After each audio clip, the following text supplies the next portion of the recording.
Lin Chen traverses the world of Dragon Ball and unexpectedly awakens the most powerful selection system. Choice 1. Defeat Frieza and prevent the destruction of Planet Vegeta. Reward: Legendary Saiyan bloodline. Choice 2. Defeat the Kaiōshin. Reward: Power of the Kaiōshin. Choice 3. Defeat the God of Destruction and prevent the destruction of Planet Vegeta. Reward: Power of the God of Destruction. These tasks must be completed within 4 years, or the host will be erased. What the predicament? How can a Saiyan with merely 1,000 battle power complete such tasks? Faced with the system's threat, Lin Chen resolves to begin by becoming the king of the Saiyans. Chapter 1. From today onward, I shall be king. In the world of Dragon Ball, within the unknown universe, on Planet Vegeta, the Saiyan King summons all intermediate warriors of Planet Vegeta in the heart of the Saiyan Palace. Their purpose is to discuss the fate of a certain infant. A Saiyan kneels before the throne and humbly asks, "Your Majesty, please forgive my rashness. I have heard that you intend to send my son Broly to a border planet." "Indeed," replies King Vegeta from his elevated platform. "But, Your Majesty, I have heard that my son's destination is a desolate planet called Wampa, where there is nothing at all. Your son possesses remarkable potential, which may pose a threat to the safety of our Saiyans in the future. I am merely exiling him, not taking his life. You should be grateful to me, Paragus." "What?" Paragus the Saiyan stands up, clenching his fists in uncontrollable fury. "The despicable King Vegeta. You are envious of my son's potential and fear he would threaten your own son's position, which is why you're doing this." King Vegeta sneers. "So what? While we speak, your son is already being sent away." "What?" Paragus rushes to the window in panic to look outside. Yet outside, on the cosmic launch pad, there is no sign of a spaceship taking off. Just then, a figure suddenly bursts through the door, exclaiming, "Paragus, do not worry. I have intercepted Broly's spaceship." "You are?" Paragus and the others in the palace look at the newcomer in astonishment, while King Vegeta stands up in anger, saying, "Lin Kex, how dare you return?" The newcomer is Lin Chen, though this is his previous life's name. In this life, he is Lin Kex, a young Saiyan warrior who is wanted. The reason for his notoriety is that after awakening in this life, he abandoned the task assigned by King Vegeta and disappeared for 4 years. "Lin Kex, for years ago you defied my orders and fled, and now you dare to return? Are you seeking death?" Lin Chen grits his teeth and replies, "I have come to warn you. Frieza will soon come to annihilate us Saiyans. If we do not prepare in advance, Planet Vegeta will face destruction." At his words, the room falls silent, and the intermediate warriors stare in disbelief. Even Paragus looks shocked. In the next moment, laughter erupts throughout the room. Everyone dismisses Lin Chen's words as a joke. How could they, the Saiyans, Frieza's right-hand warriors, be annihilated? Lin Chen snorts coldly. The situation is just as he suspected. Unless Bardock were present, no one would believe his words. However, he has spent 4 years in the Dragon Ball world, concealing his identity in the outside world, and has now returned to Planet Vegeta not to be ridiculed.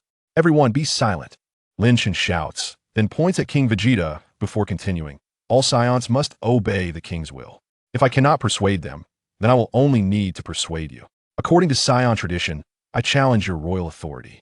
"What?" King Vegeta's eyes widen, thinking he misheard. Lin Chen declares, "It is well known that you sit upon the throne because your grandfather, Vegeta I, led the Saiyans to conquer the Zafarans and seize this planet.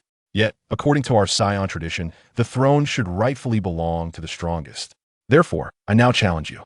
If I win, I shall become the new king of the Saiyans." As soon as Lin Chen finishes, an intermediate warrior jumps out, saying, "Bold Lin Kex, how dare you disrespect King Vegeta? First, you must fight me. Get out of my way. My target is only him." Lin Chen points at King Vegeta. "Do you dare to accept the challenge?" "Foolish." King Vegeta's forehead veins pulse with rage. "Lin Kex, you, a mere lower-class warrior, dare to challenge me? Very well, I accept your challenge. I will make everyone aware of the consequences of angering King Vegeta." "Huh!" King Vegeta roars, his aura erupting as he leaps from the throne like an arrow aimed at Lin Chen. However, bang! King Vegeta's fist is surprisingly blocked by Lin Chen with a single finger. "Damn it! How is this possible?" King Vegeta's expression changes dramatically. He exerted all his strength into that punch. It was still stopped by Lin Chen's finger? "I am the King Vegeta, the sovereign of the Saiyans." King Vegeta swiftly stepped back, gathering his energy in both hands, and launched a concentrated energy blast at Linkus with all his might. However, this energy blast was deflected by Linkus with a mere snap of his fingers, veering off course and soaring straight through the palace into the sky. A thunderous explosion ensued, drawing the attention of the surrounding Saiyans to the palace. Why? How is this possible? King Vegeta gazed at Lin Chen in disbelief. Lin Chen, however, remained unfazed. For these past 4 years, I have fought for this moment with my life. How could you, a Saiyan who has comfortably sat on the throne, ever compare to me? But your battle power... King Vegeta had always relied on his battle power scouter. In the device on his left, I displayed Lin Chen's power as a mere 2,000. That gadget cannot detect instantaneous battle power. I can now control my aura. My true battle power is 10 times yours. 10 times. Not only King Vegeta, but the others present also gasped in astonishment. If this were true, it would be utterly shocking. A battle power of 100,000? That would certainly make him the strongest among the Saiyans. How could Lin Chen, who was merely a low-level warrior, possess such strength? No, it's impossible. How could you have a battle power of 100,000? I refuse to believe it. Just as King Vegeta screamed in disbelief, Lin Chen suddenly vanished from his spot, only to reappear behind King Vegeta in the next moment. With a single punch, King Vegeta fell unconscious. As King Vegeta collapsed to the ground, Lin Chen reached out and swiftly removed the circular necklace symbolizing the king's authority from around his neck. He raised the necklace high and ascended to the throne that rightfully belonged to King Vegeta. From this day forth, I am the new king of the Saiyans. After 4 long years in the Dragon Ball world, Lin Chen had finally awaited this moment.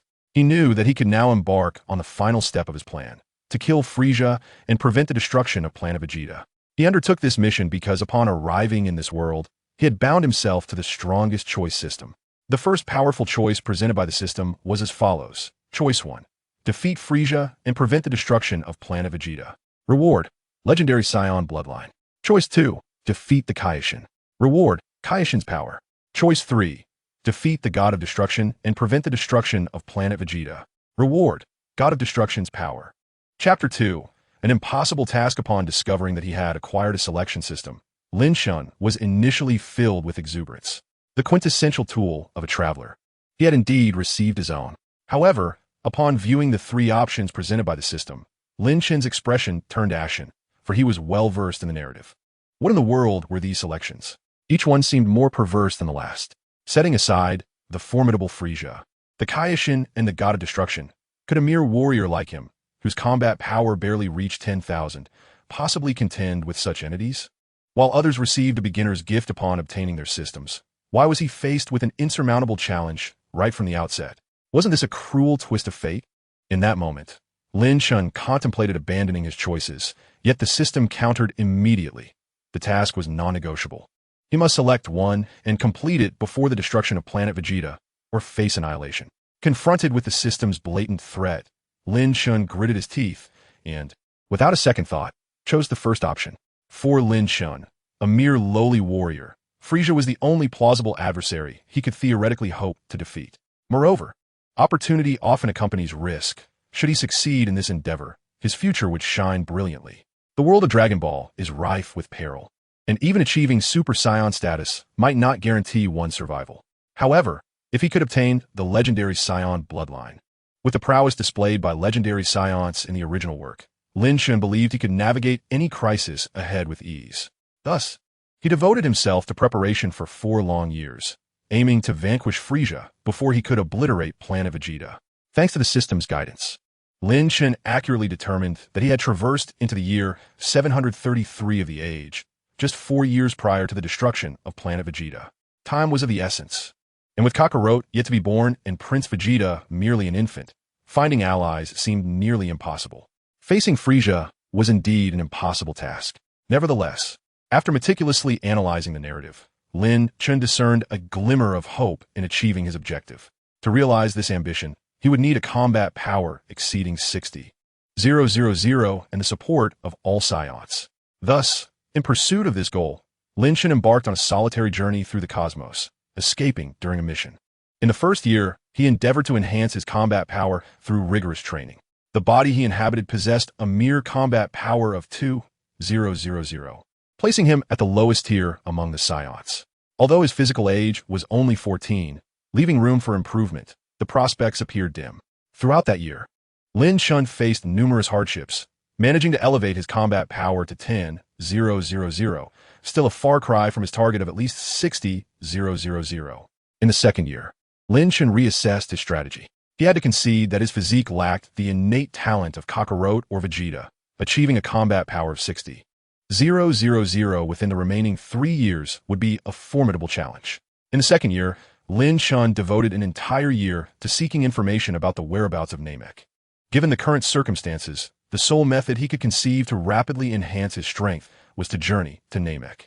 This was not due to any reliance on the Dragon Balls for a wish to augment his capabilities, as such a feat was simply unattainable.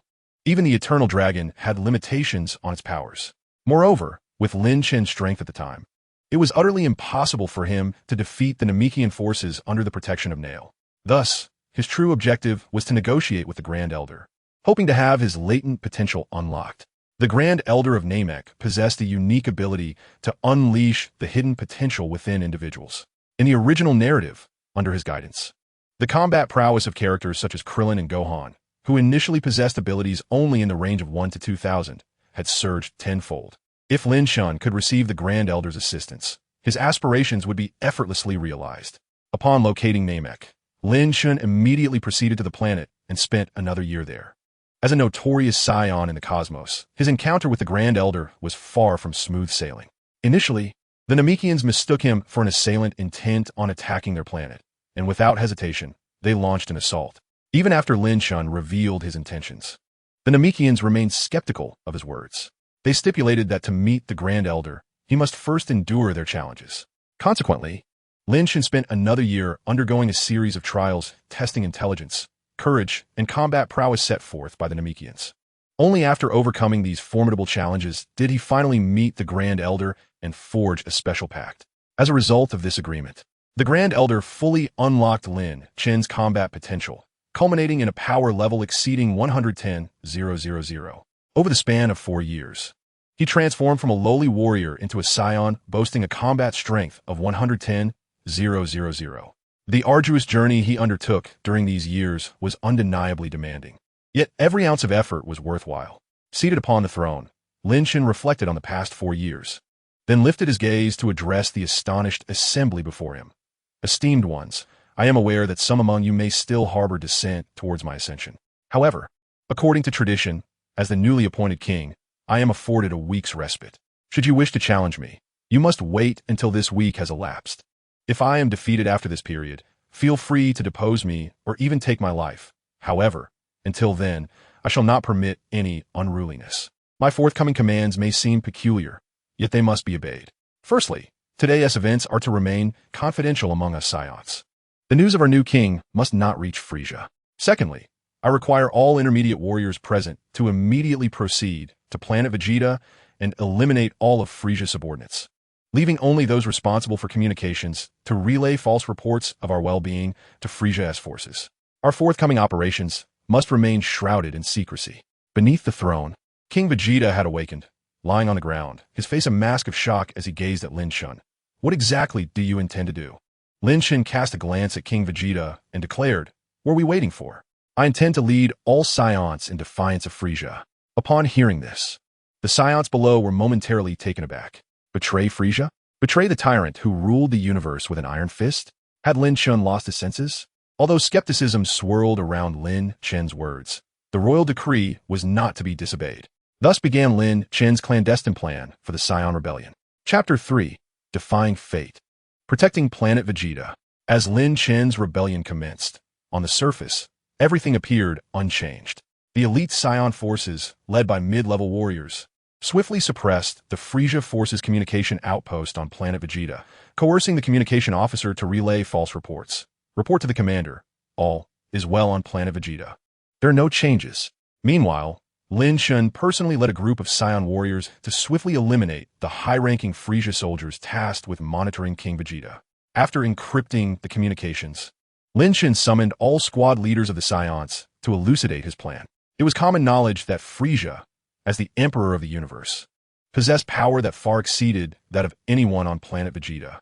Even in his first form, Frieza boasted a combat power exceeding 530,000, not to mention his 3 additional forms. Defeating him seemed an insurmountable challenge.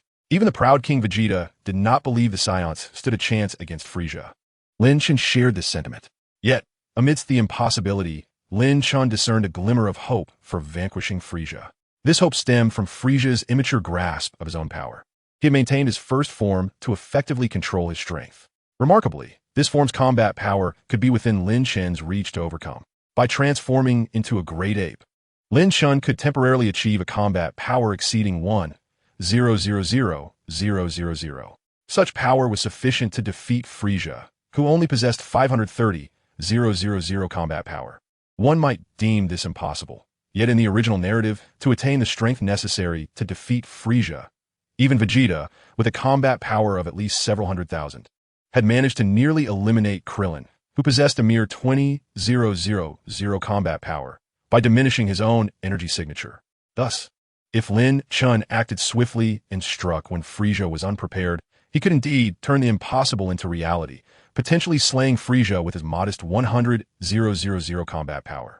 This extraordinary notion, upon reflection, seemed achievable.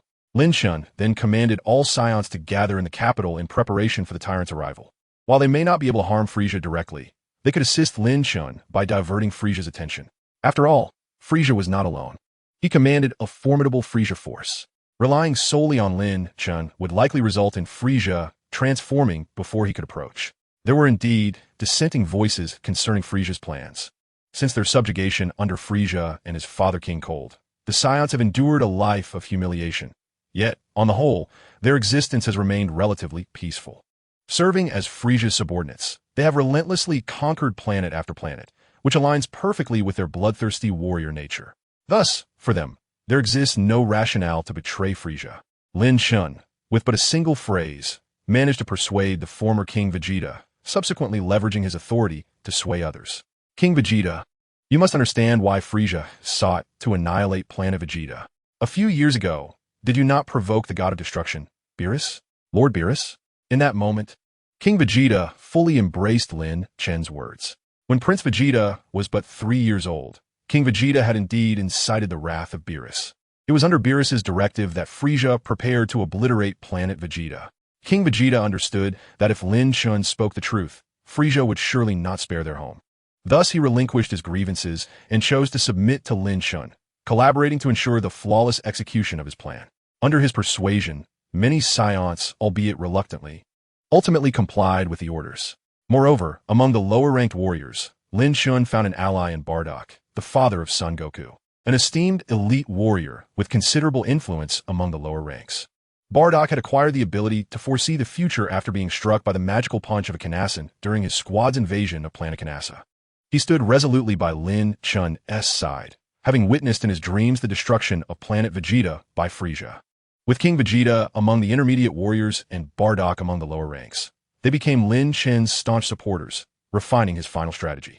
Thus, a few days later, on the night foreseen by Bardock, all the Saiyans gathered in the capital of Planet Vegeta, collectively gazing skyward.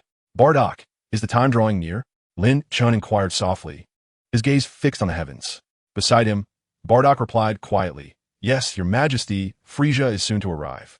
Our fate, the fate of all Saiyans, hinges upon this moment. We shall prevail, Lin Chen reassured him. Suddenly, a thunderous roar echoed across the sky. In the next instant, the scanners on all the Saiyans registered immense energy readings, leaving many in stunned silence. As anticipated, just as their king Lin Chen had foretold, Frieza indeed approached with his formidable army, uninvited. Lin Chen inhaled deeply, his expression grave. Soon, he would endeavor to create a miracle. If his plan succeeded, it would usher in an unprecedented battle of the weak triumphing over the strong, far exceeding the original tale. Whether he could accomplish his mission and lay claim to the legendary Saiyan bloodline hung in the balance once more. Former King Vegeta, Paragus, your teams may commence. King Vegeta and Paragus nodded in agreement. In this operation, each of them would lead an elite squad of warriors. Yet neither would partake in the offensive. Their mission was to fabricate artificial moons upon the surface. Should the moons be destroyed, they were to conjure new ones, ensuring that a luminous orb continuously graced the heavens. Although devoid of peril, each creation of an artificial moon would deplete a significant amount of their energy. Only warriors of their caliber possessed the stamina to sustain this endeavor. Fear not, King Lynx, for the sake of the Saiyans. In the next moment, brilliant orbs of white light began to take shape in their hands. Several warriors hurled these luminous spheres skyward, and in short order, a series of glowing orbs, akin to the moon, illuminated the night sky, casting a dim glow reminiscent of Earth's moon. These radiant spheres were the artificial moons crafted by King Vegeta and his compatriots. With the emergence of these moons, the entire Saiyan populace on Planet Vegeta sounded the horn of assault against Frieza. Chapter 4: Assassination of Frieza, the legendary Saiyan bloodline awakens. As the skies of Planet Vegeta became adorned with artificial moons, beams of Blood's waves cascaded towards the surface. Blood's waves are a unique energy released during a full moon, which Saiyans can absorb, triggering a transformation known as Great Ape. As the three moons shone upon the Saiyans below, their bodies began to swell, their protective gear stretching to accommodate their growing forms. A wild, ferocious aura emanated from them. Their tails elongated, and regardless of gender, their heads began to protrude significantly, while their teeth sharpened like those of beasts. Before long, the ground was overrun by towering great apes, each exceeding 20 meters in height. The Saiyans charged forth. Bardock, transformed into a great ape, pounded his chest and let out a thunderous roar, soaring into the sky. Behind him, countless great apes ascended, hurtling towards Frieza's ship, which had already breached the stratosphere. Typically, the transformation into a great ape would strip a Saiyan of their reason. However, this loss of control was not entirely unmanageable. Trained Saiyans could retain a fragment of their rationality to fulfill their objectives. This time, however, all Saiyans harbored a singular intent: to obliterate Frieza's forces in the sky. As this formidable legion of colossal primates launched into the cosmos, Frieza's army swiftly detected their presence. Lord Frieza, those Saiyans have transformed into great apes, exclaimed a round, pink alien in a panic. Calm yourself, Dodoria. They are merely wild monkeys, not a cause for alarm, replied a strikingly handsome alien, urging the soldiers aboard the ship to mobilize. Indeed, nodded Mr. Doria, promptly issuing commands. Hurry, deploy the legionnaires from the spaceship to intercept those wild monkeys. As Doria hastily relayed his orders, Sabo turned to the Emperor Frieza, who sat upon a small disc behind him, and remarked, "My lord, it appears those Saiyans were prepared in advance. Your plan may have been compromised. Oh ho, they're merely a bunch of foul monkeys. If they believe they can contend with me in this manner, they are sorely mistaken." Frieza scoffed, disdain evident in his laughter. Although the Saiyans' transformation into great apes would amplify their combat power tenfold, they remained far from a match for him, whose strength surpassed 530,000. Frieza gazed upon the unfolding events with a smile, untroubled in the slightest. However, the prideful cosmic monarch's expression soon morphed as the gorillas dealt him a grievous blow. "Lord Frieza, our main force has engaged the Saiyans. In the initial assault, we suffered a loss of 94 soldiers." Suddenly, a beam struck the soldier delivering the report, obliterating his head in an instant. Frieza gritted his teeth, suppressing his fury. "Tisich, a bunch of useless trash." "Lord Frieza, once the Saiyans transform into great apes, their combat power increases tenfold. There are at least 100 of them outside. Even the Jinyu force would find this formidable," Sabo cautioned in a hushed voice. "I understand. These damn monkeys think they can defy me. I shall send them all to hell." Frieza's smile gradually faded as he levitated, soaring out from the top of the spaceship. Why can't these wild monkeys remain peacefully on Planet Vegeta and become stars with their world? Must they aspire to be cosmic dust? A cold smirk graced Frieza's lips as he floated out into the vastness of space. Before him lay an overwhelming legion of gorillas, advancing rapidly. Frieza raised a finger, preparing to gather energy, when suddenly a booming voice echoed behind him. "Frieza!" He turned to find a Saiyan, untransformed, standing atop the spaceship. This Saiyan was none other than Lin Chen. While all the other Saiyans transformed into great apes, Lin Chen had stealthily infiltrated near Frieza's vessel, using their transformation as cover.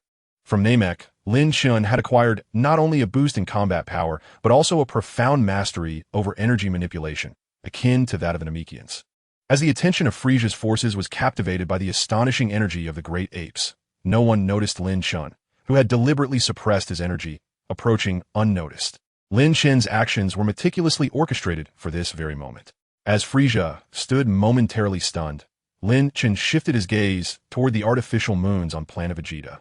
In the next instant, his body swelled rapidly, like a balloon, as the energy within him erupted uncontrollably. Beep beep beep. 100, 000, 110, 000, 120, 000. Frieza's power detector index continued to soar.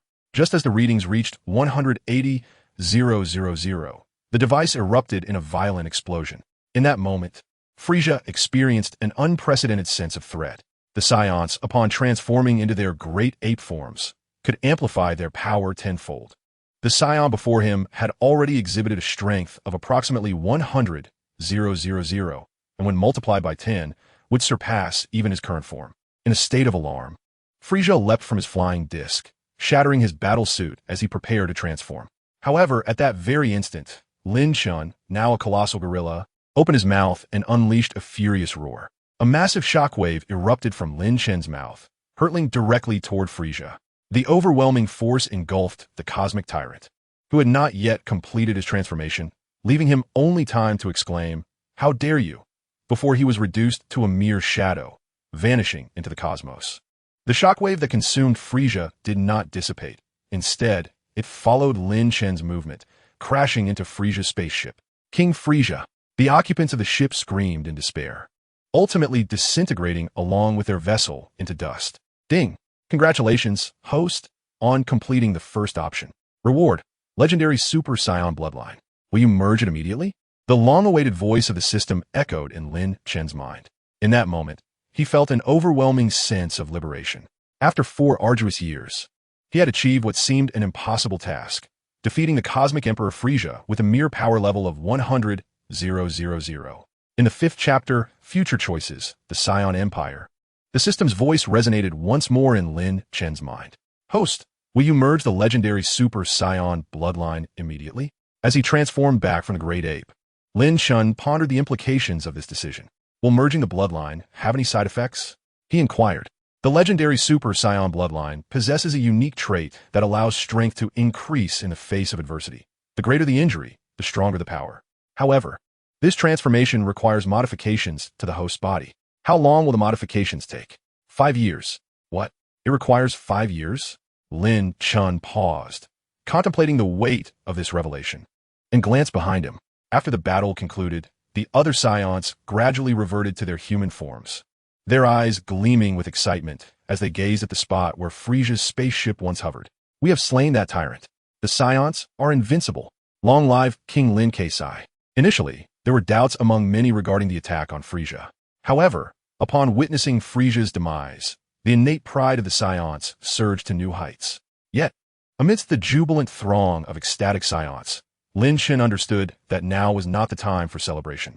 Although they had temporarily vanquished Frieza and averted the destruction of Planet Vegeta, the question lingered: was Frieza truly dead?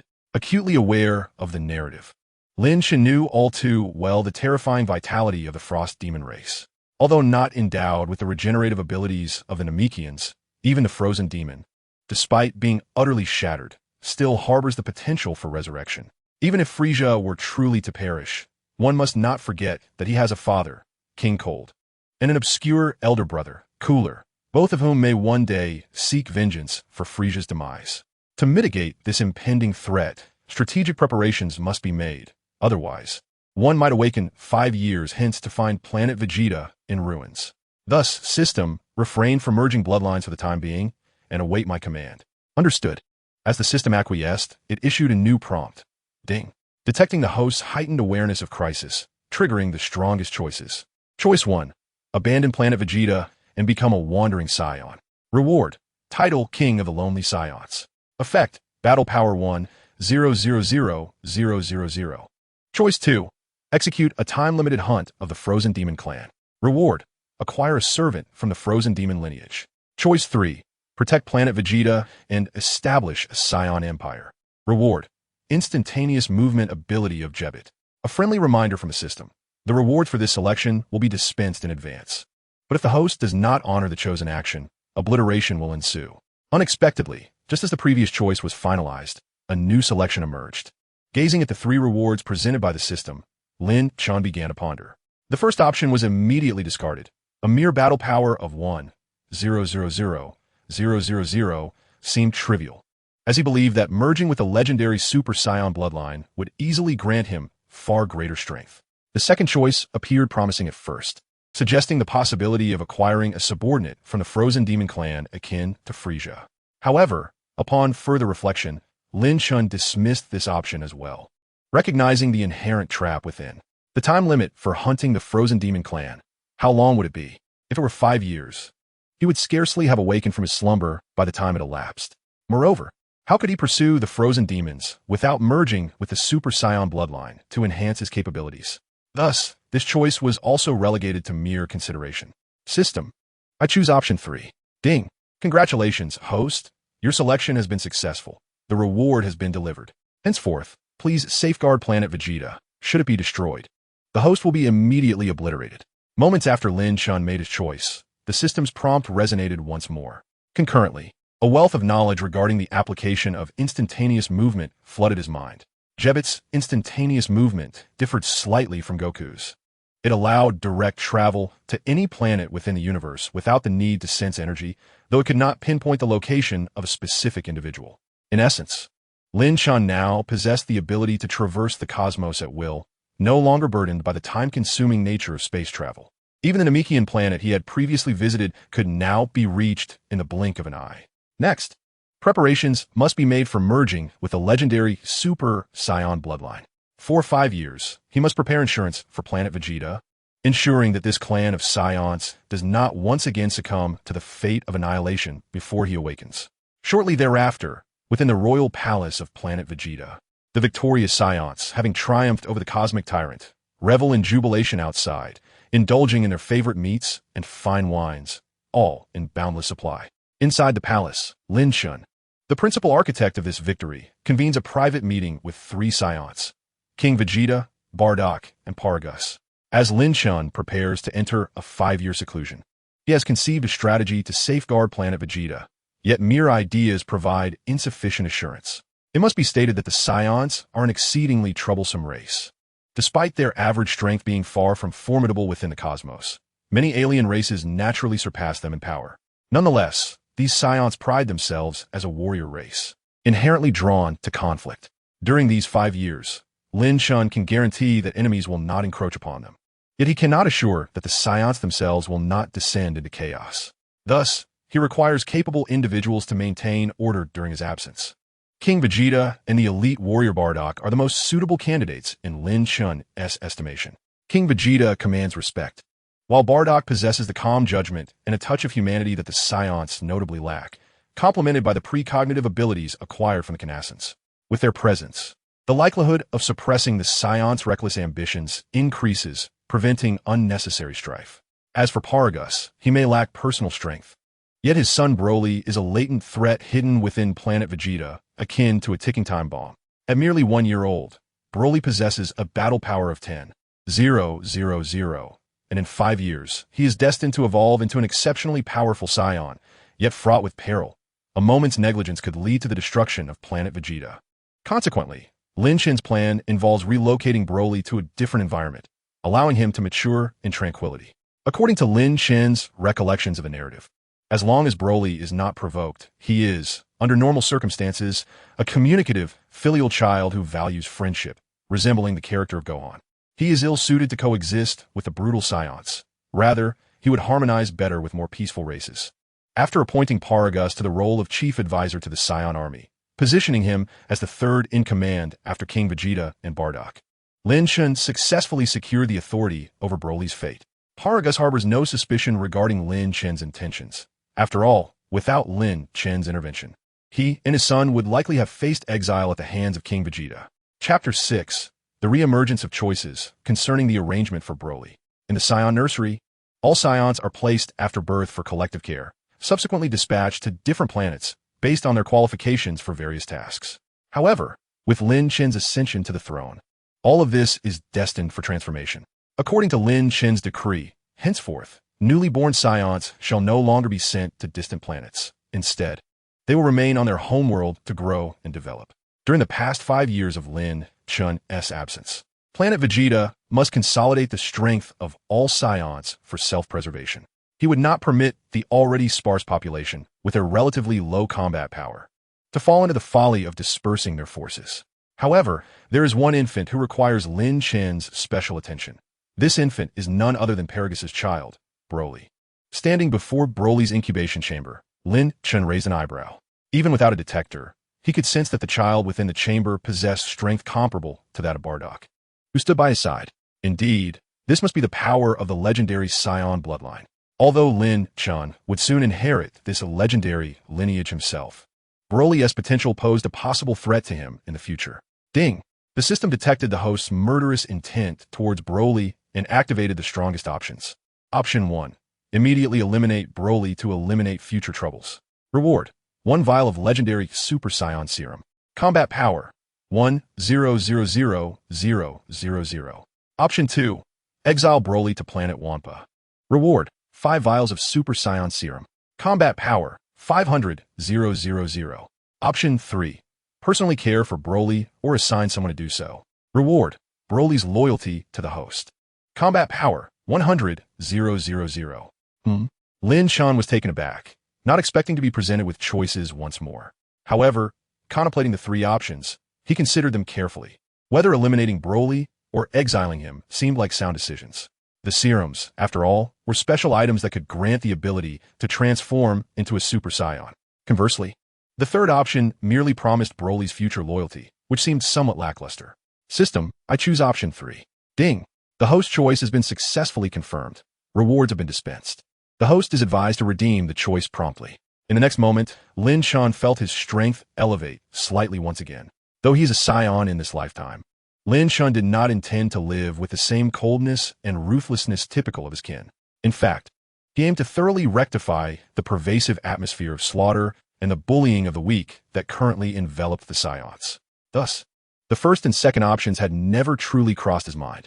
As for the third choice, it had always been part of Lin Chen's original plan. Hence, his selection of option 3 was inevitable. With this decision made, Lin Chen opened Broly's incubation chamber and released him from the nurturing liquid.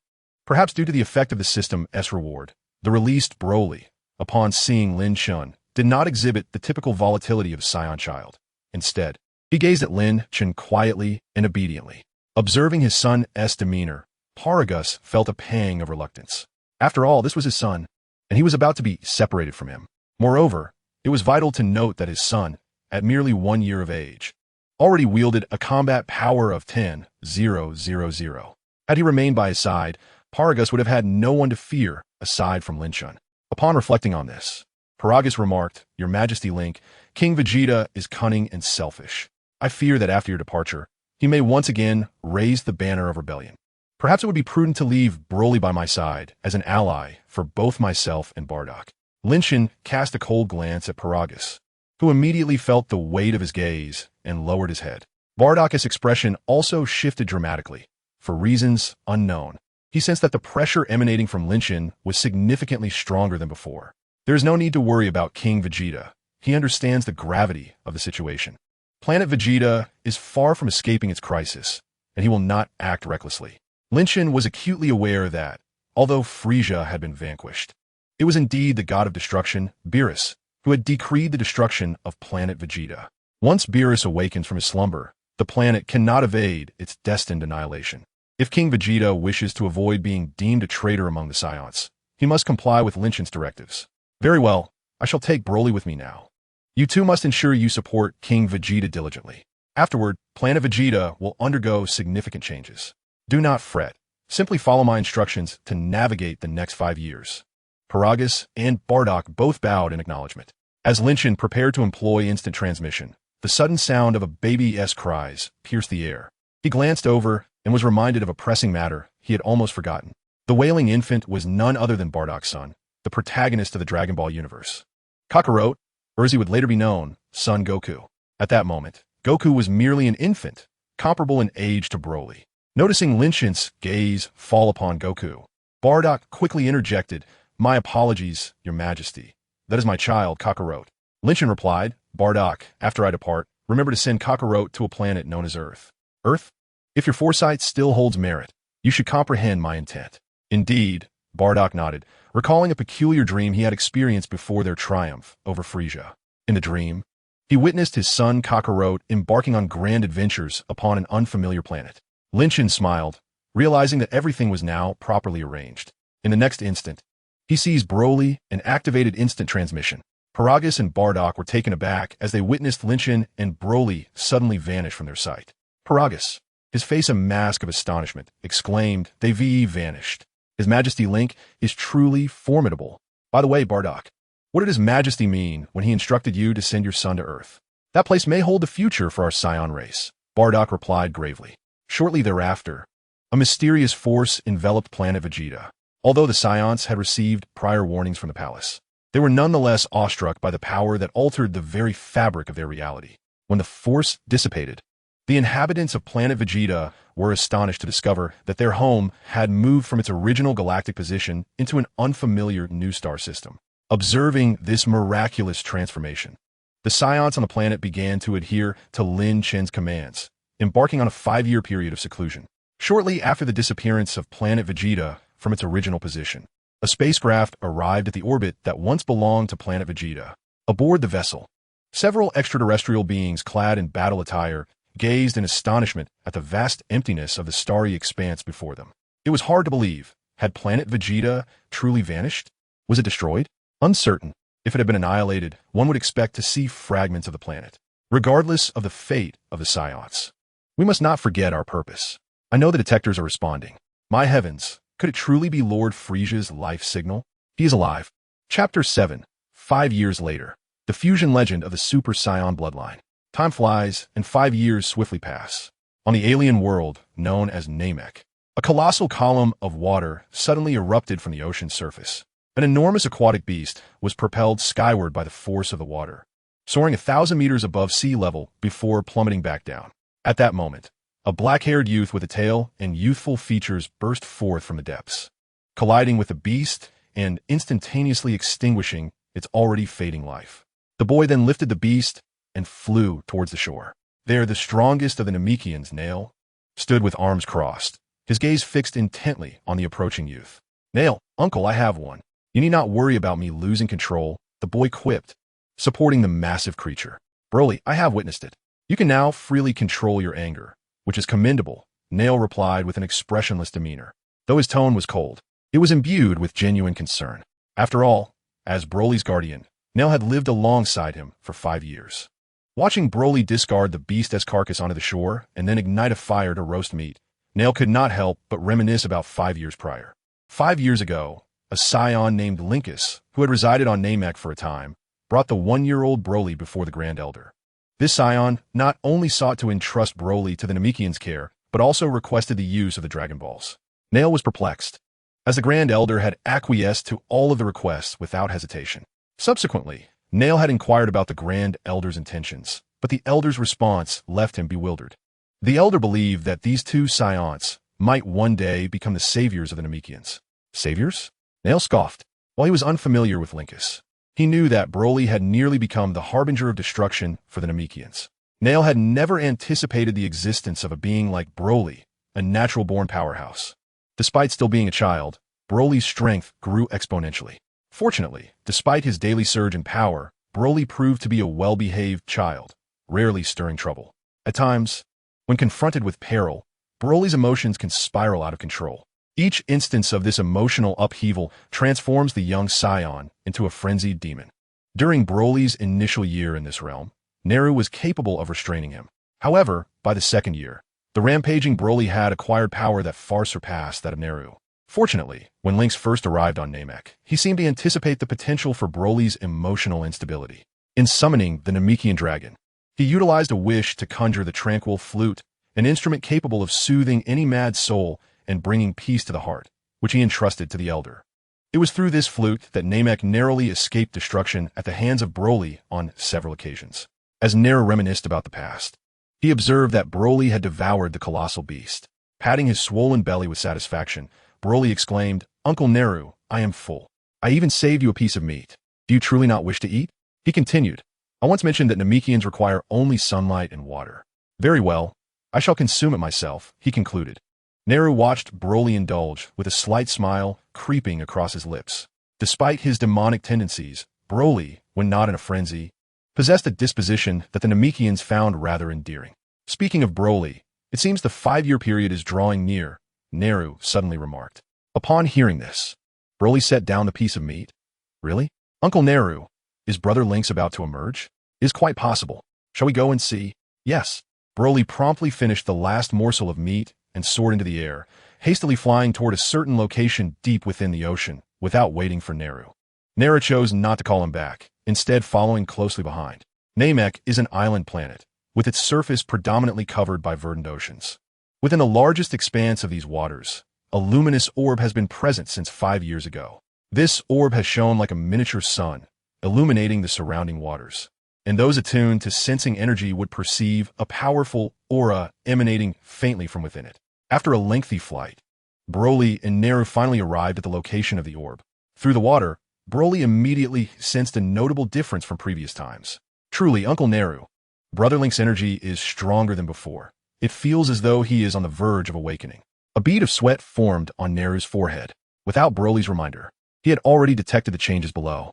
The Saiyan's aura had indeed grown larger and more formidable than in the past. Damn it, what has that Saiyan been doing down there for the past 5 years? As Broly and Neru hovered above the ocean's surface, within the luminous orb beneath the waves, Lin Chen's consciousness was gradually awakening. 5 years prior, after setting everything in motion, Lin Chen began to merge with the legendary Saiyan bloodline deep within the seas of Namek. For the past 5 years, his consciousness had been entirely severed from his corporeal form, while his body was reduced to fine particles within a sphere of light, only to be reassembled and reborn. At last, the 5-year span had concluded, and Lin Chen's physical form was finally complete. In the next moment, a tremendous force drew Lin Chen's consciousness back into his body. Within the luminescent sphere, a flash of green light erupted, and the slumbering Lin Chen finally opened his eyes. Beep! The host has successfully fused with the legendary Super Saiyan bloodline, announced the synthesized mechanical voice of the system as Lin Chen's eyes fluttered open. He clenched his fists with a sense of joy. It had finally succeeded. He had not anticipated that merging with a legendary Super Saiyan bloodline would take a full 5 years.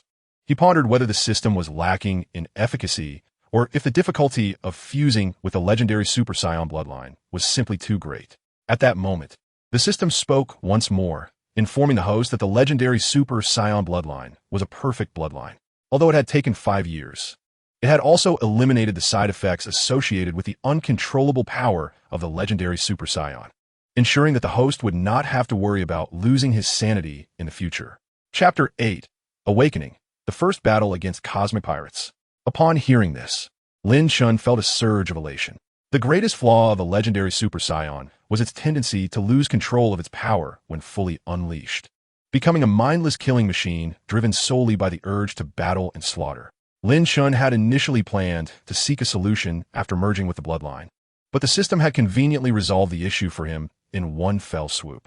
As the saying goes, a blessing in disguise. In hindsight, the 5 years spent merging with the bloodline seemed worthwhile. System, may I inquire about my combat power? Lin Chen asked. Certainly. Assessing combat power is one of the system's functions, the system replied, subsequently displaying several lines of text in Lin Chen's mind. Host, Lin Chen. Combat power, 550,000. Bloodline, legendary Super Saiyan bloodline. Skills, instant transmission, control of ki. Over the course of 5 years, his combat power had risen from 100,000 to 550,000. While this rate of increase could not be deemed rapid, it was merely the beginning. With Lin Chen's awakening, the legendary Super Saiyan bloodline would truly come into play. By the way, system, can I transform into a Super Saiyan now? The host cells are temporarily insufficient. It is estimated that combat power must reach at least 1,000,000 before the cells can genuinely transform. For now, you can only enter the pseudo-Super Saiyan state, the system responded. Pseudo-Super Saiyan? Isn't that from the earliest movie adaptations? Lin Chen suddenly contemplated. The host has fused with the bloodline from the Super Battle version of a legendary Saiyan, which differs slightly from Dragon Ball Super, the system clarified. Lin Chen felt a wave of relief wash over him. As the Super Battle version of a legendary Saiyan bloodline possessed greater strength, but was also more prone to losing control. With the system's assistance, he was at least spared the worry of suddenly losing control one day and harming his comrades. After assessing his condition, Lin Chen lifted his head. He had sensed 2 distinct energies hovering above his head for some time. Energies he recognized well, those of Broly and the Namekian Neru. System, assess their combat power. Lin Chen commanded. In the next moment, he beheld the combat power values displayed by the system. This feature was undoubtedly superior to the combat power detectors used by the Frieza Force, eliminating concerns over malfunctions caused by excessively high power readings. Naru, 42,000. Broly, 230,000. Lin Chen felt a slight shock. Before his slumber, Broly's combat power had merely been 10,000, yet had now surged to 230,000, an almost 23-fold increase. Indeed, he was a remarkable individual, possessing the legendary Saiyan bloodline. Meanwhile, on the surface of the sea, Broly and Naru had noticed the luminous orb beneath them gradually fading. Initially, they believed Lin Chen would soon emerge, but as time passed, the depths remained silent. Uncle Naru, could something have happened to Brother Lin? Broly asked anxiously. Stay calm. The energy below has yet to dissipate. He may have merely awakened, Naru replied, just as a figure suddenly materialized before them. Ah, Broly, Naru. Upon witnessing Lin Chen's awakening, Broly erupted into laughter and rushed forward. Brother Lin, the two embraced, and as Lin Chen gazed at the cheerful Broly, he found it difficult to reconcile this vibrant persona with the brooding, introverted Broly of the original narrative. Allowing him to grow on Namek had indeed proven to be a prudent choice.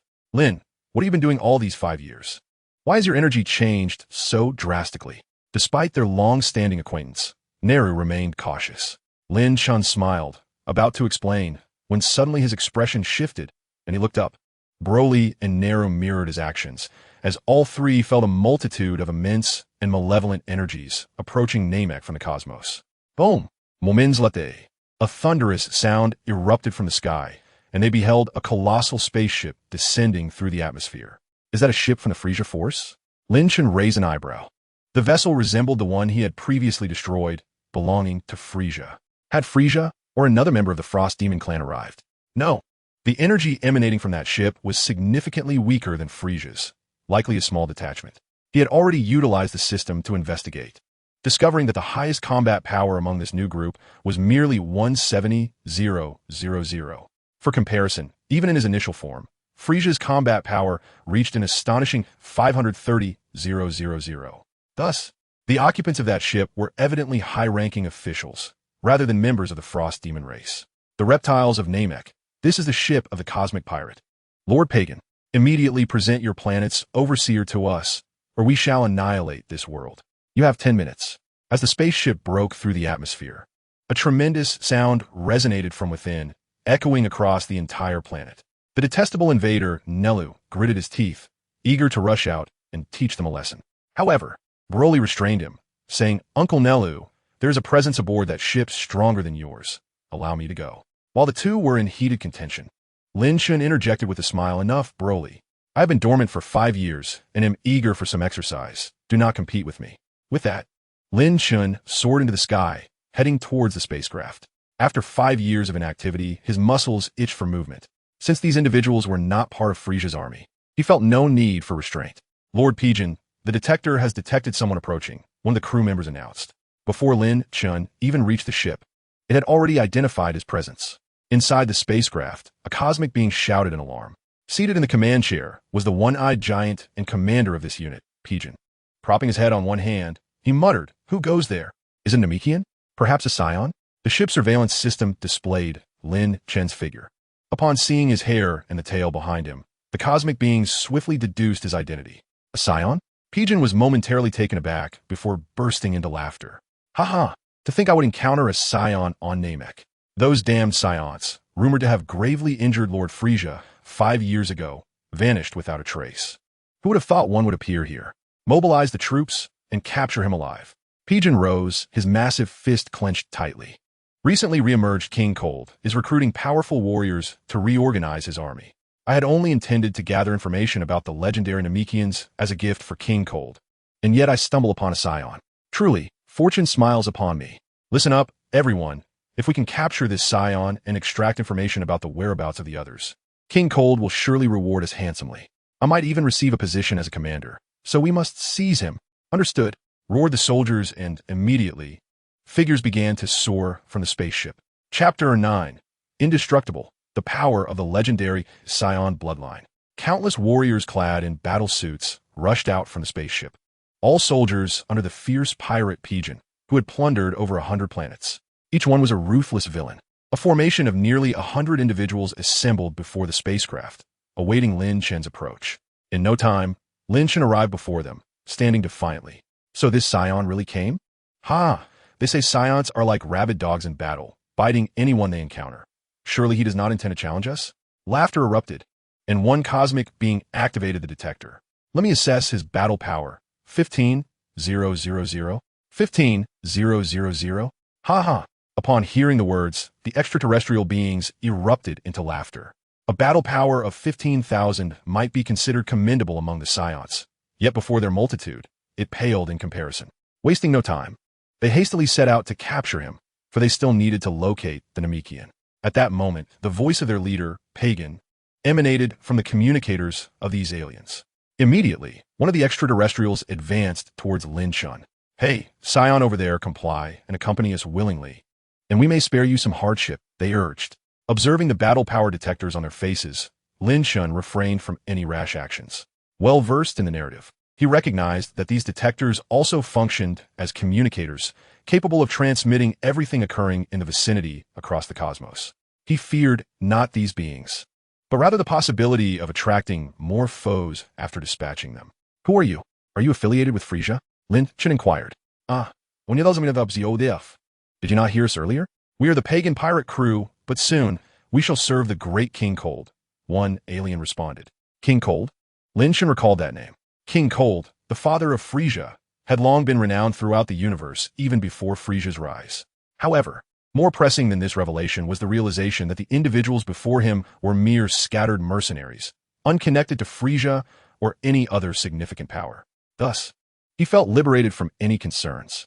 Very well, then, you shall meet your demise here. A glint of determination flashed in Lin Chen's eyes as he unleashed a Kamehameha, which sliced through the air and instantaneously obliterated one alien warrior. The energy of the Kamehameha surged forth unimpeded, crashing into the spaceship behind them, causing it to tremble precariously. Damn it, my ship! Pagan bellowed, bursting forth from the vessel and shouting at his dazed subordinates. You worthless fools! What are you waiting for? Capture him! Curse him! The remaining alien warriors, regaining their senses, roared and launched an assault against Lin Chen. A cacophony of Kamehameha blasts, energy beams, and artillery fire from the spaceship surged toward him.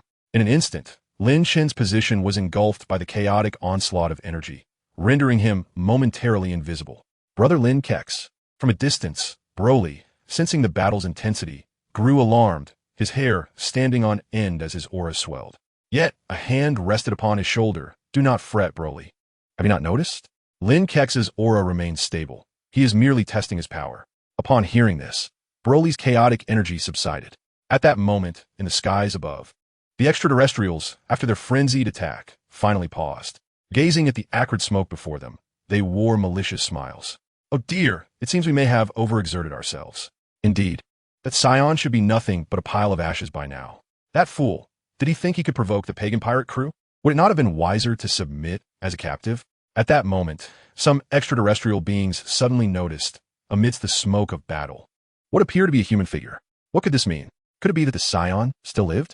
As the smoke dissipated, they beheld Lin Chen, whom they had presumed dead, floating unscathed before them. How could this be? He was completely unharmed? The aliens widened their eyes in disbelief, akin to witnessing a monster. Such an assault, even their leader, Pagan, would not have survived unscathed. Yet this Saiyan, not only was he not dead, but there wasn't even a trace of injury upon him. How could this be? Wasn't his battle power only 15,000? Lin Chen examined his body, a satisfied expression crossing his face as he clenched his fists. Indeed, the fusion with the legendary Saiyan bloodline had rendered him indestructible. Are you finished? If so, it is now my turn. Lin Chen sneered, beginning to unleash his aura completely. In an instant, a fierce wind swept through the area, and towering waves surged towards the shore. The Namekians on the planet felt an overwhelming presence. Nearby, Nara broke into a cold sweat. Indeed, Lin Chen was a monster. In the sky, the sound of beeping accompanied the full manifestation of Lin Chen's energy, causing the battle power detectors atop the aliens' heads to explode one after another, instilling terror in their hearts. Before the detectors shattered, many had already seen Lin Chen's battle power exceed 25,000. On their spaceship, the aliens, using the ship's battle power detector, received an even more precise reading, 550,000. What? Pagan exclaimed, his mouth agape, as he turned to question. You must be mistaken. Impossible, Lord Pagan, they replied. The battle power detectors on this ship are the most precise in the universe.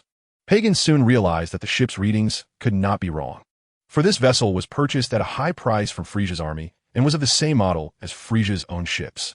However, just as their fear escalated, Lin Chen's voice echoed once more from afar. Do not be too astonished just yet. The real spectacle is about to commence. Lin Chen laughed heartily as he gradually intensified his battle power, his aura slowly transforming into a golden hue. With such an inviting target before him, Lin Chen was eager to test the limits of his current strength. What? At that moment, even those aliens who could not sense energy felt a palpable danger in the air. Chapter 10. Limit of Power, Mimetic Super Saiyan. Monstrous. Aboard Pagan's spaceship, the crew watched in terror as the readings of the battle power detector soared relentlessly. Unlike the portable detectors carried by the combatants, the ship's apparatus provided an alarming insight into the unfolding events. The combat power detector aboard the spaceship, larger and more cumbersome, possesses a higher threshold, capable of accurately measuring an ultimate combat power of up to 1 million. This represents the highest value detectable since the invention of the combat power detector. Presently, as Lin Chen undergoes transformations within his body, the readings on the spaceship are escalating rapidly. 700, 000, 800, 000, 900, 000, 1, 000. Suddenly, a tremendous explosion reverberates through the ship. One remaining crew member, barely clinging to life, weakly communicates through the external communicator. Lord Pagan's combat power has exceeded 1 million. 1 million? Upon hearing this, not only Pagan but all the extraterrestrials outside are rendered speechless. 1 million? Is there truly anyone in this world, aside from the Frozen Demon clan, who possesses such terrifying combat prowess? A roar erupts, drawing the dazed gazes of the onlookers. At that moment, the aura surrounding Lin Chen has completely transformed into a golden hue. Not only that, but his hair stands on end, shifting from black to a deep purple. Lin Chen exhales, feeling that he has reached his limit. Although he has not yet transformed into a Super Saiyan, he has stepped into the phase of Pseudo-Super Saiyan. This state, while not a true Super Saiyan, still embodies a power akin to one. System, what is my current combat power? Lin Chen inquires within his mind. Host combat power, 9 million, the system replies. Lin Chen is momentarily taken aback. He recalls that, according to the original tale, a Super Saiyan could enhance combat power by a factor of 50. As he is merely a pseudo-Super Saiyan, he should logically possess at least a 10-fold increase. Yet, it seems he has not even achieved a 7-fold boost. System, have you miscalculated? The system's calculations are precise. Never mind. Lin Chen decides to set aside his doubts for now. It is not the moment for investigation. Just as he ponders the unexpectedly low reading, a group of cosmic pirates in the distance, in a state of panic, attempts to flee. He's too powerful. Run. This guy cannot be a Saiyan. He is a demon. I understand now. He must be the Saiyan who severely injured King Frieza. This is indeed the Saiyan we have encountered. At this juncture, amidst the previously continuous cries for help, a commanding shout suddenly silences everyone. A bunch of useless fools, be quiet. The towering Pagan emerges from the crowd, his face contorted with rage as he bellows at everyone. What is there to panic about? Do you not think, a Saiyan, how could he possibly possess 1 million combat power? It must be a malfunction of the detector. A mere Saiyan monkey. Just as Pagan's words hang in the air, his eyes widen in shock. Lowering his gaze, he discovers a hand inexplicably protruding from his abdomen. Lin Chen's voice echoes ominously in his ear. Is it a malfunction of the detector? You may discern that for yourself. Lin Chen's palm emitted a brilliant flash, which he effortlessly pierced through, causing Pagan to shatter into fragments amidst the brilliance. As the smoke dissipated, Pagan vanished from the sight of all. A formidable warrior with a combat power of 170,000, who could traverse any corner of the universe with ease, was unable to withstand even a single move before Lin Chen. Flee quickly. Pagan had misjudged. He truly possessed a combat power of 1 million. A Super Saiyan. This Saiyan must surely be the legendary Super Saiyan. In the midst of terrified murmurs, none dared to remain. All the cosmic pirates hastily retreated toward their ships. The still smoldering vessels began to pivot and accelerate away. Do not even think of escaping. Lin Chen concentrated all his energy into a singular point. his golden aura surging with a roar. Suddenly, a golden energy beam erupted from Lin Chen's aura, streaking across the sky like a comet, engulfing the cosmic pirates. Boom, boom, boom. The entire sky was enveloped in golden light, and the cosmic pirates did not have time to utter a cry before being completely consumed by the radiant beam. Confirming that no one had managed to escape, Lin Chen smiled, returning to his usual demeanor, and instantly teleported back to Broly's side. Brother Lynx, in a fit of excitement, leaped toward Lin Chen.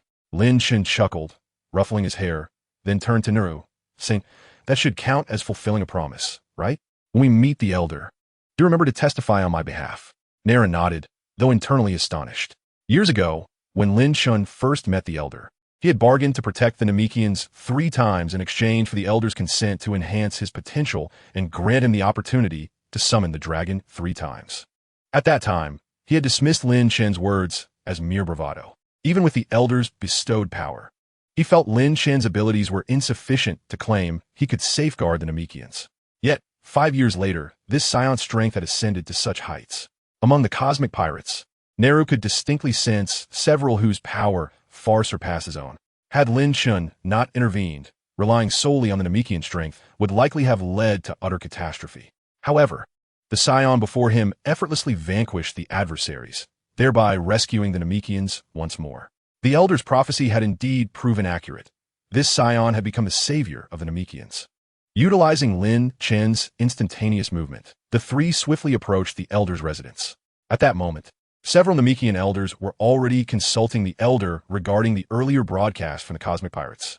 The arrival of Lin Chen and his companions rendered their voices abruptly silent. "All is well. The threat has been neutralized."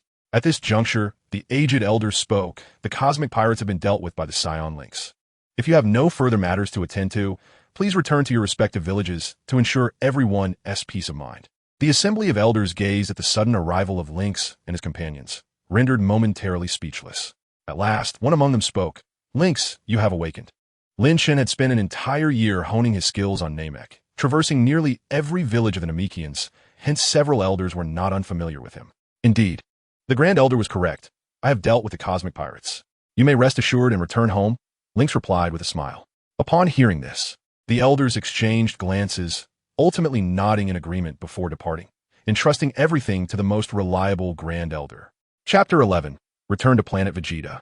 With the elders of the Namekian villages gone, only the Grand Elder Esgard, Naru, remained to oversee the area. Once the elders had left, the aged Grand Elder spoke. "Young Saiyan, your strength has surpassed all expectations. Have you transformed into a Super Saiyan during these 5 years?" "Super Saiyan? What is that?" Broly asked, taken aback. However, Lin Chen nodded, saying, "Not yet, but I am very close." The Grand Elder reflected. "Indeed, it was wise to forge an agreement with you. Without your intervention, Namek would have surely faced great calamity." "You need not thank me. I will fulfill my promise," Lin Chen replied. "I have come to bid you farewell. Grand Elder, as I intend to take Broly back with me. After I leave, you may summon the Eternal Dragon to create a communicator that will allow us to stay in contact. Should you find yourselves in danger, I can come to your aid at any moment. I understand, young Saiyan. You are a man of your word, and the Namekians will remember your friendship and kindness." The Grand Elder smiled. Lin Chen chuckled, patting Broly on the shoulder. "Broly, say your goodbyes. You may not return here for a long time." Broly's face reflected sorrow and reluctance. "Farewell, Grand Elder. Farewell, Uncle Naru." "Goodbye, Broly. Do not forget your inner training," Naru said, his expression also betraying a rare sense of reluctance. He then produced a short flute and handed it to Lin Chen. "This is the tranquility flute that you had the Eternal Dragon create. Over the past year, Broly has learned to control his emotions, so I have not needed to use it. Since he is leaving, we have no further use for it, so I give it to you." Lin Chen accepted the flute. It was indeed a valuable item. Although Broly was fiercely loyal, the legendary ferocity within the Saiyan bloodline could one day drive him into madness. With this flute, he could at least mitigate the risk of the worst-case scenario. Having completed these arrangements, Lin Chen placed his hand on Broly's shoulder, touched his forehead with his fingers, and said, "Well then, farewell, everyone." With that, the 2 Saiyans vanished from sight. Naru, inform the elders to prepare for the summoning of the Eternal Dragon. The Grand Elder sighed, issuing his command. "Grand Elder Yu, I have a foreboding sense that, although we have evaded the crisis this time, the peril from Namek will soon return. The elder sighed and remarked, Linksys is indeed correct. We require a means to summon him at any moment. Upon hearing this, Neru slowly lowered his head, yearning to counter the elder's statement and assert his ability to safeguard Namek. Yet, recalling the extraterrestrial invaders that had recently attacked, he recognized the futility of his rebuttal. Although Neru was undeniably the mightiest warrior of Namek, the universe was teeming with formidable beings. 5 years ago, utilizing the immense power of the dragon, Lin Chen relocated Planet Vegeta to the fringes of the universe. Though distant from the core, this move afforded Planet Vegeta an unprecedented tranquility. Prior to the anticipated fusion of the legendary Saiyan bloodline, Lin Chen entrusted Planet Vegeta back to King Vegeta and devised a 5-year plan for the Saiyans. According to this blueprint, the Saiyans would conserve their strength and abandon their former, ceaseless warring lifestyle, awaiting Linksys' return. During this interval, all Saiyans were prohibited from departing Planet Vegeta to safeguard its new location from disclosure. Thus, Lin Chen envisioned a temporary era of peace before his return to Planet Vegeta. However, Lin Chen was taken aback when he and Broly arrived back at Planet Vegeta, only to be met with a scene of desolation. The sky was shrouded in ominous clouds, the ground parched, trees withered, and animal bones littered the earth, giving the impression that the planet had reached the brink of extinction. Engulfed in a suffocating gloom, Linksys, is this truly what Planet Vegeta has become? Broly asked in astonishment, observing the surroundings. Having departed Planet Vegeta in his youth, he retained no memories of his homeland and had assumed it was a barren wasteland. Yet, Lin Chen knew all too well that Planet Vegeta was far from such a desolate realm. His brow furrowed in concern, pondering how it could have transformed into this state. At that moment, he suddenly sensed an overwhelmingly powerful aura emanating from the direction of the Saiyan capital. This presence surpassed even his own current strength. What? Could it be that Frieza and his forces have already located Planet Vegeta? No, this aura, though immense, felt peculiar. Just then, Broly pointed toward the ground and exclaimed, Linksys, there are many weak auras over there. Upon hearing this, Lin Chen turned his gaze in that direction and indeed discovered a multitude of auras converging in a specific area. Compared to the terrifyingly potent presence from the capital, the quantity here was considerable, yet their quality was lacking. Are they Saiyans? Broly, let us investigate. Indeed, Linksys. The two immediately soared toward the source of the auras. Along the way, they encountered a landscape of utter desolation. Damn it, what on earth has transpired? Lin Chen seethed, suppressing his rising anger as he quickened his pace. Before long, they arrived at the location of the auras, only to find a barren mountain range devoid of any signs of life. Strange, Brother Linkus, are we mistaken? Broly inquired with a hint of confusion. No, follow me. Lin Chen smirked, suddenly accelerating towards a towering mountain. With a thunderous crash, Lin Chen plunged into the mountainside. Beneath this peak, however, lay an expansive space where numerous young Saiyans, sheltered by a few adult female Saiyans, gathered in a circle, gazing at Lin Chen with trepidation as he intruded unexpectedly. Lin Chen was taken aback to discover that most of the Saiyans present were, in fact, children. At that moment, a Saiyan with an outrageous hairstyle shouted as he soared into the air, You all must flee. I will confront him. Vegeta. Upon hearing the cries of the young Saiyans below, Lin Chen's lips curled into a smile. The youthful Vegeta? Lin Chen remained motionless. For just as Vegeta hurled a punch towards him, Broly had already positioned himself in front of Lin Chen. Impudence. Broly effortlessly seized Vegeta's fist, exerting such formidable strength that Vegeta clenched his jaw in response. He had not anticipated being subdued by a child of comparable age. How infuriating! I am Prince Vegeta of the Saiyans. Chapter 12. A Twist of Fate, the Invasion of the Dale's Legion. Confronted by Broly's might, Vegeta's pride flared once more. Regardless of having never encountered the two before him, he gritted his teeth and abruptly retracted his fist. Tot tot tot. Vegeta thrust his palm forward repeatedly, unleashing a barrage of energy blasts akin to a machine gun, which rained down upon Broly's face. Boom boom boom. Each energy blast struck Broly directly, enveloping the cavern in a cloud of dust, while debris rained down from the ceiling in tandem with the shockwaves. Yet, Vegeta was undeterred. His energy continued to escalate. The most powerful technique building momentum, ready to be unleashed. Power up. However, as Vegeta's aura surged, the cavern appeared on the brink of collapse, threatening to cave in at any moment. Prince Vegeta, you must cease at once. This place is about to collapse. Everyone flee. The young Saiyans, frightened by the falling boulders, began to scatter in panic. Just then, from amidst the swirling dust, an unscathed Broly emerged, delivering a punch to the still-charging Vegeta's abdomen. Vegeta's power-up was abruptly interrupted, and he doubled over, retching and spilling his stomach's contents onto the ground. Broly, with a stern expression, was about to pursue him when Lin Chen's voice resonated. Enough, Broly. They should be our allies.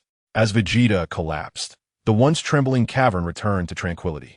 A group of young Saiyans rushed anxiously towards the fallen Vegeta. One young Saiyan with hair cascading down to his waist, helping the incapacitated prince, nervously asking, "Prince Vegeta, are you all right? Get away from me, Raditz. I am Vegeta." Vegeta could not hold back and retched once more. "What's going on? Why are you all here?" Lin Chen descended to the ground with Broly, addressing the group of small children before him. Faced with Broly, who had effortlessly defeated Vegeta with a single blow, the children instinctively recoiled in fear. Even Raditz trembled at the knees, while Vegeta found himself immobilized at that moment. "Who are you? Are you perhaps associates of theirs?" Among the frightened Saiyans, only one female Saiyan stepped forward, confronting Lin Chen and Broly directly. Upon hearing the name mentioned by the female Saiyan, Lin Chen raised an eyebrow. "Theirs? If memory serves, that seems to be a Saiyan from the original film adaptation, who departed from Planet Vegeta long ago to form his own legion, wandering the cosmos. Utilizing seeds of the Tree of Might, which they had obtained from unknown sources, they sought suitable planets throughout the universe to cultivate the trees, thereby enhancing their strength through the fruits of the Tree of Might. Could it be that the desolation of Planet Vegeta is due to the Tree of Might, and that terrifying aura we sensed earlier was its essence? If so, everything begins to make sense. I am Lynx." Upon hearing this name, astonishment washed over the faces of the Saiyans present. Lynx had become a legendary figure on Planet Vegeta. "Lynx? Is it truly you, King Lynx?" the female Saiyan exclaimed, a hint of excitement in her voice. "But you went missing 5 years ago. I have returned." The bloodline of the legendary Super Saiyan had altered Lin Chen's appearance slightly from the past. If one were not familiar with him, it would indeed be challenging to recognize him now. Seeing Lin Chen nod, the female Saiyan's expression shifted. In the next moment, she suddenly lunged into Lin Chen's embrace, weeping uncontrollably, leaving Lin Chen and Broly exchanging glances. "Your Majesty Lynx, you have finally returned. This is wonderful. If you hadn't come back, Planet Vegeta would have faced annihilation." Lin Chen was momentarily taken aback, then gently patted her back, offering solace. "Do not cry. Please tell me what is happening on Planet Vegeta." "All right." The female Saiyan ceased her tears and began to explain the events that had transpired on Planet Vegeta. As Lin Chen had surmised, this situation was indeed connected to the wandering Saiyan dares. Ever since the dragon had transported Planet Vegeta to the edge of the universe, the Saiyans had embarked on a new way of life under the leadership of King Vegeta. Raiding and conquest were no longer part of their existence. Instead, the Saiyans devoted themselves to training on the planet, preparing for the return of their true king, Lynx, in 5 years' time. 5 years had swiftly passed, and most Saiyans had gradually adapted to this life of training. However, just as they settled into this routine, a spaceship disrupted the tranquility of Planet Vegeta. The ship's owner was none other than Dares, a lower-class warrior and a traitor to the Saiyan clan. Interestingly, Dares' journey bore some resemblance to Lin Chen's own. He, a subordinate warrior, unexpectedly ended the life of his comrade during a mission and subsequently vanished without a trace. To everyone's astonishment, years later, he reappeared, possessing unparalleled strength. Under his command was the Dale's Legion, comprising 5 formidable alien warriors. Upon their arrival on Planet Vegeta, Dales immediately exhibited overwhelming power, effortlessly defeating King Vegeta, with even Bardock, now the mightiest warrior of Planet Vegeta, proving no match for him. After vanquishing them with ease, Dales proclaimed himself the new king of the Saiyans and planted a mysterious seed known as the Spirit Tree in the capital. According to Dales, the Spirit Tree is a rare plant capable of absorbing the life essence of planets, producing a fruit that significantly enhances the combat prowess of its consumer. Following his conquest of King Vegeta, Dales used this fruit as bait to entice a faction of Saiyans to pledge their loyalty. These individuals currently gathered in the capital are awaiting the fruit's maturation. Your Majesty Linkus, King Vegeta, and other loyal Saiyans are assembling around the capital, intent on thwarting the maturation of the Spirit Tree's fruit. Lord Bardock has stated that if the Spirit Tree is destroyed before the fruit is harvested, Planet Vegeta can be revitalized. We, unable to assist in any meaningful way, have been tasked with watching over these children, as King Vegeta proclaimed that should they fail, these children would represent the last seeds of the Saiyans. Upon hearing the words of the female Saiyan, Lin Chen's lips curled into a slight smile, realizing that his wish to relocate Planet Vegeta inadvertently led the Dale's Legion to discover it. He recalled that in the original narrative, Dales and his companions were continuously evading Frieza's forces while searching for a remote planet suitable for planting the spirit tree. It was quite serendipitous that this time, they stumbled upon the concealed Planet Vegeta. Chapter 13. The True King of the Saiyans, Dales. The system detected a crisis on Planet Vegeta and triggered the ultimate choice. Choice 1. Ignore the crisis on Planet Vegeta and seize all spirit tree fruits. Reward. Energy Sphere Technique. Choice 2. Deter the Dale's Legion and recruit all members for personal gain. Seize all spirit tree fruits. Reward. King Kai Fist Technique. Choice 3. Eliminate all members of the Dale's Legion and destroy the spirit tree. Reward. 10 spirit tree fruits. 50-fold gravity chamber. Upon encountering the sudden choices presented by the system, Lin Chen did not hesitate and made his decision. I choose 3. Planet Vegeta shall become Lin Chen's stronghold in the future, having utilized a wish from the Namekian dragon to relocate it here. He could not bear to watch it be drained by the spirit tree. As for the rewards, techniques can be learned directly from King Kai, given sufficient time. The 50-fold gravity chamber, however, appeared far more enticing to Lin Chen. Although the 10 fruits offered in Choice 3 may seem few, they would suffice for now. Moreover, according to the unfolding narrative, it is evident that Dales and his companions must possess the seeds of the spirit tree. If they could acquire them, they could easily cultivate them on another planet. Why sacrifice their own Vegeta? Please confirm your choice, host, and complete the task promptly. Lin Chen withdrew his consciousness and turned to the female Saiyan. Rest assured, I shall resolve those individuals at once. Upon hearing this, the female Saiyan's expression brightened, and she bowed her head, saying, Thank you, Your Majesty. Indeed, Lin Chen nodded, ascending into the sky, preparing to depart when he suddenly looked down at the female Saiyan and smiled. By the way, what is your name? I am Hannah, Your Majesty. But you may also call me Hannah. Hannah replied, her cheeks flushed. Lin Chen nodded, refraining from further conversation, and soared into the sky alongside Broly, leaving the cave behind.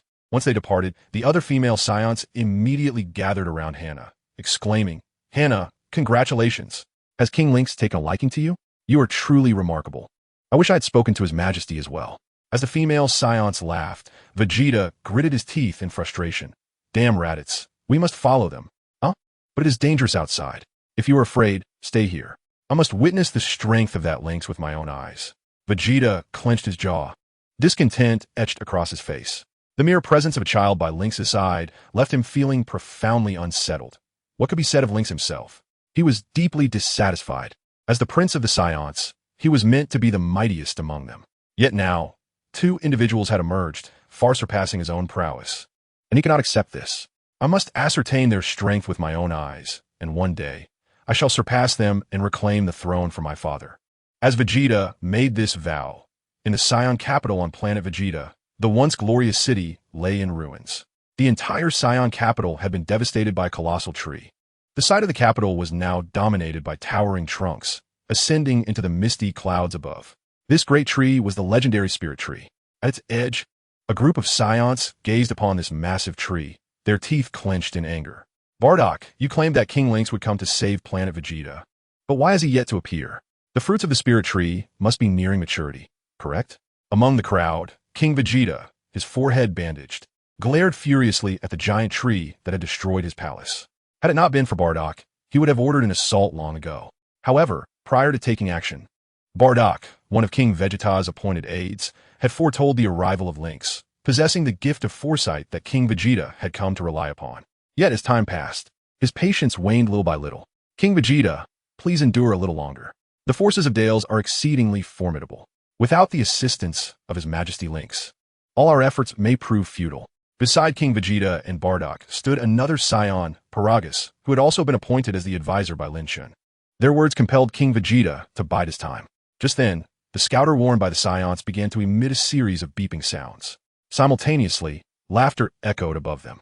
Huh? Is that not King Vegeta? Have you perhaps had a change of heart and decided to pledge allegiance to His Majesty Dales? King Vegeta and his companions looked up in horror. A group of Saiyans was surrounding a faction floating above them. These Saiyans were the traitors who had betrayed King Vegeta and sided with Dales, and the 6 individuals they surrounded were the 5 core members of Dale's Legion, along with the malevolent Saiyan himself, Dales.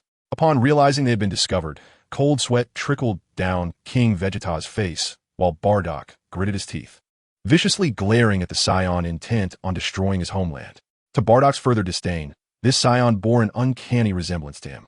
Dales appeared almost identical to Bardock, save for his darker skin. Get out of Planet Vegeta, Dales. The true king of the Saiyans is about to return, and when that time comes, you and all your subordinates shall meet a grim fate. King Vegeta shouted. Oh, Dales curled his lips into a bloodthirsty smirk. The true king you speak of, is it that fellow named Lynx? I have heard of him. A mere warrior with a power level of only 100,000 dares to claim kingship? Beside Dales, a Saiyan with only a tuft of hair on his head chimed in. Indeed, King Vegeta, open your eyes and behold the true king of the Saiyans. Only His Majesty Dales possesses a power level soaring to 300,000. What of you, Naba? When did you become this way? Where's your Saiyan elite spirit? King Vegeta retorted, anger flaring within him.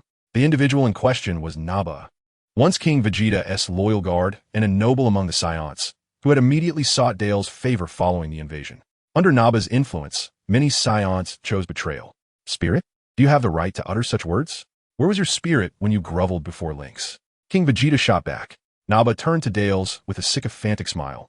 Your Majesty Dales, allow me to handle these disobedient individuals. Go ahead, Dales replied, a smile spreading across his face that he could hardly contain. Chapter 14. He is the true king of the Saiyans. Though Dales had envisioned countless times the day he would reign over Planet Vegeta, he had not anticipated it would arrive so swiftly. While merely seeking planets on the fringes of the universe suitable for cultivating spirit trees, he inadvertently stumbled upon the long-lost Planet Vegeta. When he first discovered this planet as the missing Planet Vegeta, Dales had felt a tinge of panic. The tale of the Saiyans' betrayal of King Frieza and their subsequent triumph over him has echoed throughout the cosmos. Initially, Dales harbored concerns about encountering the formidable warrior who had wounded Frieza on this planet. However, upon conducting a covert investigation, he discovered that the Saiyans had employed cunning tactics to defeat Frieza. The strongest warrior on this planet possessed a battle power of merely below 30,000, whereas Dales' own strength had surged to 300,000. Thus, the time for Dales to unleash his prowess had arrived. With his overwhelming might, he not only succeeded in cultivating the Tree of Might, but also gathered numerous Saiyans to serve as his subordinates. Once merely a low-ranking warrior, he had now ascended to the pinnacle of Saiyan hierarchy. The sensation was utterly delightful. Nappa, if possible, recruit even more individuals. Without a sufficient number of subjects, my title as a Saiyan King would be but a hollow claim. As you wish, Your Majesty, Nappa replied, smirking as he descended before King Vegeta and his entourage. King Vegeta, this is my final offer to you. Surrender and submit to His Majesty Dales, or face death. Is that so? You? King Vegeta scoffed. Of course. Someone like you would not comprehend the greatness of His Majesty Dales. Although Lynx once led us to victory against Frieza, he also forced us Saiyans into hiding, unable to venture beyond our planet, living lives akin to imprisonment. This is not the existence we Saiyans deserve. Nappa shouted to the assembled Saiyans, but His Majesty Dales is different. Under his leadership, we can return to our exhilarating past lives. More importantly, His Majesty holds the fruits of the Tree of Might, and by following him, everyone will have the opportunity to partake in these bountiful fruits. Behold, this is the power of the Tree of Might. With a thunderous declaration, Nappa unleashed his energy, and a formidable pressure swept over every Saiyan present like a tempest. Their battle power detectors emitted a cacophony of alerts. 30,000? King Vegeta stared incredulously at Nappa, who had once been his subordinate.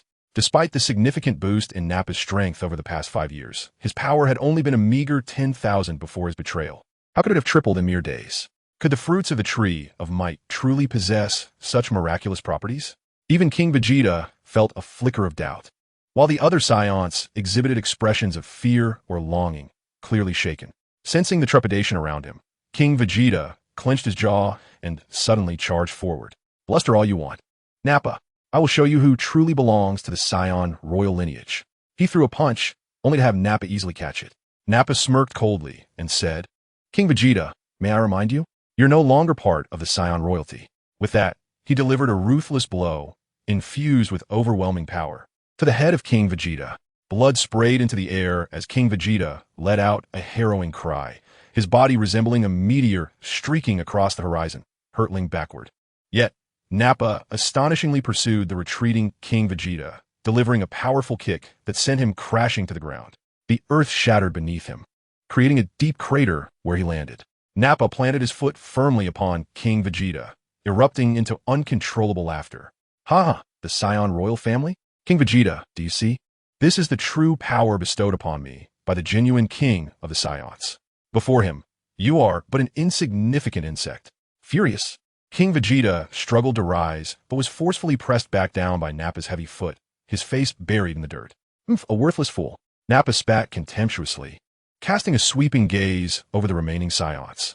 Except for Bardock and Paragus, the other Saiyans quivered in fear, retreating a step. So, do you now understand who the true king of the Saiyans is? Just as Nappa's words echoed, a sudden disturbance in the air was heard from the distant sky. The crowd looked up, and in the next moment, two figures materialized in midair. Who were they? The appearance of Lin Chen and Broly heightened the tension among Dale's faction. Lin Chen remained silent, a distant smile gracing his lips as he placed his hands behind his back. As countless gazes turned towards him, a collective gasp resonated throughout the scene. Dales, perplexed by the terrified expressions of the Saiyans around him, barked, "What's wrong? Who is he?" On the ground, Nappa, once brimming with ferocity, now took a few fearful steps back, his body trembling involuntarily. No one answered Dale's inquiry. However, among Bardock's group, Paragus suddenly knelt towards Lin Chen, clasping his fists and proclaiming loudly, "He is the hero who led the Saiyans to defeat Frieza, the true king of our Saiyan lineage, His Majesty Linkus." Following Paragus, Bardock also knelt in excitement, exclaiming, "All hail His Majesty Linkus." Once Bardock began, the second, third, and fourth Saiyans who had not pledged allegiance to Dale's all fell to their knees, their voices rising in reverence. As for Dale's faction, the newly allied Saiyans, much like Nappa, displayed a look of trepidation. Despite having been absent from the public eye for 5 years, Lin Chen's formidable reputation still loomed large. Witnessing this scene, Dales snorted coldly, glancing at his battle power detector. However, the results puzzled him. 5,000? How can this fellow possess merely 5,000 battle power? The little one beside him has 10,000. Were these Saiyans truly so foolish as to regard someone with 5,000 battle power as a true king? Ignorant fools. Get down to the ground. One of Dale's subordinates lunged forward, aiming to strike Lin Chen down. Upon witnessing the scene, the figure on the ground, Naba, immediately exclaimed, "Lord Kakao, be wary. That Linkus possesses a combat power of 100,000. What? Kakao, having just heard Naba's words, had yet to fully comprehend them when he suddenly saw Lin Chen charging at him with a sweeping kick. Bang! With a dull thud, Kakao was propelled backwards at an even greater speed, crashing headfirst into the trunk of the spirit tree. With a splatter, he was reduced to a heap of flesh. Chapter 15. Linkus, brother, they're so weak. No, it cannot be. The remaining 4 subordinates of Dale's, witnessing Kakao's transformation into a puddle of gore, were left in utter disbelief, as if they had encountered a ghost. Unlike the treacherous Saiyans, these individuals had followed Dale's for many years, having consumed the spirit tree's fruits multiple times, their combat power exceeding 30,000. Previously, when suppressing the Saiyan King, they had displayed overwhelming strength, with none of the Saiyans able to withstand even 10 moves against them. Yet unexpectedly, just moments ago, their second strongest member, Kakao, had been slain in a single blow by someone with a mere combat power of 5,000. Nothing strange about it, Dales remarked. It seems that fellow can manipulate his combat power.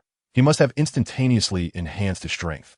5 years ago, his power was already 100,000, and over these 5 years, he has surely grown even stronger. It is no wonder you are no match for him. Dale soared past these individuals, drifting toward Linkus. Allow me to have a word with this lad. Humph, the true king of the Saiyans? There can only be one true king of the Saiyans, and that is I. Very well, my lord. If that is the case, we shall handle the other young man. The subordinates of Dale's immediately set their sights on Broly. Noticing this, Lin Chen remarked, "Broly, it seems they are coming for you." "Do not worry, brother Linkus. They are quite weak," Broly replied, undaunted.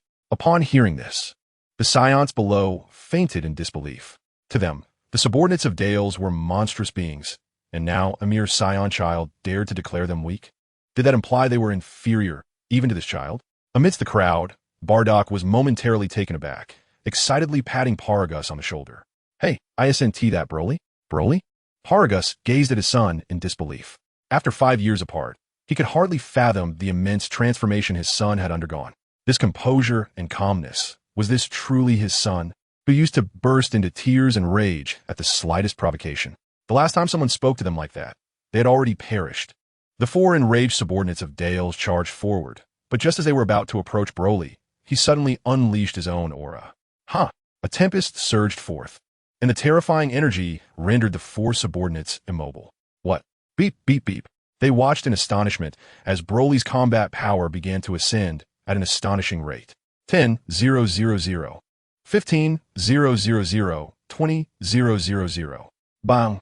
When the combat power readings exceeded 20,000, the detectors of these individuals shattered entirely. However, it was evident that they could sense Broly's power continuing to ascend. Someone promptly retrieved a backup communicator, exclaiming, "Is this the ship? Immediately inform me of that boy's combat power." "Lord Deleuze, what on earth is happening?" A voice responded, "There's an energy presence before you, with a combat power reading reaching 230,000. Upon hearing this news, everyone was left in utter astonishment. 230,000? Are your eyes deceiving you? How is this possible? How could this Saiyan child possess such immense strength? The detector must be malfunctioning. Yet the communicator insisted, "That is impossible, my lord. The detectors aboard the ship are supersized, with a maximum detection capability of 1,000,000. 230,000. In the distance." Dales also overheard their conversation through the communicator and was equally incredulous to learn that this Saiyan boy possessed a combat power of 230,000. After all, Dales himself only had a combat power of 300,000, a strength he had attained by absorbing the essence of several planetary life forms and consuming numerous fruits from the Tree of Might. How could a seemingly underage Saiyan child wield such colossal power? Infuriating. Truly infuriating. Is this the limitation of lower-class warriors? "Hey, no need to look over there. Your opponent is me." Suddenly, a faint voice resonated from behind Dales. He quickly turned around. Facing him, with arms crossed and a sneer, was Lin Chen. Dales dismissed him with contempt. "Lin Kex? Very well. I shall first deal with you before confronting that boy." Without further ado, Dales raised both hands towards Lin Chen, unleashing a brilliant blue shockwave that struck Lin Chen squarely. As the shockwave dissipated, Dales panted heavily, gazing coldly at the dust-shrouded sky before turning his attention back to Broly. He intended to swiftly dispatch Lin Chen to provide support to his subordinates. However, upon glancing back, he was taken aback to see several of his commanders already sprawled on the ground, incapacitated by Broly. Yet, fortunately, they were not dead, having grown up on planet Namek. Broly, much like Gohan in the original narrative, had become a good-hearted individual who abhorred killing. "You little brat." Witnessing his subordinates lying defeated, Dales' voice turned icy as he prepared to eliminate Broly as well. But then, "Hey, your opponent is me." "No, it's impossible." Dales turned in horror to find that as the dust settled, Lin Chen remained floating, entirely unscathed. How could this be? Dales was perplexed. For had not those individuals claimed that Lin Kex possessed only 100,000 combat power? Surely Dales refrained from relying on his own detector, and chose instead to contact his ship's crew. "This is Dales. Confirm the combat power of the other Saiyan immediately." "My lord, we were just about to inform you that Saiyon's combat power is 550,000. 550,000. It is inconceivable for a Saiyan to possess a combat power of 550,000. Have you perhaps consumed the fruit of the Tree of Might? Why is it that a Saiyan cannot attain such a level of strength?" "Dales, you are utterly oblivious to the true potential of a Saiyan," Lin Chen remarked indifferently. In an instant, Lin Chen vanished from his original position, reappearing before Dales in the next moment. He thrust his right knee forcefully into Dales' abdomen. The impact caused Dales to expel a mouthful of bile, contorting his body into the shape of an overripe shrimp, his features distorted in agony. Such power, remarkable power. How could the Saiyan be so formidable? Dales' mind was overwhelmed with a tumult of shock, humiliation, rage, and despair. Lin Chen's lips curled into a proud smile as he spoke with unabashed arrogance. You still retain your consciousness after receiving my punch? Impressive. For someone with a combat power of 300,000. Dales, care to spar with me? I wish to stretch my limbs. Stretch your limbs? Do you think I, Dales, am to be trifled with? With a sudden explosion of fury, Dales radiated an aura of violence and launched a frenzied assault on Lin Chen. Chapter 16. The Resurrected Vegeta Planet. The sky reverberated with the sound of fists and feet colliding, akin to thunder. Lin Chen and Dales, against the backdrop of the colossal Tree of Might, engaged in a breathtaking contest. They oscillated between distances of thousands of meters and collided in mere moments, soaring through the heavens and plunging to the earth, all within the span of mere seconds. Due to the incredible speed of their movements, onlookers could scarcely discern their actions, only hearing the continuous sound of explosive impacts overhead. Among the spectators, only Broly could keep pace with their velocity. Is this the power of His Majesty Lin Kex? Unbelievably strong. He is even mightier than he was 5 years ago. The astonished Saiyans gasped in awe. Meanwhile, the traitors and Dale's forces, sensing the imminent danger, began to quietly and fearfully retreat towards the Tree of Might. Hurry! Seize this opportunity to flee, urged Naba to the crowd. Naba, do we truly need to escape? One questioned. Fool, do you think we can contend with that level of combat? Quickly return to the spaceship, Naba insisted. From what he observed, it was clear that the recently returned Lin Kex was evidently stronger than Dales. If they did not flee now, would they wait until Dales was truly defeated? As for begging for Lin Kex's forgiveness, let us not forget that he is a Saiyan, and Saiyans never show leniency towards traitors. At that moment, high above in the sky, Dales had exerted every ounce of strength he could muster, only to find himself increasingly frustrated. He could sense that Lin Chen had not even begun to unleash his full power, yet he continued to toy with him. Why? Lin Kex, reveal your true strength. Lin Chen paused momentarily, a chilling smile gracing his lips. Very well. He had grown weary of the game. Dales, with a combat power of 300,000, was indeed more resilient than the cosmic pirates of old. In the next instant, an overwhelming force collided with Dale's face. Time seemed to come to a standstill at that moment. As Darius distinctly felt his visage contorting, his teeth shattered. Then, time resumed its normal passage, and Darius was propelled forth like a cannonball, tracing a brilliant arc through the air, ultimately crashing into the trunk of the spirit tree, leaving a considerable dent. Lynx, Darius exerted himself to emerge from the trunk, screaming in madness, I am Darius, the Emperor of the future universe. How could I possibly lose to you? In the next instant, Darius ascended skyward. Above him loomed the canopy of the spirit tree, beneath which hung numerous spirit tree fruits, their colors still somewhat green, indicating their immaturity. Yet, even these unripe fruits possessed the power to enhance combat prowess. Darius could hardly wait for the fruits to ripen. He craved an immediate augmentation of his strength to vanquish Lynx. With the spirit tree fruits within arm's reach, Darius envisioned victory beckoning, picturing himself empowered, ruthlessly trampling Lynx beneath his feet. Lynx, noticing Darius's trajectory, sneered, perfect, a multitude is gathered upon the tree. Let us see you all vanish alongside the spirit tree. As a divine entity, the spirit tree could not be destroyed by mere ordinary attacks. In the original tale, Sun Wukong had only managed to annihilate this towering giant by harnessing the energy from the spirit tree fruits. Although Lin Chen lacked the energy blast, he possessed techniques far more formidable. With a bellow, Lin Chen began to emanate a golden aura. This aura instilled a peculiar sense of dread among all the Saiyans present. As King Vegeta observed the golden radiance enveloping Lin Chen, an ancient legend, passed down among the Saiyan royalty, instinctively surfaced in his mind. Meanwhile, Darius, having just plucked the darkest-hued spirit tree fruit and poised to consume it, sensed the extraordinary aura wafting from below.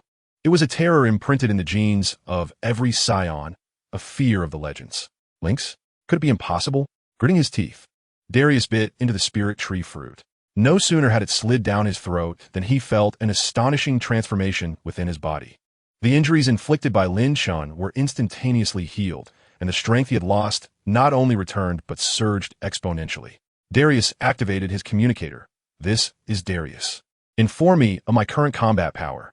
Great Lord, your combat power has exceeded 600,000. 600,000? Ha ha! Darius erupted into laughter. The soil of Planet Vegeta indeed suited the spirit tree, allowing him to gain such immense strength even from the still maturing fruits. If he were to wait until all the fruits were fully ripe, his power would undoubtedly reach even greater heights. Not even Lynx nor the tyrannical frost demons of the universe would stand a chance against him. However, before Darius could revel in his triumph for long, his communicator suddenly relayed the despairing cries of his subordinates. Lord Darius, there lies a formidable power in your vicinity, seemingly originating from that Saiyan, Linkus. What is his battle power now? Is it 800,000, 900,000, or perhaps 1,000,000? No, it must exceed the extreme limits. At that moment, a deafening explosion suddenly erupted near Darius, prompting him to turn and witness a plume of smoke rising ominously, precisely from the location where his mothership was docked. Flee quickly. Within Darius's mothership, an explosion triggered by the large combat power detector receiving energy beyond its limits caused a chain reaction inside the vessel. Survivors screamed as they rushed out, seeking refuge with their only pillar of hope, Darius. However, at that instant, they all noticed a radiant glow emanating from beneath the spirit tree. At that moment, Lin Chen had fully transformed into a mimicry of a Super Saiyan, staring at the spirit tree with his purple-black hair as he raised a hand. Lin Chen did not perform any grand technique. He merely concentrated his energy into a green orb and propelled it toward the spirit tree. This orb, no larger than a basketball and traveling at a leisurely pace, soon penetrated the tree, resulting in an explosive beam of light erupting from the trunk. The beam surged upward, piercing through the tree's canopy, ultimately engulfing Darius and the traitorous Saiyans. I am the rightful king of the Saiyans. Amidst the resounding echoes, Darius's final despairing cry rang out.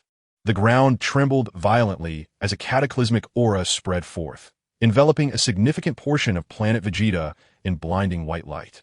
Under the weight of this terrifying presence, the Saiyans knelt in submission, succumbing to the dread that their doom was imminent. Yet, moments later, the spirit tree's branches, which had cloaked the majority of the planet, transformed into countless golden specks. These luminous particles, akin to falling snow, dispersed across the entire planet. The true nature of these specks was the life energy extracted by the spirit tree. As this energy seeped into the earth, the once withered land rejuvenated as if nourished by rain, restoring vitality to all life on Planet Vegeta. In that moment, the planet on the brink of destruction was reborn. Chapter 17.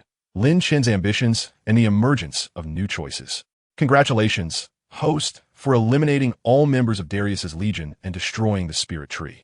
Reward: 10 spirit tree fruits and a 50-fold gravity chamber. The rewards have been deposited into the system space and can be retrieved at any time.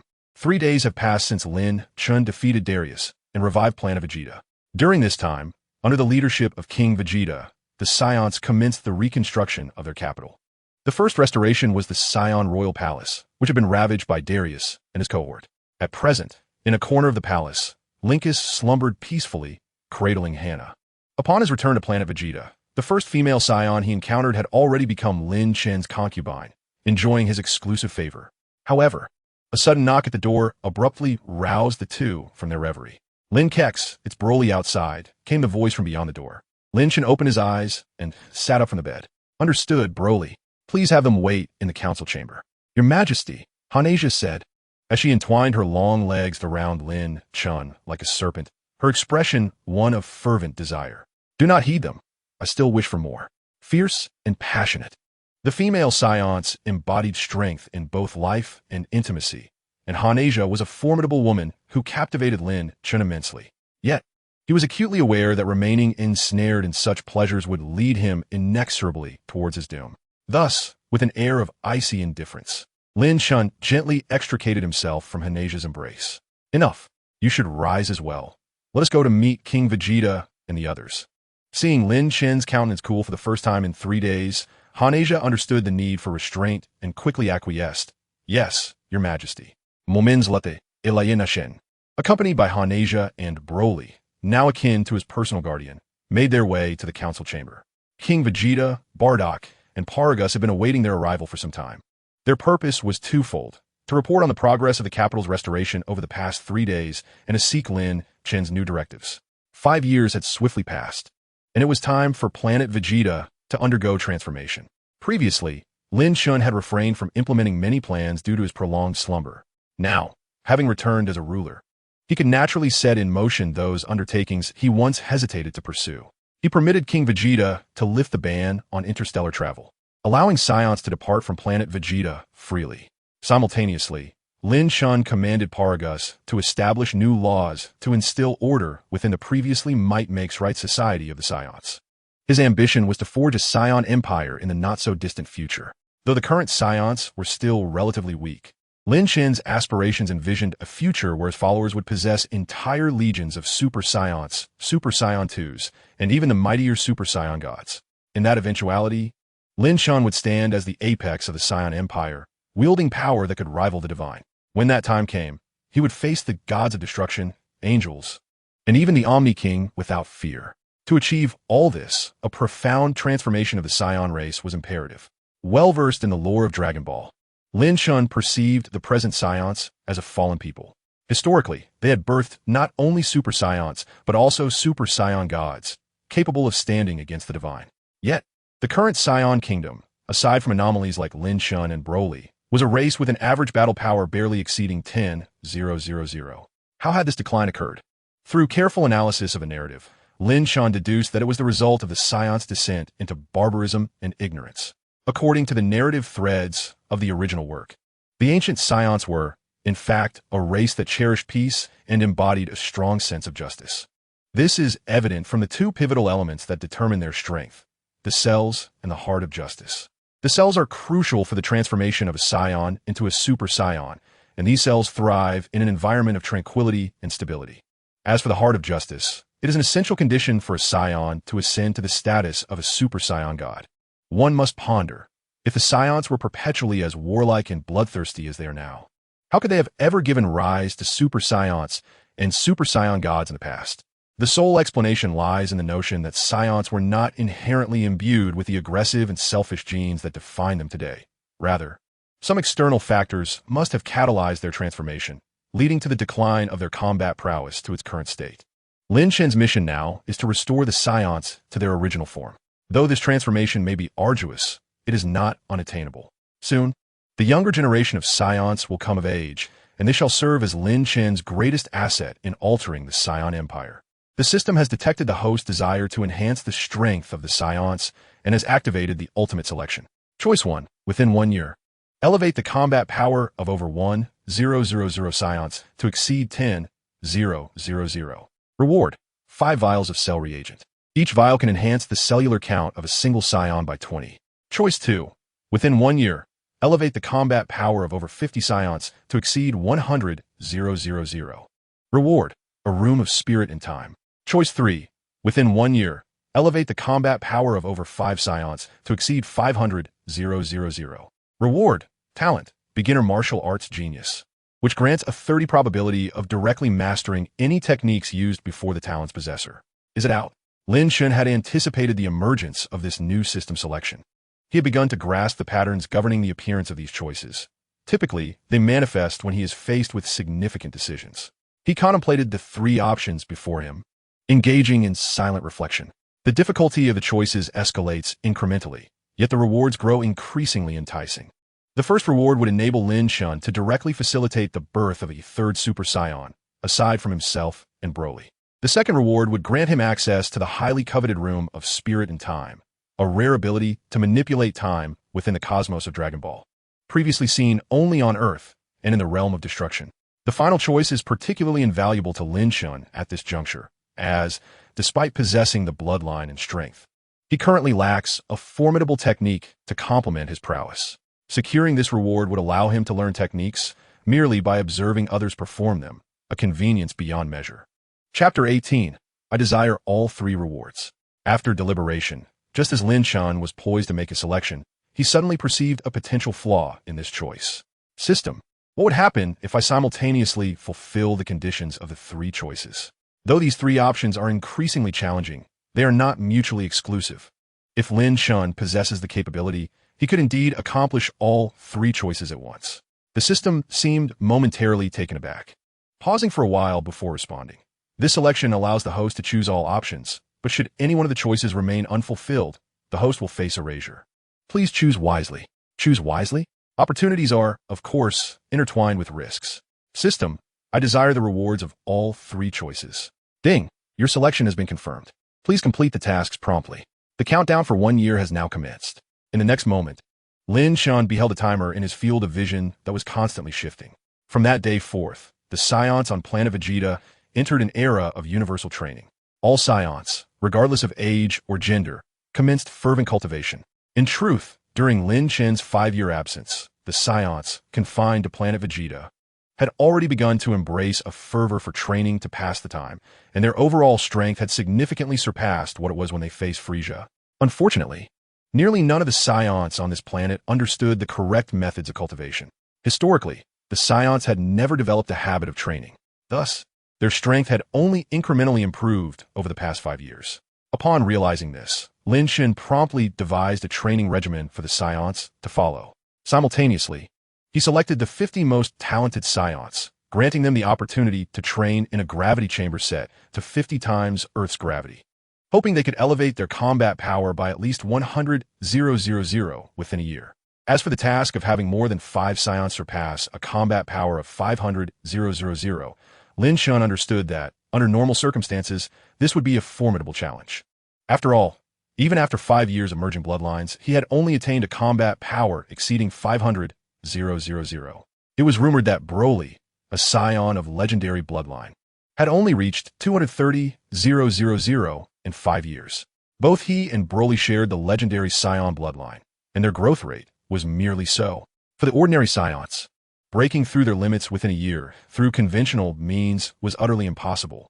Fortunately, Lin Chen possessed alternative methods. On this day, Lin Chen gathered together 5 individuals: King Vegeta, Paragus, Bardock, Hannah, and Broly. These 5 were the ones Lin Chen intended to utilize to accomplish the task of achieving a combat power of 500,000. Once everyone had arrived, Lin Chen presented them with 5 spirit tree fruits. Eat these. What are these spirit tree fruits? Upon seeing the enormous red fruits in their hands, King Vegeta and the others immediately recognized them. Were these not the very fruits that had been used during the Dale's rebellion to entice the Saiyans to defect? Your Majesty, how do you possess these? Did you not destroy all the spirit tree fruits? Paragus inquired with curiosity. You need not ask further. Consume them quickly, and your strength will increase significantly. Understood. Upon hearing Lin Chen's command, the other 4, with the exception of Broly, ceased their hesitation and promptly began to devour the spirit tree fruit. In a matter of moments, they had consumed the entirety of the fruit. The next instant, an overwhelming transformation surged within them, as a searing and expansive energy filled their beings.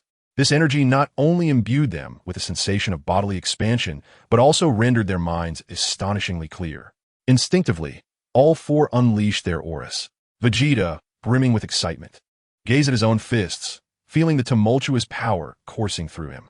This strength is remarkable, Bardock exclaimed, his face alight with joy as he clenched his fists.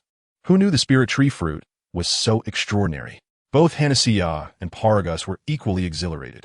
Observing the ecstatic quartet, Lin Chen utilized the system to assess their combat power. Among them, Bardock experienced the most significant increase, astonishingly reaching a combat power of 400,000. Vegeta was not far behind. Paragus and Hannah were slightly weaker, yet their combat power had also surpassed 300,000. Truly, this was the food of the gods, undeniably miraculous.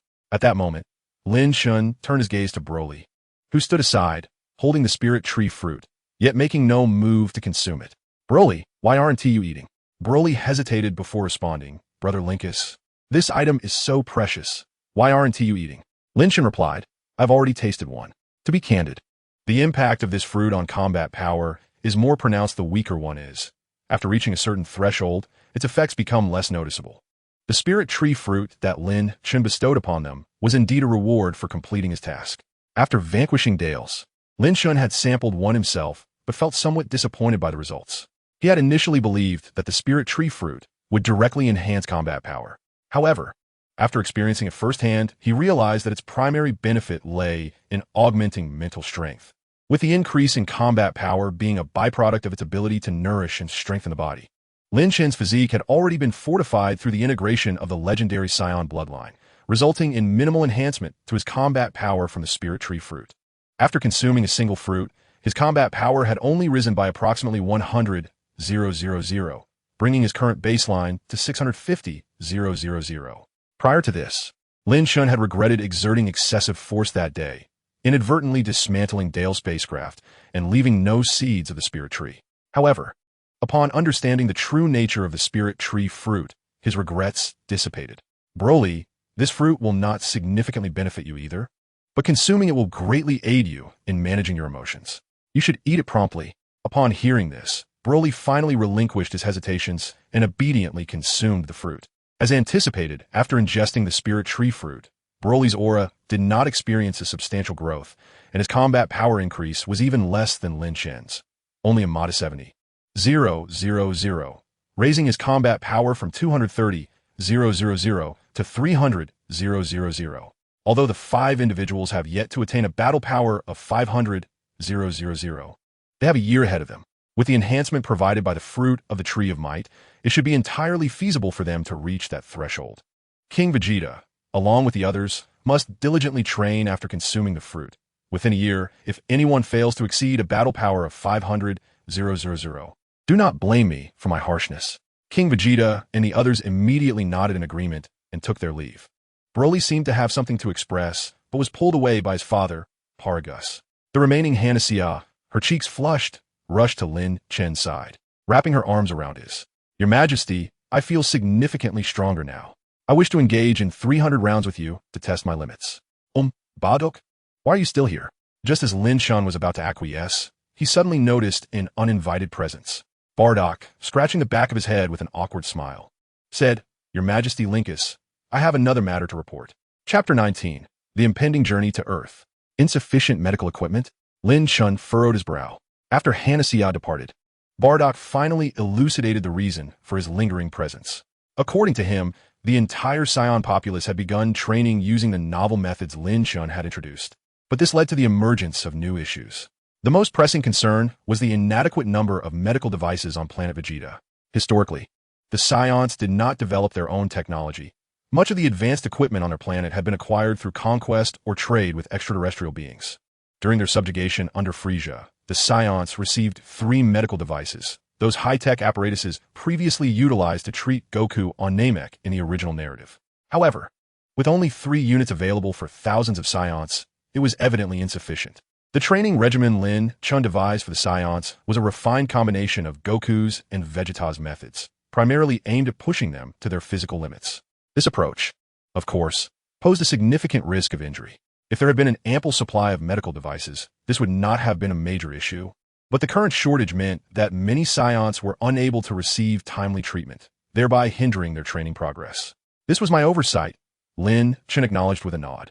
Realizing the flaw in his plan, Bardock quickly replied, Your Majesty, there is no need for concern. I can immediately dispatch someone to seek out civilizations that possess medical technology. If necessary, we could even raid Frieza's planet to acquire some. Lin Chen shook his head. No, what we require is not just a few or even dozens of medical devices. We need at least hundreds or thousands. Allow me to handle this. Upon hearing this, Bardock nodded in agreement. After parting ways with Bardock, Lin Chen, utilizing his instantaneous movement ability, appeared on Earth. Clad in combat attire, Hanasia accompanied him, wearing a battle power detector on her wrist. As the newly appointed Princess Lin Chen, Hanasia clung tightly to him, insisting on accompanying him to another planet. Your Majesty, is this Earth? The gravity here is so low. Indeed, this is Earth. Lin Chen surveyed the surroundings, a blend of familiarity and strangeness stirring memories within him. This marked his first visit to Earth since arriving in the Dragon Ball world, perhaps due to his rebirth as a Saiyan in this life. Lin Chen felt little emotional attachment to Earth. Yet, it remained the epicenter of the entire Dragon Ball narrative and an indispensable part of Lin Chen's future Saiyan Empire plans. From the original text, it is evident that hybrids between Saiyans and Earthlings possess innate strength surpassing that of pure-blooded Saiyans. Thus, Lin Chen had long contemplated establishing formal ties between the 2 planets at some point in the future. Unexpectedly, due to the need for medical equipment, his journey to Earth had been expedited. Although in the original story Earth was derided as a primitive planet by the Saiyan Raditz, the civilization here far exceeded the Saiyans' expectations. Moreover, this planet was home to numerous brilliant inventors. Lin Chen sought out the renowned inventor, Dr. Brief, located in West City. He was also the father of Bulma. one of the most significant female characters in the Dragon Ball world. The medical device urgently needed by the Saiyans rested entirely on his shoulders. In the next moment, Lin Chen, accompanied by Hanaxia, soared toward West City. Dr. Brief was not only a genius, but also the founder of the Capsule Corporation. His stature was akin to that of Edison in Lin Chen's former world. He was a world-renowned scientist and a wealthy entrepreneur. Consequently, upon arriving in West City, Lin Chen had little difficulty locating Dr. Brief's residence. Their home stood as the largest edifice in West City, easily identifiable by the Capsule Corporation's emblem atop the structure. After landing, just as Lin Chen prepared to knock on the door, he suddenly heard cries emanating from within Dr. Brief's home. "Don't be afraid, Bulma dear. Keep an eye on Bulma for me." "All right, my love." At that moment, inside Dr. Brief's house, he stood protectively before his wife and daughter, arms outstretched. Before the trio stood an elderly man leaning on a cane, flanked by 3 grotesque creatures resembling the Zenkai. Nearby lay several security personnel from the Capsule Corporation, sprawled on the ground. The old man sneered, "Very well, Dr. Brief, as long as you come with us quietly, no one will be harmed. Moreover, we will return your other daughter to you." "Another ties? You have captured ties?" Dr. Brief exclaimed in alarm. "Indeed, make your choice quickly. Dr. Willow awaits us." The old man struck the ground with his cane. But just then, a voice interjected from the side. "I'm sorry, but Dr. Brief cannot accompany you." "Who?" The elderly man turned his head and beheld a man and a woman entering the room, both clad in peculiar garments resembling armor. "Dear, are they your acquaintances?" "Mrs. Brief inquired, her brow furrowed in confusion. "No, I do not recognize them," Dr. Brief replied, shaking his head, equally bewildered. "What on earth is happening today?" Not only has Dr. Kaiōshin, the long-missing assistant of Dr. Willow, suddenly appeared, claiming that Dr. Willow wishes to see him, but now there are 2 unfamiliar strangers as well. Behind Mrs. Brief, a curious little girl with twin ponytails peered out, her eyes wide with intrigue as she regarded the newcomers. The intruders were none other than Lin Chen. Casting a quick glance around the room, Lin Chen had already discerned the situation. He also recognized the individual who intended to take Dr. Brief away. If his memory served him right, this person was indeed Dr. Kaiōshin, the assistant of Dr. Willow from a certain Dragon Ball movie. Dr. Willow is renowned in the Dragon Ball universe, alongside Dr. Brief and Dr. Gero, as one of the 3 foremost scientists in the human realm, with expertise in biotechnology. In that film, Dr. Willow sought to resurrect himself by seizing the body of the world's strongest individual, only to be thwarted by Goku's spirit bomb. Little did he anticipate that Dr. Kaiōshin would appear several years ahead of schedule and right in Dr. Brief's home. As they gazed at the unexpected visitors, Dr. Kaiōshin felt an ominous presence. Yet, he dismissed the notion of danger. How could he possibly be threatened with 3 bioengineered beings by his side? These 3 creations were the pinnacle of Dr. Willow's technological prowess, capable of obliterating an entire tank division. Turning to Lin Chen, Dr. Kaiōshin demanded, "Who are you 2? This is no place for you. Leave at once." A smirk crept across Lin Chen's face, a mischievous grin forming. Beside him, Hanaxia scoffed. How dare someone with a power level of merely 10 speak to His Majesty Lin XS in such a manner? Garbage? You dare to insult Dr. Kaiōshin as worthless? Enraged, Dr. Kaiōshin slammed his cane and commanded his 3 bioengineered beings, "Teach this woman a lesson." Upon hearing this, the 3 creatures, resembling genetically engineered beings, immediately closed in on Lin Chen and his companion. "Your Majesty, what are these?" "They bear a striking resemblance to bioengineered warriors," Hanaxia remarked, not in the least perturbed, but rather intrigued. "They are likely biological weapons similar to the engineered beings," Lin Chen replied. Hanaxia chuckled. "Things with a power level below 200 are considered weapons?" Seeing that the 2 showed no signs of fear, Dr. Kaiōshin's sense of urgency intensified, and he hastily ordered, "What are you waiting for? Attack!" The 3 bioengineered beings lunged at Hanaxia. Just then, Hanaxia's eyes narrowed, and she raised her finger towards the trio. Whoosh, whoosh, whoosh. 3 invisible blasts of energy shot forth, instantly reducing the 3 bioengineered beings to mere piles of shredded flesh. What? Dr. Kaiōshin was taken aback, astonished by the recent events. What had that woman done? How could 3 immensely powerful bioengineered beings have perished so effortlessly? Cold sweat trickled down his forehead. His instincts had proven correct. The 2 strangers before him were indeed exceedingly perilous. "Well then, do you have any last words?" Hanaxia sneered as she approached Dr. Kaiōshin, instilling fear in him. "Stay away," he bellowed, suddenly discarding his cane, his left arm transforming into a Gatling gun. Dr. Kaiōshin was no ordinary man. In his quest for longevity, He had augmented himself into a half-machine. Bang, bang, bang. A barrage of gunfire erupted from the Gatling gun, striking Hanaxia. Yet, to his astonishment, she appeared utterly unscathed. With a cold smile, she raised her right hand, a radiant light erupting from her palm. Wait! Dr. Brief suddenly cried out, though he did not comprehend the unfolding events. He sensed that Dr. Kaiōshin was in grave danger. His own life was of little concern, but his daughter remained in the clutches of Dr. Willow. However, Hanaxia paid no heed to Dr. Brief. In the next instant, a deafening shockwave obliterated Dr. Kaiōshin. Mrs. Brief and little Bulma screamed in terror, while Dr. Brief stood frozen. Anguish etched upon his face as he called out, Tai Si, greetings, Dr. Brief. I am Lynx, or you may call me by my earthly name, Lin Chen. I am here to discuss a potential collaboration. Dr. Brief retorted angrily, collaboration? Are you aware of what you just done? That person kidnapped my eldest daughter, and you have killed him. What shall become of her? How dare you speak to His Majesty in such a manner? Hanaxia suddenly flashed in front of Dr. Brief, raising her hand to strike him. Having witnessed her previous prowess, Dr. Brief instinctively shut his eyes in fear. Hold on, Lin Chen interjected, stopping her. Dr. Brief, you need not be afraid or enraged. I may have knowledge of your daughter's whereabouts. Dr. Brief opened his eyes, intrigued. You know, indeed, that individual must have been an underling of Dr. Willow, correct? I believe I recall his base being located at a place called the Zulumai Snow Mountain. The Zulumai Snow Mountain? Dr. Brief paused momentarily.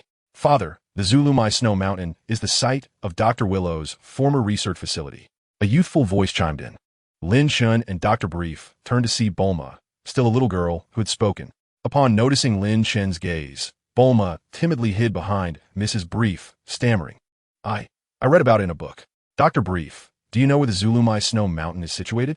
Approximately 2,000 kilometers to the northwest of West City, Dr. Brief instinctively pointed, then quickly realized, why do you ask? I intend to retrieve your daughter. Hannah, you shall remain here. Remember to be polite to Dr. Brief and his family. With that, Lin Chen executed a teleportation. The Brief family stood in stunned silence as he abruptly vanished. He disappeared. Meanwhile, in the distant Zrumapi Snow Mountain, within a colossal research facility resembling a fortress, a girl with a striking resemblance to Bulma, her golden hair akin to that of Mrs. Brief, was furiously cursing in one direction. Despite her hands and feet being shackled, her fervent movements could not be restrained. You brainy, twisted scientist, release me. One of my friends is a galactic patrolman. If you don't let me go, I'll have him lock you away in a galactic prison. Not far from this fiery beauty, a brain encased in a container emitted dull sounds. Dr. Kaiōshin, answer me quickly. What are you doing? This brain was none other than the mastermind behind the incident, Dr. Willow. In a desperate attempt to prolong his life, Dr. Willow had Dr. Kaiōshin extract his brain and place it within a robotic body. Just as Dr. Willow continued to call for the missing Dr. Kaiōshin, a figure suddenly appeared beside the blonde beauty. Huh? The girl, who had been cursing, abruptly ceased her tirade. Her eyes filled with confusion as she sized up the suddenly materialized Lin Chen. Excuse me, how did you just appear? Lin Chen glanced at the girl and inquired. Are you Tai Si, Dr. Brief's daughter? Yes. Upon receiving her nod, Lin Chen subtly moved his fingers, and in the next moment, the shackles binding Tai Si's hands and feet shattered. I'm a friend of your father, here to rescue you. Take my hand. Lin Chen extended his hand towards Tai Si. My goodness, how did you do that? Tai Si gazed at the shattered shackles, utterly astonished, and then, with excitement, grasped Lin Chen's hand. Are you an alien? That thing around your waist, is it a tail? Please tell me. Just as Lin Chen was about to respond, Dr. Willow from a distance finally noticed the unexpected intruder. Kid, who are you? How did you breach my research facility? Chapter 21. Collaboration with Dr. Brief. As Dr. Willow finished speaking, three shadowy figures emerged from the surroundings, encircling Lin Chen and Tai Si. These three figures were bizarre in appearance. One was a tall, rotund creature resembling a balloon. Another was entirely green, adorned with numerous tentacles. And the last appeared the most normal, yet was a muscular redhead. Who am I? You lack the right to know. Lin Chen grasped Tai Si's hand and began to ascend slowly from the ground. Huh, you can fly? Tai Si was utterly astonished, looking down at Lin Chen's feet and unable to discern any traces of flames. How was he soaring through the air? You little brat, do you think you can escape? In the presence of my three bio-warriors crafted from the pinnacle of biochemical technology, where could you possibly flee? Jason and Mrs. Abulio, come at me. As Dr. Willow was issuing commands, Lin Chen, accompanied by Tais, soared upwards, disregarding the ceiling above them, just as they were on the verge of colliding with the roof. Tais instinctively closed her eyes and screamed. At this moment, a radiant light flickered from Lin Chen's fingertips, creating an opening in Dr. Willow's laboratory. What? My research facility, reinforced with superalloy, was breached so easily? Dr. Willow exclaimed in disbelief. In the sky, Tais, feeling no impact from the roof, suddenly noticed the temperature around her plummeting. She cautiously opened one eye and nearly shrieked. Are we in the air? Ha! This sensation is incredible. Noticing that Tais seemed a bit cold, Lin Chen extended his other hand, channeling warmth towards her. Instantly, Tais felt significantly warmer. This is marvelous. By the way, you still haven't answered me. Are you an extraterrestrial? Soaring 1,000 meters high, Tais exhibited no fear, clearly indicating that the Brief family was anything but ordinary. Indeed, I am Lin Chen, a Saiyan from Planet Vegeta. Planet Vegeta? Saiyan? Upon hearing Lin Chen's revelation, Tais appeared as though she had seen a ghost. Are you here to invade Earth? Tais had heard of Saiyan's before, as she had a friend named Gak, who was also an extraterrestrial. You heard about them from Gak, right? Do you know him? The intergalactic officer Gak? I have heard his name, she mused. That unreliable fellow has become quite famous? Tais glanced at Lin Chen, who was now spreading his fingers towards the ground. What are you planning to do? Eliminate the threat posed by your father. Dr. Willow won't easily relent. Having saved you this time, he may come after your family next. I cannot continuously watch over you, Lin Chen stated nonchalantly. With a swift motion, a sphere of light shot from his palm. The sphere sped back in the direction they had come, piercing into Dr. Willow's laboratory and landing before the 3 bio-soldiers and Dr. Willow himself. Confusion clouded their faces as they stared at the glowing sphere. Yet in the next moment, the sphere erupted with blinding brilliance, unleashing an astonishing energy that engulfed everything in its vicinity. Subsequently, Dr. Willow, the deranged scientist who dreamed of world domination, along with his 3 inexperienced bio-soldiers, was sent straight to hell. With a thunderous roar, the enormous sphere consumed the entire laboratory below. Tais stood in astonishment, trembling. Oh my goodness, Gak was right. You truly are a dangerous group. Hey, I just saved you. To say that is a bit ungrateful, Lin Chen replied with a smile. I apologize. Tais quickly responded with sincerity. Let us start over. Hello, I am Tais, the eldest daughter of Dr. Brief. Thank you for saving me. Lin Chen smiled at the short-haired girl before him, suddenly realizing that she was rather intriguing. Unbeknownst to him, beneath his smile, the girl's heart began to race uncontrollably. In the city of West, at Dr. Brief's residence, after hurriedly addressing the inquiries of the police, Dr. Brief rushed back to his living room. There, Mrs. Brief was welcoming the remaining Hannah with delectable cake and tea. Upon seeing his daughter Bulma curiously poking at Hannah's tail while she voraciously devoured the cake, Dr. Brief couldn't help but break into a cold sweat. This mischievous child, does she not consider the circumstances? What if she provoked that extraterrestrial and endangered their family? Just then, 2 figures appeared in the center of the living room, having arrived via instantaneous teleportation. Lin Chen and Tai Si. Your Majesty, sister, Tai Si exclaimed upon their return, eliciting gasps of astonishment from those present. Bulma leaped to embrace her elder sister, while Mrs. Brief, visibly moved, embraced her daughter. Hannah stood up, offering Lin Chen a piece of cake. Your Majesty, you must try this. The food on this planet is exquisite. Lin Chen smiled politely, declining the offer, before turning to the still-dazed Dr. Brief. Dr. Brief, I've safely brought your daughter back. Thank you, Mr. Lin Chen. As for Dr. Willow, he will no longer trouble you, ever. Dr. Brief adjusted his glasses. Is that so? Well then, thank you, Mr. Lin Chen. May I inquire about the purpose of your visit? Oh dear, you cannot discuss business right after someone has rescued our daughter. I am preparing a splendid meal to properly entertain our guest. Mrs. Brief interjected, her displeasure evident. Please, madam, go ahead with your preparations. Dr. Brief, and I can discuss matters while we wait, Lin Chen replied. Hannah, let me assist you. I am curious about how you made those dishes. Hannah immediately took hold of Tai Si's arm and guided Mrs. Brief to the kitchen, leaving space for Lin Chen and Dr. Brief. Dr. Brief, I shall be frank. I have come seeking your assistance, Lin Chen began earnestly. Upon hearing this, Dr. Brief rubbed his hands together. Mr. Lin Chen, with your capabilities, I am uncertain how I can be of help. Lin Chen shook his head. Though we Scions possess strength superior to that of Earthlings, we lack the ability to develop technology. Therefore, I hope to obtain the technological support of you, Dr. Brief. and a Universal Capsule Corporation to provide us Science with technological products. Technological products? Dr. Brief appeared wary. Mr. Lin Chen, if I may speak frankly, you seem quite formidable already. Earth-S weaponry. No, Doctor, you misunderstand. To be direct, the technological products I require are twofold. One is a medical treatment device, and the other is a gravity chamber. Dr. Brief paused in astonishment. A healing device? A gravity chamber? Lin Chen glanced around and pointed towards the garden outside. Doctor, let's go over there. I wish to show you something. With that, Lin Chen made his way towards the garden. Dr. Brief's wealth was substantial. His garden was as expansive as a public park. Lin Chen casually selected a flat area and, with a wave of his hand, summoned a healing device he had brought from Planet Vegeta from the system space. The sudden appearance of the device left Dr. Brief utterly flabbergasted. Mr. Lin, how did you accomplish this? Is it a universal capsule? No, consider it a peculiar ability of mine, Lin Chen replied nonchalantly. He patted the healing device and continued. This is the model we currently use, capable of fully healing severely injured individuals in a short span of time. Doctor, I hope you can replicate it completely and manufacture 100 units for us.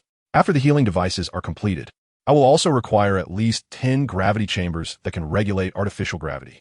Our planet's gravity is 10 times that of Earth, so the chambers must be able to adjust to at least 20 times the gravity. These items are crucial for us Saiyans. The gravity chambers can be postponed, but I expect the 100 healing devices to be completed within a month. Dr. Brief looked troubled. Mr. Lin, considering the favor you did for my family and ties, I can agree to these requests. However, neither the healing device nor the gravity chamber is something I have ever worked with before, and I am uncertain if I can truly create them. While Dr. Brief was indeed a genius who had invented many marvelous technologies, even geniuses have their limits. The items Lin Chen required involved biotechnology and gravitational technology, fields that were unfamiliar to Dr. Brief, leading to his lack of confidence. Just then, a voice chimed in, Daddy. If it's the healing device, we should be able to replicate one quickly since we have a prototype. Then we can let the robots handle mass production. Huh? Both Dr. Brief and Lin Chen turned to see Bulma emerging from behind a tree. The little girl gazed excitedly at the healing device Lin Chen had produced, grinning at her father as if seeking his praise. Really? Bulma, are you certain? Dr. Brief asked, his expression one of disbelief. Yes. By the way, Brother Lin Chen, do you have a prototype of the gravity chamber as well? If so, I should be able to replicate that quickly too, as I have been researching anti-gravity systems recently. Dr. Brief sheepishly introduced Lin Chen. I apologize, Mr. Lin Chen. This is my daughter Bulma. Do not let her age deceive you. She is a genius, even more remarkable than I am. Is that so? Lin Chen was not surprised by Dr. Brief's words. After all, Bulma could arguably be considered the most intelligent character in the entire Dragon Ball universe. Thank you, Bulma. You have been a tremendous help. If you have any wishes, please let me know, and I shall fulfill them, Lin Chen said with a smile, gently ruffling Bulma's hair. As Lin Chen gently tousled her hair, Bulma's charming face flushed a deep crimson. That Lin Chen brother, I just heard my sister say you can fly. Could you take me for flight? So simple. With a determined nod, Bulma affirmed her request. Dr. Brief, may I take Miss Bulma for a short flight? Lin Chen inquired. Of course, please do, Dr. Brief replied. Though a hint of worry lingered, he dared not refuse. Lin Chen then took Bulma's hand, and they soared into the sky. Oh my goodness, haha, I'm really flying, Bulma exclaimed, her fearlessness in the face of flight evident, as she urged, Lin Chen brother, can we go faster? Certainly, Lin Chen responded, pulling her closer, wrapping his arms around her and accelerating, with his protective aura enveloping them. Their speed soon surpassed that of a fighter jet, yet Bulma felt no discomfort. Her cheeks, however, were flushed, clearly impressed by this flight with Lin Chen. Bulma, may we return now? No, Lin Chen brother, can we fly a little longer? A little longer? Lin Chen pondered, suddenly struck by inspiration. In that case, how about I take you to see the KO? The KO? Where is that? Is there really a KO in this world? Bulma looked around with curiosity. Though a prodigious child, she harbored a fascination for myths and legends. Yes, just wait. I'll take you to see it right now. The destination Lin Chen had in mind was the Korin Tower and the KO Palace, both of which had already been part of his planned route. Since he was taking Bulma out for an adventure, he decided to expedite the journey. The Korin Tower was situated in a remote area, far from the human world. It would take several hours by plane from West City. However, at Lin Chen's speed, they arrived at the towering Korin Tower in no time. As they approached, Master Roshi began to tremble atop the tower. What an ominous presence. How could that alien know this place? Inside the KO palace, the deity's green visage paled slightly. Could that alien have discovered my whereabouts? Wow, Bulma gasped, her jaw nearly dropping as she beheld the distant spire. As an Earthling, she had never imagined such a place existed on her planet. That tower must surely surpass the highest buildings in the world. Why had she never heard of it before? Lin Chen, brother, is that where the KO lives? That S. Corinne Tower, the residence of the Corinne, while the KO's abode is even higher up. Even higher? Bulma felt exhilarated. Not only had she encountered an alien, but she was soon to meet both a Corinne and a KO. Her little face flushed with excitement. Moments later, Lin Chen had guided Bulma to the grand hall of Corinne Tower. Lin Chen, brother, where is the Corinne? Where is he? As soon as she landed, Bulma glanced around, utterly ignoring the astonished cat sage beside her. Ahem, the cat sage cleared his throat. My apologies, I am indeed a sage. Bulma exclaimed in surprise, brother Lin Chen. The cat can talk. He is not merely a cat. He is a sage. Chapter 23. The Choice for Earth. A sage?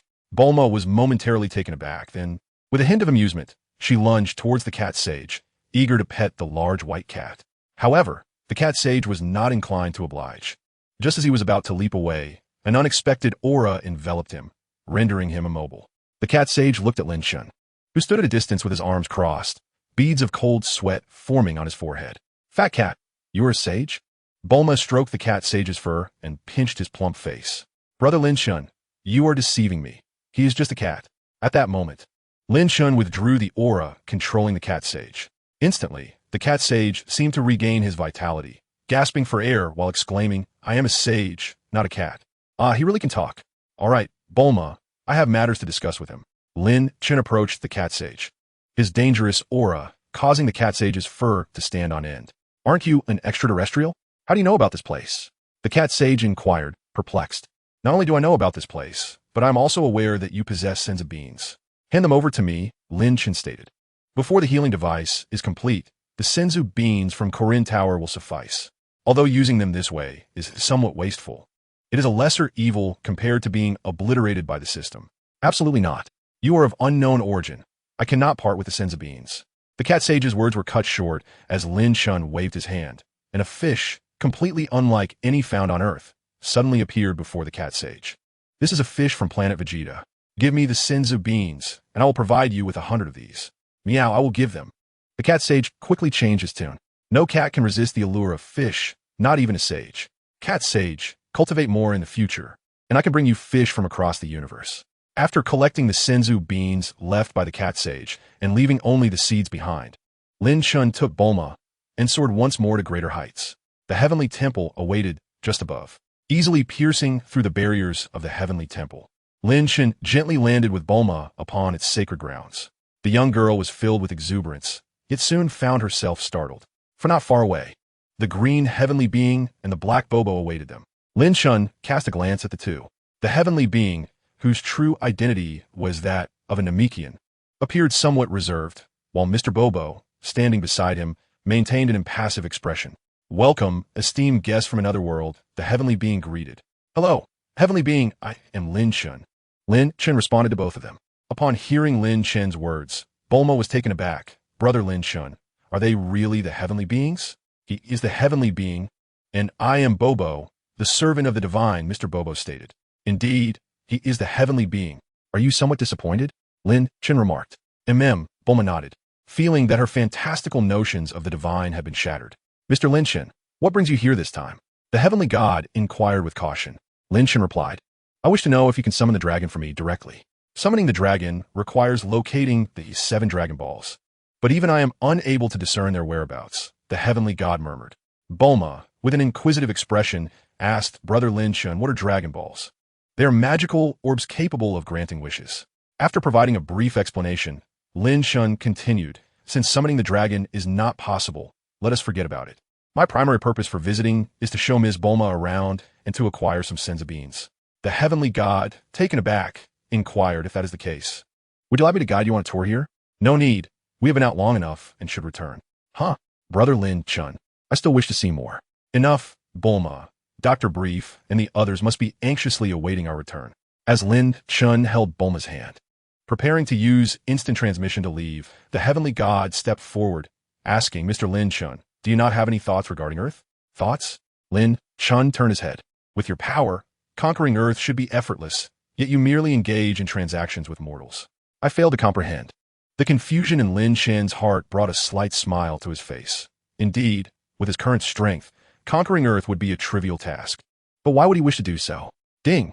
The system detected the host's confusion regarding Earth and activated the ultimate choices. Choice 1. Unify Earth and transform it into a Saiyan colony. Reward. Enhance potential of the Namekian Elder. Choice 2. Annihilate Earth, reducing it to cosmic dust. Reward. Technique. Energy Scythe. Choice 3. Maintain the status quo, allowing the Dragon Ball saga to unfold smoothly on Earth. Reward. An increase of 100,000 in combat power. Upon suddenly encountering these ultimate choices in his mind, Lin Chen was slightly taken aback. The system seems to be instigating a dilemma. Among the three options, the reward for the third choice appeared almost trivial. Conversely, the first two choices offered immediate benefits. One would enable Lin Chen to accomplish his current task effortlessly, while the other would grant him a formidable skill. Regardless of the perspective, the first two choices were clearly more advantageous. However, Lin Chen did not dwell on it for long and opted for the third choice. System, I choose 3. As a transmigrator, Lin Chen's familiarity with the plot serves as his greatest asset. Altering the storyline effortlessly could work against him. Moreover, many characters he cherishes reside on this planet. Ding! The host's choice has been confirmed, and the reward has been dispensed. In the next moment, Lin Chen felt a subtle enhancement in his strength. Turning back to the heavenly god, he smiled and said, "Perhaps it is because I have an affection for this planet and its inhabitants." The heavenly god was taken aback by Lin Chen's words, while Mr. Popo remained expressionless. After meeting with the heavenly god, Lin Chen escorted Bulma back to West City. In the following days, Dr. Brief and Bulma commenced their work on replicating the healing devices. Lin Chen returned once more to the planet Vegeta, where he presented 3 large vats of Senzu beans for King Vegeta and his companions to utilize. Simultaneously, he dispatched a gravity chamber with a 50-fold increase to Earth for Dr. Brief and his team to investigate. Everything was progressing in a well-organized manner. On this particular day, Lin Chen arrived at a place known as Baozi Mountain. He floated in the air, gazing down below. Ever since he made the choice to preserve Earth in its original form, thoughts of Son Goku had resurfaced in his mind. He wished to see how this protagonist from Dragon Ball was faring in his life. Though the planet Vegeta had not met its demise prior to Lin Chen's slumber, he had instructed Bardock to send Son Goku to Earth. Thus, Goku arrived on Earth at the same pivotal moment as in the original story. Observing the youthful Goku, reminiscent of his memories, practicing his punches, Lin Chen was filled with nostalgia. True to the original narrative, the Goku before him possessed a meager power level of merely 10. Despite living alone, he lacked for nothing. Nevertheless, he continued to hone his abilities diligently. Throughout the Dragon Ball saga, Goku was the only character truly deserving of the title martial arts fanatic. It was precisely due to his relentless spirit that young Goku transformed from a lowly Saiyan warrior into one of the mightiest fighters in the universe. As depicted in the original tale, although Lin Chen now boasted a superior bloodline, he felt his own diligence paled in comparison. His future was fraught with peril, from the immediate threat of the missing Frieza to the distant menace of the god of destruction, Beerus, who would awaken in decades to come. The challenges ahead were indeed numerous, and thus, he knew he could not afford to slacken his efforts. Chapter 24, Galactic Patrolman Gak. Time swiftly passed, and a month had elapsed. During this time, Hennessy was sent back to the planet Vegeta to train, while Lin Chen resided alone at Bulma's home, spending his days training in the 50-fold gravity chamber as he awaited the completion of Dr. Brief's therapeutic device and gravity chamber. Living and dining with the Brief family fostered a growing camaraderie between Lin Chen and them. Mrs. Brief even jested several times about Lin Chen's relationship with her 2 daughters, suggesting he might consider marrying one of them, regardless of his existing bond with Hennessy. After all, Lin Chen was a king, and having multiple wives was quite normal. To this, Dr. Brief surprisingly agreed, even expressing envy. These 2 individuals were indeed as carefree as their counterparts in the original tale. Lin Chen naturally refuted such notions. Although he was a fan of Dragon Ball, he had never contemplated engaging with any of the female characters from the past narrative since arriving in this world. His relationship with Hennessy was purely based on physiological needs. However, ties seemed to harbor some intentions, frequently approaching Lin Chen to discuss Saiyan stories whenever he exited the gravity chamber. Of course, she claimed it was for research for her new novel. Unlike Dr. Brief and Bulma, Ties was a literary enthusiast and a budding science fiction writer with some recognition. As for the younger Bulma, although she pretended not to understand what her parents were discussing, each time she found herself alone with Lin Chen, her cheeks would flush crimson. She was particularly attentive to Lin Chen's research on the healing device and the gravity chamber. Sometimes, when she observed Lin Chen conversing with Ties, a fleeting expression of melancholy would cross her small face. It was evident to the perceptive that her thoughts were elsewhere. One day, within the confines of the 50 times gravity chamber, a tremendous explosion resounded, filling the room with swirling smoke. As the haze dissipated, Lin Chen lay on the ground, a visage of agony etched upon his features. Yet, after a few breaths, the pain gradually subsided, and he was soon able to rise. Remarkably, during this ordeal, Lin Chen had not consumed a single senzu bean. Despite having previously been nearly gravely injured by one of his own energy blasts, he emerged unscathed. This formidable regenerative ability was a testament to the legendary Saiyan blood coursing through his veins. Through a month of rigorous training in the gravity chamber, Lin Chen had begun to confirm that his Saiyan bloodline differed somewhat from Broly's. According to the system, his bloodline was the ancient version of Broly's Super Saiyan lineage. While his rate of power increase was not as rapid as that of Broly in his world, he possessed extraordinary regenerative capabilities and remarkable defensive strength. This resilience allowed Lin Chen to train without the need for senzu beans. Merely resting on the ground would restore him from a state of near death, which was nothing short of miraculous. After a month of training, Lin Chen had gradually acclimatized to the extreme 50 times gravity, enhancing his battle power by 200,000. Currently, his battle power was nearing 1,000,000. Host, Lin Chen. Battle power, 890,000. Bloodline, legendary Super Saiyan lineage. Skills, instant transmission, key manipulation. At that moment, a communicator in the room emitted a sound, and Tize's voice resonated through it. Wiping the sweat from his brow, Lin Chen approached the door and pressed the communicator, inquiring, "What is it? Do you remember the Galactic Patrolman, Gak, I mentioned last time? He has arrived." "Really? Please hold on. I will be out shortly."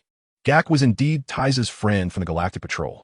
Lin Chen had a notion regarding the future of the Saiyans, and he hoped that Gak's affiliation with the Galactic Patrol could assist him. Thus, he had asked Tize to facilitate contact with Gak, inviting him to Earth. Once Lin Chen finished wiping his sweat and dressed appropriately, he emerged to find Tize engaged in conversation with an alien resembling a diminutive Ultraman. This alien was none other than Gak. "Hello," Lin Chen greeted as he approached the two. "Hello," Gak initially responded, but upon noticing the tail around Lin Chen's waist, he was momentarily taken aback. "A Saiyan? Indeed, I am a Saiyan. You may call me Lin Chen or Linkus," Lin Chen replied with a smile. Gak, with an expression of vigilance, drew his laser gun and urgently instructed Tai Si, "Step aside. This individual is a ferocious Saiyan. I will cover you. You must flee with your family, ideally far from Earth, the farther the better." Unbeknownst to Gak, Tai Si had produced a frying pan from somewhere and struck him on the head. "You fool. I told you Lin Chen is a friend. I summoned you to meet him." "What? But he is," Lin Chen interjected. "Mr. Gak, your perspective requires adjustment. Saiyans have transformed for what they once were. I requested Tai Si to summon you because she mentioned your esteemed status as a super elite within the Galactic Patrol. I have certain matters I wish to discuss with you." True to Lin Chen's recollection, Gak was indeed a man of considerable pride and sensitivity. Upon hearing Lin Chen's flattery, he immediately puffed up with self-importance. "Super elite? Well, she is not mistaken. So, Saiyan sir, what is it you seek from me?" "I wish to meet the Galactic King." "The Galactic King?" Gak's demeanor shifted to one of suspicion. "What are your intentions? Do you mean to assassinate His Majesty?" "Certainly not. In fact, I am also a king. I am the current ruler of the Saiyans, and I wish to discuss a partnership with your Galactic King." Lin Chen smiled at Gak. "This matter is non-negotiable. I have no time to waste, and I hope you will agree immediately." As he spoke, Lin Chen raised his right hand, revealing that he had somehow acquired Gak's laser gun. In a swift motion, he transformed the weapon into a lump of metal, which he then tossed back to Gak. Gak stared at the metallic lump in his hand and chuckled. "I did not anticipate you were the king of the Saiyans. Very well, we can depart at once." Although a member of the Galactic Patrol, Gak's abilities were only marginally superior to those of an average Earthling. Witnessing Lin Chen's display of power, he promptly adopted a more submissive demeanor, wary of any dissent. Before long, under Gak's guidance, Lin Chen pinpointed the location of the Galactic King, and together with Gak and Tai Si, they executed a sudden teleportation. Shortly after the trio vanished, Bulma approached with exuberance. Lin Chen, brother, the healing device and gravity chamber are ready. Upon noticing the gravity chamber's door wide open, Bulma halted. Just then, Mrs. Briefs passed by. Mom, where's Lin Chen? Lin Chen? Tai-Si mentioned they are embarking on a distant journey. It is uncertain when they will return. Bulma's previously radiant expression fell instantly. Observing this, Mrs. Brief squinted and smiled. Oh dear, Bulma, are you perhaps feeling jealous? No, Mom, don't say such things. With that, the little girl stormed off in a huff. Chapter 25. The Saiyan Peacekeeping Force. After a wave of spatial fluctuation, Gak and Tai-Si found themselves in an entirely transformed environment. The place they now occupied had shifted from Earth to the Galactic Patrol headquarters, a location Gak was intimately familiar with. What sorcery is this? How marvelous! Gak exclaimed. This is Lin Chen's instantaneous movement, Tai-Si explained. Tai-Si had already teleported with Lin Chen several times, thus she had grown accustomed to it. Lin Chen turned to Jack with a smile, saying, Mr. Jack, please take me to meet the Galaxy King. Lin Chen, I hope you harbor no ill intentions. This is the headquarters of the Galaxy Patrol. If you dare to act recklessly, they will not spare you, Jack cautioned. Rest assured, I am here solely for the purpose of discussion, Lin Chen replied, fully aware of the formidable expert, Myers, lurking within the ranks of the Galaxy Patrol. This individual was suspected to be of the same caliber as the angelic race's Vis, and with Lin Chen's current strength, provoking him will be tantamount to courting death. The trio then proceeded towards the Galaxy King's office. Along the way, many were puzzled to see Jack's return. Jack, weren't you supposed to be on Earth? How come we didn't see your spaceship? Tai-Si observed the reactions and remarked, Jack, it seems you have quite the popularity. Of course, I'm a super elite. Jack replied, with Lin Chen smirking in response. Shortly thereafter, they finally met the Galaxy King. Although Tai-Si had known Jack for many years, it was her first encounter with his superior, leaving her momentarily dumbfounded. Contrary to her expectations, the true Galaxy King was a green octopus-like creature adorned with a crown. Jack, what brings you back? Who are these individuals? The Galaxy King quickly noticed the unexpected visitors. Jack approached him with solemnity and whispered in his ear, Saiyans?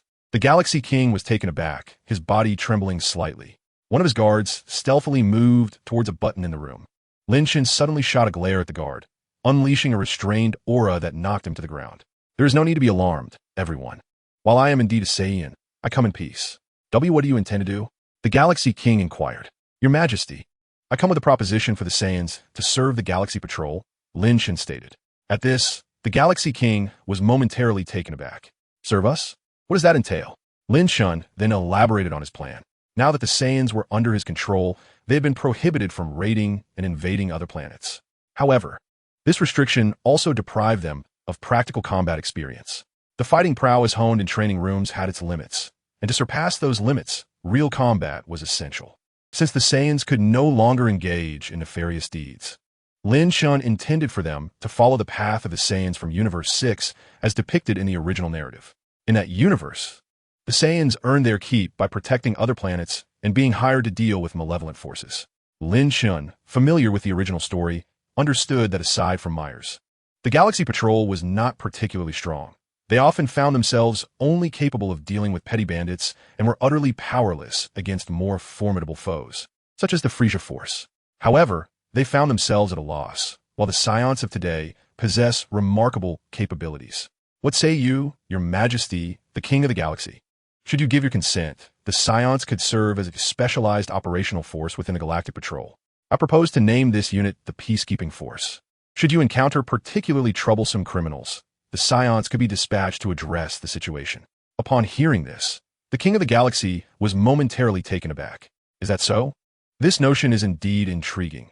Yet can you assure me that the Saiyans will not cause any disturbances?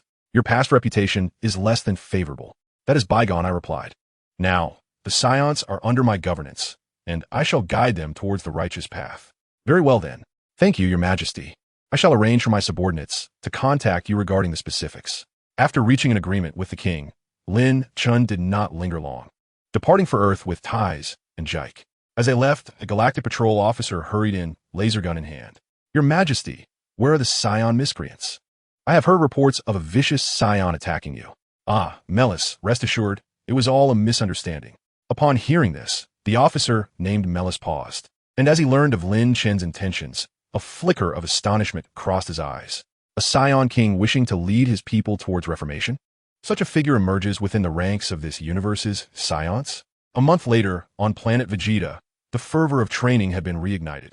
Within gravity chambers crafted by the Universal Capsule Corporation, Saiyans of all ages engaged in rigorous training. Occasionally, individuals would sustain injuries in the gravity chambers, only to be swiftly transported to healing devices, also provided by the Universal Capsule Corporation, for treatment. Thanks to Dr. Brief and Bulma, Lin Chen's Saiyan enhancement program was back on track. He had already accomplished over half of his first task from the system, to elevate the combat power of over 1,000 Saiyans beyond 10,000 within a year. The other two tasks were progressing smoothly, and it seemed merely a matter of time before they would be completed within a year. Given these developments, since transporting the equipment back to Planet Vegeta, Lin Chen had also commenced his own training. However, he soon realized that he had encountered a bottleneck. The 50 times gravity chamber could no longer meet his needs. One day, after leaving the training room, Lin Chen assessed his current combat power, 1,000,000 points. 2 months prior, he had increased his combat power by over 200,000 in just 1 month. Yet, in the following month, he had only managed to increase it by a little over 100,000. The rate of growth had significantly diminished. Indeed, the 50 times gravity chamber was nearing its limits for him. Perhaps it was time to return to Earth. He wondered if Dr. Brief had completed the development of the 100 times gravity chamber. Before leaving Earth, Lin Chen had commissioned Dr. Brief to develop a higher gravity chamber using Saiyan spacecraft technology as compensation, alongside various other technological equipment related to the Saiyans. A month has passed, and it is time to venture to Earth. However, before departing, Lin Chen must ascertain the situation concerning the Saiyans. Chapter 26, Broly and Vegeta. Following an agreement with the Galactic King, the Saiyans on Planet Vegeta have officially transformed into a specialized armed force within the galaxy. Over the course of this month, several Saiyans who had reached their limits were dispatched to partake in peacekeeping missions, assisting the Galactic Patrol in confronting formidable foes they could not manage alone. Bardock was appointed as the commander of this unit, entrusted with the responsibility of liaising with the Galactic Patrol and coordinating their missions. Prior to Lin Chen's journey to Earth, he made it a point to summon Bardock to review the status of the peacekeeping force. Your Majesty, this month we have successfully completed 3 missions, each executed flawlessly. And those who participated, as you predicted, have surpassed their limits through combat, Bardock reported. Are there any grievances? Lin Chen inquired. Historically, the Saiyans were conquerors, invaders, and slayers. Now they have transformed into guardians of peace, a change that could certainly unsettle some. Yet Bardock's response surprised Lin Chen. Your Majesty, there are not many complaints. For those involved in the missions, as long as there is combat, they are satisfied. The purpose of the fight is of little concern to them. After reflecting on Bardock's words, Lin Chen understood. Although outsiders often perceive Saiyans as inherently aggressive and volatile, not all of them are born malevolent. During the last Dale's rebellion, those who were truly wicked and unwilling to embrace a life of peace met their demise at Lin Chen's hands, leaving behind a majority whose dispositions lean towards neutrality or benevolence. Perhaps, should he venture to the underworld again, he ought to express gratitude to Dales. With a faint smile, Lin Chen addressed Bardock. Very well. Ensure that you supervise this aspect closely in the future, but remember to prioritize safety during each operation. The number of Saiyans is limited, and we cannot afford to sacrifice lives as we did in the past. Bardock nodded. Rest assured, Your Majesty, we will be vigilant. After nodding in acknowledgement, Lin Chen gestured for Bardock to take his leave. Hardly had Bardock departed when Hanasaya approached. Your Majesty, are you planning to go to Earth? Indeed, Lin Chen replied. Hannah, while I am away, I encourage you to focus on your training as well. Of those who consumed the fruit of the spirit tree, your combat power has yet to exceed 500,000. Hanasaya's cheeks flushed. Your Majesty, I understand. After her previous visit to Earth, Hanasaya was captivated by its culture and, upon returning to Planet Vegeta, had secretly brought back a computer filled with various television dramas. While others were training, she busied herself with watching shows, thus hindering her cultivation. After Lin Chen's admonishment, perhaps feeling a sense of embarrassment, she remarked, Your Majesty, are you going to Earth for that young girl, Ties? What nonsense are you speaking? Your Majesty, there is no need for denial. If you believe that Ties is suitable, then take her for your warmth. Moreover, her sister seems quite interested in you as well. I dare say she will blossom into a beauty in her own right. Did you not assert that the offspring of Saiyans and Earthlings are born warriors? If this is indeed the truth, as the king of the Saiyans, should you not set an example and be the first to bear a hybrid child for us to behold? Lin Chen was rendered speechless. Very well. I shall consider it when the opportunity arises, but consent from the other party is essential. Hennessy chuckled softly. How could she possibly refuse? Although we hail from different worlds, we are all women, and I can easily discern the thoughts of those two sisters, having attended to matters of the harem and state affairs. It was time for Lin Chen to take his leave. However, someone else sought his audience. Broly wishes to see me? Lin Chen looked at Paragus in surprise. Yes, Your Majesty. It seems that Broly has been troubled of late. He does not wish to remain on Planet Vegeta any longer, Paragus explained. In recent times, Broly had found little peace on Planet Vegeta. It was rumored that several young Saiyans sought him out to challenge him repeatedly. Although their strength paled in comparison to Broly's, they regarded him as the ideal sparring partner. Each time they were bested by Broly, they would recuperate in a healing chamber for a few days and then eagerly return for another confrontation. Since this benefited the children in honing their abilities, Bardock and King Vegeta did not intervene.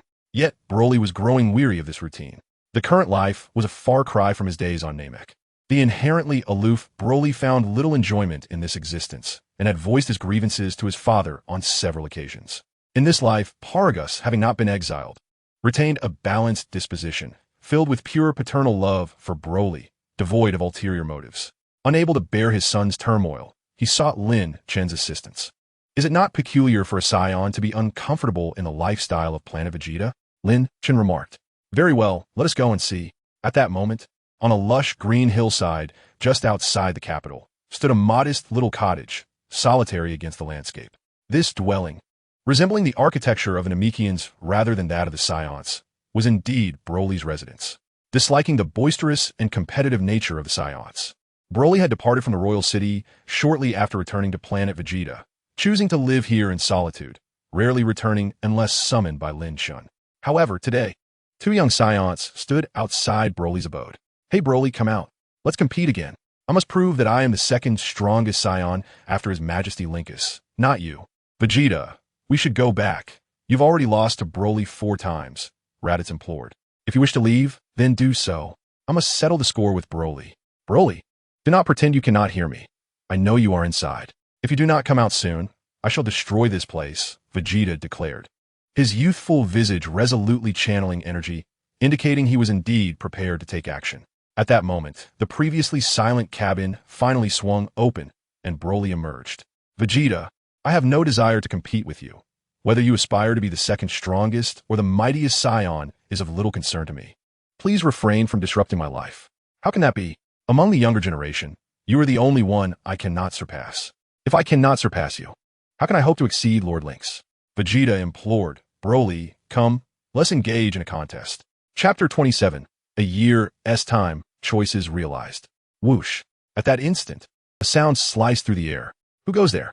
Vegeta and Raditz exchanged glances, their expressions shifting as they turned to investigate. When a familiar voice entered their perception, they immediately knelt.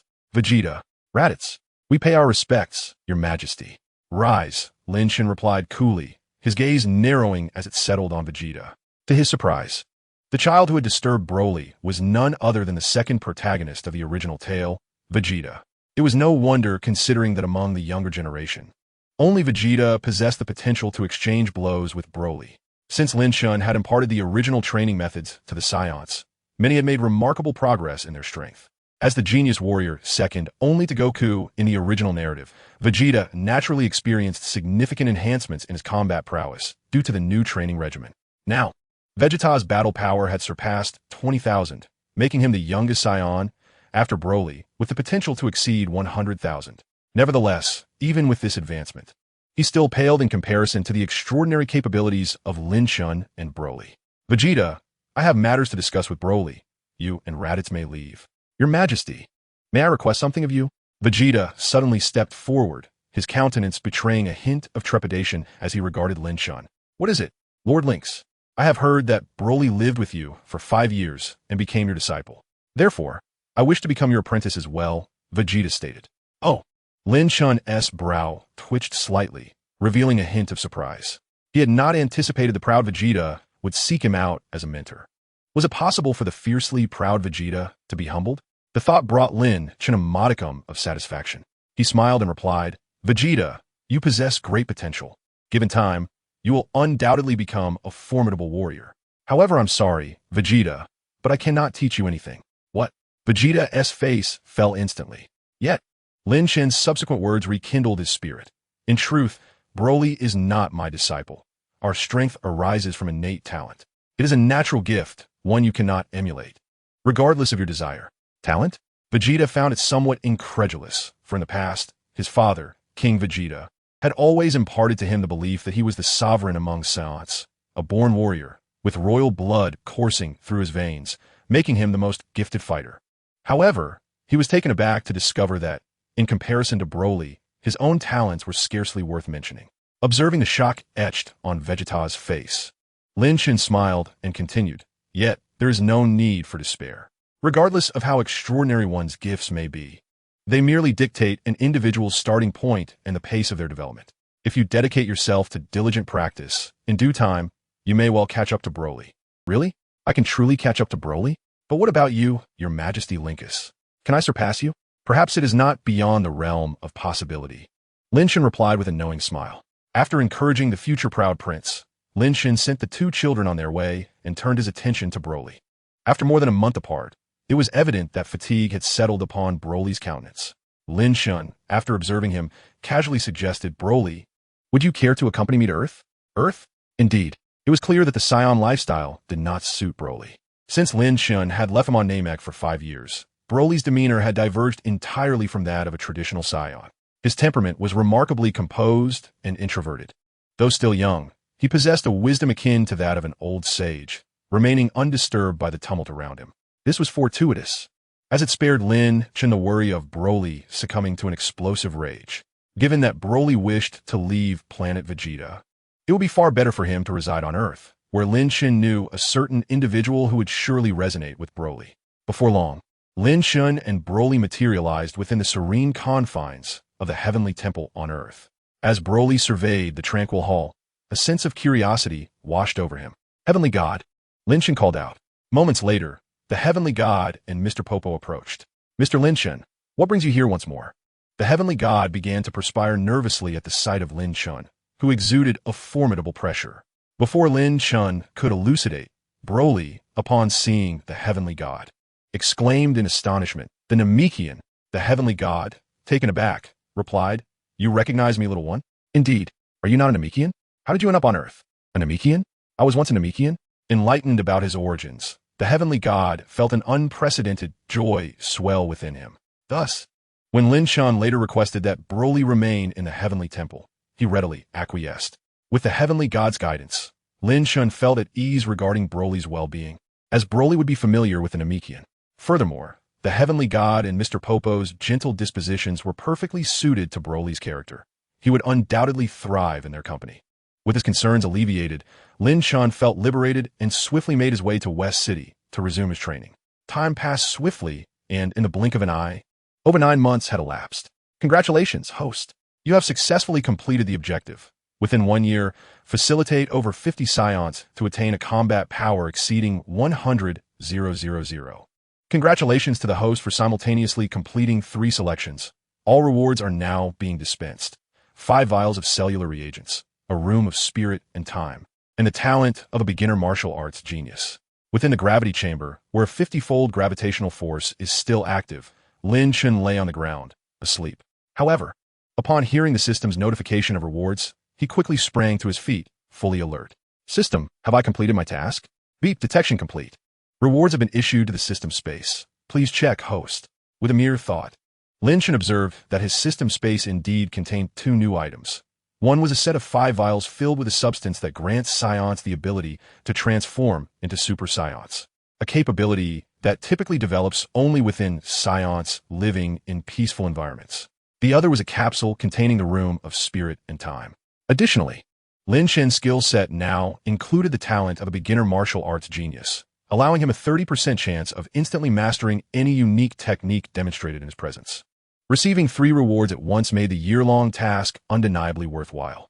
Chapter 28. The Birth of a Super Saiyan and Combat Power Correction.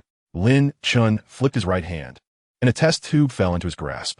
Inside, a faintly golden liquid shimmered, a solution brimming with cells. System, how is this to be utilized? Simply drink it to enhance the cells. Upon hearing this, Lin Chen couldn't help but marvel at the convenience of the system's offerings. Under normal circumstances, it would be exceedingly difficult for a Saiyan to augment their cells. Otherwise, the legend of a Super Saiyan being born only once every 1,000 years would not exist.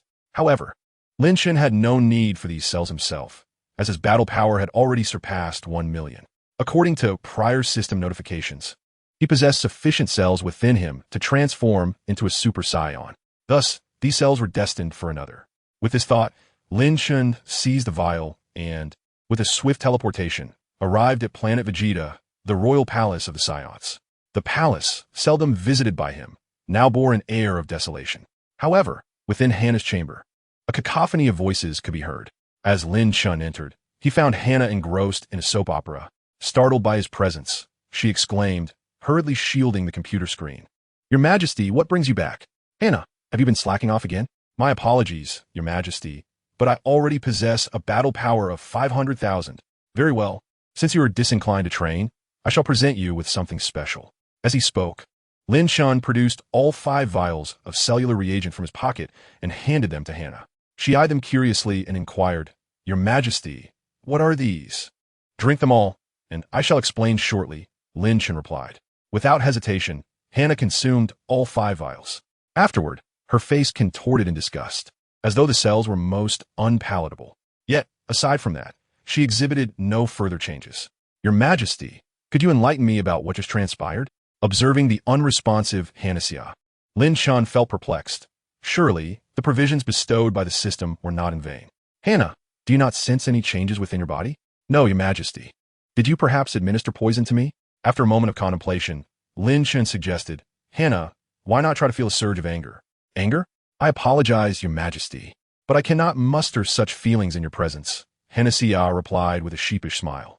At that moment, a sudden sound of something slicing through the air echoed in the room, followed by the deafening noise of an explosion.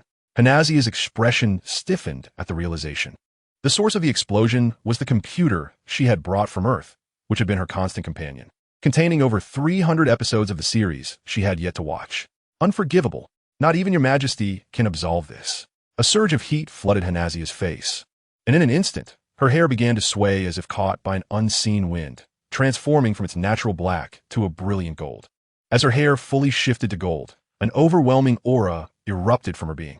At that very moment, every power detector on Planet Vegeta, in the midst of scanning battle strengths, suddenly exploded. Meanwhile, those not engaged in power detection triggered alarms, sensing the immense energy. With a piercing scream, part of the Saiyan Royal Palace's outer wall was blown away, and Hannah propelled herself into the sky amidst the debris. A fierce energy surged from her, so potent that it caused the entire planet to tremble. At that instant, every Saiyan on the planet felt the oppressive atmosphere in the air. They paused their activities and turned their gazes toward the royal palace.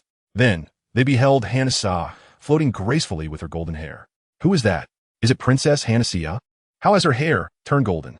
Golden hair? Are not all Saiyans' hair black? How could the princess's hair have changed color? Confusion swept through the crowd regarding Hannah's transformation. Yet some recalled an ancient legend. Your Majesty, you have returned? What is happening to Princess Hannah? King Vegeta rushed to the scene, initially astonished to find Lin Chen back, then taken aback by the sight before him. A golden-haired Saiyan. Your Majesty, could it be that Princess Hannah has transformed into a Super Saiyan? Lin Chen stated. King Vegeta's breath caught in his throat. The legendary Super Saiyan? Wasn't that a being who emerged once every 1,000 years, the most powerful Saiyan in history? How could their queen become the fabled Super Saiyan? Was this even conceivable? Hadn't Princess Hannah's battle prowess always been inferior to his? How was it possible that she had achieved this transformation first? In contrast to the astonishment of others, Lin Chen felt a twinge of doubt. Why had Hannah's battle power remained so low after her transformation into a Super Saiyan? The finest large-scale combat power detector on Planet Vegeta has a maximum detection range of merely 1 million. Consequently, Lin Chen utilized the inherent capabilities of his internal system to assess the strength of Hannah after her transformation. According to the system's observations, Hannah's combat power at that moment was a mere 11 million, reflecting an increase of less than 20-fold. Previously, when Lin Chen had transformed into a simulated Super Saiyan, he noticed that his power amplification deviated somewhat from the original narrative. The same held true for Hanazia's transformation into a Super Saiyan, indicating that there was indeed an underlying issue. Contemplating this, Lin Chen inquired internally, "System, I require a plausible explanation." Ding. Host, do not doubt. In this world, the combat power increase for the first transformation into a Super Saiyan is limited to 20-fold. Higher forms will yield greater enhancements. However, the first Super Saiyan form has a cap on its combat power. Surpassing this limit will result in only a minimal increase in strength. What? Is such a phenomenon possible? What about my legendary Super Saiyan bloodline? Ding. Host, the legendary Super Saiyan bloodline is akin to an ordinary bloodline. However, upon transforming into the legendary Super Saiyan form, the combat power increase will reach 50-fold, and it possesses no upper limit. Thus, Lin Chen began to comprehend that the transformation effects of Super Saiyans in this world differed from his prior knowledge, or rather, they were more logically coherent. Fortunately, his legendary Super Saiyan form remained overwhelmingly dominant, with an absence of limitations, rendering it capable of utterly overpowering ordinary Super Saiyans. In Chapter 29, the contest of Super Saiyans, crafting illusions for the Saiyans, Hanasia, having regained her senses, felt the surging power within her and was both curious and flustered. "Wow, Your Majesty, what have you bestowed upon me? What is happening to me?" With a swift step, Lin Chen ascended into the sky. "Hana, you have become a Super Saiyan." "A Super Saiyan? What is that?" The legend of the Super Saiyan was so obscure in this era that even the Saiyans themselves scarcely remembered it, with only a handful aware of its existence. Taking a deep breath, Lin Chen projected his voice for all in the royal capital, including Hanasia, to hear. A Super Saiyan is a legendary warrior who appears once every 1,000 years. However, it is merely a unique transformation of a Saiyan, akin to the Great Ape transformation. Transforming into a Super Saiyan can amplify your combat power by dozens of times. By the way, Hana, your current combat power stands at 11 million. 11 million? Me? Hanasia gazed at herself in disbelief, then turned her eyes towards the distant wasteland beyond the royal capital. With a casual flick of her energy blast, which to her seemed effortless, she sent it soaring towards the barren mountains. Moments later, a visually striking mushroom cloud erupted in the distance. The shockwave from the explosion nearly destabilized the onlookers within the royal capital. As the shockwave dissipated, the desolate mountain had vanished. Gasps of astonishment echoed throughout the royal capital. "Now, Hana, this is the homeland of the Saiyans. Do not bring ruin upon it. If you wish to understand the extent of your power, I shall accompany you." "Your Majesty, you..." Upon hearing this, Hana immediately had a thought and turned her gaze towards Lin Chen. In that instant, she beheld Lin Chen's pupils suddenly shifting to a vibrant blue, his hair standing upright in defiance. An aura, more terrifying than that of Hana's, erupted from Lin Chen, swirling like a tempest and radiating outward in all directions. The Saiyans, who had previously been intimidated by Hana's presence, could no longer withstand the overwhelming force emanating from Lin Chen. Many fell to their knees, submitting to this fearsome power. A resounding thunderclap echoed through the sky as a bolt of lightning arced across the heavens. Following the flash, Lin Chen's hair transformed entirely into a brilliant gold. "A Super Saiyan? Your Majesty, you too can attain the form of a Super Saiyan?" "Of course. How else could I assert my dominance?" Lin Chen replied with a subtle smile. After pushing his battle power beyond 1 million, he had transcended the limitations of the pseudo-Super Saiyan form, gaining the ability to transform into a Super Saiyan. However, at this moment he had only assumed the ordinary Super Saiyan state, rather than the legendary Super Saiyan form unique to his lineage. Much like Hana, this transformation granted a 20-fold increase in combat power. Lin Chen had previously believed this multiplier stemmed from the fact that the true Super Saiyan form in his bloodline was the legendary variant, not this ordinary one. Now, upon witnessing Hana, he understood that the combat power increase for Super Saiyans in this world was indeed 20-fold, albeit with its limits. Yet, it appeared that Lin Chen had yet to reach that ceiling. His battle power now soared to a staggering 20 million, nearly double that of Hana. "Hana, take to the skies and practice. Since becoming a Super Saiyan, I have yet to engage in combat." "Very well, Your Majesty. I shall challenge you to 300 rounds." No sooner had the words left her lips than Hana soared into the sky like a rocket, with Lin Chen following closely behind. The two ascended like fiery projectiles, halting only when they reached the stratosphere of Planet Vegeta. Without the sound of a starting gun, they both sprang into action simultaneously. Boom! The clash of fists and feet reverberated like thunder, the sky resonating with the colossal sounds of their struggle. Two golden auras roared and collided, causing the very air to tremble. The Saiyans below stood in stunned silence, captivated by the extraordinary battle unfolding above them. Is this the legendary power of the Super Saiyan? Father, King Vegeta, rooted in place, suddenly heard his son's voice beside him. Turning to look, he saw his son Vegeta standing there, his expression one of deep disappointment. Vegeta, Father, is it possible that in this lifetime I will never reach the level of His Majesty? Vegeta's youthful face was etched with despair. King Vegeta took a deep breath, unsure of what to say, and simply placed a reassuring hand upon his shoulder.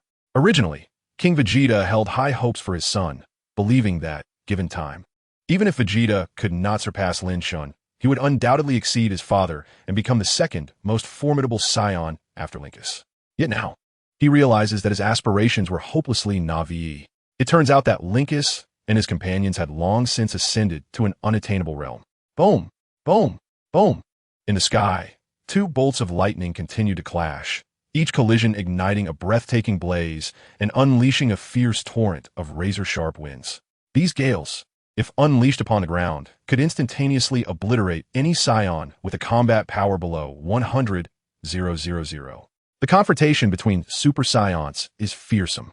Even though Lin Chen and Hanasiya had intentionally held back, they could still unleash devastation with a mere flick of their wrists. The two battled for nearly half an hour, until Hanasiya, panting heavily, prompted Lin Chen to conclude the bout. Let this suffice for now. Lin Chen reverted to his normal state, twisting his neck and producing a series of crackling sounds. Observing his relaxed demeanor, Hanasiya was overwhelmed with astonishment. She had initially believed that attaining the Super Saiyan form would render her invincible. Yet, not only could Lin Chen also transform into a Super Saiyan, but his prowess appeared to far surpass her own, although their encounter had only involved physical exchanges. Hanasiya sensed that Lin Chen had barely tapped into half of his true strength. Truly, he was deserving of his title as Majesty. Even in his Super Saiyan form, she found herself no match for him. With this realization, Hanasiya returned to her normal state and floated over to Lin Chen. When the two descended to the ground, they were met with a throng of Saiyans, all kneeling in reverence. Witnessing their expressions of fear, Lin Chen was struck by an idea. He suddenly proclaimed, "Everyone, you have just witnessed the power of a Super Saiyan. But do you know? Hanasiya's transformation into a Super Saiyan was due to my influence. It was I who enabled her to achieve this form." What? Upon hearing Lin Chen's words, many were taken aback, their faces betraying a mix of shock and wonder. If Lin Chen could grant Hanasiya the ability to become a Super Saiyan, did that not imply he could bestow the same gift upon others? Observing their astonished expressions, Lin Chen smiled subtly, and then painted a grand vision for all the Saiyans. In my view, becoming a Super Saiyan is not an insurmountable challenge. Provided you possess sufficient resolve, each one of you could someday become a figure of legend.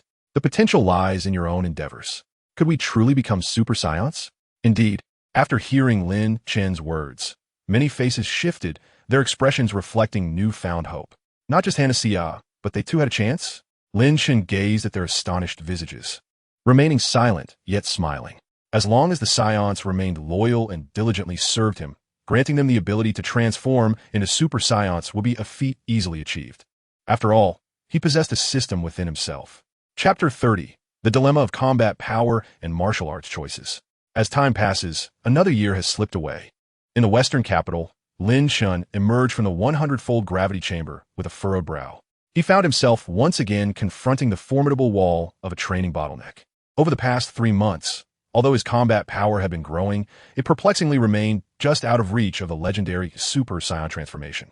Lin Chen was at a loss for the reasons behind this stagnation. No matter what he did, he could only transform into an ordinary Super Saiyan, unable to ascend to the form exclusive to the fabled Saiyan lineage. He glanced at his attribute panel.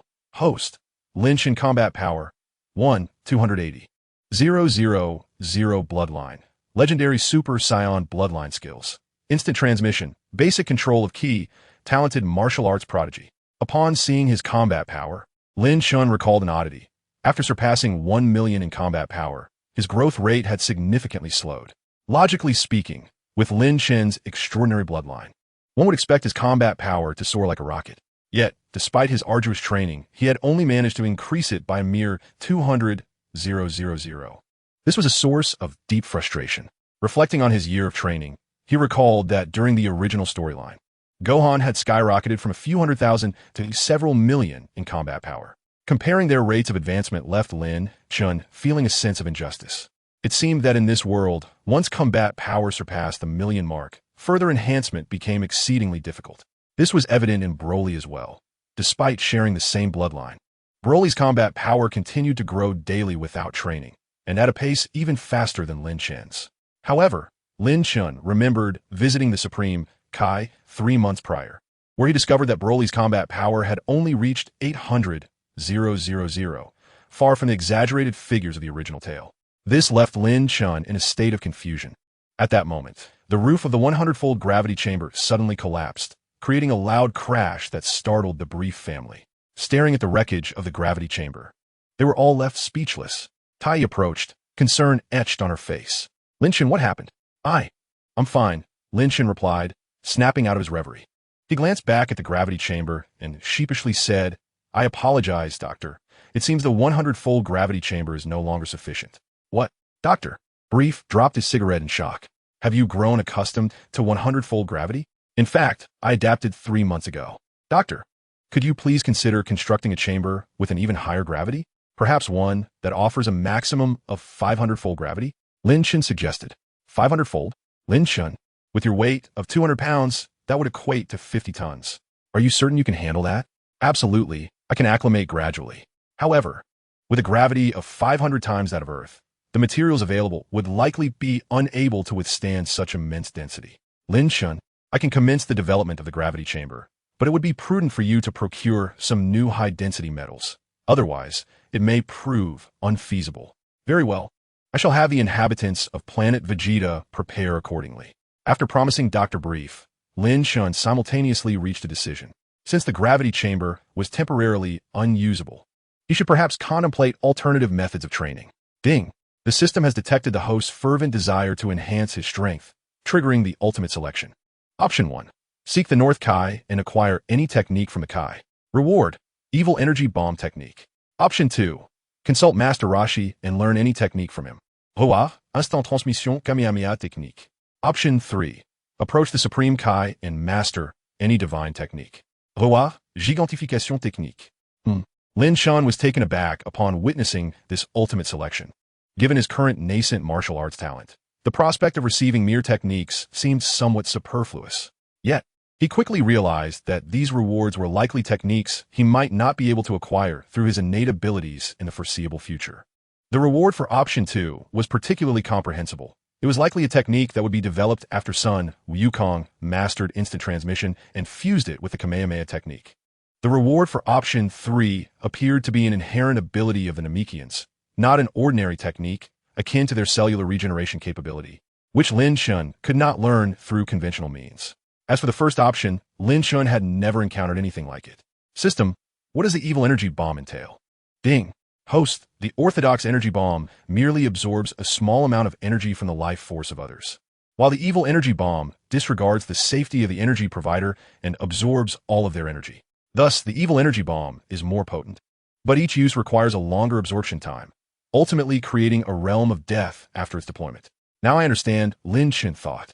If the orthodox energy bomb is akin to borrowing power from others, then the so-called evil energy bomb directly seizes the energy of others for personal use, showing no regard for their well-being. Consequently, under the same number of energy providers, the evil energy bomb's power would likely be several times that of the ordinary energy bomb. The energy bomb, a signature move employed by Wukong countless times to turn the tide, undoubtedly possesses immense power. The fact that the evil energy bomb surpasses even the standard energy bomb is enticing. Should he master it, it could serve as a powerful tool for reversal. Lin Chen felt a surge of temptation. Yet, upon further reflection, he ultimately chose Option 2. Although the evil energy bomb boasts great power, it still requires a lengthy accumulation time, similar to the standard energy bomb. Moreover, using it would drain the life force of those nearby. If Lin Chen were to employ this on Planet Vegeta, long before he could save his foes, his own subordinates would perish. He had no desire to become a nefarious tyrant. Thus, learning Master Roshi's techniques seemed far more advantageous. As for the reward of the third option, while transforming into a giant might enhance combat prowess, the drawbacks are conspicuous, making one vulnerable to being swallowed whole. Lin Chen decided against it. Never mind, system. I choose option 2. Ding. The host has activated the selection. Please complete the task promptly. After making his choice, Lin Chen turned to Tais and said, Tais, I must embark on a journey to meet a martial arts master. A martial arts master? Tais inquired with curiosity. Indeed, his name is Master Roshi, also known as the Turtle Sage. Master Roshi? I know of him. Can you take me along? I desire to train under him as well. Chapter 31. The first meeting with Master Roshi, the Turtle Sage kneels. Upon hearing Tais express her wish to train, Lin Chen paused for a moment, then raised his hand to pull Tais closer and kissed her gently. Silly girl, what martial path do you wish to pursue? Over the course of more than a year training on Earth, Lin Chen and Tais' relationship had blossomed, and their bond was firmly established. However, they had not yet married, and Tais had not broached the subject. I wouldn't mind you training, but if you truly wish to pursue it, why didn't you seek me out earlier? Lin Chen asked. Tais chuckled. You aren't even from Earth. What could you teach me? Master Roshi's reputation is renowned both domestically and internationally. He is the appropriate choice. After a moment's contemplation, Lin Chen nodded in agreement. Just as the two had made their decision, Bulma suddenly interjected, Lin Chen, I also wish to learn martial arts. Bulma? Both Lin Chen and Tais exclaimed in surprise. Tais placed her hands on her hips. Bulma, what trouble are you stirring? What trouble? Sister, I merely wish to train in martial arts, Bulma explained. In truth, she desired to spend more time with Lin Chen, although still a young girl. Bulma had already begun to awaken to her feelings. In the original narrative, she was portrayed as infatuated from her first appearance. Now, despite being younger than when she first appeared in the story, she was undeniably captivated by Lin Chen. However, her sister Tais had already taken the lead in winning his affections, causing the little girl to suppress her emotions. Lin Chen had not considered this aspect. He was merely contemplating the merits of allowing Bulma to train. Although the original text did not suggest any particular talent for martial arts on Bulma's part, should she engage in training, it would grant her some means of self-defense during future adventures alongside Goku. Furthermore, given Lin Chen's strength, he would not linger long with Master Roshi. If Tais were to abandon her training early, that would be one thing, but if she chose to persist, Bulma's presence would ensure the sisters would not be bored. Thus, Lin Chen persuaded Tais to allow Bulma to join them. After bidding farewell to the briefs, Lin Chen set off with the two sisters towards Master Roshi's island. Uncertain of the Turtle Sage's precise location, Lin Chen could not use instant transmission to arrive directly. Fortunately, he recalled that Master Roshi resided on an island in the ocean, and he flew with the sisters in that direction. Furthermore, this time, Lin Chen was equipped with a new power level detector crafted by Bulma. This device has been meticulously redesigned by Bulma, inspired by the portable power level detectors of the Saiyans. Although it is slightly larger than its predecessor, it possesses no upper limit in its detection capabilities. In other words, this detector will not malfunction or explode, even if the combat power of the subject exceeds its maximum threshold. Initially, to calibrate the accuracy of this device, Lin Chen dedicated several days to crafting prototypes for Bulma. Master Roshi, who possesses an innate understanding of energy perception, appears to be merely an ordinary old man in a non-combat state. Thus, if Lin Chen attempted to locate Master Roshi solely by sensing energy, it would prove quite challenging. However, with Bulma's new detector, Lin Chen swiftly pinpointed Master Roshi's location. Bulma, this detector is truly remarkable, he remarked. Is it? Bulma replied, her cheeks flushing at Lin Chen's praise. I have 100 more capsules for you. Feel free to use them. My father has the design blueprints, so whenever you require more, he can manufacture them for you. Meanwhile, on a small island amid the vast ocean, Master Roshi sat before the television, a roll of tissue in hand, watching a captivating yoga instructor while attempting to staunch his nosebleed. Beside him, a tortoise lounged lazily in the sun by the window. Suddenly, Master Roshi jolted upright, an instinctive alarm coursing through him as he hurriedly exited the room. Master Roshi, what is wrong? The tortoise inquired, puzzled as it followed him outside. There's a powerful and terrifying energy approaching us, Master Roshi replied, beads of cold sweat forming on his brow. The presence he sensed was vastly more formidable than the nightmares he had faced in the form of the colossal Majin Buu, magnified by hundreds or thousands of times. Who could it be? Such terrifying power. As he uttered these words, Master Roshi's muscles began to swell with adrenaline. The encroaching unknown force triggered an instinctual reaction within him, akin to that of a creature sensing imminent danger. At that moment, 3 figures descended from the sky, landing on the beach. Wow, is this really Master Roshi's home? What a secluded island. No wonder no one knows where he is. The once inflated muscles of Master Roshi deflated as he shifted from a serious demeanor to one of unrestrained excitement. Hello, beautiful ladies. What brings you here? His gaze fell upon the Tai's sisters, lingering on Tai's, whose alluring figure was accentuated by her light attire. However, in the next instant, he noticed Lin Chen approaching from behind the sisters. His expression shifted, beads of sweat trickling down his face. It turned out that the formidable energy he had sensed earlier emanated from this man. Lin Chen peered at the power level detector, which registered only a combat power of 20 from Master Roshi, realizing that the old master was indeed concealing his true energy in everyday life. Without Bulma's detector, it would have been exceedingly difficult for him to discern Master Roshi's presence amidst the vast ocean. Hello, Master Roshi. Lin Chen greeted warmly with a smile. What do you need from me? Master Roshi asked, his face etched with tension. Lin Chen addressed Master Wu Tian, saying, I am Lin Chen, and this is my girlfriend, Thais. This is Thais' younger sister, Bulma. We hail from the West Capital and wish to seek your guidance in martial arts. Seek my guidance? The turtle sage appeared astonished. Young man, you are far more capable than I. What need do you have of my tutelage? Lin Chen replied earnestly, undoubtedly. Master Wu Tian is revered as the god of martial arts, possessing knowledge of various techniques. In contrast, I am merely acquainted with brute strength, which pales in comparison to your mastery. Furthermore, it is not only I who wishes to learn. Thais and Bulma aspire to receive your instruction as well. Ahem. The turtle sage cleared his throat, feeling somewhat elated. He had not anticipated his renown would attract such formidable individuals seeking his mentorship. If he were to meet the crane hermit in the future, he would certainly have tales to boast about. Accepting disciples is not out of the question. But there are prerequisites for my teachings. The turtle sage was about to state the conditions when a flash of white light interrupted him. Lin Chen raised his hand and unleashed a Kamehameha wave towards the distant sea. Boom! An astonishing mushroom cloud erupted from the ocean surface. Lin Chen turned to the turtle sage, feigning innocence. Master Wu Tian, what were you about to say? Oh, why are you kneeling? The turtle sage sniffled. Welcome to the Turtle School. Chapter 32. An unexpected tragedy, Hanasiya Falls. On a desolate, uninhabited island amidst the vast ocean, Lin Chen gazed at the blazing sun, lifting a boulder weighing at least several tons overhead. Suddenly, he hurled the immense stone skyward, his palms coming together to emit a radiant deep blue light. Turtle School Technique. Just before Lin Chen uttered his final word, his figure vanished from sight. When he reappeared, he was soaring high above, nearly parallel to the soaring boulder. Technique. As Lin Chen proclaimed the last word, a brilliant beam of deep blue energy surged forth, engulfing the colossal stone.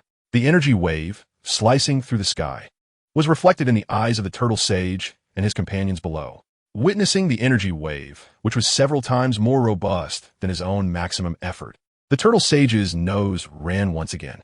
Meanwhile, Thais and Bulma, each bearing a turtle shell, erupted in jubilant cheers. Brother Lin Chen is amazing. High above, Lin Chen surveyed the results of his recent endeavor, feeling immensely satisfied. Indeed, the ultimate technique rewarded by the system proved its worth. This instant transmission Kamehameha not only demonstrated the capability to unleash an attack far exceeding conventional limits, but also possessed an instantaneous movement feature that surpassed the agility of the Jebit version he previously wielded. The Jebit instant transmission was designed solely to facilitate the movement of the Supreme Kai across the cosmos, rendering it relatively slow. In confrontations against foes of comparable strength, this technique would be rendered ineffective in battle. However, the instantaneous movement technique from the Turtle School, which I just demonstrated, is a form of teleportation exquisitely suited for combat. This particular method of instantaneous movement differs remarkably from those employed by Jebit and Goku. It allows one to traverse to any location within their line of sight with mere thought. In battle, this capability can yield astonishingly unexpected counterattacks. Upon returning to the ground, Lin Chen smiled at Master Roshi and inquired, Master Wu Tian, how did my Turtle School technique fare just now? Master Roshi sighed and remarked, Lin Chen, I have already expressed that there is little left for me to teach you, yet you still do not believe it. In the blink of an eye, a month had swiftly passed. During this time, Lin Chen, by coaxing Master Roshi into demonstrating various techniques before him, had surreptitiously learned a repertoire of skills, including the Turtle School's signature Kamehameha. His innate talent as a martial arts prodigy proved to be exceedingly advantageous, while Lin Chen had completed his own training. The journey of Tai Si and her companions had only just begun, with no further knowledge to acquire from Master Roshi. It was only natural that Lin Chen could not afford to squander time there, just as he contemplated visiting King Kai next. The combat power detector he had been carrying with him unexpectedly received a communication request. The original combat power detector not only measured combat strength and life signs, but also functioned as a communication device. Its communication capabilities far surpassed earthly technology, allowing for real-time exchanges even across vast distances of light years. This feature had also been incorporated by Bulma into the new detectors. At this moment, the communication request Lin Chen received was from Planet Vegeta. Bulma had initially produced 100 detectors, most of which Lin Chen had distributed to King Vegeta and his entourage. As the number of Saiyans surpassing a combat power of 30,000 increased, the old detectors left behind by the Frieza force had become obsolete. The new batch of detectors perfectly met the needs of King Vegeta's forces, and they were prioritized for the peacekeeping units deployed on missions. Beep. Lin Chen connected the call and said, "King Vegeta, what is the situation? Your Majesty, we have just received a communication from the Galactic Patrol. It appears that Princess Hannah and her team may encounter an ambush from the Frieza force during their mission." Frieza? Has he finally lost his patience? Lin Chen frowned. Since the Saiyans formed a peacekeeping unit under King Vegeta, they had engaged in several confrontations with the Frieza force. As a former tyrant of the cosmos, Frieza had long been a formidable adversary that both the Galactic King and the Galactic Patrol dreaded. The Galactic Patrol had consistently found themselves powerless against Frieza's invasions and the destruction of civilizations. However, with the establishment of the Saiyan peacekeeping unit, the Galactic Patrol finally gained the means to retaliate. Consequently, half of the missions assigned to the Saiyan forces on Planet Vegeta had involved the Frieza force. From thwarting invasions to liberating colonized planets, the Saiyans and Frieza's forces had clashed numerous times. During this period, the Saiyans finally received definitive news. Frieza, who had been vanquished by Lin Chen in the orbit of Planet Vegeta, was in fact not dead, but had been rescued by his father, King Cold's subordinates. However, due to severe injuries, Frieza had been unable to recover for several years. Concerned for his child, King Cold restructured the Cold Army and sent Frieza's forces on numerous campaigns, seeking methods and technologies to resurrect him. Recently, it was reported that Frieza not only regained his mobility, but also restored his combat capabilities. Upon learning this news, Lin Chen warned Bardock to ensure that Princess Anaxia personally oversaw every future peacekeeping operation to prevent any potential retaliation from Frieza. Although the Saiyans had significantly improved in strength, only Anaxia, now capable of transforming into a Super Saiyan, could confront the Cosmic Emperor directly. Nevertheless, Lin Chen recalled from his previous analysis of combat power in the Dragon Ball universe that Frieza's ultimate form boasted a power level exceeding 100 million, while Hanaxia's Super Saiyan transformation only reached a mere 10 million. This disparity filled Lin Chen with concern. With this in mind, he bid farewell to Master Roshi and the others, then executed instant transmission, returning directly to Planet Vegeta. Upon arrival, Lin Chen discovered that the situation was far worse than he had anticipated. In the Saiyan Command Center, he saw King Vegeta looking frantic. "What has happened?" Lin Chen inquired. "Indeed, Your Majesty, we have just received alarming news. Princess Anaxia and the warriors on this mission have lost contact," King Vegeta replied anxiously. "We are currently coordinating with the Galactic Patrol to ascertain the situation, but it is highly likely that Princess Anaxia and her team have been slain by Frieza." Anaxia is dead? Chapter 33. Ambush, Frieza's Revenge. Lin Chen was taken aback. His queen, the one who could transform into a Super Saiyan, had allegedly been killed by Frieza? At that moment, Bardock and Paragus hurried over, having learned of Lin Chen's arrival. Paragus spoke solemnly, "Your Majesty, do not despair too much.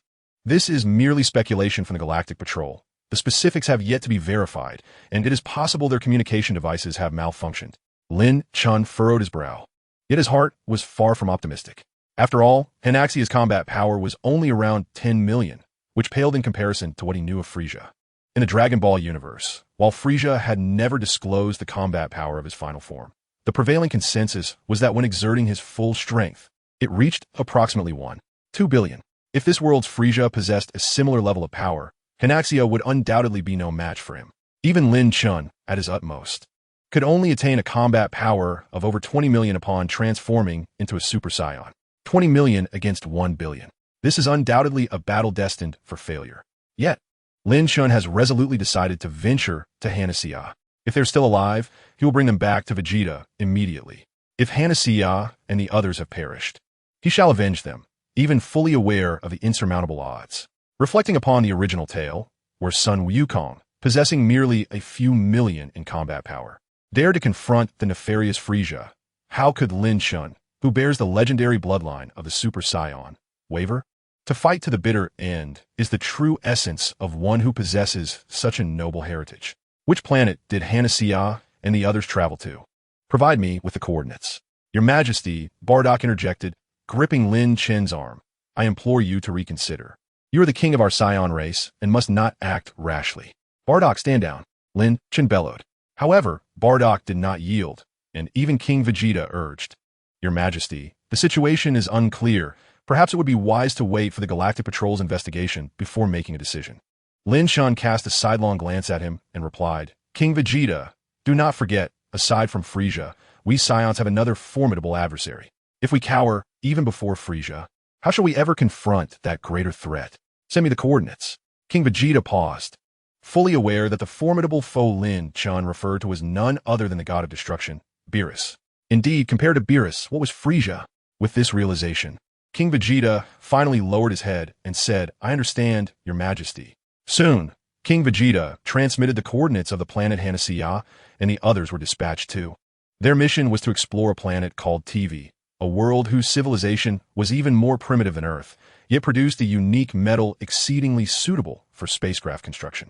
According to prior intelligence gathered by the Galactic Patrol, a band of space pirates had set their sights on this metal, intending to annihilate the planet's civilization and seize the resources for themselves.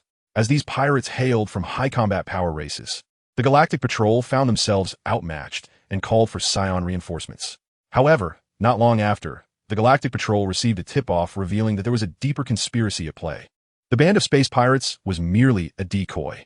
Not far from TV, Frieza's army lay in wait, ready to strike. Upon acquiring the coordinates of TV, Lin Chen immediately attuned his senses and executed a swift teleportation to the location. At that moment, TV, or rather, the region where TV should have existed, was no longer visible. Instead, one could only see immense fragments of rock floating aimlessly in the dark void, akin to a meteor belt. Amidst the debris, a grotesque and colossal figure roared with laughter. Ha ha, what a splendid display! Foolish Saiyan monkeys, this beautiful smoke shall accompany you to your graves. When you arrive in the underworld, be sure to thank me. Ha ha! Half of his body was flesh and blood, the other half mechanical, maintaining its third form, an appearance reminiscent of an alien creature. Frieza laughed maniacally, a cruel glint flashing across his face. Despite the earlier battle leaving him battered and his wounds still throbbing, he ultimately emerged victorious. Even the mightiest Super Saiyan proved no match for him. Now, these wild monkeys should realize that I, Frieza, am the most powerful being in the universe. In the distance, a Frieza core mothership hovered in the cosmos, its crew of aliens bearing expressions of near escape from disaster. They had not anticipated that what was meant to be a meticulously orchestrated ambush would nearly lead to their own downfall. Fortunately, their leader, Frieza, was indeed superior. It was unexpected to encounter a legendary Super Saiyan among the Saiyans.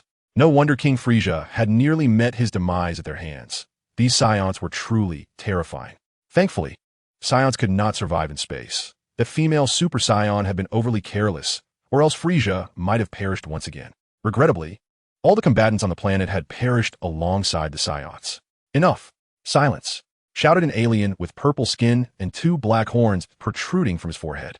His voice instantly commanded the attention of the others, for he was none other than Captain Jinyu, the foremost fighter in the Frieza Corps after Frieza himself. With a stern expression, he glared at the others. Are you unaware of Frieza's temper? If he hears what was just said, we will all perish here. I have narrowly escaped with my life, and anyone who attempts to drag me down to hell will meet their end first. Captain Jinyu clenched his fists, teeth gritted in anger. This ambush on the Saiyans had been perceived as foolproof, with Frieza having retained his memories after his high-tech rebirth. He clearly recalled that the Saiyans had defeated him by transforming into great apes. Thus, he approached this revenge plan with unwavering confidence. However, They had not anticipated that the Saiyans, whom the Frieza Corps had not encountered in years, had evolved far beyond their former selves. Chapter 34. The Terrified Frieza and Another Super Saiyan. In the past, while the Saiyans proclaimed themselves a warrior race, they had been regarded as a joke within the Frieza Corps, as very few possessed combat power exceeding 10,000.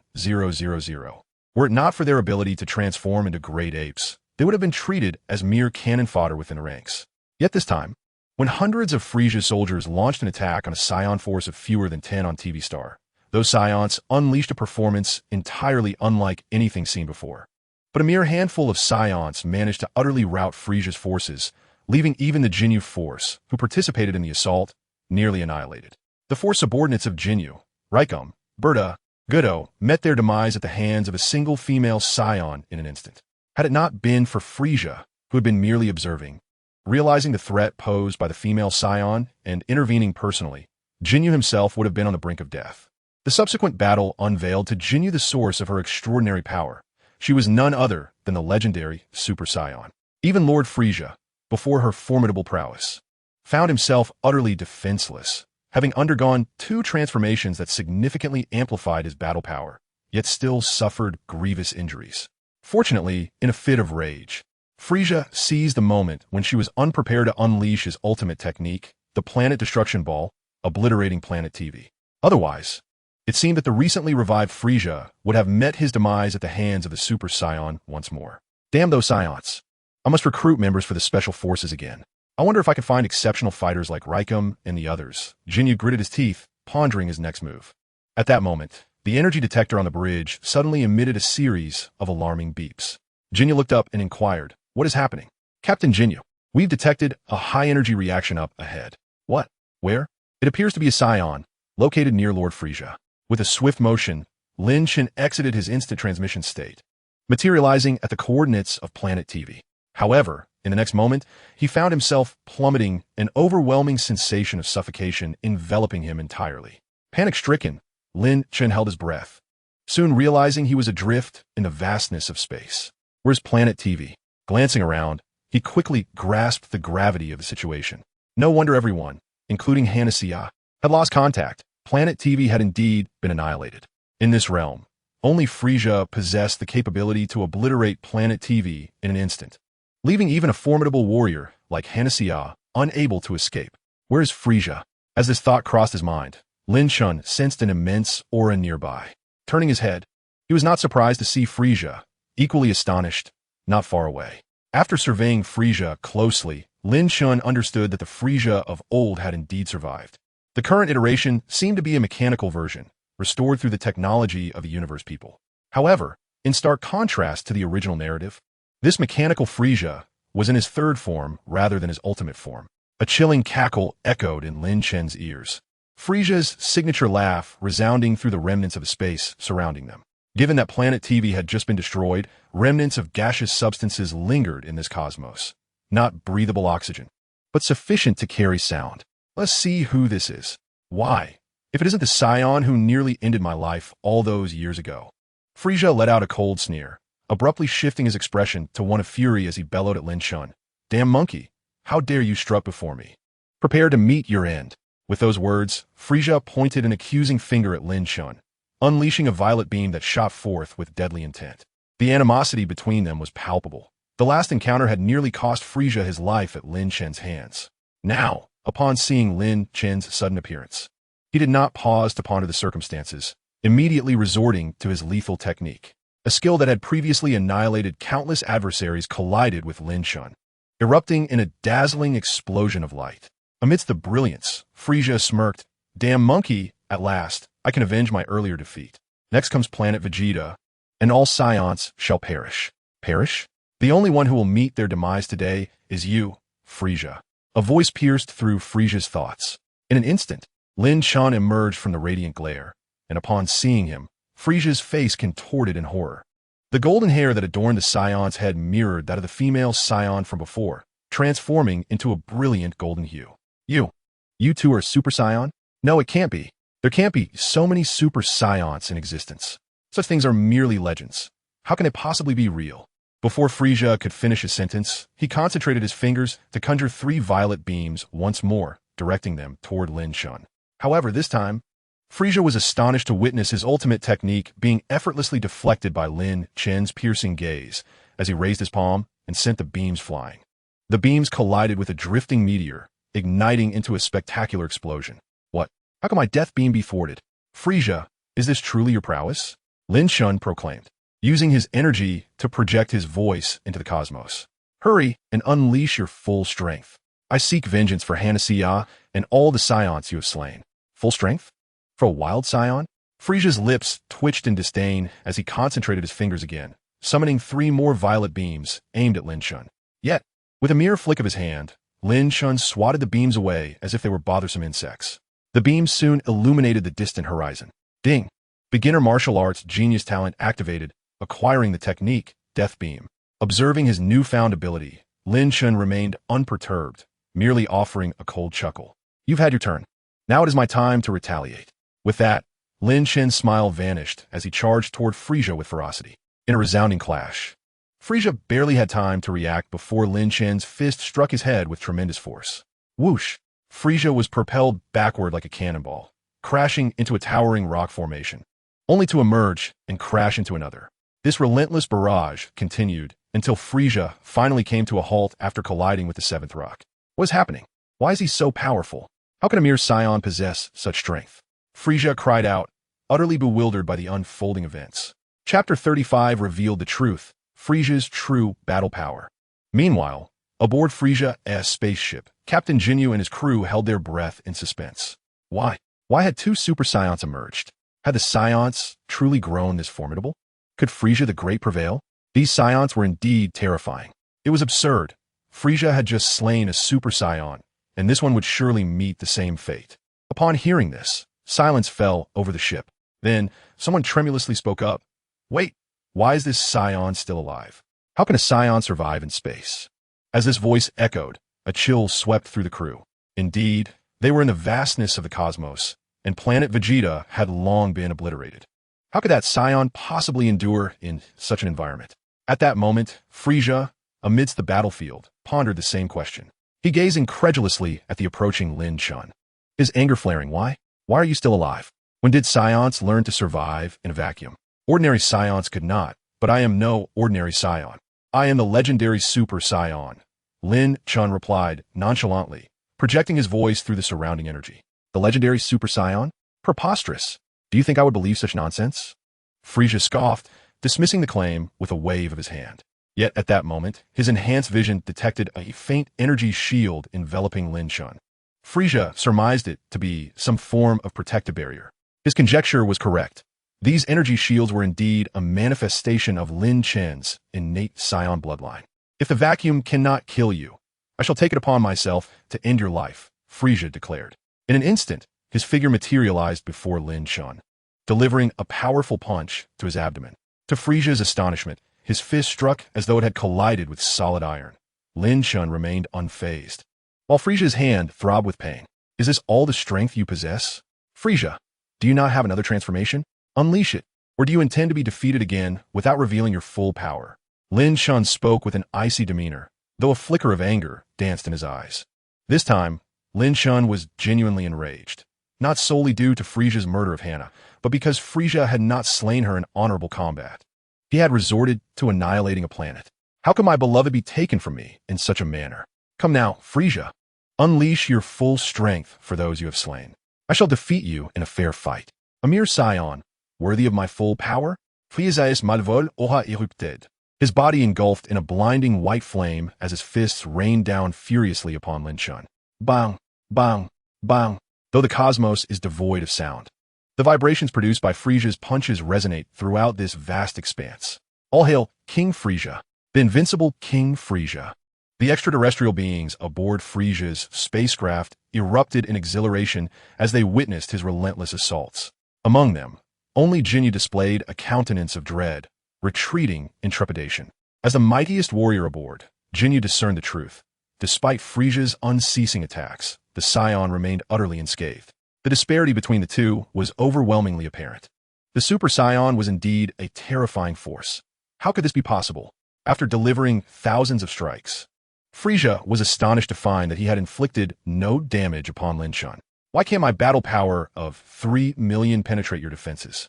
Upon hearing Frieza's words, Lin Chen's brow furrowed slightly.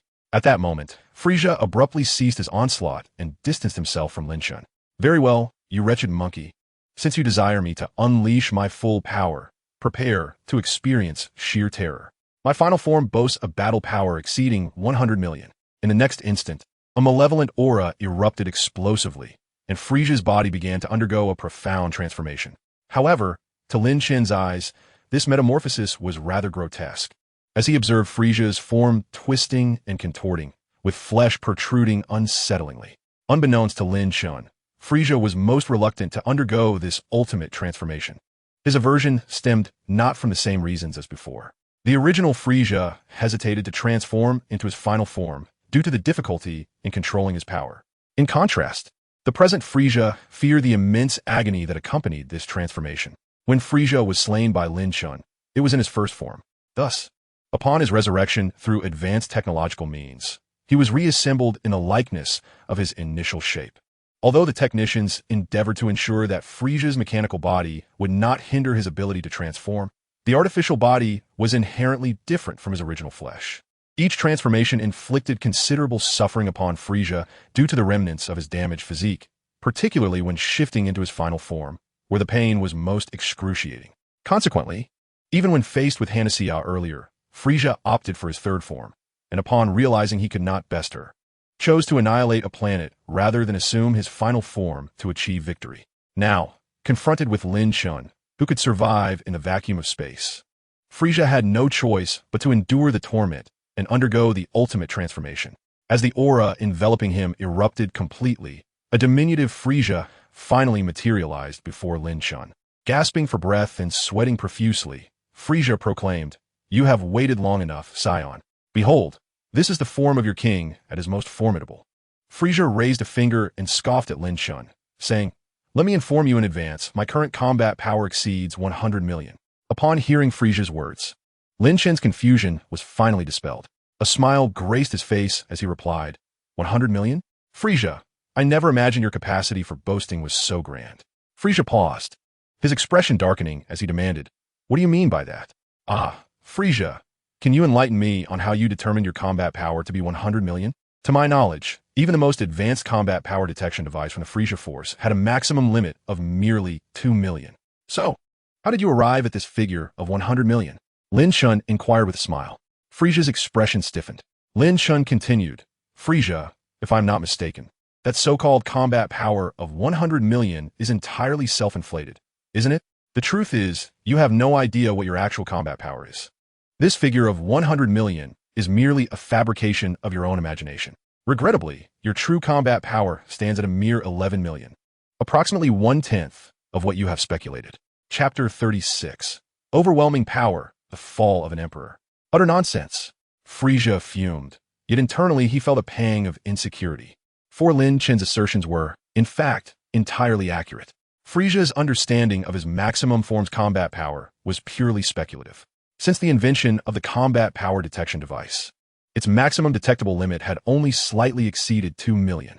This value was sufficient for over 90% of beings in the universe, but it was utterly inadequate for the Frieza race. Once reverting to their ultimate or, more precisely, primal form, their combat power far surpassed the detection device's limits.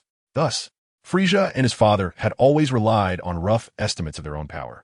Frieza believed that his final form was dozens of times stronger than his third form, estimating his combat power to be around 120 million. However, in reality, his assessment was astronomically off the mark. When Lin Chen heard Frieza claim that his third form possessed a combat power of 3 million, he sensed something amiss. For Bulma's device indicated that Frieza's third form was only at 240,000. Later, upon Frieza transforming into his final form, Lin Chen discovered that Frieza's power had merely escalated to 11 million, starkly contrasting with the more than 100 million Frieza had boasted. Initially, Lin Chen suspected a malfunction in Bulma's detector, but upon checking Frieza's combat power with his own system, he received the same result of 11 million. The 100 million combat power Frieza had incessantly boasted about was indeed shrouded in deceit. Lin Chen had originally harbored thoughts of avenging Hannah and was prepared to engage Frieza in a fierce battle. However, it turned out that Frieza's strength was not even half of his own. Nonsense, utter nonsense. At this moment, Frieza was unleashing furious roars. How could my battle power possibly be merely 11 million? Lin Chen pointed to the detector resting atop his head. Frieza, allow me to enlighten you.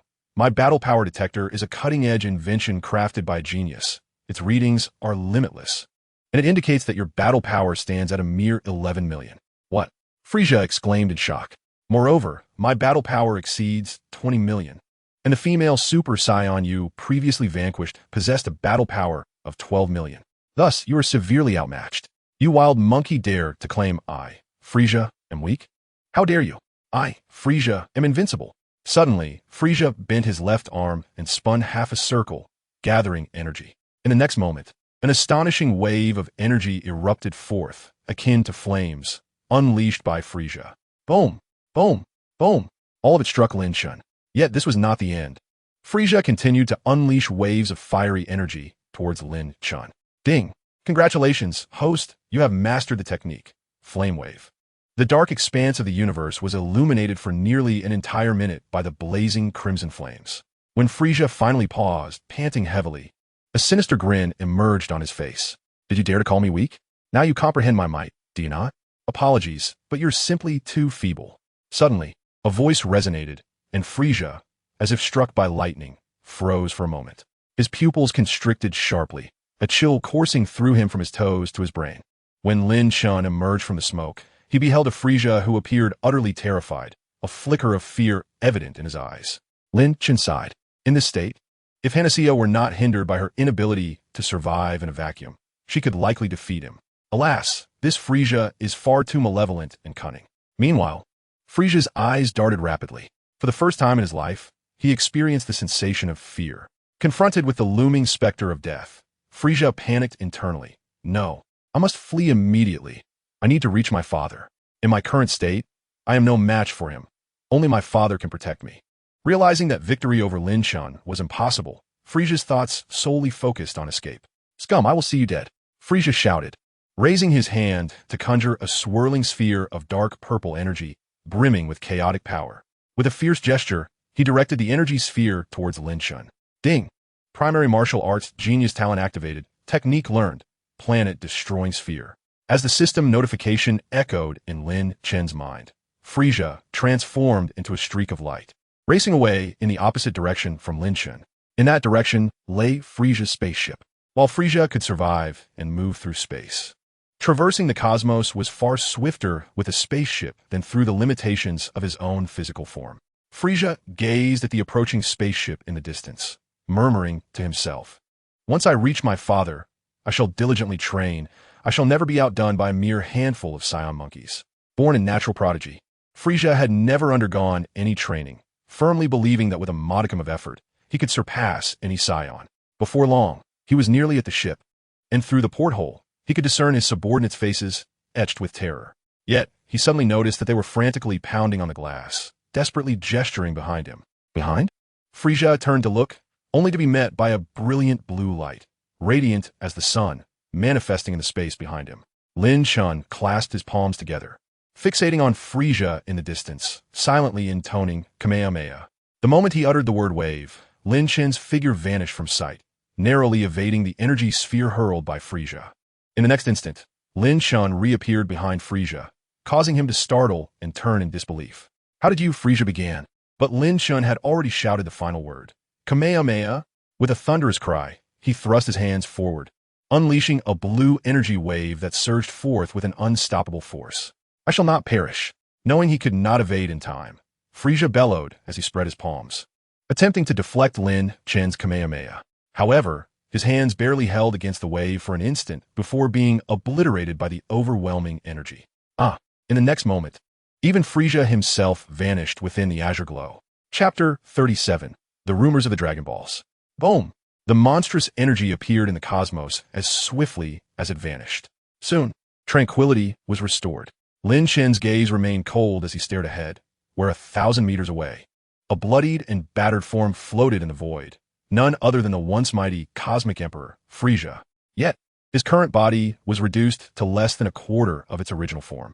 His lower half had completely disappeared, as had his arms, and the mechanical parts that had once repaired his head were now entirely gone. Despite this, astonishingly, Frieza's life signs still persisted. Having directly endured Lin Chen's Kamehameha executed in his Super Saiyan form, Frieza was still alive. Such resilience was truly terrifying. Lin Chen began to comprehend why. Despite possessing the regenerative capabilities of the Namekian cells, Cell could resurrect even when his upper body was entirely obliterated, while Piccolo succumbed to a single energy wave. The difference lay in the extraordinary vitality inherent to Frieza's frost demon lineage.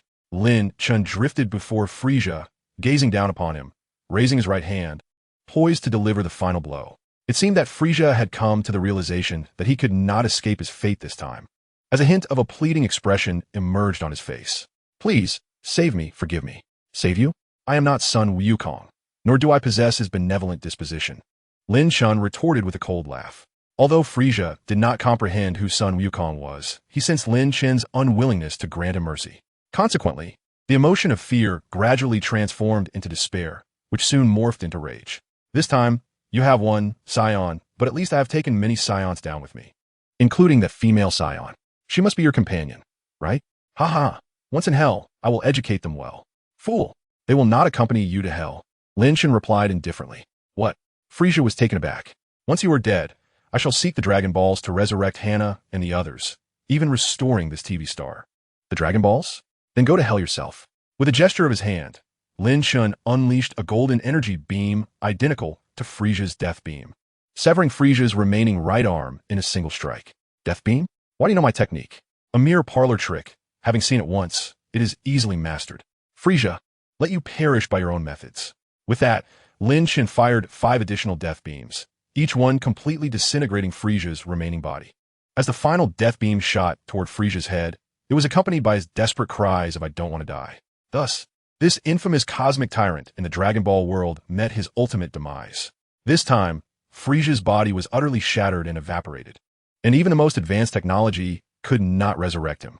Having dealt with Frieza, Lin Chen turned his gaze towards the nearby spaceship of the Frieza Force, slowly extending his fingers. The subordinates aboard the ship were immediately thrown into a panic. "Run, flee. Please, we only provoked the mighty King Frieza. Why must you target us insignificant minions?" A chorus of sobs echoed from the group of aliens. However, just as the massive spaceship began to take off, a powerful energy wave surged forth, shattering the vessel into fragments. The aliens inside were instantly incinerated by the intense heat. Lin Chen suddenly furrowed his brow. Just before the explosion of Frieza's spaceship, he had caught sight of a small spherical craft making its escape. Should he pursue it? After a moment's contemplation, Lin Chen chose to disregard it. It was merely a subordinate of the Frieza Force, hardly worthy of his effort. Instead, he should focus on resurrecting Hannah and the others. With that thought, Lin Chen activated his instant transmission and departed from the scene. However, unbeknownst to him, aboard the small craft that had fled was not an inconsequential minion, but rather Captain Jinyu, the elite ace under Frieza. Witnessing the brutal demise of his master at the hands of Lin Chen, reacted with greater swiftness than his comrades, hastily boarding the circular spacecraft designated for the warriors, thereby narrowly escaping disaster. Now, as he gazed upon the obliteration of his former flagship amidst the shockwave, Jinyu bore an expression of a survivor, panting heavily. "Fortunately, I escaped in time. I never anticipated that the Saiyans possessed such terrifying power. But mark my words, I, Jinyu, shall ensure that King Frieza resurrects our Frieza Force. We will undoubtedly return with vengeance," he bellowed, utilizing the advanced technology aboard the ship. While Lin Chen divulged the existence of the Dragon Balls to Frieza, the crew, including Jinyu, also learned of this revelation. Initially, the others aboard displayed little reaction. Yet, Jinyu's mind raced back to a legendary tale he had once encountered. According to the lore, a mysterious race known as the Namekians existed in the universe, endowed with the extraordinary ability to create wish orbs. It was said that gathering 7 of these orbs could grant any wish. The Dragon Balls mentioned by that Saiyan must be the very wish orbs of legend. The myth is indeed true. Such things exist in this world. Wait for me, Jinyu. I shall acquire the Dragon Balls, resurrect King Frieza, and then it will be our moment of retribution, he declared within the confines of the spacecraft. Meanwhile, in the vast expanse of space, Thousands of kilometers away from Planet TV, another circular spacecraft, identical to Frieza's mothership, commenced its acceleration, veering away from TV. King Cooler. The life signs of King Frieza have vanished. As one of the extraterrestrial beings reported, a collective gasp resonated throughout the ship. What? King Frieza is dead? Is the Super Saiyan truly that formidable? Suddenly, an egg-shaped vessel drifted into view, emitting a voice reminiscent of Frieza's. Silence. Frieza is perpetually so naive. He has suffered at the hands of the Saiyans before, yet he has failed to learn his lesson. This is entirely his own doing. Upon recognizing the occupant of the egg-shaped spacecraft, the extraterrestrial crew immediately knelt in reverence, for seated within was their master, the cosmic overlord Frieza's elder brother, Cooler. Chapter 38. A New Choice, targeting Broly? A diminutive figure with blue skin, purple hue, and white hair addressed Cooler. King Cooler, should we not investigate? King Frieza may yet be alive. After all, he is previously. There is no need. Frieza must bear the consequences of his foolishness, Cooler responded. We are returning. The subordinate, named Zarbon, hesitated briefly before nodding in agreement. Yes, my lord. Though Cooler exhibited a temperament far more placid than the capricious and cruel Frieza, this did not imply that his commands were open to defiance. Upon hearing Cooler's directive, the crew promptly busied themselves, maneuvering the vessel to reverse course and return to Cooler's domain.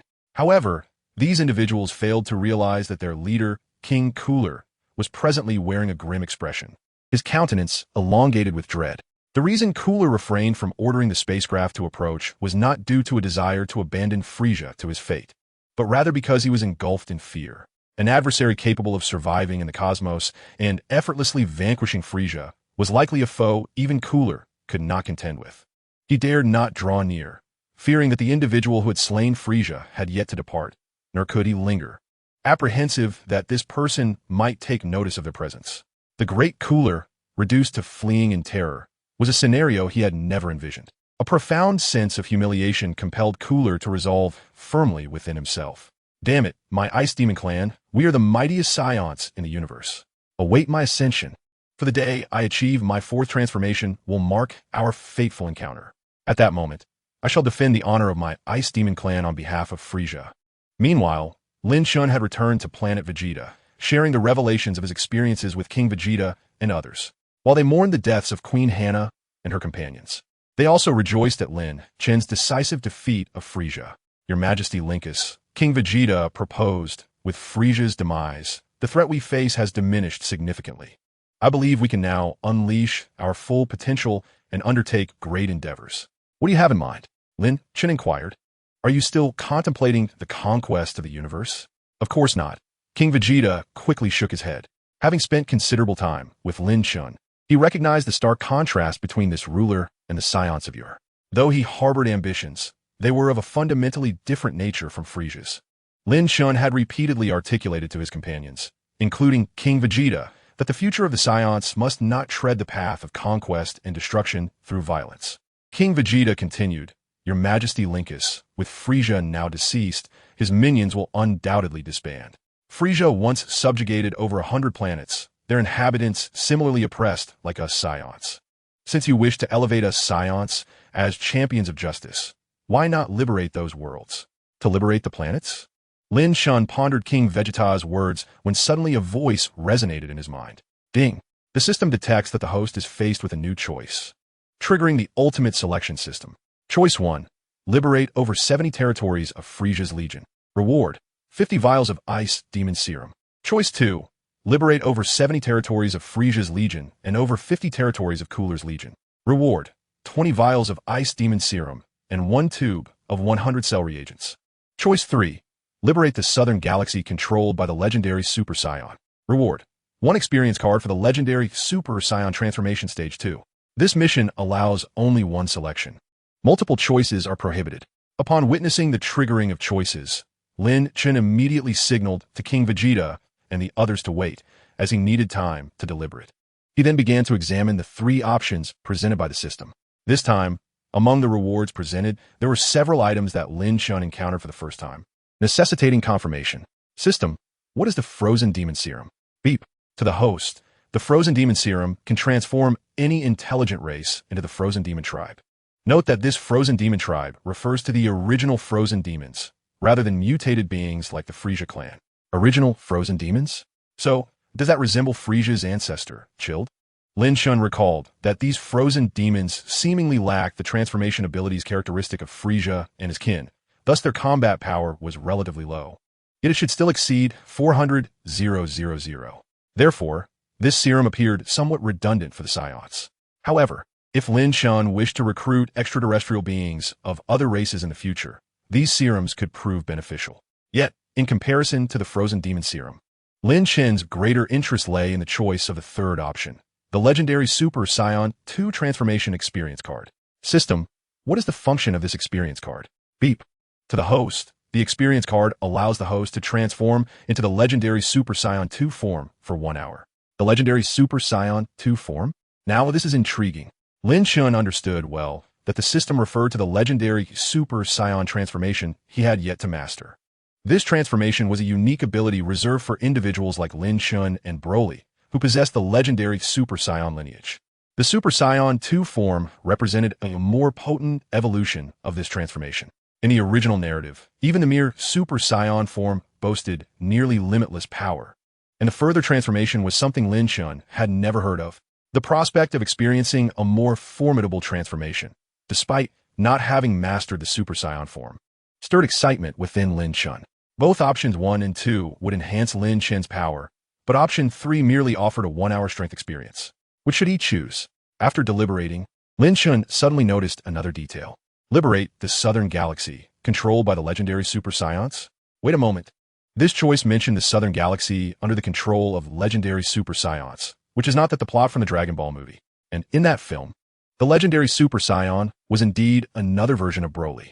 Having lived in this world for some time, Lin Chen realized that the Broly in his universe was likely the one from Dragon Ball Super. If that were the case, why would the mission propose that he kill another Broly? What is the name of the legendary Super Saiyan mentioned in option 3? Beep. To the host. The name of the individual is Broly. It truly was. But wait, system, isn't Broly on Earth? How could he be in the Southern Galaxy? At this moment, Lin Chen was filled with questions. Chapter 39. Preparations to journey to the parallel universe. Beep. The target is the Broly from the parallel universe, not from the host's current timeline. Upon hearing the system's response, Lin Chen was left in a state of astonishment.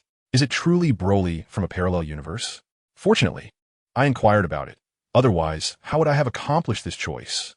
Lin Chen understood that the Dragon Ball world is indeed an expansive realm.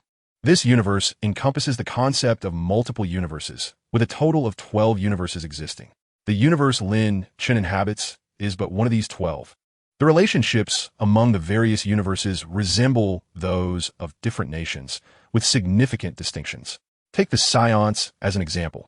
In Lin Chen's universe, the Saiyans are a warlike and brutal race, whereas in another universe, the Saiyans may be a group devoted to peace. In a third universe, it is possible that the Saiyan race does not exist at all. Furthermore, Lin Chen was aware that this multiverse also encompasses the notion of parallel timelines. A parallel timeline refers to a world that is similar yet distinct, birthed within a universe due to certain circumstances. For instance, Lin Chen was acutely aware that the world he currently occupied must be a parallel timeline of some universe. This timeline, due to his presence, allowed the Saiyan homeworld, Planet Vegeta, to evade the fate of destruction at the hands of Frieza. Beyond this world, there must exist another realm where Lin Chen did not traverse.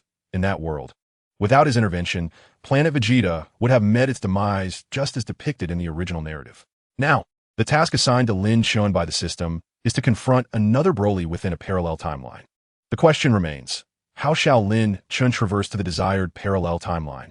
System, how am I to fulfill this third choice? Will you transport me to that parallel timeline? Ding.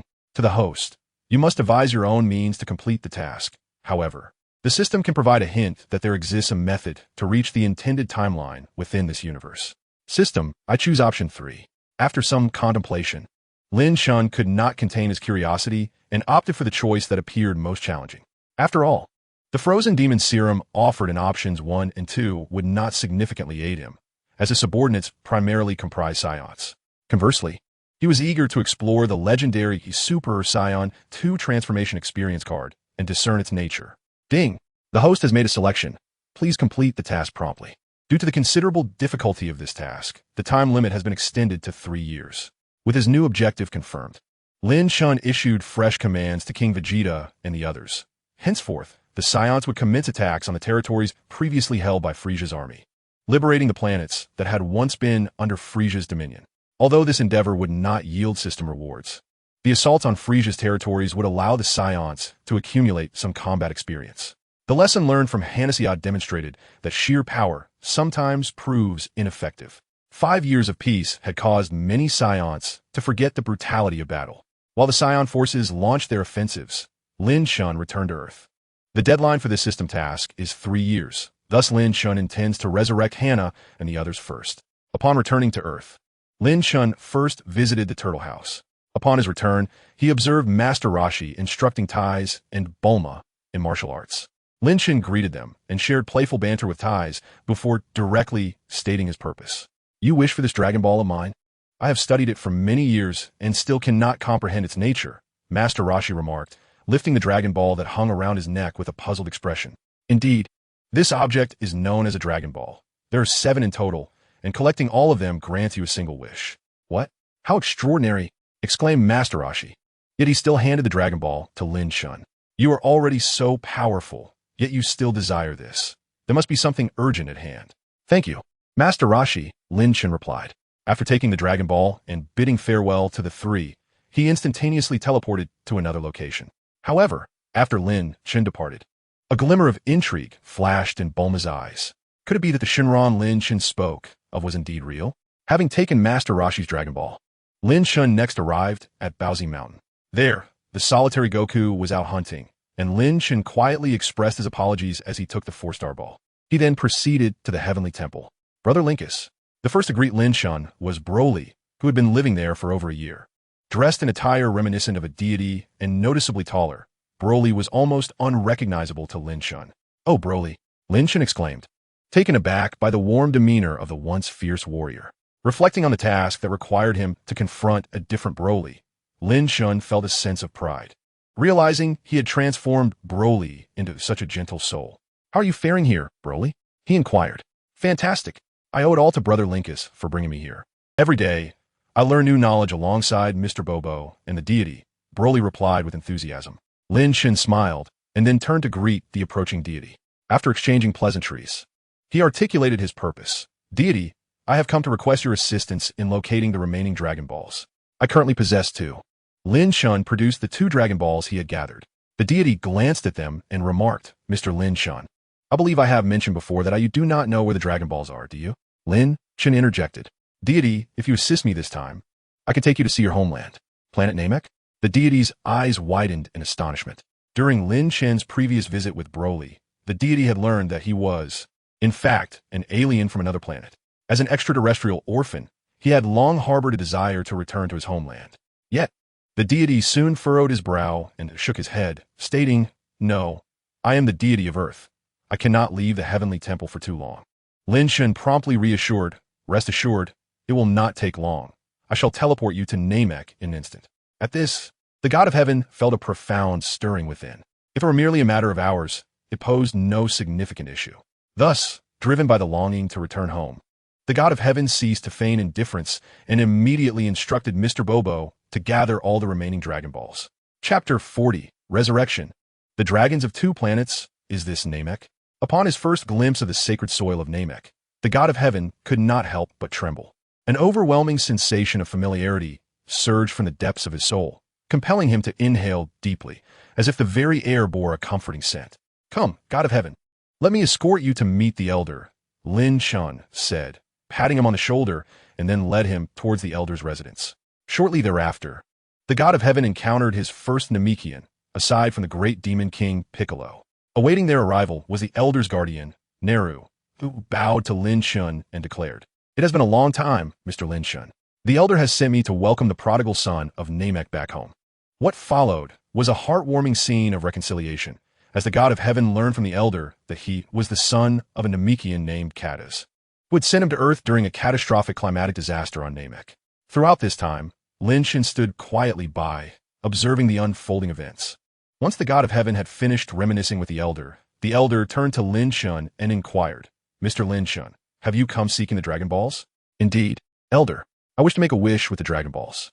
Must I undergo another trial? Ha, Mr. Lin Chen, the Dragon Balls of Namek are always at your disposal.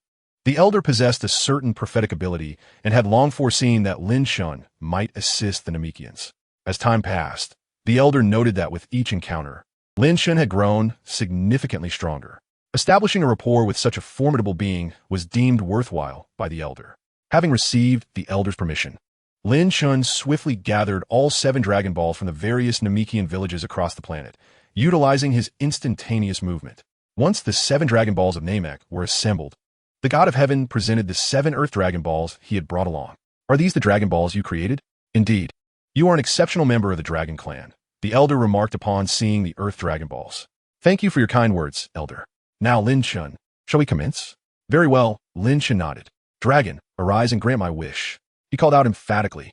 Immediately, Neru recited the incantation in the Namekian tongue to summon the dragon. In the next moment, the sky of Namek was enveloped in darkness, as all 14 Dragon Balls radiated a golden light. Soon after, 2 dragons, one large and one small, emerged from the golden glow, manifesting before them. At the same moment and in the same location, the divine dragons of Earth and Namek appeared simultaneously, an occurrence never before depicted in the original narrative. Upon witnessing this scene, Lin Chen's first utterance was, Heavenly God, your dragon is rather diminutive. A bead of cold sweat formed on the Heavenly God's forehead as he replied with embarrassment. Indeed, I still have much to learn compared to the Grand Elder. The Grand Elder chuckled softly and reassured him, Do not fret. Appearances are but illusory. What truly matters is the immense power your dragon possesses, and that is commendable. Thank you, Grand Elder. The Heavenly God expressed his gratitude before addressing Lin Chen. Lin Chen, please articulate your wish. Lin Chen nodded and first turned to Nailu, stating, Mr. Nailu, for my first wish, I kindly request the Namek Dragon to restore Planet TV. He then addressed the Earth Dragon, saying, Please resurrect the lives that were obliterated on Planet TV by Frieza. This was the reason Lin Chen summoned the dragons of 2 planets simultaneously. He intended to revive not only Hanasiya, but also others, and since the Namek Dragon could not resurrect multiple lives at once, he had to rely on the Earth Dragon for the revival. However, the Earth Dragon could only grant a single wish at a time, and to resurrect the inhabitants of Planet TV, the planet itself had to be restored first. Thus, Lin Chen gathered the Dragon Balls from both planets for this purpose. Upon voicing his wish, the Namek Dragon Purunga and the Earth Dragon sequentially illuminated their eyes. Purunga spoke first, Saiyan, your wish has been granted. Planet TV has been restored. Next, the Earth Dragon proclaimed, Your wish has been fulfilled, Saiyan. Thank you for allowing me to reunite with my brethren. Farewell. With that, the Earth Dragon's spiraling form transformed back into the 7 Dragon Balls, ready to disperse across the globe. However, since they were presently on Namek, Lin Chen certainly would not permit the Dragon Balls to scatter indiscriminately, as he needed to return them to Earth. Thus, before the Dragon Balls could take flight, Lin Chen leaped high into the air and caught all 7 Dragon Balls in one swift motion. Meanwhile, on Planet TV, many individuals stood up bewildered, including the previously deceased Hanasiya and several Saiyans. Frieza, just revived, Hanasiya shouted in astonishment, only to quickly realize that she seemed to be on Planet TV. How curious. Where Frieza and the others? Nearby, several other recently revived Saiyans gathered around Hanasiya, inquiring about the recent events. Many of them distinctly remembered that they should have been dead. Upon hearing their conversation, Hanasiya suddenly recalled her own demise. The cunning Frieza had resorted to destroying Planet TV when he found himself unable to defeat her. Given this, why had they all returned to life? And why had Planet TV been restored? As the inhabitants of Hanasiya were engulfed in confusion, other extraterrestrial beings on the planet hastily boarded nearby spacecraft, fleeing into the cosmos. These beings were soldiers of Frieza's army. Previously, during their ambush on the Saiyans, they had descended upon the planet, but met their demise at the hands of Frieza, who annihilated both them and the planet Tiv. Now, having suddenly resurrected, they were unaware of the circumstances surrounding their revival, yet they recognized several Saiyans nearby. Among them was a formidable female Saiyan. Known for having dealt a severe blow to King Frieza, it was unthinkable to remain idle and await their demise once more. Meanwhile, on Namek, Nail addressed Lin Chen, saying, Mr. Lin Chen, your wish has been granted. What is your second wish? Caught off guard, Lin Chen responded sheepishly, I seem to have yet to consider that. Upon hearing this, The deities present fell to the ground in disbelief. Chapter 41. The Life of Captain Jinyu. It is worth mentioning that Lin Chen's initial purpose in summoning the Eternal Dragon was to resurrect the inhabitants of Hanasiya. However, as the Namekian dragon could not resurrect multiple individuals at once, he had to summon the dragon from Earth as well. Beyond resurrection, Lin Chen had not contemplated any other wishes. What wish should I make? Lacking prior preparation, Lin Chen began to ponder. Suddenly, an idea struck him. Purunga, for my second wish, please fortify Planet Vegeta, ensuring it cannot be easily destroyed by external forces. Lin Chen's wish was a lesson learned from Hanasiya's fate. Even Super Saiyans sometimes found themselves unable to save a planet in time. Although Frieza was now dead, the universe still harbored countless unknown and formidable foes. The destruction of planets in the Dragon Ball universe was all too easy. Even beings with a power level of merely tens of thousands possessed the capability to obliterate entire worlds. Lin Chen feared not the encounter with powerful enemies, but rather the possibility of someone deranged launching a surprise attack on Planet Vegeta in his absence, obliterating the entire planet. That is a simple task, Purunga replied with a resonant voice, his eyes glowing brightly. Moments later, he declared, your second wish has been granted. Now, speak your third and final wish. Nail echoed. Please state your third wish, Lin Chen. My third wish is to acquire the potential development technique akin to that of the Grand Elder, Lin Chen proclaimed loudly. This ability had long captivated Lin Chen. Although it did not match the potential unlocking abilities of the future Supreme Kai, it was nonetheless invaluable in the early stages.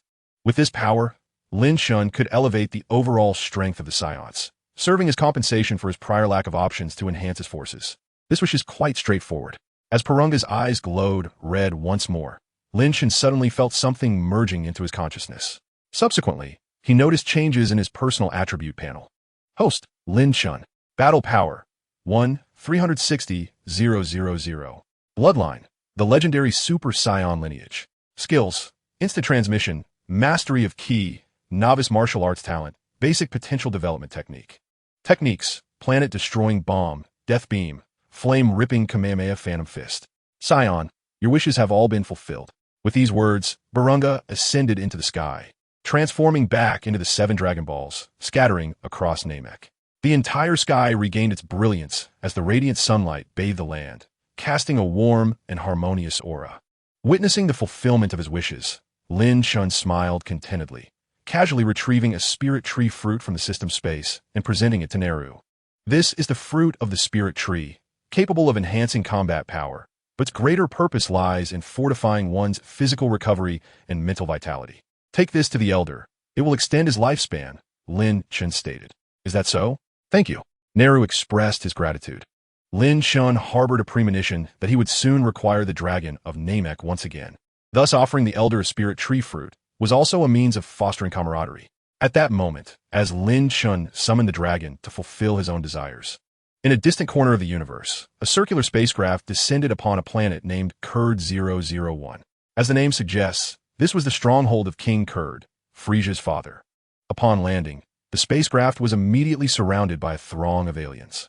Come out and submit to inspection, despite the spacecraft bearing the insignia of Frieza's army. The lack of prior notification had put Kurd's warriors on high alert.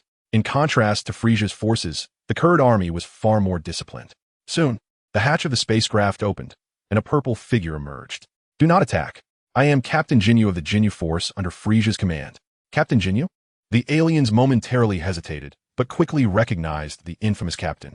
Captain Jinyu, this is the domain of King Kurd. What business do you have here? I have urgent news to report. Frieza has been slain, Jinyu declared, his expression grim.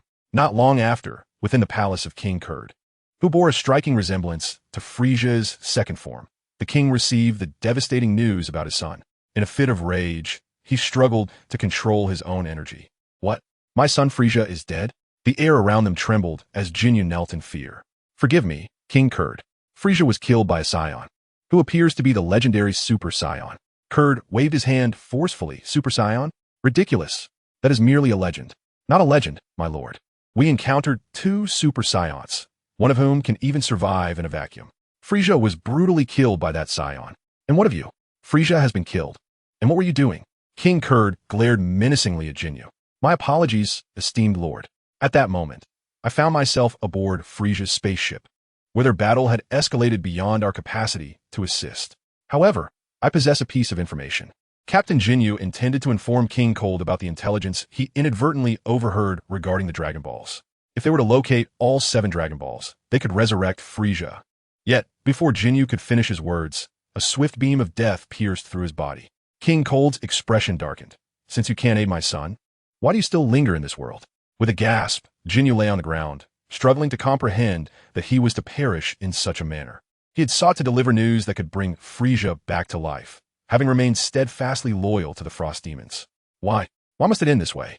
Without a backward glance, King Cold departed, leaving behind a chilling command to his subordinates. Burn that wretch's corpse. He repulses me. A reptilian extraterrestrial saluted and lifted Jinyu's lifeless body, heading toward the palace's incineration chamber. However, just as the alien entered the cremation room, an unexpected voice echoed, "Exchange." A violet light suddenly illuminated the chamber, and then tranquility returned. Moments later, the lizard-like alien emerged, wearing the unmistakable grin that once adorned Captain Jinyu's face. Hee hee, I shall not perish so easily. Chapter 42, Captain Jinyu's Ambition. Days passed, and on planet Cold 001, the world believed Captain Jinyu had met his end. Yet, unbeknownst to all, the Jinyu who perished that day had his soul replaced by an unknown extraterrestrial warrior. Meanwhile, the true Captain Jinyu was alone in a bar on the planet, drowning his sorrows. He could not find peace regarding the betrayal he faced for his loyalty in delivering a warning to King Cold, only to be mercilessly slain. All his life, he had taken pride in being a member of Frieza's army, never anticipating that such pride and loyalty would nearly lead to his demise. Vile King Cold, I have dedicated myself to your Frost Demon clan. Yet this is how you repay my devotion? Were it not for my ability to exchange bodies, I would have perished long ago. The true fool is your dim-witted son, Frieza, yet you place the blame upon me. Fueled by bitterness, Jinyu smashed the table before him with a heavy fist. Just then, a burly alien approached, lifting Jinyu off the ground. Hey kid, how dare you destroy the bar's property? Hand over your money, or face the consequences. Jinyu contemptuously spat at him, forgetting that he was no longer the formidable Captain Jinyu of the past. With a battle power of 120,000, before him, the extraterrestrial's combat power detector emitted a series of beeps, followed by a disdainful chuckle. Ha ha, with a mere combat power of 5,000, you foolish wretch dare to act grand. With that, he seized Jinyu by the head and strode towards the alley behind the bar. The patrons within the establishment, however, were unfazed by the spectacle. This was the domain of King Cold, where the law of the jungle prevailed. Only the strong were revered. Moments later, a sound resonated from the alley. Exchange. A flash of purple light flickered, and soon after, the robust alien emerged from the passageway, now housing Jinyu's soul within his formidable frame. Combat power of merely 10,000. Such paltry strength renders you nothing but a waste. Jinyu spat contemptuously. Yet, amidst this conflict, a thought began to burgeon within him. I cannot continue in this manner. I require a more potent vessel. I must grow stronger. I shall no longer allow my life to be dictated by others. Suddenly, Jinyu was rooted to the spot, his gaze fixated on a colossal statue before him. It depicted none other than King Cold himself. Jinyu's expression darkened, a sinister smile creeping across his face. How could I have forgotten? The finest body for me is right before my eyes. King Cold, you have betrayed and humiliated me. I shall seize your form. It is your just deserts, ha ha ha. Before long, on planet Cold 001, mysterious attacks stirred a frenzy. Many elite members of the Cold Legion fell victim to these assaults, each incident marked by eerie circumstances. The corpses exhibited no signs of struggle, suggesting a close-range execution. As the number of fatalities mounted and the combat prowess of the deceased continued to escalate, fear gripped the populace of Cold 001. King Cold, already enraged by the death of his son, was further incensed upon learning of this turmoil. A horde of incompetent invaders must possess formidable strength. Deploy the detectors to uncover them. Under Cold's command, the entire Cold Legion mobilized, scouring the planet for suspicious individuals. Anyone not affiliated with the Cold Legion boasting a combat power exceeding 10,000 was deemed a suspect and detained for interrogation. Despite their efforts, the perpetrator remained elusive. One day, after receiving reports indicating the assailant's continued absence, Cold erupted in fury, silencing his subordinates. I shall grant you 3 more days. If the culprit is not apprehended within this time frame, you shall all meet your demise. As Kuld's subordinates hastily departed, one of his personal guards returned unexpectedly. Your Majesty Kuld, I have a matter to discuss. The king furrowed his brow slightly before a smile graced his features. Very well, speak your mind. The loyal guard stepped forward, surveying the attendants surrounding the chamber, and lowered his voice. Your Majesty, I believe I have discerned the true identity of the perpetrator. Oh, pray, enlighten me, replied the king. Your Majesty, might it be possible for them to leave first? I wish to disclose this individual's identity to you in private. Upon hearing this, King Kurd waved his hand gently. His attendants promptly formed a line and exited the room, closing the door behind them. Shall we speak now? Who is the assailant? Kurd inquired. The culprit is none other than myself. As the guard uttered these words, he suddenly lunged forward, hurling an energy projectile towards King Kurd. Boom! The spot where King Kurd stood was instantly engulfed in a tremendous explosion. The shockwave radiated outward, felt by everyone within the palace. The attendants outside were the first to sense that the explosion had occurred within King Kurd's chamber. They shouted, desperately attempting to open the door, only to discover it was securely locked. Quickly, find a way to open the door. Amidst the frantic efforts of the attendants, the guard, now possessed by Captain Jinyu, dashed into the billowing smoke. Although he knew that a single energy projectile could not harm King Kurd, he still rushed forward. In the next moment, Jinyu was seized by the neck from behind the veil of smoke by King Kurd. I never imagined that my own guard would turn out to be the assailant. King Kurd scoffed. What were you thinking, attempting to attack me? What was I thinking? Jinyu chuckled. I merely wish to be closer to you. King Kurd's expression shifted abruptly. In the next instant, the individual he had grasped suddenly opened his mouth and shouted, Exchange. Upon hearing this word, a long-forgotten name echoed in King Kurd's mind, a name he believed to belong to a deceased individual. He vaguely recalled that his son had once mentioned this person. Dad, I've recently encountered a rather fascinating individual. This being belongs to a rare race in the cosmos. They possess no combat prowess, yet can exchange bodies with other life forms. Before I met this individual, he had already swapped bodies with dozens of beings. I never expected such intriguing entities existed in the universe. I intend to appoint him as captain and form a special forces unit.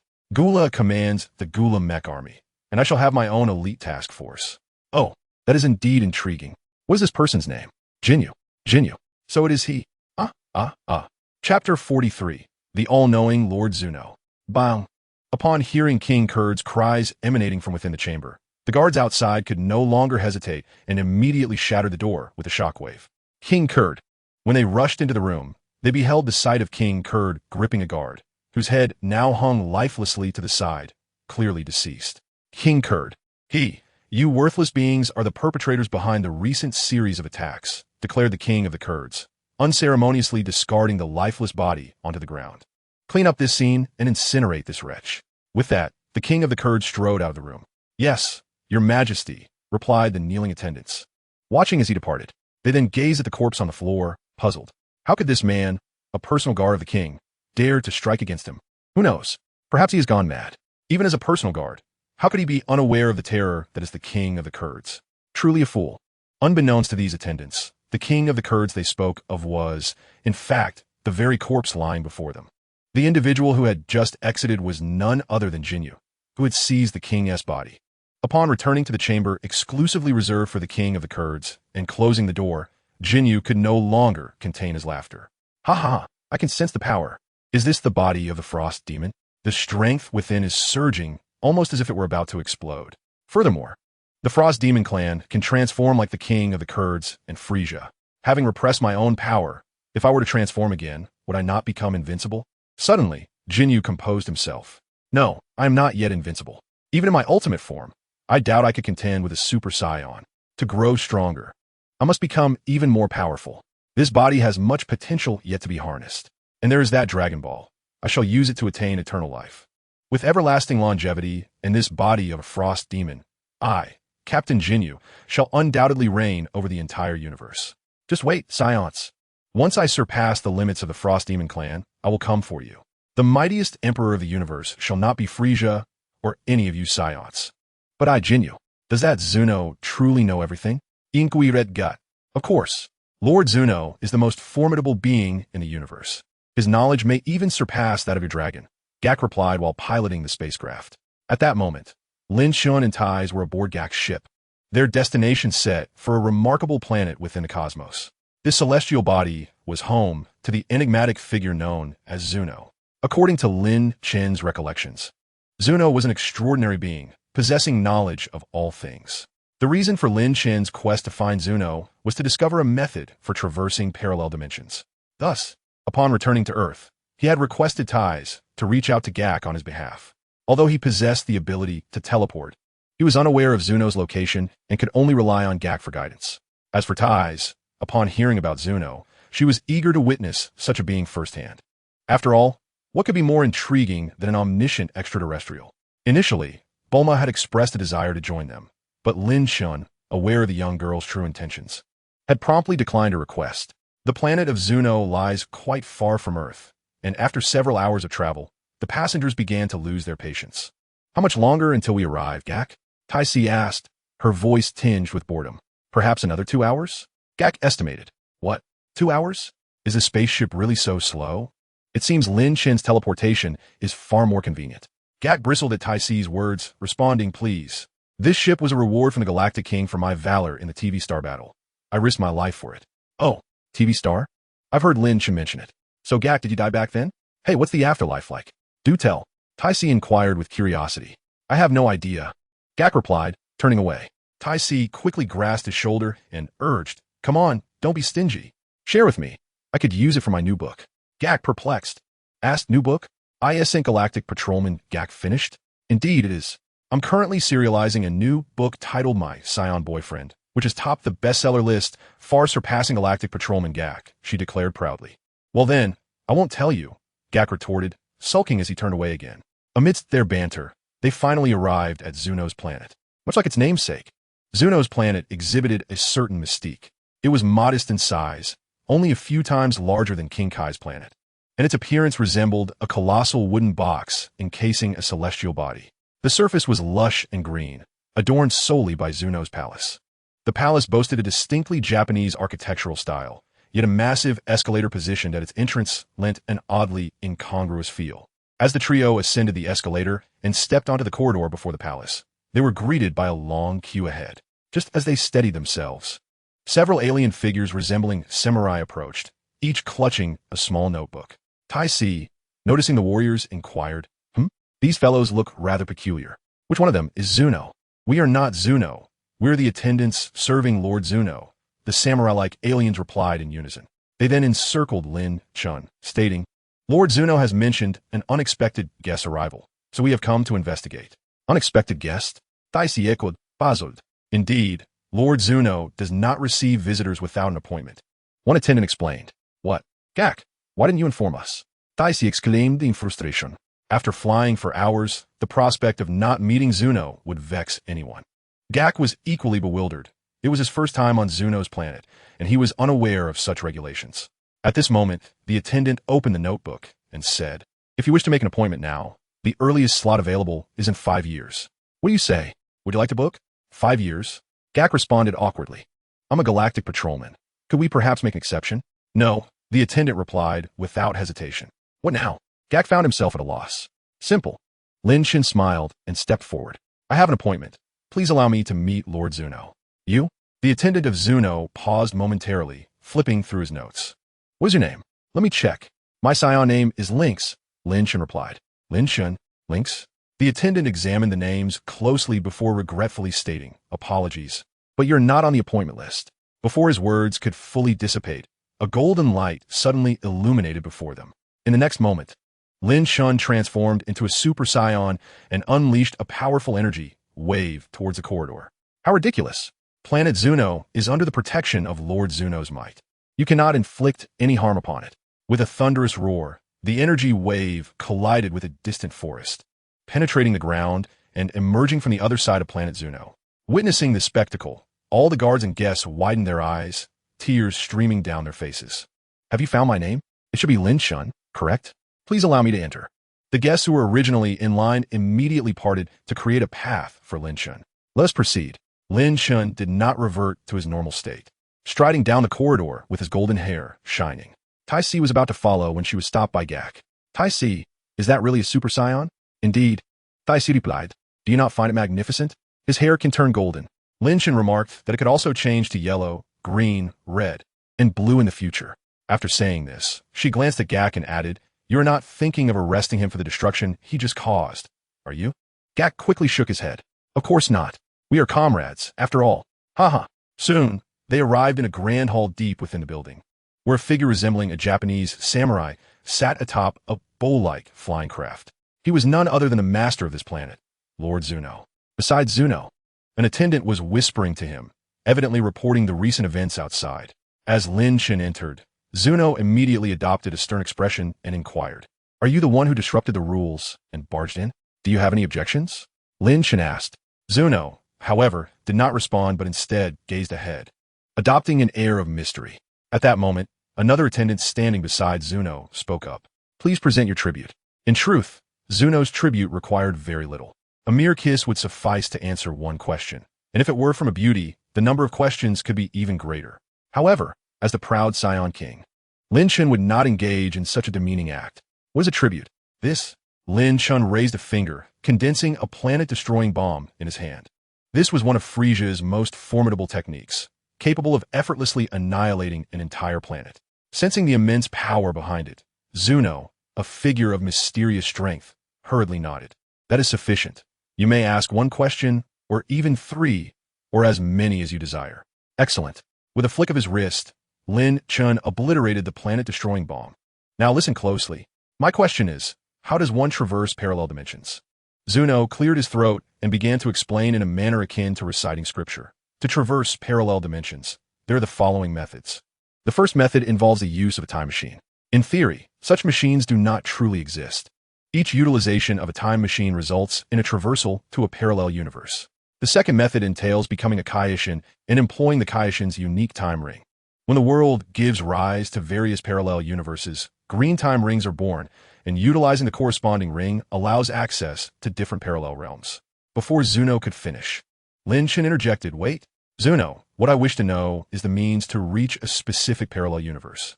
Lin Chen realized that perhaps his inquiry had been misdirected, as Zuno's response was not aligned with his quest for knowledge. "In the parallel universe I seek, there exists a legendary Super Saiyan who has conquered the entire southern galaxy. How can I journey to that realm?" Zuno paused for a moment, then astonishingly replied, "Is that legendary Super Saiyan you speak of named Broly? You know about this?" Lin Chen was taken aback and incredulous, surprised that Zuno possessed such knowledge. "Of course I do. My vast erudition stems from a special ability akin to a grand prophecy. As long as something exists in this world, there is nothing I cannot know," Zuno answered. Impressive, Lin Chen admitted, beginning to hold a certain admiration for this comically eccentric character. "Can you answer my earlier question then?" "Certainly. To reach the universe you describe, there are 2 methods. The first involves seeking the assistance of the Time Kaiōshin Kane. The Time Kaiōshin governs all parallel realms and possesses the ability to observe and freely enter any parallel universe. However, it is worth noting that the Time Kaiōshin exists beyond the dominion of the Omni King, transcending all universes. Unless summoned by her, mere mortals have no chance of encountering her." Lin Chen then inquired, "And what is the second method?" As Zuno began to speak, he suddenly seemed to falter, his body twitching uncontrollably. His attendants, witnessing this for the first time, rushed forward in alarm, but Zuno raised his hand to signal them to remain at a distance. "The second method," he continued, "is to find the metal known as Tamuleep's." "Tamuleep's metal? What is that?" Lin Chen asked. "It is an exceedingly rare metal in the universe, also referred to as time metal. The time rings of the Kaiōshin are crafted from this very substance. By the way, this metal has become extinct in our universe. That is of little concern. I can summon the dragon to produce it." "Then what?" Lin Chen pressed on. Zuno replied, "Acquiring the time metal is merely the first step. Next, you must bring the time metal to a place abundant in temporal energy where the power of time infuses the metal." Before Lin Chen could pose further questions, Zuno continued, "A black hole is a site rich in temporal energy.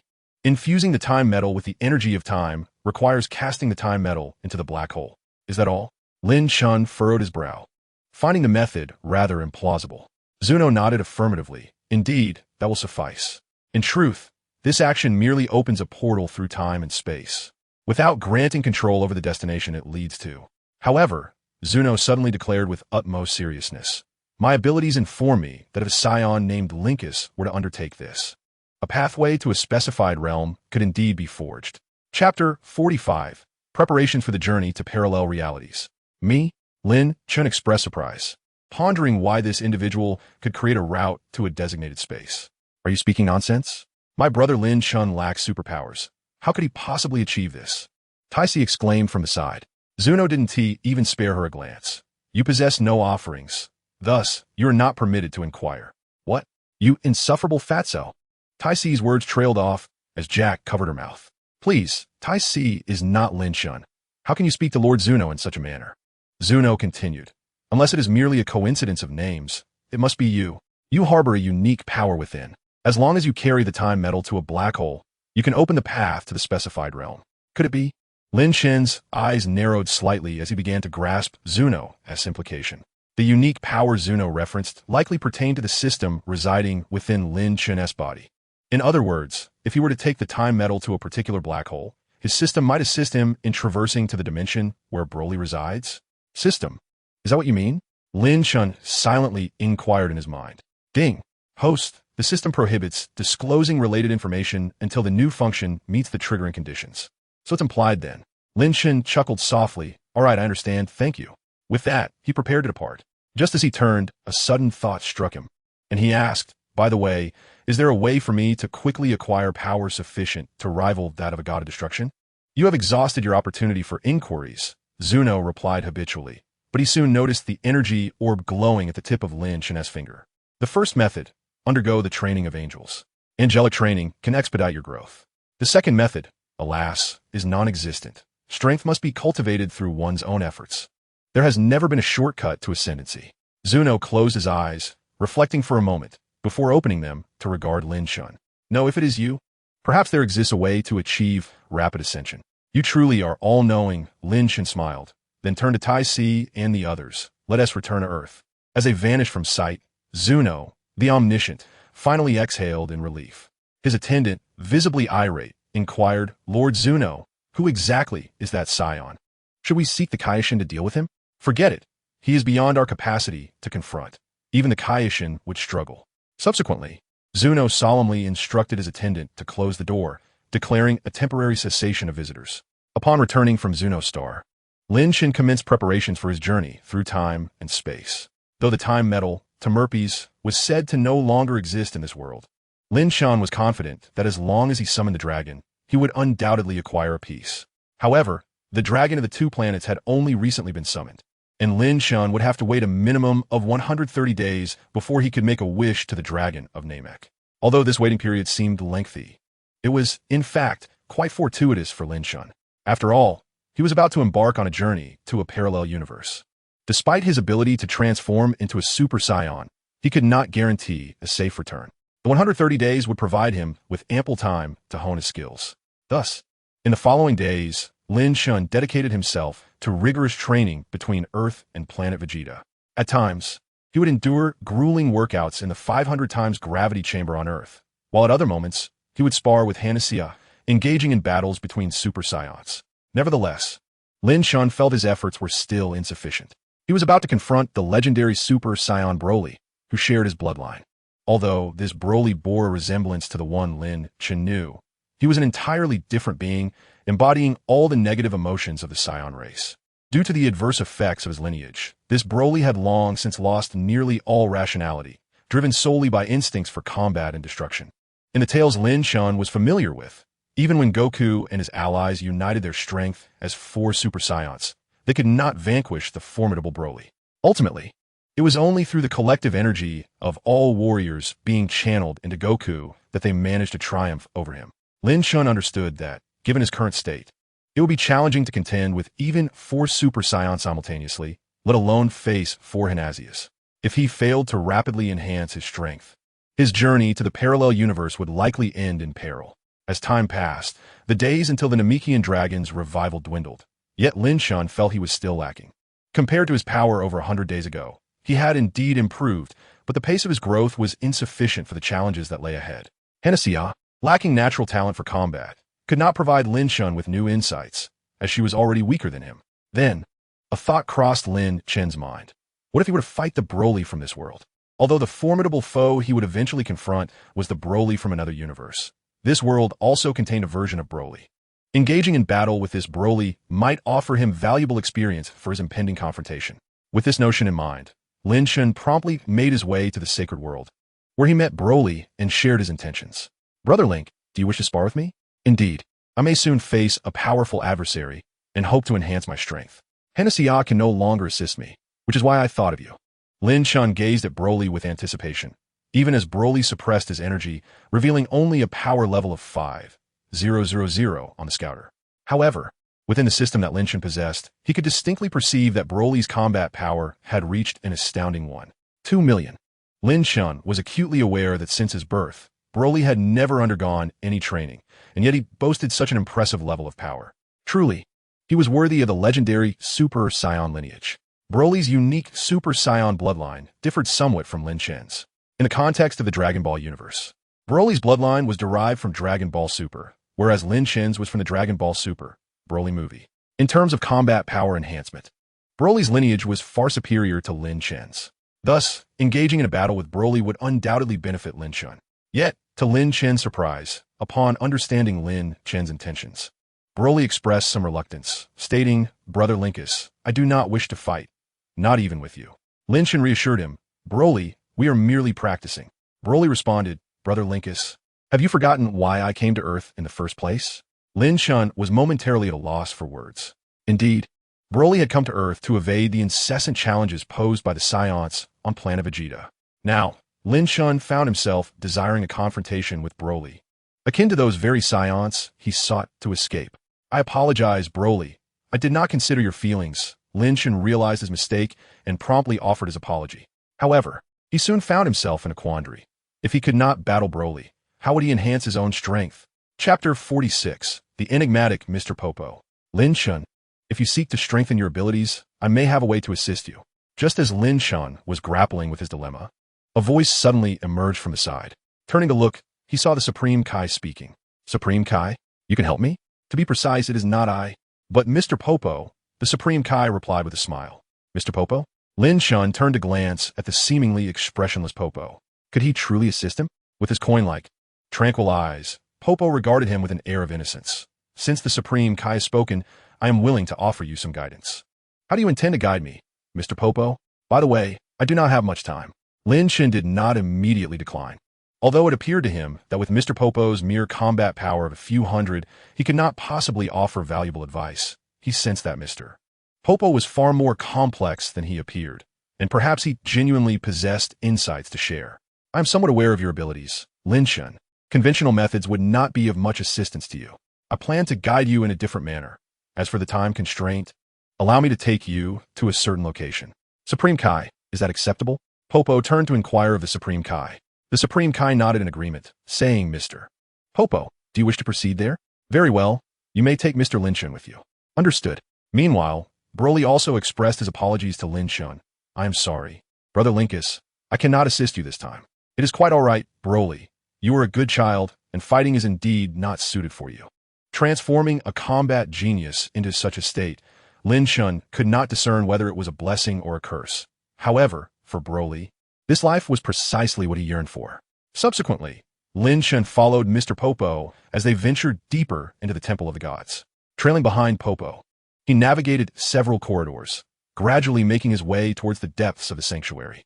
At this moment, Lin Chen had already discerned the destination Popo intended to take him to. "Is Mr. Popo guiding me to the hyperbolic time chamber? Do you know of the hyperbolic time chamber?" Popo inquired, glancing back, yet his expression remained as inscrutable as ever. "Indeed, I possess one myself, currently situated on Planet Vegeta." Lin Chen's hyperbolic time chamber was established on Planet Vegeta, serving as a training ground for young Saiyans of exceptional potential. The gravitational force within the chamber was not particularly intense compared to Planet Vegeta, yet the vastness of its space posed a significant mental challenge, making it ideal for cultivating the resolve of the young Saiyans. Upon hearing that Lin Chen also owned a hyperbolic time chamber, a glimmer of surprise finally crossed Mr. Popo's countenance, though he merely opened his mouth in astonishment and continued to lead the way. At last, after a considerable detour, the two arrived at the lowest level of the temple, standing before a grand golden door. "We have arrived." Popo pushed open the door. "Since you are familiar with the hyperbolic time chamber, I shall refrain from further elaboration. A year spent within equates to a mere day outside. Our training here shouldn't impede your time, correct?" "Not all," Lin Chen replied with a smile, as he stepped inside. Before them lay a vast expanse characterized by oppressive heat and low atmospheric pressure, enveloped in tenfold gravity. Wasting no time, Lin Chen swiftly commenced his training under Popo's guidance. It was only at this juncture that he grasped the true meaning behind the words of the Supreme Kai. Mr. Popo intended to instruct Lin Chen in the mastery of Ki. Mr. Lin Chen, while you possess formidable power, your application of this strength is rather lacking. If you were to unleash your full might, would it not be effortless for you to obliterate a planet? Popo queried. Indeed, Lin Chen nodded in affirmation. This was why he sought to spar with Hannah on Planet Vegeta. That planet had been reinforced by the Dragon Balls. Had they chosen any other celestial body for their duel, a careless move could potentially lead to its annihilation. This is due to your inability to control your power adequately. A true master, even with world-destroying strength, can wield their abilities without endangering others, Mr. Popo remarked. Lin Chen nodded, deeply resonating with this wisdom. He recalled that in the narrative of Dragon Ball Super, the god of destruction, Beerus, had once engaged in combat on Earth. With his immense power, capable of annihilating a planet with but a snap of his fingers, Beerus had fought for an extended period without causing any harm to Earth whatsoever.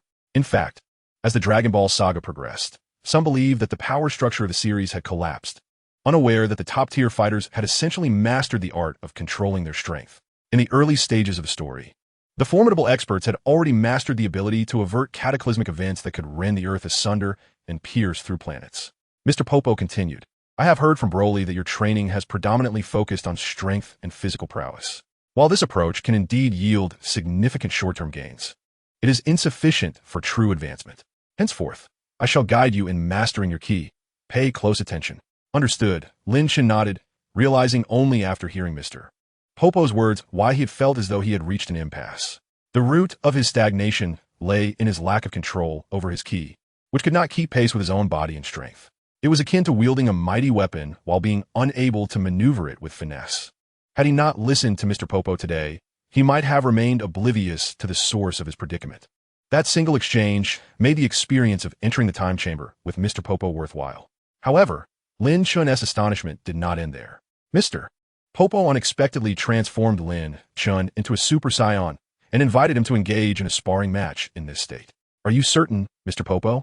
A single blow from me could be fatal. Lin Chen couldn't help but inquire. You may give it a try. I assure you, I am quite formidable, Mr. Popo replied. This prompted Lin Chen to reflect on the original Dragon Ball narrative, recalling that Mr. Popo indeed had experience sparring with Super Saiyans, albeit with children. With this thought, Lin Chen smiled slightly. Very well, Mr. Popo, here I come. In the next instant, Lin Chen appeared directly before Mr. Popo, unleashing a right fist aimed squarely at his face. Out of caution, Lin Chen exerted only 50% of his strength, yet his speed had reached its utmost limit. Strangely, what seemed to be a decisive blow was effortlessly evaded by Mr. Popo with a mere tilt of his neck. What? Lin Chen exclaimed in disbelief. Chapter 47, Breakthrough. Comprehensive preparation. Here, your punches lack decisiveness. And here, your movements are overly redundant. A genuine attack must be precise and efficient. Moreover, here and here, you are encumbered. You should restrain your ki while attacking. At this rate, your opponent may still be standing when you exhaust yourself, Mr. Popo instructed. Control your mind and sense the flow of your ki. Mr. Popo's strength was indeed unfathomable. Despite the absence of a formidable aura surrounding him, Lin Chen, now in Super Saiyan form, found himself unable to even graze Mr. Popo's body. Remarkably, while evading Lin Chen's strikes, Mr. Popo maintained the composure to observe Lin Chen's techniques and offer guidance. This calm demeanor was enough to drive Lin Chen to the brink of madness. How was he achieving this? As Lin Chen swept a kick toward Mr. Popo, he effortlessly sidestepped. Just as Lin Chen prepared to pursue further, Mr. Popo raised his hand and said, Lin Chen, your mind is in disarray. Pause for a moment and recalibrate your mental state. Lin Chen gasped for breath and looked at Bobo, asking, Mr. Bobo, who exactly are you? Bobo had claimed to possess remarkable prowess, hadn't he? Lin Chen scrutinized Bobo, unable to resist utilizing his system's capabilities. System, what is Mr. Bobo's combat power? Soon, Lin Chen was presented with Mr. Bobo's attribute panel. Bobo, combat power, 1,000. 1,000? Are you jesting? With his usual combat power exceeding 1,000,000, how could he possibly be outmatched by someone with a mere 1,000? At that moment, a flash of insight struck Lin Chen. Mr. Bobo, could it be that you are an angel? Angels serve as the mentors, subordinates, and overseers of the gods of destruction. The strength Bobo demonstrated seemed to lend credence to this singular interpretation. However, upon hearing Lin Chen's conjecture, Mr. Bobo's expression remained entirely unchanged. Angel? What is that? Seeing this, Lin Chen chose not to press further. If Mr. Bobo truly belonged to the echelon of angels, he must harbor some profound secret. Given Lin Chen's current strength, it was prudent to refrain from provoking him. Under Bobo's guidance, Lin Chen diligently adjusted his mastery over Qi, striving to achieve a state of effortless control. Time passed swiftly, and before long, Lin Chen had nearly spent a year in the Spirit Time Room. Although his combat power had not experienced a dramatic increase during this year, his demeanor began to exhibit subtle changes.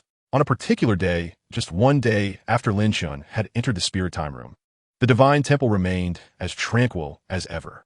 Broly sat cross-legged at the temple's edge, gazing down at the lower realms. This was a skill typically reserved for the gods. Yet Broly had surprisingly acquired it during his time in the Divine Temple. Whenever boredom struck, he would employ this ability to observe the mortal world and pass the time. Suddenly, Broly's expression shifted, and he rose, murmuring to himself, "This energy, it's Brother Linkus. Has he emerged?" Sure enough, shortly thereafter, Lin Chen and Mr. Bobo emerged from the temple's entrance. Upon sensing Lin Chen's aura, the arriving deities could not help but remark, "Your strength hasn't changed much. Yet your presence feels significantly more grounded." "Indeed, I owe that to Mr. Bobo," Lin Chen replied, then turned to Bobo with a respectful bow. "Thank you for your guidance over this past year. You still have a long journey ahead. Do not forget that power does not equate to everything," Mr. Bobo advised. "Yes." Lin Chen nodded. After bidding farewell to Broly, he utilized instant transmission to return to the lower realm, preparing for his final departure. At that moment, Lin Chen's attribute panel had undergone a transformation. Host, Lin Chen. Combat power, 1-560-000. Bloodline, legendary Super Saiyan bloodline. Skills, instant transmission, beginner martial arts, genius talent. Beginner potential development technique, perfect control of Qi. Technique, planet destruction bomb, death beam, flame rift, turtle school Qigong, instantaneous movement, turtle school Qigong. Over the course of a year, aside from a remarkable enhancement in combat power by 300,000, Lin Chen's most significant gain was the evolution of his skill set. His original mastery over Qi had transformed into a perfect command of Qi, though merely an addition of 2 words. Lin Chen understood that this subtle change elevated his true strength by a full 30%. Now, with the Dragon Balls of Namek nearly restored, it was time for Lin Chen to embark on his system mission. However, as he was venturing into a parallel universe, he was uncertain about the duration of his absence and felt compelled to make proper arrangements. Whether it was for Tai Si and the others or Planet Vegeta, Lin Chen needed to ensure everything was settled. After 3 days had passed, the atmosphere on Namek shifted as deep bass reverberated, and dark clouds loomed on the horizon, plunging the previously bright planet into darkness. Amidst the thunder and lightning, the colossal figure of the eternal dragon Purunga materialized in the sky. "Gatherers of the Dragon Balls, state your wish." Purunga's voice resonated throughout the realm. "Now, Lin Chen, express your desire," Nezuru urged him. Nodding in affirmation, Lin Chen declared, "I wish to obtain the time medal, Tamuleep's medal." Once Nezuru translated Lin Chen's words, Purunga fell silent for a brief moment before responding. "The time medal, Tamuleep's medal, is a substance only the Supreme Kai can wield. What do you intend to use it for?" Lin Chen replied, "I have my own reasons." "Surely, you can manifest it?" Purunga proclaimed, "Yes, but the time medal is a divine item. To acquire it, you must expend 3 wishes. 3 wishes? Very well," Lin Chen acquiesced. In this summoning of the eternal dragon, he had no other desires aside from the time medal, so 3 wishes it would be. In the next instant, an unassuming silver medal appeared before Lin Chen. Though it seemed plain, upon holding it, he felt an odd force emanating from it. The sensation was peculiar, and Lin Chen hesitated to engage further, intending to store the medal in his system space. However, just as the time medal was about to enter the space, it unexpectedly repelled itself. It appeared that the time medal and Lin Chen's system space were incompatible. Was it the temporal force within the medal that caused this rejection? Contemplating this, Lin Chen decided to retrieve a box to contain the medal, holding it securely in one hand. "Nezuru, I must take my leave. I am heading to a distant place. If urgent matters arise on Namek, you may contact Planet Vegeta." With that, Lin Chen activated instantaneous movement and departed from Namek.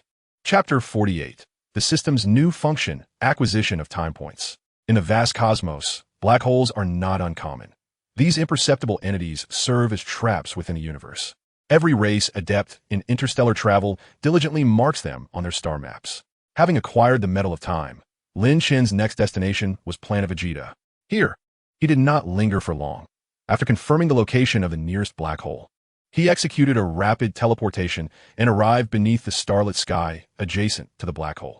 Even though Lin Chen could now transform into a Super Saiyan, he could not withstand the formidable forces of the black hole. Thus, he materialized at a considerable distance from it. The moment he disengaged from the teleportation, Lin Chen immediately transformed into a Super Saiyan and enveloped himself in an energy shield for protection. The black hole lay ahead. With a mere flicker of perception, Lin Chen discerned its presence. In a certain direction, he felt an absence of sensation. The black hole attracts all matter, including energy. So if Lin Chen found a place where he felt nothing, it would undoubtedly be the black hole's location. After an hour of flight, he gradually began to sense the astonishing gravitational pull of the black hole. Proceeding any further could spell danger. Thus, he halted and, following Zuno's intelligence, retrieved the Medal of Time. By casting the Medal of Time into the black hole, he could potentially open a gateway through time and space. Can my system truly control the destination of this temporal portal? Lin Chen murmured, hesitating for a moment before hurling the medal towards the black hole. I hope Zuno hasn't deceived me. Otherwise, I shall make him pay. Under Lin Chen's watchful gaze, the rare metal, long lost in the cosmos, began to drift towards the depths of the black hole. Suddenly, a brilliant, luminous glow erupted from the metal, and Lin Chen observed as the once solid form of the Medal of Time was abruptly distorted by an overwhelming force, twisting into bizarre shapes. Then, as if unable to withstand the gravitational tug, the Medal of Time shattered and vanished from sight. Was the precious Medal of Time, for which Lin Chen had made 3 wishes, truly gone? He was about to curse Zuno's unreliability when he suddenly witnessed gaping, blood-red spatial rifts appearing at the spot where the metal had disappeared. These fissures expanded rapidly, eventually forming a colossal opening wide enough for Lin Chen to pass through. Could this be the portal through time and space? While Lin Chen sought confirmation, a voice resonated in his mind. Beep. Temporal portal confirmed. Activating time travel function. Please consume time points to select your desired destination. Indeed, everything unfolded as Zuno had described. Lin Chen's system unveiled a new function upon the portal's emergence. According to the prompt, this new feature enabled Lin Chen to choose the world he wished to traverse. However, system, more time points. Beep. To the host. Your journey to a parallel timeline will create disturbances in the target reality. To mitigate these effects, the system requires a special energy known as time points. By correcting the historical narrative of the current timeline, you can earn time points. Lin Chen furrowed his brow. Correcting the history of the current timeline? What does that mean? However, this time the system offered no explanation, instead presenting him with a countdown. Ding! Reminder to the host. The newly emerged temporal gateway remains unstable. Please consume temporal points to confirm your destination within 1 hour, or the gateway will close. Lin Chen scratched his head upon seeing the countdown. This system certainly enjoys creating dilemmas. Had I known such a function existed, wouldn't you have informed me in advance? Now, granted me just 1 hour. Where am I to procure temporal points? Suddenly, Lin Chen's gaze sharpened, and in the next moment, he activated his teleportation ability, returning to Earth, to the Temple of the Gods. At the temple, the deity was observing the next generation when he sensed Lin Chen's presence behind him. Surprised, he turned and asked, Mr. Lin Chen, why have you returned again? Lin Chen waved his hand dismissively. Let us not dwell on that, deity. What about the Dragon Balls you received from Mikuxing last time? The Dragon Balls? I have put them away. I created the Dragon Balls to provide humanity with a means to realize their ideals. Yet unfortunately, humanity. Enough. Deity, please retrieve the Dragon Balls for me. Lin Chen urged, his tone serious, startling the deity. Huh? Oh. The deity, seeing Lin Chen's urgency, instructed Mr. Popo to bring out the Dragon Balls, which at that moment still resembled stones. Lin Chen frowned and inquired, Deity, could you tell me the star ratings corresponding to these stones? Certainly.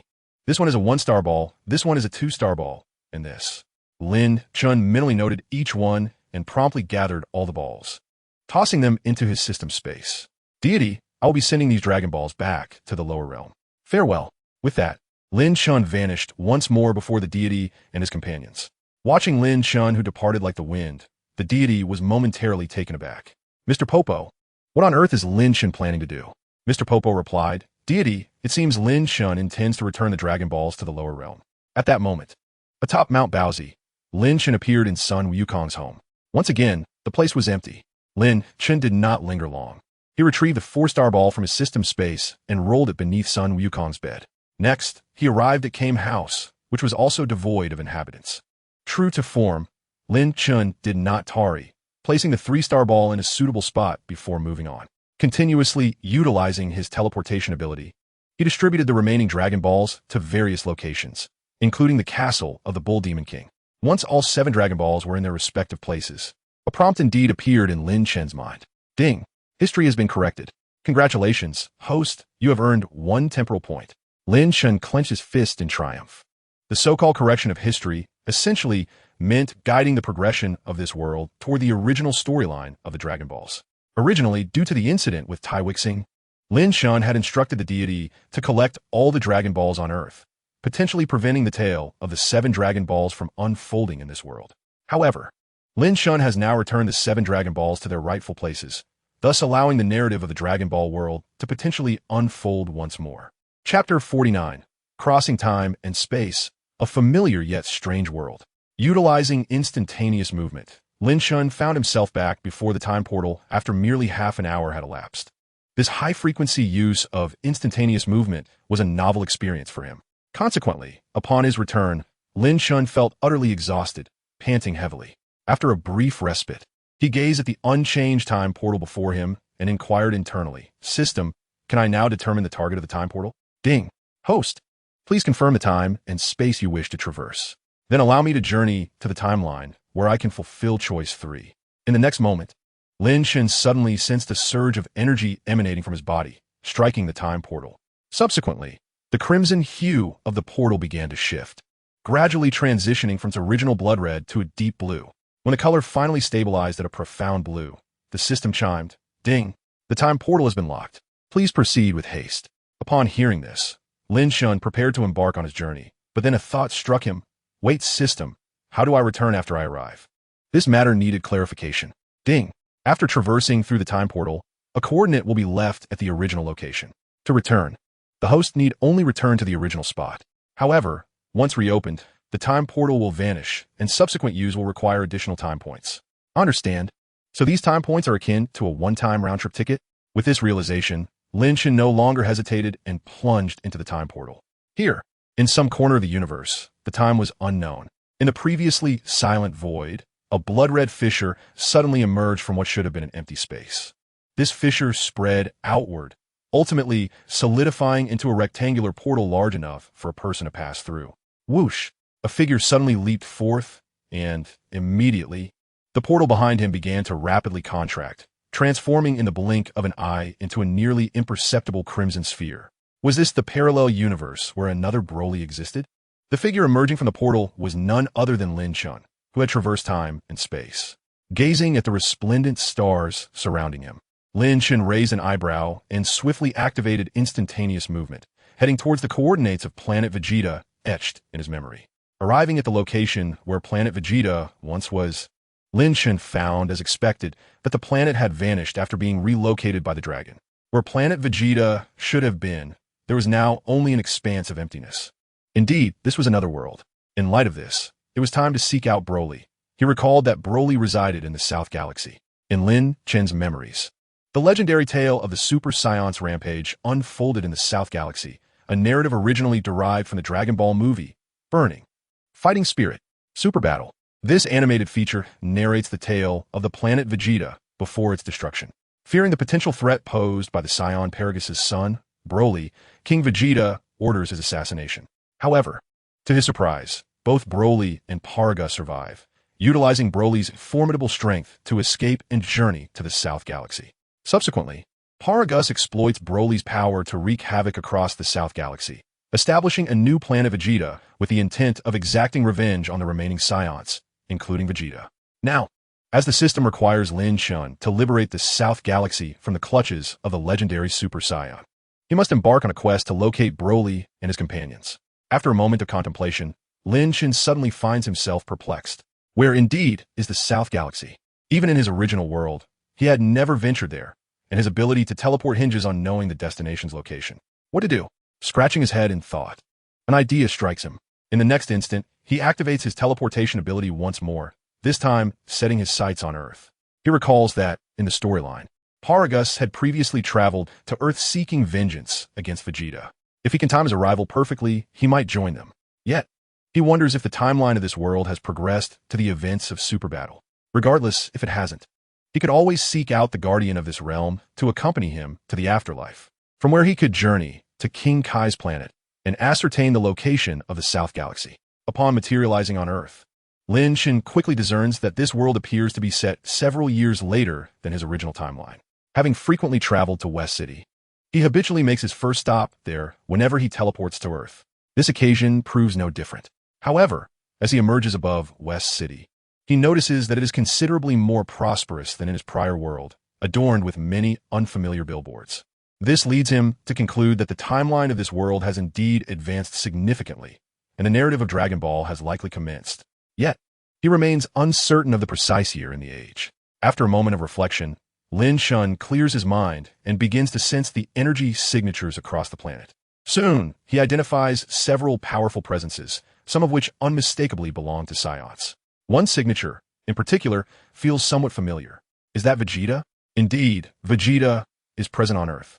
And since no battle seems to have unfolded, the timeline must be set after Frieza's defeat. However, he wonders if they have already reached the events of Super Battle. With this thought, Lin Chen directly employs his teleportation ability, appearing near Vegeta's location. He finds himself amidst a cherry blossom grove, and the moment he materializes, his energy is sensed by those nearby. Who is that? Instantly, he finds himself surrounded by a group of individuals. Upon seeing these familiar faces, Lin Chen couldn't help but feel a surge of emotion. Vegeta, future Trunks, Gohan, and Master Roshi, along with Bulma and Oolong. Indeed, the passage of time in this dimension was considerably later than in his own world. It seemed that the androids had already made their appearance. Hello, everyone. Lin Chen greeted the group with a wave and a smile. However, his salutation did little to alleviate the apprehension displayed by those before him. Vegeta scrutinized Lin Chen intently, his gaze first sweeping over Lin Chen's battle attire before settling on the tail coiled around his waist. A Saiyan? You are a Saiyan? He exclaimed. Yes, I am a Saiyan named Linkus. You may also refer to me by my Earth name, Lin Chen, he replied. Chapter 50, A Different World. A timeline without the Cell Games. Impossible. Vegeta exclaimed with a wave of his hand. The only Saiyans in this world are myself, Kakarot, and our son. There cannot be any other Saiyans. Observing Vegeta's disdainful expression, Lin Chen had to concede that the grown Vegeta before him was less endearing than the younger version from his own world who had once sought him as a mentor. Your assertion is partially correct, yet I am indeed not a Saiyan from your world. I hail from an alternate timeline. An alternate timeline? The group was momentarily taken aback, struggling to comprehend Lin Chen's words. Yet, one should not forget that the genius Bulma was present. She approached, cradling the infant Trunks. An alternate timeline? Are you a Saiyan from another parallel universe, like Trunks? Bulma, keep your distance. This individual is still quite suspect, Vegeta shouted as he noticed his wife moving closer. Trunks, too, expressed his concern. Mom, be careful. There's no need to worry. He likely isn't lying, Bulma reassured him. This world's Bulma was as candid as Lin Chen's own, and she remarked to future Trunks, remember, Trunks, you two come from a parallel timeline. Trunks stood there, momentarily dumbfounded. His mother's words rang true. He indeed originated from a future parallel timeline. Thus, the emergence of another Saiyan from a different reality didn't seem wholly implausible. How did you arrive in our world? Do you possess a time machine? Bulma inquired with keen curiosity. Lin Chen explained, I actually ended up here due to an unforeseen accident, not through a time machine. My power detector registered a formidable presence in this vicinity, prompting me to investigate. I never anticipated encountering all of you here. From the expressions of those around him, Lin Chen deduced they were hosting a cherry blossom viewing party, and that his arrival coincided with the events leading up to the story of Super Battle. In the narrative of Super Battle, Paragus made his appearance at a cherry blossom gathering. Lin Chen suspected that Paragus could emerge at any moment. Hence he refrained from elaborating further. Those present at the scene, aside from Bulma, were predominantly individuals who either knew nothing but training or were merely captivated by gourmet delights and beautiful women. Bulma, with her carefree demeanor, noticed Lin Chen's reticence and chose not to press further. Consequently, the group swiftly abandoned their inquiries regarding Lin Chen's origins. Instead, Gohan and the others warmly invited Lin Chen, the traveler from another timeline, to join their cherry blossom viewing party. Gohan even mentioned that he would introduce Lin Chen to his father upon his arrival. As the cherry blossom festivities resumed, the group reclined on the grass, engaging in a lively karaoke session. The proud Vegeta retreated to a secluded spot, leaning against a tree, his eyes closed in contemplation. Everything unfolded just as Lin Chen recalled from the narrative of Super Battle. Aware that Paragus would soon arrive, Lin Chen felt no urgency to seek out Broly.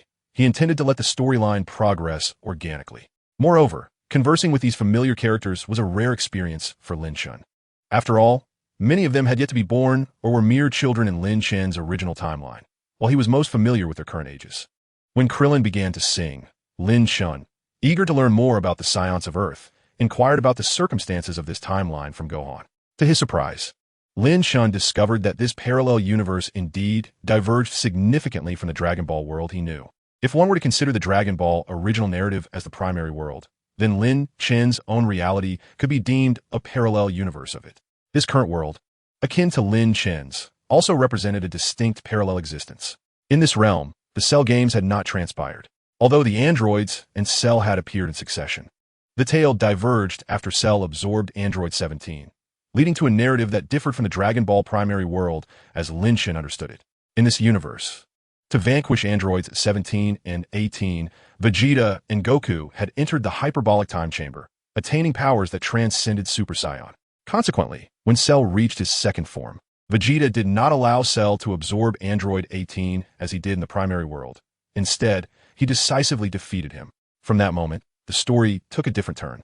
Due to the absence of perfect Cell, this world did not experience the Cell games, and humanity remained unaware of the existence of such a terrifying creature, allowing the world to maintain its peace, just as Lin Chen observed.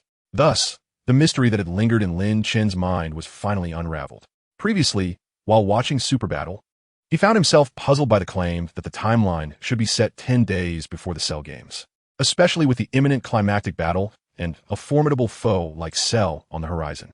Why then did Vegeta and the others venture so far to the South Galaxy?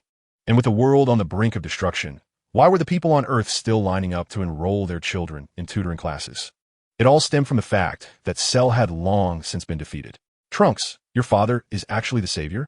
Lin Chen could not help but inquire of Trunks, who stood nearby, his head bowed and face flushed, uncertain of how to respond. At that moment, Bulma chuckled. Even if he is a savior, he is still a fellow who cannot sing a note. Do you know why he hides away? It is simply because he feels embarrassed, thinking he cannot sing as well as Krillin. Haha. The others burst into laughter upon hearing this. Suddenly, from behind a cherry blossom tree, Vegeta emerged, his face contorted with anger. Just then, a shadow loomed overhead, followed by the abrupt appearance of a massive spaceship before them. It's here. Lin Chen's eyes sparkled with excitement, while the others stood alert, a look of vigilance on their faces. Is that Trunks' ship? Gohan asked. Indeed. It seems there is a Saiyan aboard. Trunks nodded in affirmation. What is happening today? Why is another Saiyan appearing? Vegeta resumed his haughty demeanor and questioned Lin Chen. Is he your acquaintance? No, I am unfamiliar with the spaceship and the Saiyan aboard, Lin Chen replied. Amidst the murmurs of the crowd, the spaceship finally descended onto the grass a short distance away, and a throng of aliens clad in purple armor disembarked, rushing towards them. Chapter 51. The Legendary Super Saiyan Journey to New Vegeta. Upon witnessing the approaching unidentified extraterrestrials, everyone adopted a defensive stance, except for Vegeta, who regarded them with disdain, sensing that these aliens were merely weaklings. Indeed, this was the case. Beep beep beep. Under Lin Chen's combat power detector, the readings of these aliens hovered around a mere 1,000, indicating they were nothing but cannon fodder. However, as they reached Vegeta, they all simultaneously knelt, exclaiming, "We greet Prince Vegeta." Vegeta queried, "Who are you? What do you seek?" "We have been searching for you, Prince Vegeta," a voice Lin Chen recognized called out. From behind the aliens, a Saiyan stepped forward. It was Paragus from this world. "You're a Saiyan?" Vegeta scoffed. "I'm Paragus," he said, kneeling before Vegeta. "Prince Vegeta, we have come specifically to welcome you as the king of New Vegeta." New Vegeta? Vegeta paused in surprise. Paragus continued, "Yes, I have established this new planet. As you are aware, after our Vegeta was destroyed by Frieza, I have longed for the day we could rebuild our planet and restore the Saiyan race's formidable reputation throughout the universe. Yet, this endeavor is beyond my capabilities alone. Only under your leadership can it be realized. Humph. Vegeta, upon hearing this, dismissed the notion with a contemptuous glance, turning to leave. The glory of the Saiyan race was but a relic of the past for him, and he held no interest in it whatsoever. Upon witnessing the situation, Paragus reluctantly revealed his second card. Prince Vegeta, even if you are disinclined to restore the Saiyan Empire, do you not harbor any interest in confronting the legendary Super Saiyan? The legendary Super Saiyan? Vegeta paused. Recently, a legendary Super Saiyan has emerged in the southern galaxy, possessing astonishing power and wreaking havoc upon countless planets. Not long ago, several planets near New Vegeta were assaulted by him. If this continues, the newly established New Vegeta may also face destruction. Your Majesty, as the king of the Saiyans, do you not wish to address this rebellious Saiyan, the legendary Super Saiyan? Intriguing. Vegeta, turn around. Very well, I shall investigate. Seeing Vegeta approach the spaceship, Trunks immediately interjected. Father, do not heed his words. What is this so-called legendary Super Saiyan? Are we not Super Saiyans ourselves? What? Paragus was momentarily taken aback. Huh. Trunks suddenly unleashed his energy and transformed into a Super Saiyan. Lin Chen seized the opportunity to assess Trunks' combat power. Earlier, Lin Chen had utilized the system to gauge their individual strengths, realizing that despite being in two parallel universes, their power levels seemed remarkably similar. Even someone as formidable as Vegeta possessed a regular combat power of merely 1.5 million, comparable to Lin Chen's. This was already at the level of the Cell Saga, indicating that Lin Chen's previous estimations regarding combat power were indeed accurate. The true combat power within the Dragon Ball universe is far less exaggerated than depicted in the original work, where later characters boasted power levels in the hundreds of millions or even billions. As one's strength increases, the rate of growth diminishes, much like Vegeta, who, following the Android Saga, still retained the capability to defeat Cell's second form. Yet his regular combat power hovers around 1.5 million. However, Lin Chen could not yet rest easy. After all, in this world, the power after transforming into a Super Saiyan remained undetectable by the system. Lin Chen feared that the combat power increase of Super Saiyans in this universe might differ from his own. If that were the case, it would spell trouble. Fortunately, upon seeing the combat power of Trunks scanned by the system, Lin Chen felt a wave of relief. 22 million. Trunks' regular combat power stood at 1 million, indicating that his combat power increase after transforming into a Super Saiyan was, like Lin Chen's world, a mere 20-fold. What do you think? Both my father and I can transform into Super Saiyans. So what threat could this legendary Super Saiyan possibly pose? Trunks declared.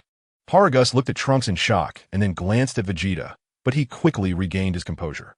You must be Prince Trunks, bearing the bloodline of King Vegeta. Regrettably, while you may resemble the legendary Super Saiyan, as far as I know, there remains a significant disparity between you and that fabled warrior. What? Oh. Vegeta smiled faintly and inquired, Paragus, what do you mean by that? Your Highness, the Super Saiyan ravaging the southern galaxy seems to be that legendary super warrior, who appears once in a millennium within our Saiyan lore. He is the embodiment of destruction, solely driven by slaughter. I have heard accounts from survivors of his attacks, and it appears that this Saiyan's appearance differs from that of the prince in his transformation. Most notably, the aura of the legendary Super Saiyan is a hue of yellow-green, rather than the golden aura of the prince. Interesting, Paragus. I shall journey to New Vegeta to witness this so-called legendary Super Saiyan for myself. With that, Vegeta strode purposefully towards the spacecraft, unhesitant.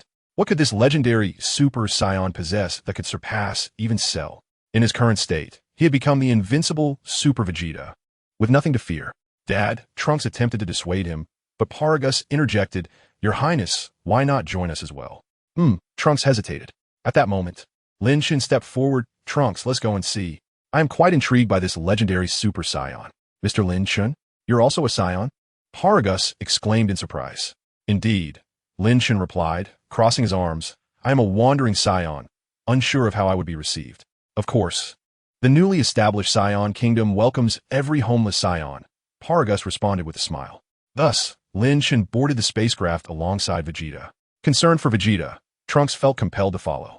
Also accompanying them were the intoxicated Master Roshi, who had forcibly boarded the ship, as well as Gohan, Krillin, and Oolong, who were inadvertently caught up in the chaos. Chapter 52. The first encounter with Broly, the attraction of the transcendent bloodline. New Vegeta is located in the southern galaxy. Paragus' spacecraft, utilizing some alien technology, made the journey from Earth to this place in merely a day. On board, Paragus lavished praise on Vegeta to an almost absurd extent. Master Roshi, unable to contain himself, remarked to Trunks, "Trunks, that Paragus doesn't seem like a good person. You should be cautious." Trunks nodded in agreement. Meanwhile, Lin Chen sat in a corner, keenly observing the innocent and unassuming Gohan as he gathered various bits of information. "Gohan, who is stronger, your father Goku or Prince Vegeta?" "Well, after Cell was defeated, Uncle Vegeta has been eager to spar with Dad, but Dad has been too busy, so I am not certain." Gohan pondered, furrowing his brow. "Perhaps my father is slightly stronger, although Uncle Vegeta defeated Cell. So, does that mean Goku's battle power is likely higher than Vegeta's?" Lin Chen began to grow concerned. As it stood, Vegeta could at least transform into Super Saiyan level 2, considering his current base power of 1.5 million. It seemed Vegeta's ultimate strength might surpass even Lin Chen's. Furthermore, it is likely that Wukong has attained the pinnacle of Super Saiyan power, suggesting that his strength surpasses that of Vegeta. Yet, even with such prowess, they remain utterly powerless before Broly in the original narrative. Is such a formidable adversary one that can be confronted alone? Just as Lin Chen pondered this, the system's voice echoed once more in his mind. Ding! Detection of the host's doubts has triggered the ultimate choice. Option 1. Employ a strategy that avoids bloodshed, defeating Broly and Paragus without allowing Broly to transform into the legendary Super Saiyan. Reward: combat power of 1,000,000.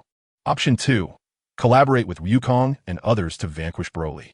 Reward: combat power of 3,000,000. Option 3. Defeat Broly single-handedly. Reward: combat power of 5,000,000. A task solely focused on combat power selection? It goes without saying that Lin Chen would naturally opt for the highest reward. System, I choose option 3. In truth, option 1 would have been the most effortless. The so-called bloodless strategy had already crossed Lin Chen's mind. Immediately subdue Paragus and seize the controller from his grasp, ensuring that Son Wukong would not encounter Broly. If these three conditions were met, waiting a few days would result in a comet colliding with New Vegeta. Although Broly would not perish, he would be gravely injured, and Paragus and his companions would plummet into oblivion along with the comet, making the task easily achievable. As for option 2, it mirrored the original storyline. Initially, the 4 Super Saiyans, alongside Piccolo, managed to triumph over Broly after a fierce battle. With Lin Chen's addition, their chances of victory would surely increase. However, whether choosing option 1 or option 2, both seemed to Lin Chen to be acts of cowardice. As the king of the Saiyans, destined to challenge even the gods, retreating at this juncture would undermine any future courage to confront divinity. Moreover, while he appeared to be no match for Broly at present, Lin Chen was aware that he still possessed a final, devastating technique. Ding! The host has made a selection. Please complete the task promptly. Wait, system, I would like to confirm. Does defeating Broly alone include a wheel battle, or must I confront him entirely by myself? This detail required clarification, for should Son Wukong unexpectedly intervene with a few punches, it would jeopardize the completion of his task. Returning to the host, Broly possesses boundless power. As long as you ensure that no one assists you during your attack, it will count as defeating him alone. Previous encounters with multiple opponents do not affect the completion of the task. Upon hearing this, Lin Chen felt reassured. Subsequently, the spaceship descended upon New Vegeta. Gazing around, he beheld a scene of desolation and renewal as towering structures emerged from the ruins. Numerous diminutive green extraterrestrials busied themselves hauling materials to erect new edifices. Yet, Lin Chen understood that this FAAD was merely a ruse orchestrated by Paragus to deceive Vegeta. Once the spaceship landed, Paragus and his entourage proceeded towards a distant palace. In that place, a motley army composed of scoundrels from various corners of the galaxy fervently shouted Vegeta's name to welcome his arrival. Among the crowd, Lin Chen spotted his target, the Broly of this world. In contrast to the Broly from Lin Chen's universe, this version appeared considerably frail, with a weak and listless demeanor etched upon his face. Yet Lin Chen understood that this was merely a facade. Beneath Broly's calm exterior lay a heart filled with brutality. Unlike the Broly from Lin Chen's world, this Broly was devoid of any kindness, embodying pure malevolence. Your Majesty Vegeta, this is my son Broly. I hope you will consider promoting him in the future, Paragus said with a sycophantic smile. Vegeta cast a glance at Broly, showing little interest. Indeed, from Vegeta's perspective, the Broly before him exuded an aura that was hardly stronger than that of Gohan. However, Lin Chen, utilizing his system, discerned that Broly's normal combat power had actually reached an astonishing 6 million, surpassing both Lin Chen and Vegeta. At that moment, Broly was being restrained by an energy-suppressing device shaped like a headband, preventing Vegeta from realizing his true strength, leading him to perceive Broly as merely weak. "Hello, I am Broly," the young warrior politely greeted. Vegeta nodded in acknowledgement and intended to proceed deeper into the palace. Just then, a soldier suddenly reported, "Sir, the legendary Super Saiyan has been sighted on the planet Marmokado." "What?" Vegeta halted and immediately commanded, "Set off at once. I wish to meet this legendary Super Saiyan Broly.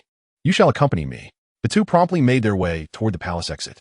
Observing this, Trunks wished to offer some advice, but was swiftly silenced by Vegeta's retort.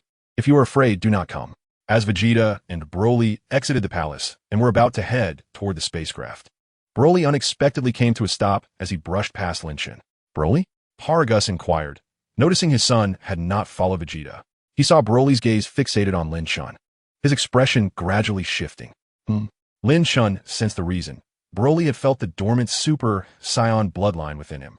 Two individuals sharing the same bloodline sense the presence of kindred powers within one another. The legendary Super Saiyan bloodline, a rare inheritance that emerges once every millennium, was, in fact, the true royal bloodline among the Saiyans. As there can only be one ruler, Broly, possessing the royal bloodline, instinctively regarded Lin Chen with hostility. Yet Lin Chen, undeterred, stared back at him with an impassive expression. The atmosphere grew tense, enveloped in a palpable silence, as an almost imperceptible energy clashed between them. Chapter 53. The Fateful Encounter, Goku and Broly. Thus, Lin Chen and Broly locked eyes, a flicker of electricity seeming to spark between their gazes. Broly's expression darkened, revealing an increasing intensity of anger. "Who are you?" Broly gritted his teeth and demanded. "My name is Lin Chen, though you may also refer to me as Linkus." "I'm a Saiyan," Lin Chen proclaimed. "Linkus?" The shared power coursing through their veins drew them together. Broly, already prone to emotional volatility due to his heritage, felt the presence of a kindred spirit, igniting a fierce competitive instinct within him, threatening to spiral out of control. Broly, Paragus, sensing the shift in Broly's demeanor, hurried over, a control device illuminating in his palm. "Broly, calm yourself." As Paragus spoke, the headband on Broly's forehead began to glow. After a brief moment, tranquility returned to Broly, and he chased after Vegeta. Once the spacecraft ascended, Trunks rushed over. "Mr. Lin Chen, that individual seemed quite perilous." "Indeed, I sensed an aura of malevolence," Gohan added. "Is Vegeta going to be all right out there?" Krillin inquired, gazing at the now-vanished spacecraft. "Do not worry. Vegeta should be fine," Lin Chen reassured him. "From what we've seen, it appears that Broly can only lose control when confronted with Goku. One must wonder what grievance this fellow holds against Goku, considering it stems merely from being disturbed by Goku's cries in their youth, leading to a lifelong vendetta." Lin Chen couldn't help but feel relieved that when the system merged him with the Saiyan heritage, it had eliminated the adverse effects. Although this diminished the potency of his Saiyan lineage compared to its original form, it spared him from the irrationality that plagued Broly. After Vegeta and the others departed, Krillin and the others proposed a tour around the planet, and with nothing pressing on his agenda, Lin Chen joined them. On new Planet Vegeta, despite the vibrant surroundings near the palace, a short distance away revealed derelict and abandoned cosmic cities. "What is the meaning of this?" Krillin and Gohan expressed their confusion. "Perhaps Paragus never intended to establish a true Saiyan nation," Lin Chen suggested. "What?" Trunks exclaimed, wide-eyed. At that moment, Krillin pointed toward a construction site in the distance of the abandoned city. "What is that place? It looks like a mine." "No, wait. It appears to be an energy plant, extracting resources from underground to supply the palace. No wonder that area is the only verdant spot on the planet." At the construction site, numerous diminutive aliens labored under the watchful eyes of Paragus' subordinates. Lin Chen, well-versed in the Dragon Ball narrative, recognized these aliens as the indigenous people of the nearby Shamo star, captured by Paragus to aid in the construction of new Planet Vegeta. However, everything here was merely a facade, From the name of new Planet Vegeta to the opulent palace, it was all orchestrated to prolong Vegeta's stay on this planet. Lin Chen lifted his gaze toward the sky. At this moment, invisible to the naked eye, a comet is hurtling through outer space towards the new Planet Vegeta at an alarming speed.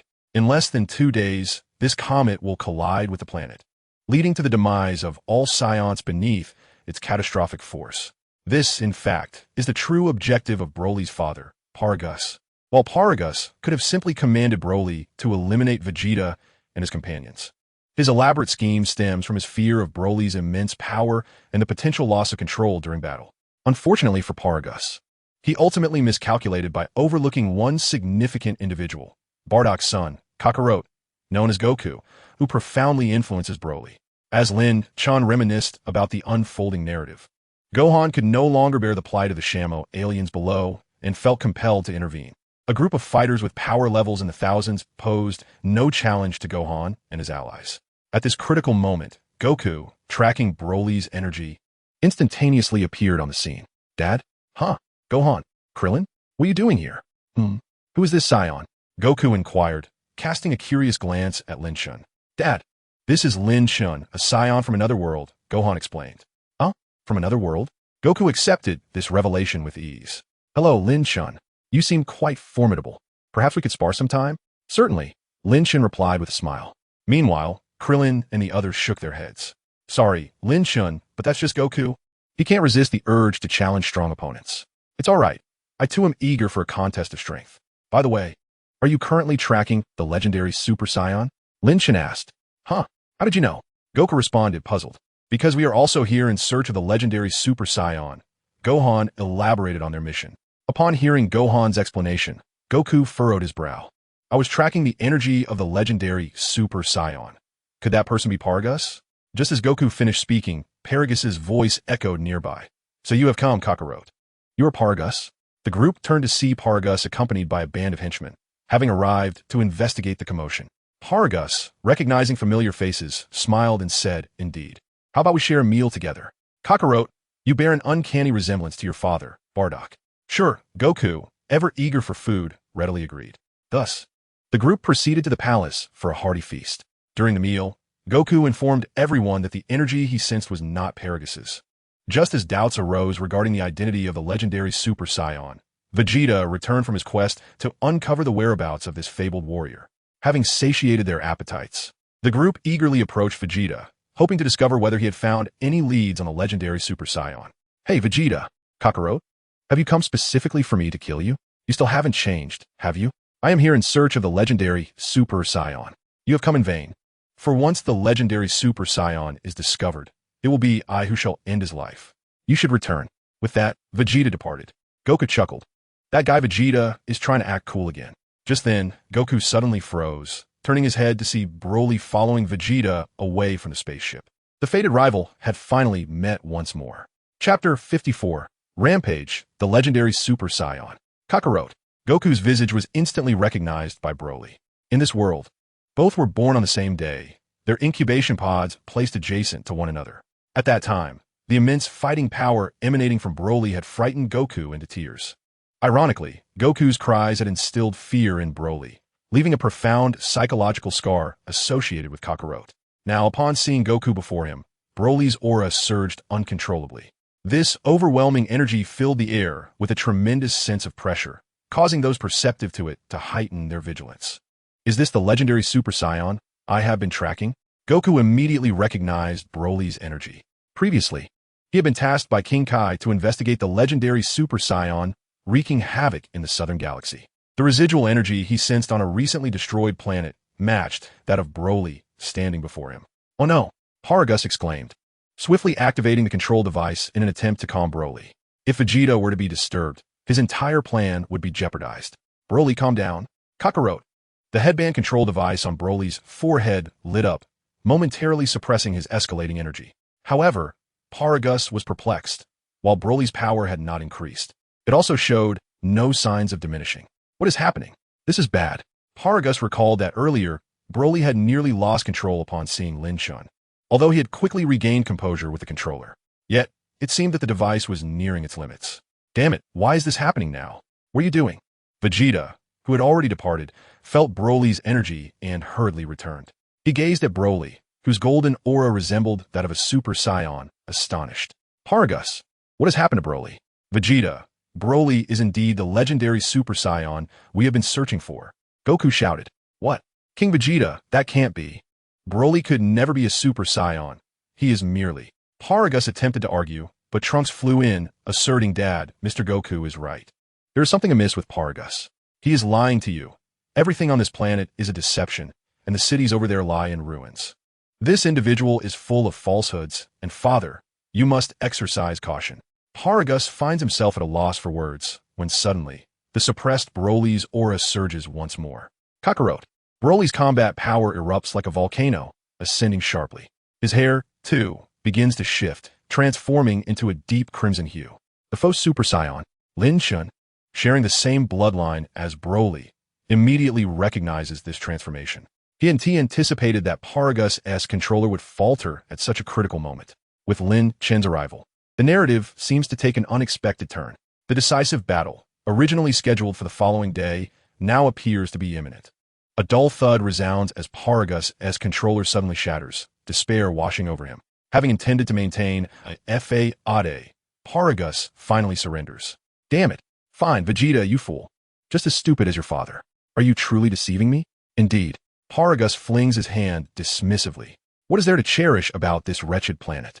Besides, it is soon to be obliterated by a comet. My true objective is the Earth where you dwell. I intend to establish a stronghold there alongside Broly and dominate the universe. Once you and this planet are annihilated by the comet, Broly and I shall face no obstacles. Though the plan has shifted, the outcome remains unchanged as long as you perish. Come fort, Broly. Without needing Paragus' command, Broly strides heavily towards Son Goku. Kakarot, Kakarot. Unshackled from the controller's suppression, Broly's aura continues to swell, rapidly transforming from a faux Super Saiyan into a true Super Saiyan form. Although the headband still exerts some control, preventing his hair from turning golden and instead rendering it a bluish-green, the energy he emanates is undeniably that of a Super Saiyan. Lin Chen can see that Broly's combat power has now reached an astonishing 32 million, far surpassing his own. However, such strength pales in comparison to Vegeta, who once vanquished Cell, the legendary Super Saiyan. Ridiculous. Vegeta snorts disdainfully, transforming into a Super Saiyan himself, his combat power skyrocketing to 30 million. Yet, Vegeta's transformation is far from complete. His energy continues to escalate. Suddenly, his aura explodes with immense force, unleashing a powerful whirlwind that lashes against everyone's faces. Now, let me see what power the legendary Super Saiyan truly possesses. Combat power, 52. 5 million. Lin Chen clenches his fists, feeling a twinge of envy. Vegeta has undoubtedly mastered the second stage of the Super Saiyan transformation, which boasts a staggering 35-fold increase in combat power. Although Vegeta's combat prowess may not match his own in normal conditions, he has already surpassed Lin Chen through transformation. It is no wonder that upon witnessing Broly's transformation, Vegeta remains brimming with confidence. Broly, your opponent is me? Vegeta exclaims, swiftly appearing beside Broly and delivering a powerful kick aimed at his neck. However, Broly seems unfazed, continuing his determined march toward Goku without so much as a flinch. What? Vegeta gasps in astonishment. How could Broly, after enduring such a fierce blow, appear completely unscathed? What manner of being is he? Meanwhile, Goku's expression turns grave. He shrugged off Vegeta's attack without a scratch. In that case, let us see what you've got, Kakarot. I'm not Kakarot. I am Son Goku. As Vegeta observes Broly's utter disregard for him, he ascends into the sky, raising his hand to unleash a wave of energy, disregarding Goku's presence nearby. Vegeta, stop. The energy wave strikes Broly squarely, sending shockwaves that ripple through the space. Yet the resulting energy blast sends everyone present hurtling backward.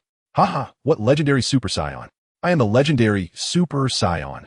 Vegeta cackles madly, preparing to turn his gaze towards Paragus, intent on dealing with the one who dared to toy with him. But his focus suddenly sharpens as he looks back at the epicenter of the explosion. Broly stands there, completely unscathed. Chapter 55, Terror, the Legendary Power. The force of Vegeta's blow has created a deep crater in the ground. The shockwave nearly obliterated the nearby palace. forcing even Goku to resort to instant transmission to escape to safety. Lin Chen and the others have also taken refuge in the skies. Yet Broly, having withstood such a tremendous impact, remains utterly unharmed, his aura not only intact, but seemingly growing stronger. How could this be? As the immense power emanating from Broly becomes palpable, Vegeta's eyes widen in disbelief. Father, everyone, be careful. Goku warns as he senses the shift in Broly's energy. Lin Chen, too, begins to sweat profusely. In his eyes, Broly's combat strength is once again on the rise. 55 million, 60 million, 65 million, 70 million. As Broly's power escalates, the sky trembles and the earth quakes. Yet, a look of anguish suddenly crosses Broly's face. Roar! Out of nowhere, countless bolts of lightning appear in the sky. These bolts pierce through the air, exploding mid-flight and fragmenting into myriad streaks of lightning that rain down upon the ground. Boom! In an instant, many of Paragus' minions, drawn by the commotion, are struck by these bolts, instantly vaporizing. Be careful! With a thunderous roar, Sun Wukong shielded Gohan and the others from the oncoming lightning. Lin Chen forcefully waved his hand, dispersing a bolt of thunder as well. Sun Wukong cast a glance at Lin Chen, whose sudden surge of energy had piqued his interest. Yet soon, the collective attention of the group was drawn to Broly. At that moment, the golden aura enveloping Broly began to shift, transforming from its original gold into a hue of yellow-green. Vegeta recalled a statement made by Paragus upon their first encounter. The legendary Super Saiyan's aura is of a yellow-green shade. This individual was already a Super Saiyan. Could he possibly undergo further transformation? Unfortunately, Vegeta's thoughts proved prescient. Kakarot, Kakarot. Broly suddenly roared like a beast, his muscles swelling dramatically. A cruel and violent energy radiated from him, sweeping through the surroundings. In the next instant, Broly's pupils gradually lost their color. A surge of yellow-green energy erupted violently. Soon, everyone present felt an overwhelming aura, a chilling dread. Ha ha, you are all doomed. No one can save you now. Broly, now unable to restrain his destructive power, was bent on annihilating the entire universe. Witnessing Broly achieve his final transformation, becoming the legendary Super Saiyan, Paragus cried out in despair. Broly's long hair floated, and his pupil-less eyes glimmered with a bloodthirsty light. He had transformed into a towering figure, akin to a demon. The legendary Super Saiyan? Under Broly's overwhelming presence, Vegeta involuntarily reverted from his Super Saiyan state, collapsing to the ground, his legs giving way as he knelt, gasping for breath. What is happening? Vegeta, do you feel it? Paragus crawled from a pit, a grim smile on his face. It seems your pure Saiyan blood recognizes it. The legendary Super Saiyan. This is the true royal blood of the Saiyan lineage. Before him, all Saiyans are inevitably subdued. Vegeta attempted to resist, but found himself utterly powerless. An unprecedented fear gripped his heart, a sensation he had only experienced when facing Frieza, now resurfacing once more. We're going to die. This thought was not confined to Vegeta alone. Both Sun Wukong and Lin Chen shared the same sentiment. As pure-blooded Saiyans, they too sensed the almost bloodline-based suppression. So, this is what the true legendary Super Saiyan is? Lin Chen gritted his teeth, struggling to maintain his composure. He had not anticipated Broly's power to be so formidable. Currently, Broly's combat strength had soared to 80 million. The multiplier for the legendary Super Saiyan form had astonishingly reached 50 times, far exceeding the typical 20-fold increase of a standard Super Saiyan in this world.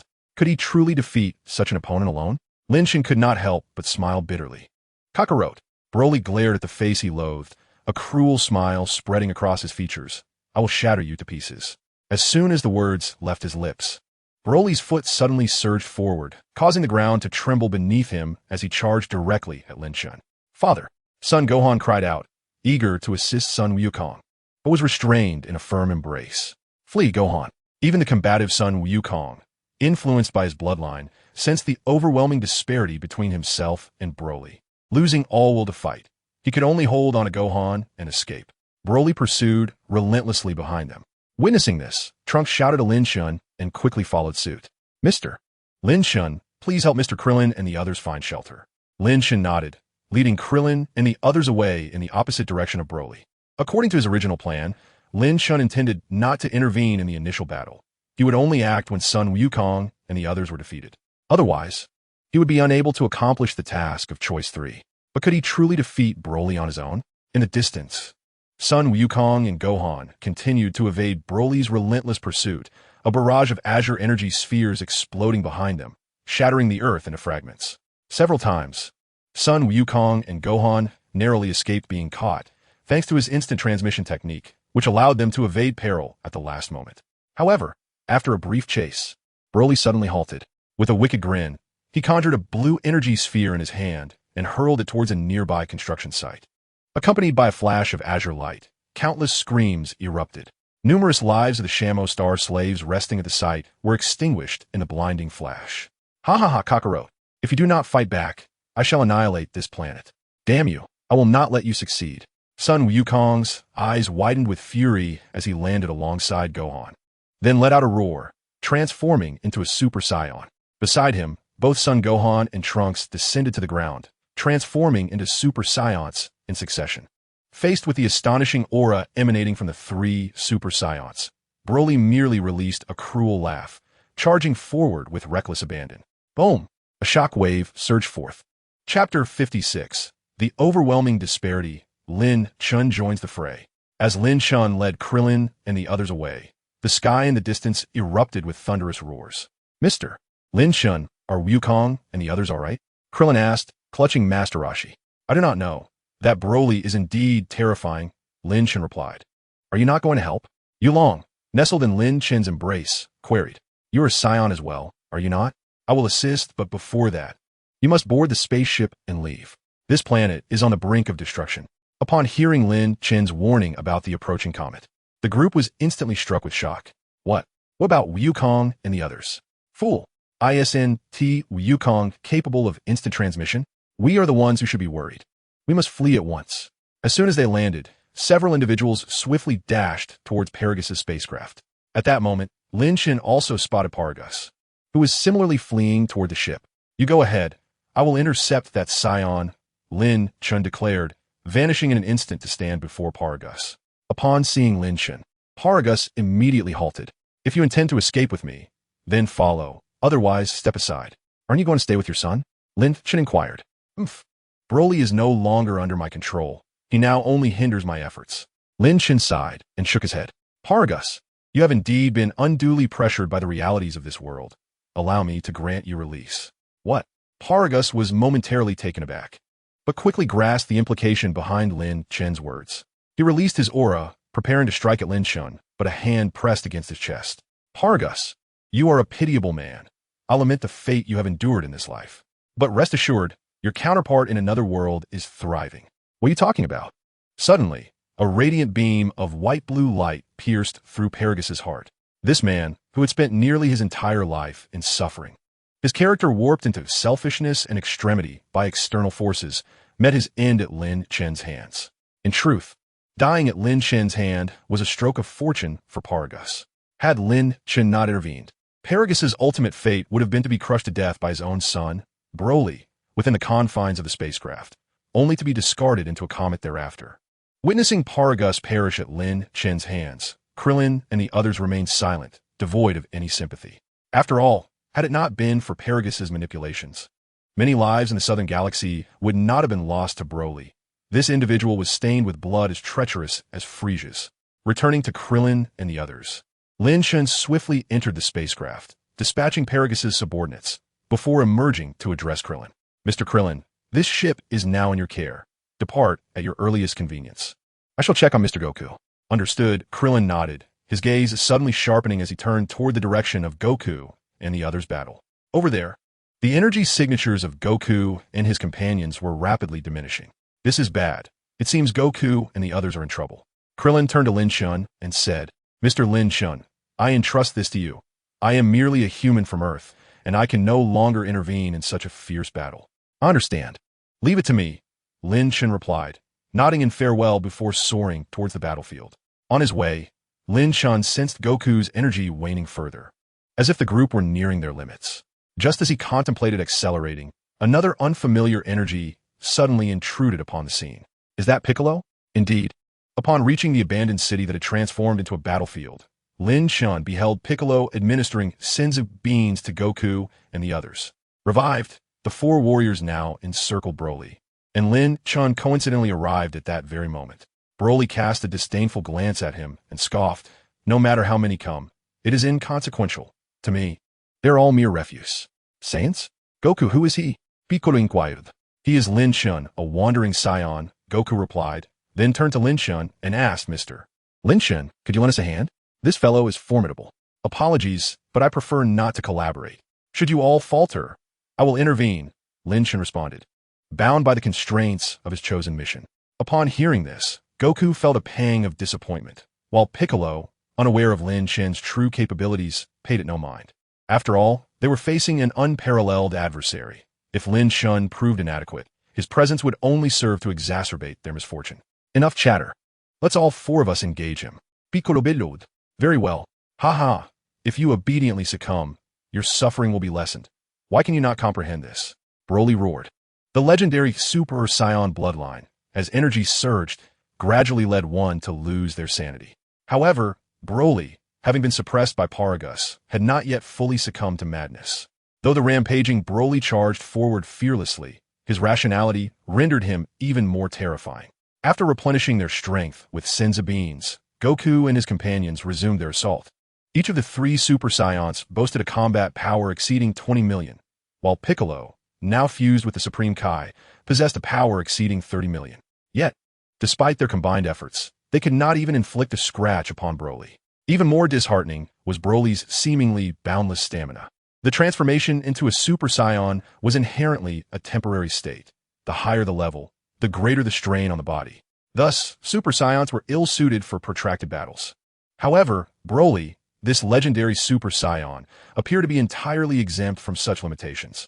From the onset of the battle until now, Goku and his allies had consumed a Senzu bean, bolstered by the addition of Piccolo and the newly invigorated Vegeta, who had reignited his fighting spirit.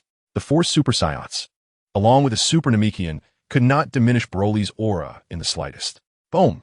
Ugh! With a muffled grunt, Vegeta was thrust into a massive boulder by Broly's hand.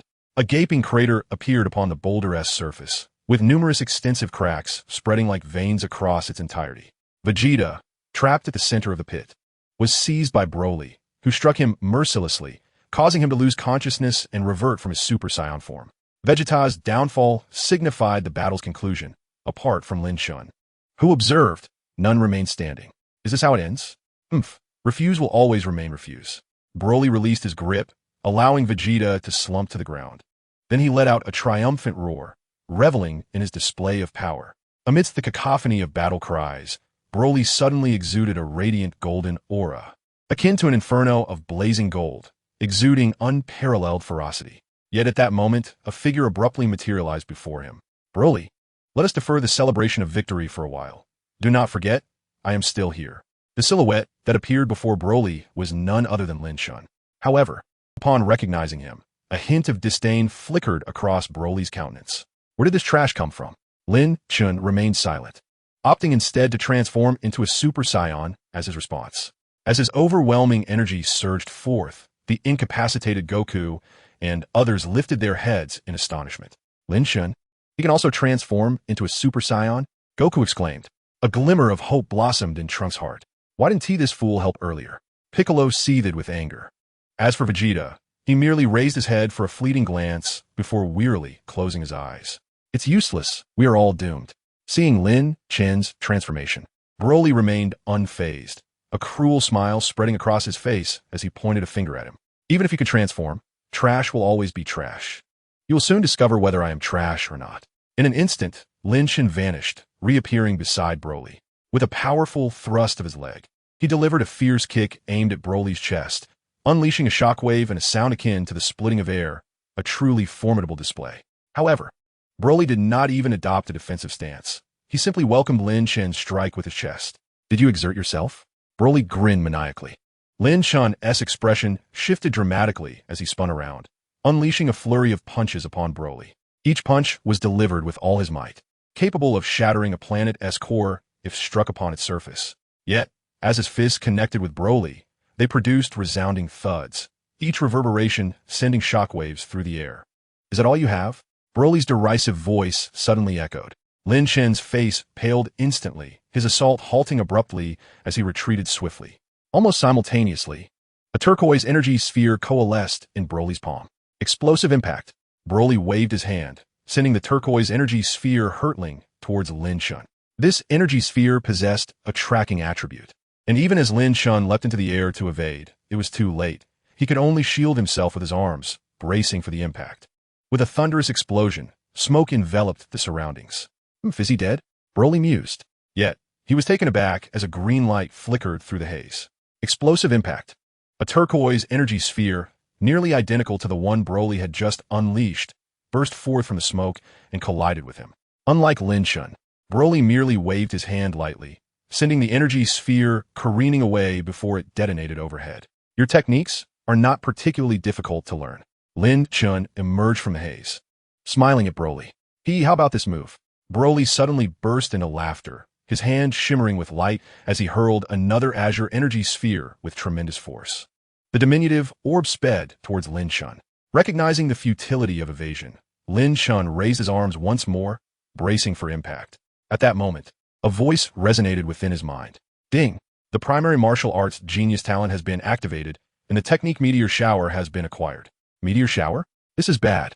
Lin Chen promptly dropped his defensive stance, bringing his hands together. Simultaneously, the small energy sphere in the distance expanded dramatically, its diameter increasing to several dozen meters. Should this strike collide with the ground, it would likely annihilate the planet. Just as Lin Chen was about to be engulfed by the energy sphere, his figure flickered, reappearing behind Broly. Kamehameha! A brilliant blue light pierced through the air, an overwhelming surge of energy erupting forth, engulfing Broly's form entirely. What? He can use the Kamehameha too? Wasn't that instant transmission just now? Who exactly is this Saiyan? Witnessing Lin Chen's technique, Goku and the others were taken aback. They were already astonished by Lin Chen's transformation into a Super Saiyan, and now he was employing Goku's signature move as well. No wonder he wanted to fight alone, Mr. Lin Chen is truly formidable, Trunks exclaimed, somewhat excited. However, Vegeta clenched his teeth, declaring, no, it's futile. The gap is far too vast. Vegeta was not mistaken. After taking Lin Chen's instant transmission Kamehameha head-on, Broly unexpectedly spun around within the energy wave, grinning wickedly at Lin Chen. What are you doing? As soon as the words left his mouth, Broly charged directly at Lin Chen, as if swimming through a river. What? Bang! Broly's fist collided with Lin Chen's face. The forceful impact transformed into a transparent shockwave, sending Lin Chen hurtling like a cannonball until he crashed into a towering building. With a thunderous rumble, the structure could not withstand the strain, collapsing under the pressure. Amidst the dust and debris, Lin Chen emerged, gasping for breath, and gulped down the remnants of a senzu bean. Had he not consumed a senzu bean after that punch, he would have likely lost his fighting capability like Goku and the others. Ha ha! It seems you could take a bit more punishment than they can. Let's play a while longer. With a fierce roar, Broly lunged at Lin Chen, who also gathered his momentum. Two dazzling streaks of light traversed the gradually brightening sky, colliding with tremendous force and erupting into a cacophony of sound. Bang! Bang! Bang!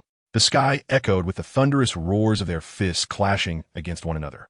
Under the impact of these astonishing forces, the new planet Vegeta began to tremble violently, the chaotic energy triggering earthquakes across the globe, causing mountains and stones to collapse in a tumultuous fashion. Not far away, the five warriors who had regrouped gazed in astonishment at Lin Chen, who was facing off against Broly. Their injuries were severe, and though they had managed to regain some of their strength, they were still far from being able to resume fighting. It was apparent that while Lin Chen was indeed formidable, he was no match for Broly. Despite the distance, the individuals present were no ordinary beings. They could sense the battle's dynamics through their heightened awareness of energy. Lin Chen's aura was steadily diminishing before Broly, while Broly's presence only continued to swell. The outcome of this confrontation was all too clear. Piccolo, do you still have any senzu beans? We must assist, Goku urged. Piccolo shook his head. The senzu beans we had are all gone. At that moment, Gohan noticed something peculiar. Father, why does Mr. Lin Chen's energy fluctuate so strangely? He inquired, perplexed. Others turned their attention to the distant struggle, realizing that Gohan's observation was indeed accurate. Lin Chen's energy would occasionally plummet only to surge dramatically moments later. Chapter 58, Despair, a battle that cannot be won. The senzu beans must be in the possession of that Saiyan. The Namekian's superior vision and hearing allowed Piccolo to be the first to uncover Lin Chen's secret. Previously, None of the five could stand against Broly, and it was inconceivable that Lin Chen alone could endure for such a duration. Fortunately, in preparation for this battle, Lin Chen had procured a substantial supply of Senza beans from the cat sage of his world as a precaution. Although it may seem that the number of Senza beans in the original story was limited, in reality, there were several barrels filled with them at Korin Tower. The subsequent scarcity was due to the presence of Yajirobe, who consumed them voraciously, resulting in a significant depletion of their numbers. At present, in Lin Chen's world, Yajirobe had not yet arrived at Korin Tower, and the cat sage, having formed a collaboration with Lin Chen, had expanded the cultivation of Senza beans. Thus, Lin Chen was equipped with at least several hundred of them. What? Lin Chen possesses Senza beans? Why isn't he shared any with us? Goku questioned, bewildered. Gohan pondered for a moment and replied, Father, perhaps Mr. Lin Chen intends to utilize the Senza beans to enhance his combat prowess. Enhance his combat prowess? I had completely forgotten about that method. Each time a Saiyan nears death and revives, their combat strength receives a significant boost. Goku and Vegeta had previously relied on this trait to rapidly increase their power. However, Vegeta scoffed, foolishness. That only applies to ordinary Saiyans. Our bodies have been through countless trials, and such methods yield little power now. If Lin Chen were present, he would undoubtedly commend Vegeta's words. Since the onset of this battle, he had been on the brink of death multiple times at Broly's hands and had consumed several Senza beans. Yet the increase in his combat strength was nearly negligible. Even the enhancement from the Super Saiyan transformation resulted in only a mere increase of several 100,000. Hardly worth noting. However, this was a revelation Lin Chen had only come to realize today. In the realm from which he hailed, Lin Chen had never been so intimately acquainted with death since merging with the legendary bloodline of the Super Saiyan. Suddenly, a beam of light streaked across the horizon, carving a colossal chasm 100 meters wide. Almost immediately, an energy sphere erupted, creating a massive crater with a diameter of 1,000 meters. The immense energy orb lingered for an extended period before gradually dissipating. Just as it began to fade, Broly discerned a voice, Kamehameha. In the next instant, Lin Chen reappeared before Broly, forcefully thrusting his hands forward to unleash the devastating wave. The formidable beam of light engulfed Broly entirely. However, as the light subsided, Broly tilted his head, a cold smirk adorning his face as he gazed at Lin Chen. Didn't you claim it was futile? Death beam. Lin Chen joined his fingers. Initiative Frieza signature technique. A multitude of golden energy beams intertwined, forming an impenetrable net that descended upon Broly. Each ray of energy harbored terrifying power, capable of piercing flesh with the slightest miscalculation. Yet, when these rays struck Broly, they failed to even breach his skin. Before reaching him, the beams were thwarted by a golden-green protective shield. A barrier? Lin Chen's pupils constricted sharply, a bitter taste rising in his mouth. How about this? Planetary destruction sphere. What? From a distance, as Lin Chen raised a finger to the heavens, a purple energy orb began to coalesce, drawing gasps of astonishment from Sun Wukong and the others. This technique was familiar to all present. How could he wield Frieza's moves? Yet there was no time to dwell on that, as Gohan, Piccolo, Vegeta, and Trunks were all in peril. Frieza's planetary destruction sphere, as its name implies, could easily annihilate a planet, with no time to construct a spaceship. Sun Wukong had to find a way to gather everyone and use instant transmission to escape. Don't touch me, Kakarot. I will not accept your help, Vegeta declared, swatting Sun Wukong's hand away. Father, Vegeta, amidst the chaos, Lin Chen finally hurled the planetary destruction sphere towards Broly. This time, Lin Chen showed no mercy. Even if the planet were to perish, he could survive in the cosmos. As for Sun Wukong and the others, he could always seek the Dragon Balls of Namek in this universe to revive them. In any case, against a formidable foe like Broly, hesitation was not an option. Observing the planetary destruction sphere hurtling toward him, Broly wore a cruel smile, attempting to swat it away with his hand. Bang! However, when Broly's body made contact with the sphere, his expression abruptly shifted. Frieza's planetary destruction sphere concentrated all energy into a singular point. Thus, this technique contained nearly all of Lin Chen's might, and even Broly, taken by surprise, found it momentarily overwhelming. The planet-destroying bomb, capable of annihilating worlds, was forcefully pressed upon him. Under this extraordinary weight, Broly was propelled backward like an arrow released from its bow, crashing down toward the earth. With a resounding crash, he was effortlessly driven into the ground, continuing his descent without any sign of abating. As he soared through the air, An unprecedented fury began to manifest on Broly's face. He had never before encountered such a significant setback. Suddenly, as if defying gravity, Broly halted his descent, and with a powerful thrust of his palms, he propelled the Stardust Annihilation bomb skyward. Like a rocket ascending into the heavens, the bomb shot out from the Earth's surface, maintaining its momentum as it pierced through the atmosphere. Moments later, high above in the firmament, a new sun seemed to emerge. Its dazzling brilliance blinding all who gazed upon it, accompanied by a deafening roar that resonated in all directions, nearly rendering listeners deaf. After a brief interval, as the smoke dissipated and the storm subsided, Lin Chen looked down, his pupils narrowing in shock as beads of cold sweat formed on his brow. He beheld Broly ascending slowly from the crater, gasping for air. Remarkably, his body bore no visible wounds, and his aura had not diminished. In fact, it had intensified, his combat power now exceeding its previous level by an astonishing 5 million. This was alarming. It appeared he had underestimated the situation. In that moment, Lin Chen began to regret his prior decisions. Had he known that the legendary Super Saiyan would prove so insurmountable, he would have chosen a task that required no bloodshed. Am I truly raising a stone only to crush my own foot? Lin Chen could not help but smile bitterly. Chapter 59, Awakening, the transformation of the legendary Super Saiyan. Just as Lin Chen was engulfed in despair, Broly floated before him, his body radiating a yellow-green aura.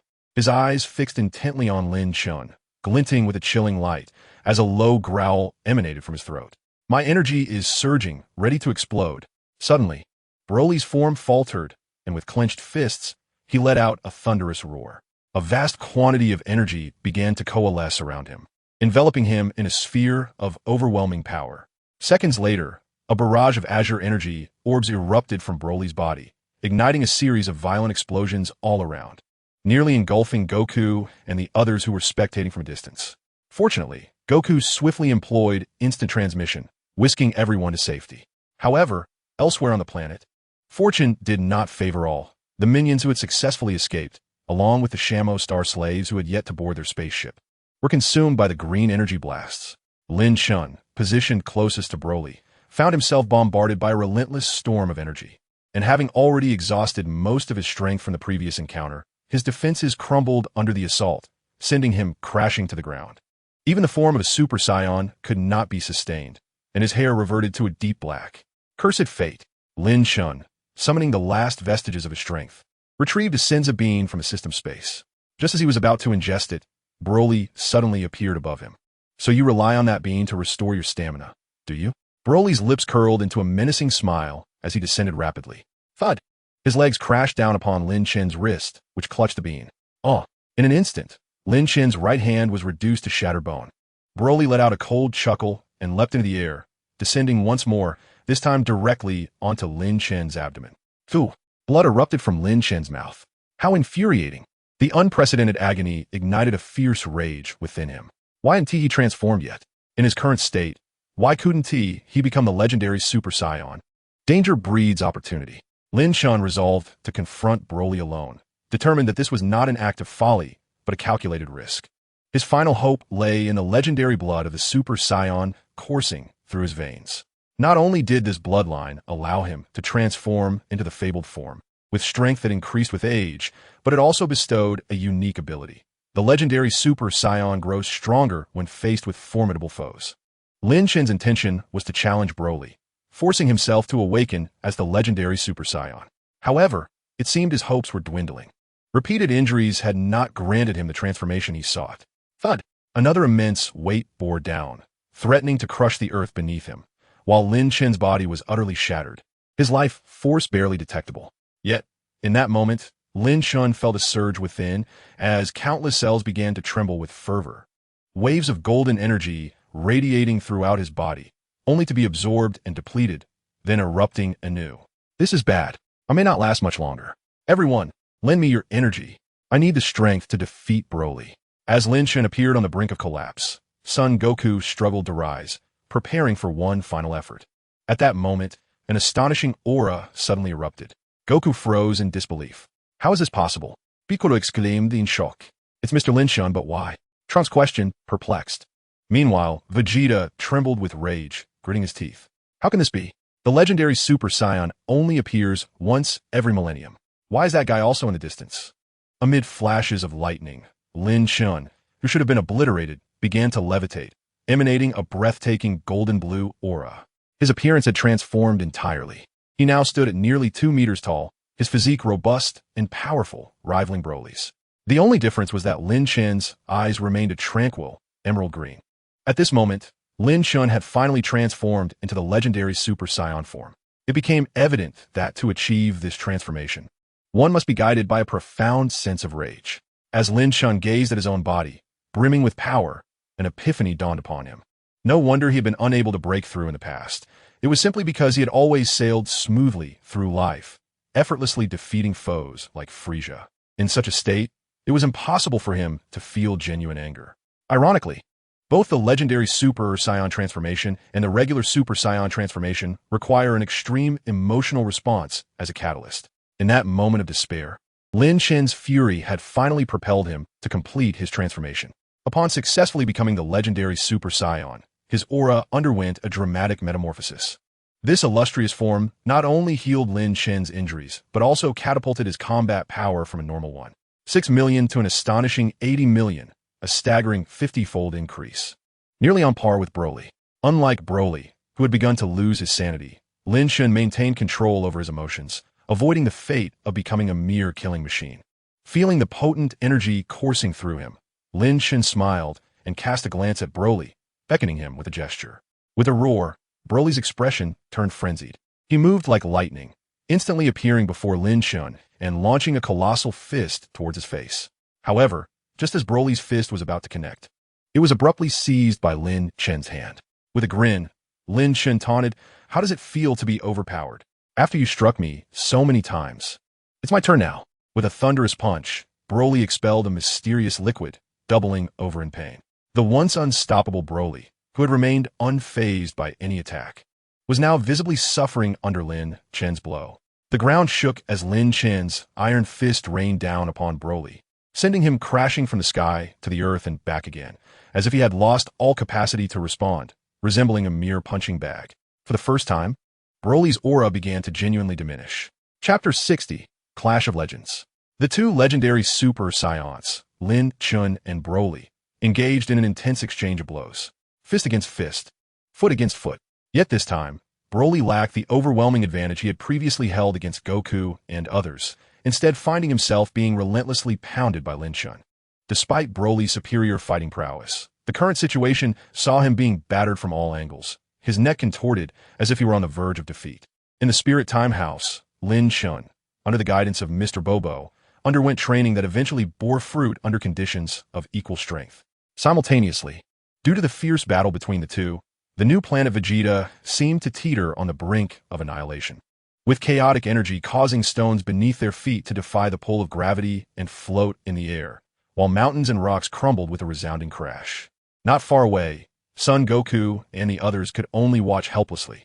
Even Son Goku had to concede that the battle unfolding in the sky surpassed their capabilities.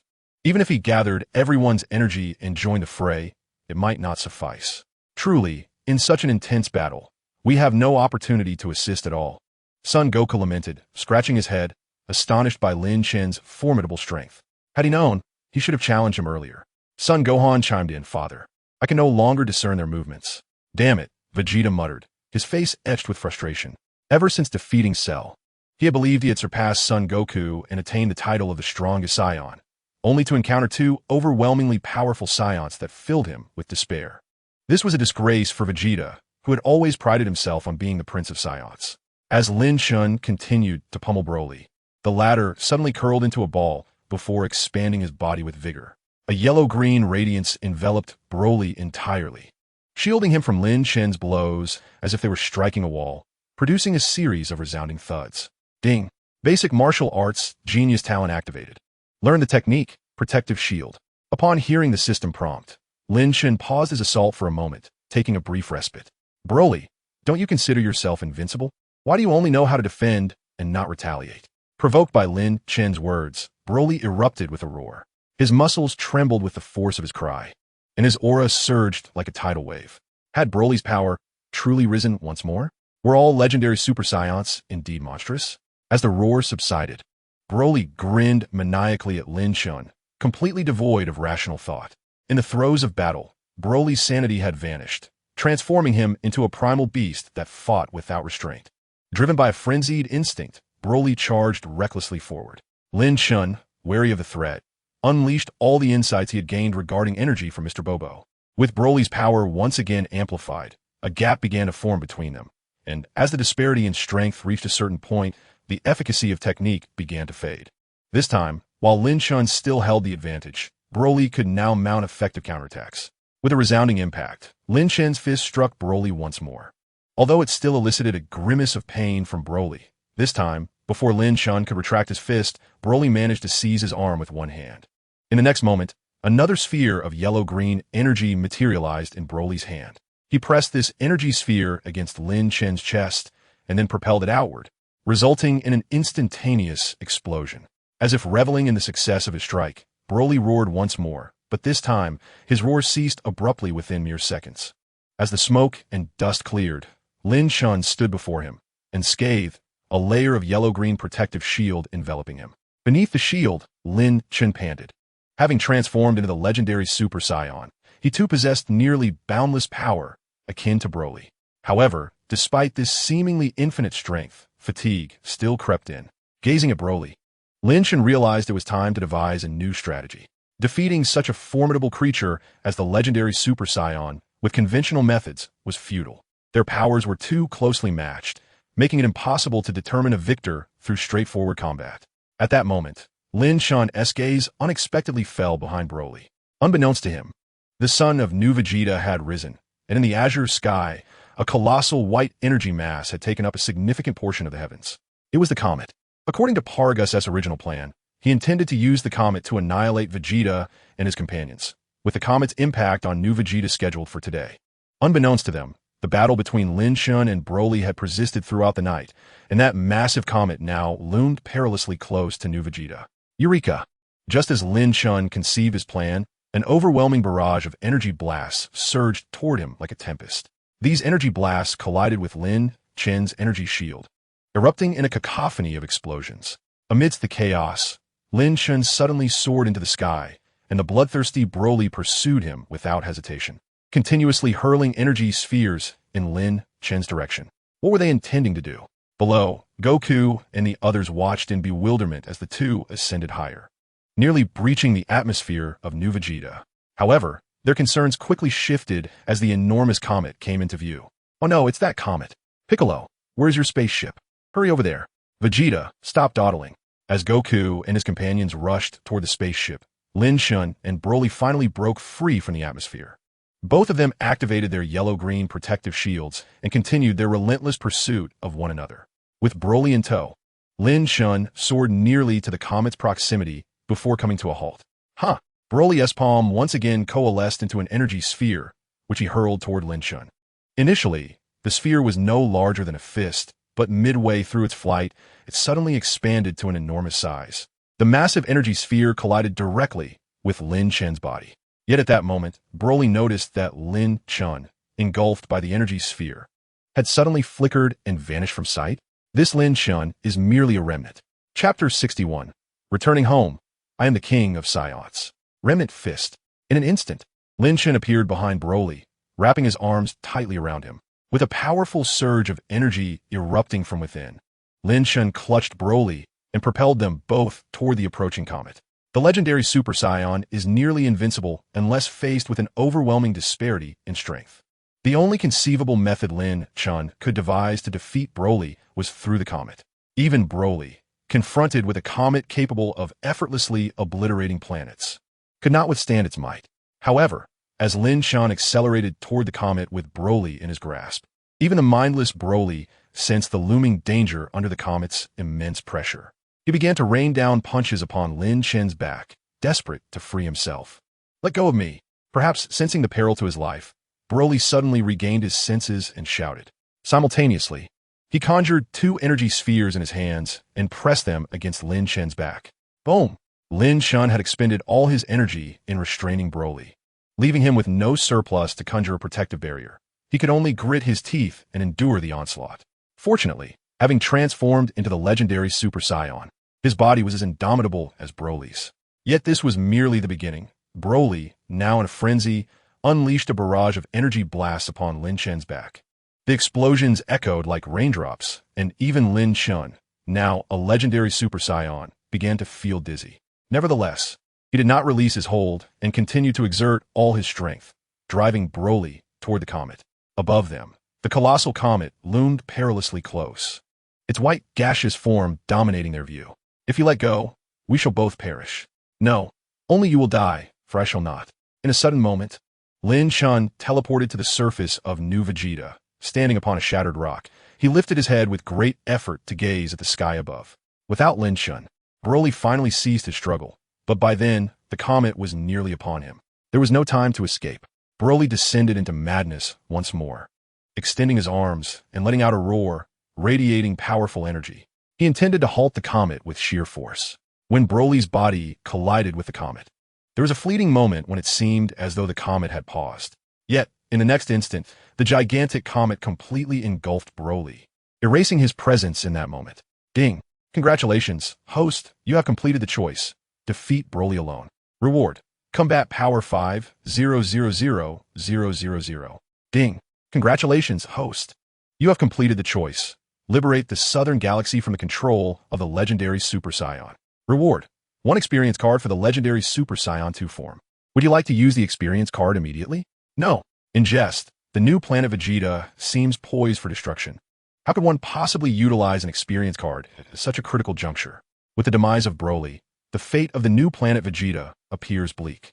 Returning to his normal state, Lin Chen surveyed his surroundings and finally pinpointed the location of Sun Wukong and the others. He promptly soared toward their spacecraft and, as he drew near, executed another instant transmission, leaping aboard the vessel. Hello, I'm back. Lin Chen greeted Sun Wukong and the others with a smile before plopping down on the spacecraft, panting heavily. Host: Lin Chen. Combat Power: 6 million. Bloodline: Legendary Super Saiyan Lineage. Skills: Instant Transmission, Basic Martial Arts Genius Talent, Basic Potential Development Technique, Perfect Control of Chi. Techniques: Planetary Destruction Bomb, Death Beam, Flame Split Wave. Kamehameha Aftermage Feast, Instant Transmission Kamehameha. This confrontation with Broly marked the closest Lin Chen had come to death since his arrival in this world. However, the rewards were equally astonishing, not to mention the almost mythical experience card for the legendary Super Saiyan 2 form. Lin Chen's combat power had multiplied several times over. His current maximum combat power had reached 3 billion, representing a monumental leap compared to his previous abilities. It was akin to an overnight windfall. Indeed, opting for the most arduous challenges and risking death had proven worthwhile. Yet, Lin Chen's elation was fleeting as he regained his composure. Though 3 billion seemed overwhelmingly powerful, he recalled that the combat power increase of the Super Saiyan 2 form was double that of the Super Saiyan 1 form. Furthermore, in this realm, numerous foes could rival a Super Saiyan 2's strength, not to mention the formidable beings like Beerus, who stood at the pinnacle of combat prowess. In his current state, he was far from invincible. His future still held many paths to traverse. Mr. Lin Chen, are you truly leaving? Trunks' voice snapped Lin Chen back to reality. At this moment, the group was en route back to Earth, and Wukong and his companions had already learned of Lin Chen's intentions to depart. Indeed, Lin Chen affirmed, although our time together has been brief, my objectives have been fulfilled, and it is time to prepare for my departure. Piccolo, having previously gleaned from Gohan that Lin Chen was a Saiyan from a parallel universe, cast a glance at him and suddenly inquired, your purpose for coming to our world wasn't solely for Broly, was it? Now, Piccolo had fused with the Supreme Kai, acquiring divine wisdom, and Lin Chen's subtle motivations were not easily concealed from him. Yes, Lin Chen confirmed. Sun Wukong then asked Mr. Lin Chen, could you share with us the circumstances of your world? Of course, Lin Chen replied with a smile, and began to recount the tale of his alternate universe. As he described how, in his world, the Saiyans not only avoided extinction but also triumphed over Frieza, embarking on a new journey. Vegeta's face flushed with excitement. After narrating the story of his world, Lin Chen realized it was time to return. He stood up to bid farewell to Sun Wukong and the others. At that moment, Vegeta suddenly exclaimed, wait, who exactly are you? You can transform into the legendary Super Saiyan, which suggests you are no ordinary being on the planet Vegeta of that world. Lin Chen turned his head and smiled at Vegeta, saying, Vegeta, in my world, I am the king of the Saiyans. With that, Lin Chen activated instant transmission, departing from the spaceship and returning to the initial point of his arrival in this world. System, open the time-space portal and allow me to return home. Chapter 62, An Unexpected Turn, Year 749 of the Aegis Era. The method to return to the original time-space was indeed as simple as the system had initially claimed. Once Lin Chen issued the command, a surge of energy emanated from within him, striking the darkness of space. In the next moment, the time-space portal that had transported Lin Chen opened. From the portal emerged a familiar sensation. How to describe it? Perhaps it could be deemed the essence of home? Thus, without hesitation, Lin Chen plunged into it. Instantly, he found himself in a vibrant and extraordinary time-space. Having experienced this once before, Lin Chen was well aware that this realm existed beyond the constraints of time. Based on his previous knowledge, he anticipated that he would not linger in this space for long before returning to the present time. However, curiously, Lin Chen found himself trapped within this realm for an extended duration. Gradually, an unsettling feeling began to creep over him. System, what is happening? Why am I still here? Strangely, the system did not respond immediately. Instead, it took a while before a reply came through. Beep, the time-space anchor has vanished, and I am forcibly opening the time-space portal for the host. Wait, the time-space anchor has disappeared? What does that imply? Lin Chen felt a sense of foreboding. Yet, before he could fully comprehend the situation, a time-space portal suddenly opened before him, and in the next instant, Lin Chen was drawn through it, returning to the real world. Time reverted to the moment Lin Chen had initially traversed the time-space portal. Shortly after his departure, two figures appeared in this space. One was tall, while the other was diminutive, yet the smaller figure appeared to be the leader. Lord Kaiōshin, it is indeed peculiar that the time-space anomaly has manifested here. Could it be a consequence of the black hole's influence? Jebbet, do not waste time. Prepare swiftly. We cannot afford for anything to pass through the time-space portal and disrupt the order of time. Understood. The two figures then raised their palms, directing their energy towards the space where the time-space portal had once appeared. Before long, the two figures vanished, and just as the space, which had returned to tranquility, seemed to settle, a blood-red time-space portal opened once more. Lin Chen burst forth from behind the portal, re-entering the realm of reality. Simultaneously, the time-space portal disappeared in an instant. Lin Chen turned around, gazing into the surrounding void, confirming that he was indeed near the black hole where he initially opened the portal through time and space. But what had just transpired? System? I require an explanation. Ding. Host. It has been detected that the time anchor is unstable, resulting in a discrepancy between the time of your return and the original time. Speak plainly. Ding, host. 6 years have elapsed in the current timeline. What? 6 years? Lin Chen could hardly fathom it. He had only lingered in another dimension for a mere few days. Yet 6 years had passed in his original timeline. System, are you trying to deceive me? Why has this occurred? Time and space. Don't speak in riddles. I wish to hear a clear explanation. Ding. The system suspects external interference has disrupted the portal you opened. After your departure, the coordinates left by the portal were erased, causing you to be unable to locate them upon your return. Erased? Who could that be? Lin Chen pondered for a moment before deciding to hasten to Planet Vegeta. It had been 6 years in the blink of an eye, and he was uncertain if any calamities had befallen Planet Vegeta. In the next moment, Lin Chen appeared above Planet Vegeta. As he materialized, he beheld a scene bustling with activity and peace, markedly different from 6 years prior.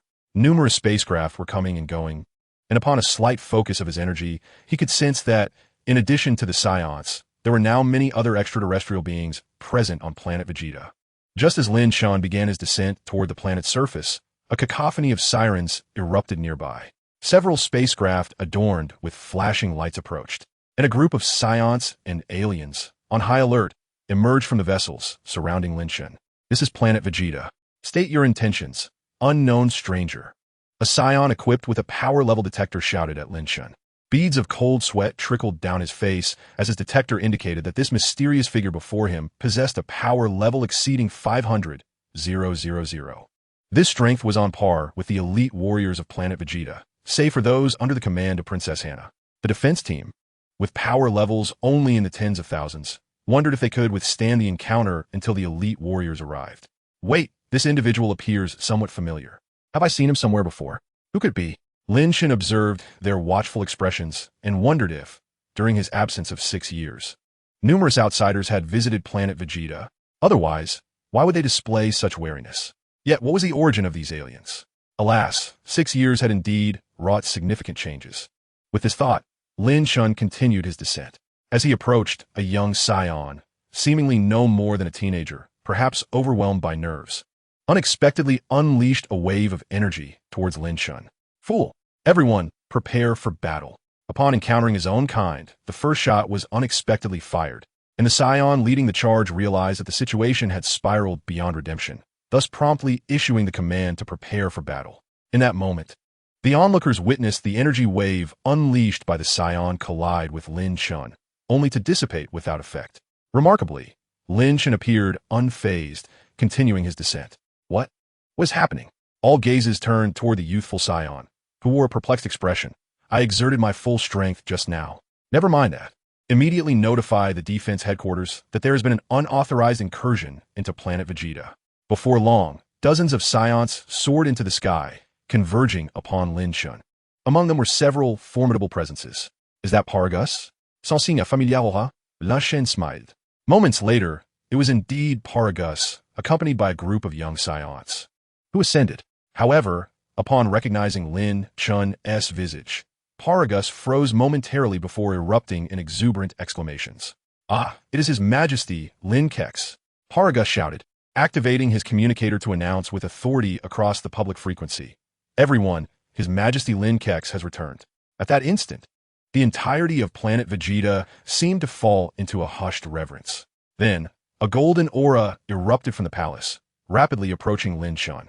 His Majesty Lin Kex, transforming into a Super Saiyan, Hennessy dove into Lin Chen's embrace, greedily soaking in his essence. Chapter 63. 6 Years of Transformation on Planet Vegeta. Witnessing Hennessy-S actions, the other Saiyans could not be oblivious to the unfolding events. Moreover, those among the younger generation who did not recognize Lin Chen were still outnumbered by those who vividly recalled his countenance. Upon confirming that the figure in the sky was indeed their long-absent king, a wave of Saiyans collectively knelt, bowing their heads in homage to Lin Chen. Hey, what is wrong with you all? Who is that person? What are you doing? The aliens on the ground looked on in confusion as their Saiyan companions halted their activities to kneel, voicing their bewilderment. Be silent. That is our Saiyan king. His Majesty Lin Kex. What? Lin Kex? He is Lin Kex? Gasps erupted among the aliens present. The name of King Lin Kex resonated throughout the cosmos. Renowned far and wide. Even those who had never seen his face had heard tales of how he personally vanquished the tyrant Frieza on Planet Tivi. Yet, it was rumored that King Lin Kex had embarked on a prolonged journey, absent for many years, and now he had returned? His Majesty Lin Kex. Another figure shot up from the capital of Planet Vegeta, swiftly making his way towards Lin Chen, none other than King Vegeta himself. Lin Chen had entrusted the governance of the Saiyan Kingdom to 4 leaders, with only Bardock yet to make his appearance. Observing the entire planet come to a standstill due to his presence, Lin Chen smiled and spoke. I am Lynx, and I have returned. You may all disperse. In unison, the Saiyans on the planet responded affirmatively.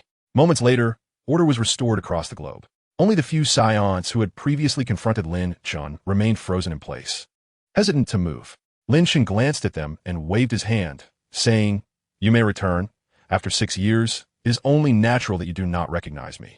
Upon hearing this, the individuals felt as if a great burden had been lifted and hurriedly retreated. Meanwhile, Lin Chen descended to the surface with King Vegeta and the others. As he approached Planet Vegeta, Lin Chen increasingly noticed the transformations that had taken place. Over the span of 6 years, towering structures had emerged, particularly in the bustling capital district, where spaceships came and went in a ceaseless flow, reminiscent of a trading hub within the cosmos. At the heart of the city stood a colossal statue, soaring to a height of 100 meters. Lin Chen examined it and chuckled, for the statue depicted him in his Super Saiyan form. It was no wonder that the earlier Saiyans failed to recognize him. For 6 years, they had only seen him in that transformed state, and naturally his original visage had faded from their memories. Upon entering the royal palace, Lin Chen reclaimed his long-abandoned throne, with Hannah sitting comfortably upon his lap, unabashed. All hail King Lynx, came the declaration. Beneath the throne, aside from King Vegeta and the others, several Saiyans had arrived at the palace to pay their respects, including 2 representatives from alien races. King Vegeta elucidated that these individuals were key officials responsible for various affairs on Planet Vegeta, One was an ambassador from the Galactic Patrol Station on Planet Vegeta, and the other a representative of the Galactic Trade Alliance. Curiosity piqued, Lin Chen inquired, "What transpired during these 6 years? It appears you have fared rather well." King Vegeta promptly began to explain. Although Lin Chen had been absent for 6 years, this duration felt relatively brief for the Saiyans. In the past, while serving under Frieza, Saiyans often embarked on missions that lasted several years. Those children exiled to weaker planets, due to their low battle power, frequently required 6 or 7 years to complete their tasks. Thus, during Lin Chen's absence, affairs on Planet Vegeta remained on course, with no significant setbacks. After his departure, King Vegeta and the others continued to follow Lin Chen's guidance, diligently developing and constructing Planet Vegeta. In terms of military power, they consistently collaborated with the Galactic Patrol, executing their missions while organizing forces led by Queen Hannah and Bardock. They launched attacks from Planet Vegeta against territories once held by Frieza, liberating planets under his dominion. Over the course of 6 years, 70% of Frieza's territory had been reclaimed, granting countless indigenous people their freedom. During this period, the reputation of the Saiyans began to undergo a transformation. When the Saiyans first embarked on their duties as Galactic Patrol officers, certain weaker civilizations mistakenly perceived them as invading demons, instilling a sense of dread and anxiety. Upon the liberation of planets under Frieza's dominion, some believed that they had merely exchanged one ruler for another. However, after a period of trepidation, the anticipated calamities did not materialize, and these societies eventually recognized that the contemporary Saiyans were vastly different from the legends. As the Saiyans' favorable reputation began to spread, some lesser races proactively reached out to Planet Vegeta, establishing a contractual relationship for the employment of Saiyans to protect their worlds. Similar collaborations continued to emerge.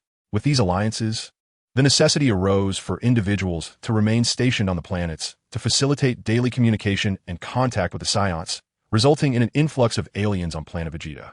Moreover, beyond their martial prowess, a partnership forged by Lin Chen on Earth allowed the Saiyans to penetrate the Galactic Trade Union.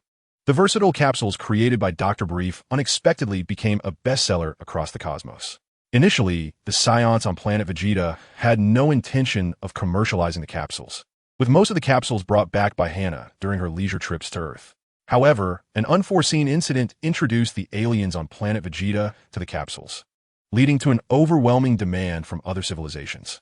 As a key advisor, Paragus played a crucial role upon recognizing the commercial potential. He promptly facilitated an agreement between Hannah and Dr. Brief to act as an agent for the sale of the capsules on Planet Vegeta. The Saiyans were generally indifferent to wealth, yet they could not resist the allure of food, given the immense appetites of the Saiyans. The planet's own production was merely sufficient to keep them from hunger. To satiate their vast needs, they were compelled to procure food from other worlds. Much of the remuneration from their duties as Galactic Patrol officers had been exchanged for sustenance. The excitement surrounding the versatile capsules provided the Saiyans with an additional source of revenue.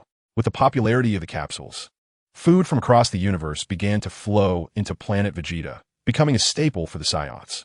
This abundance of nourishment even influenced the Saiyan birth rate, which increased by a notable 10% since the introduction of this new financial avenue. Chapter 64.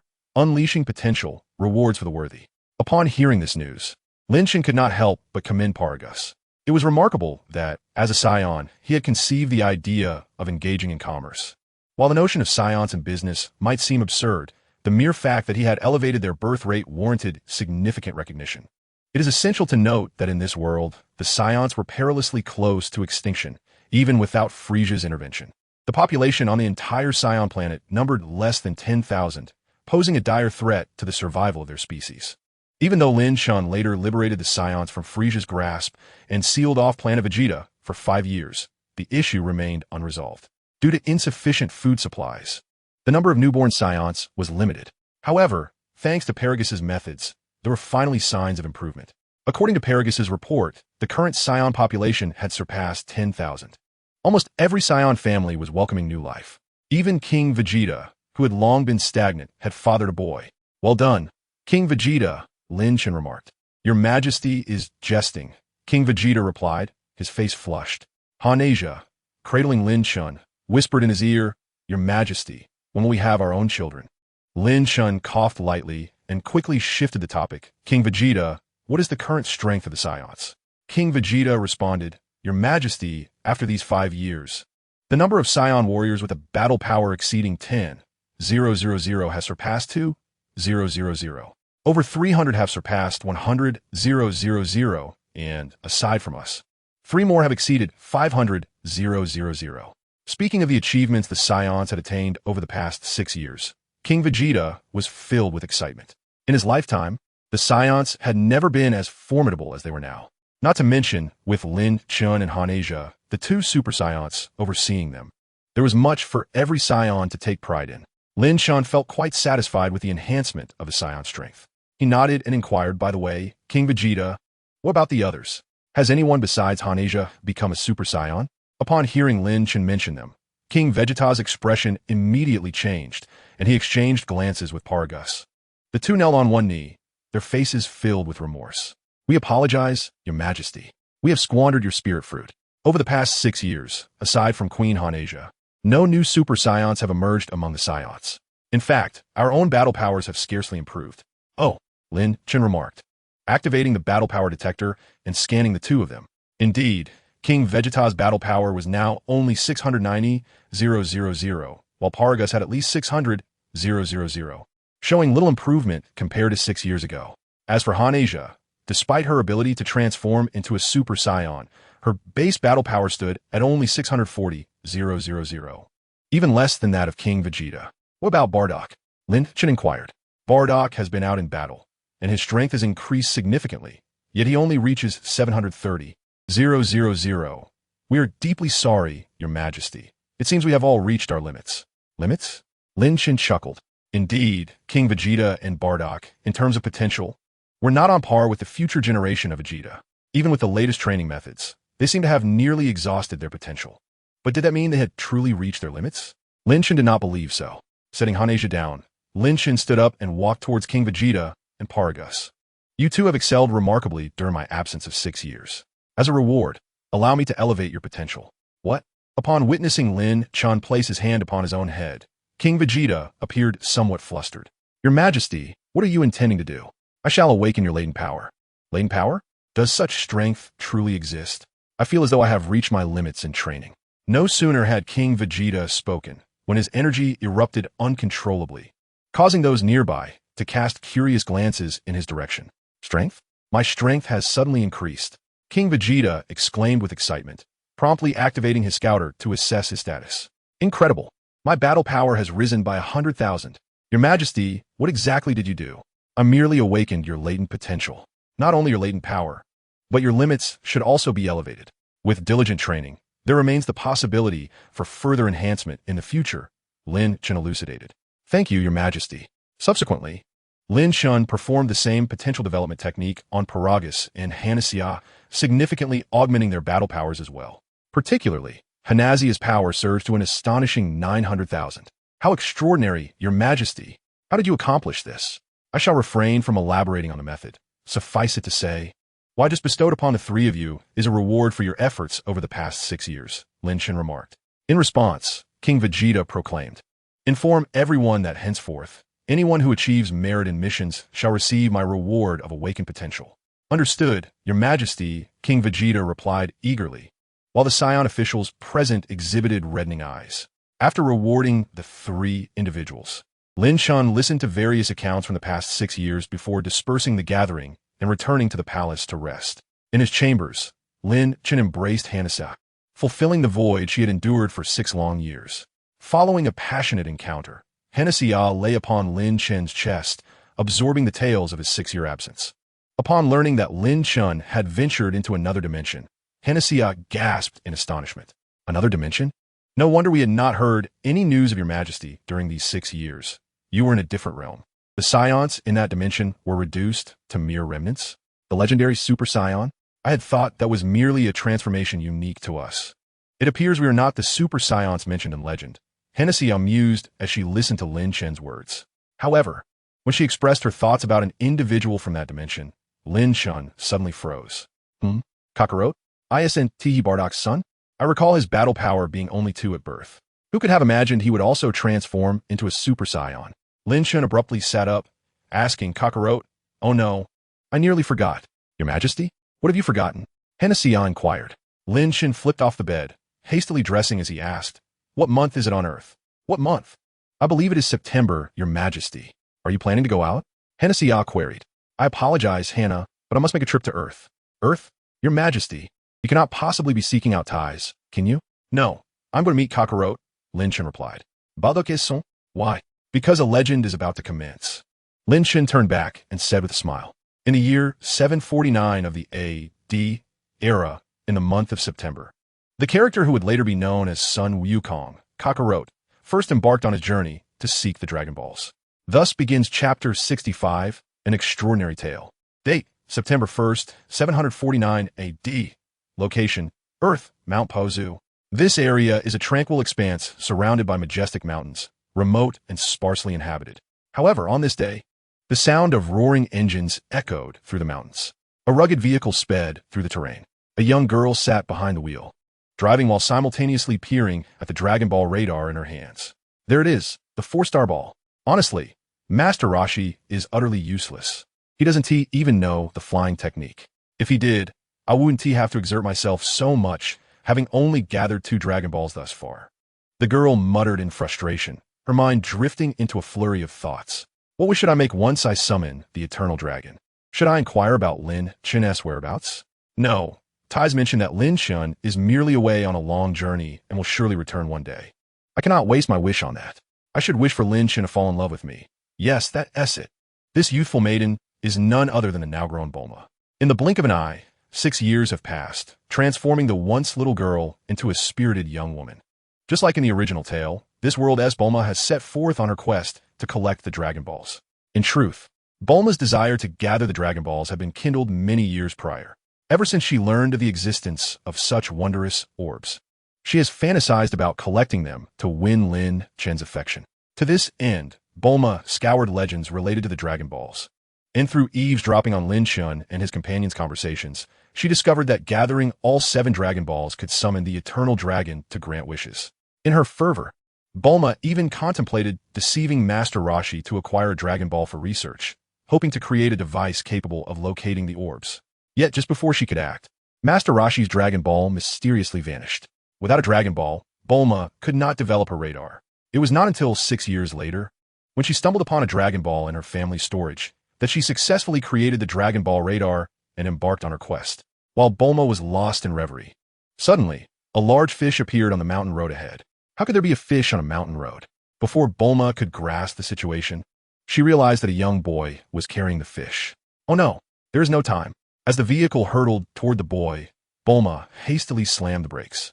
With great effort, the car skidded to a halt just before colliding with the boy. Only that boy was startled. He jumped up and drew a stick from behind him. "You monster, you must be here to steal my food. Witness my might."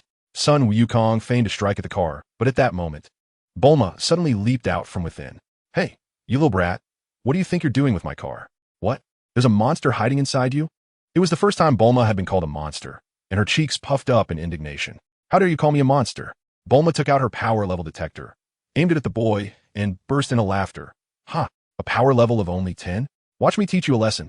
Having trained under Master Roshi for several years, Bulma, though not exceptionally gifted in martial arts, had acquired considerable strength under his guidance, boasting a power level of 20. Stowing the detector back in her bag, Bulma tossed aside her backpack and charged at the boy with a fist raised. "Come at me. I'll fight you to the end." Seeing this, the boy lifted his stick and approached Bulma. Yet moments later, he found himself on the ground, his rear in the air, after a flurry of punches from Bulma. "Ouch! This monster is so strong. Grandpa, I'm sorry I lost." Noticing the boy was too exhausted to retaliate, Bulma dusted off her hands, ready to leave. At that moment, she suddenly spotted something on the boy's backside that resembled a monkey's tail. "Huh, you have a tail? Are you a Saiyan?" "A Saiyan?" The boy struggled to sit up. "I'm not a Saiyan. I'm Sun Wukong." "Fool, I didn't mention your name. I meant your race." "Race? What SA race? Can it be eaten?" Bulma rolled her eyes. "I'm asking you if your tail is real." "Of course." Wukong lifted his rear, showcasing his tail before Bulma. Upon seeing this, Bulma confirmed her suspicion. The boy before her was indeed a Saiyan, just like Lin Chen. Although puzzled as to why a Saiyan child appeared here, she suddenly felt a sense of familiarity with Sun Wukong. "Since you're a Saiyan, I'll forgive you. Next time you see a girl, remember to be polite." "Huh? You're a girl?" "Yes. So girls are this strong?" Bulma paused for a moment and replied, I'm special. With that, she got back in her car and drove off toward the Dragon Balls. Son Wukong, watching Bulma's departing figure, blinked in excitement. That girl is really impressive. Grandpa was right. There are indeed many skilled fighters in this world. In his exhilaration, he suddenly paused, observing the car fading into the distance, then leaped up and exclaimed, "Wait, is she heading towards my house?" Curious, Wukong chased after her, and upon returning home, he saw Bulma happily emerging with his grandfather as 4-star Dragon Ball. Wonderful. Now I have 3 Dragon Balls. Stop. That is my grandfather's heirloom. No one is allowed to touch it. Son Wukong exclaimed anxiously, desperate to reclaim the Dragon Ball. However, in his current state, his combat power was merely half of Bulma's, and he was easily subdued. Despite this, Son Wukong remained relentless. Observing his determination, Bulma finally conceded. All right, I'll let you see. With that, she revealed her 2 Dragon Balls. Upon seeing the 2 Dragon Balls in Bulma's hands, Son Wukong's eyes widened in astonishment. Oh, how can there be 2 grandfathers? How curious. He was momentarily bewildered. Bulma smiled and explained, gathering all 7 Dragon Balls allows one to summon Shenron, who can grant a single wish. Is that so? Son Wukong nodded, though somewhat perplexed. Then how about you give me the 4-star ball you have? Bulma suggested with a grin. I promise I won't let you suffer any loss. No way. This is my grandfather's heirloom. I can't give it to you. Son Wukong firmly shook his head in refusal. With her hands on her hips and a frown, Bulma thought for a moment. Although she was tempted to snatch it directly, she considered Son Wukong's Saiyan heritage. All right then, I won't take your Dragon Ball, but I would like to borrow it when summoning Shenron. You can keep it otherwise. What do you say? Are you suggesting that I accompany you into the outside world? He asked, intrigued. Yes. Are there many strong individuals like you in the outside world? Son Wukong inquired with curiosity. Haha, there are plenty of people even more powerful than I. Really?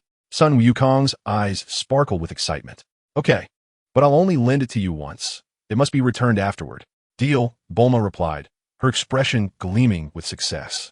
Beyond merely tricking Wukong into giving her the 4-star ball, Bulma sought a companion. Although she could handle herself, she believed that having little Wukong, as a Saiyan, would be advantageous as a bodyguard. Throughout their journey, Bulma had encountered numerous dangers. While she could now easily manage these threats, she knew that fighting was detrimental to a girl's skin. With Son Wukong by her side, her troubles would be significantly alleviated. Thus, although their tale diverged slightly from the original, Bulma and Son Wukong embarked on their quest for the Dragon Balls. In Chapter 66, Wukong and Master Roshi, the story unfolded much like the original. Son Wukong and Bulma set out on their journey to gather the 7 Dragon Balls.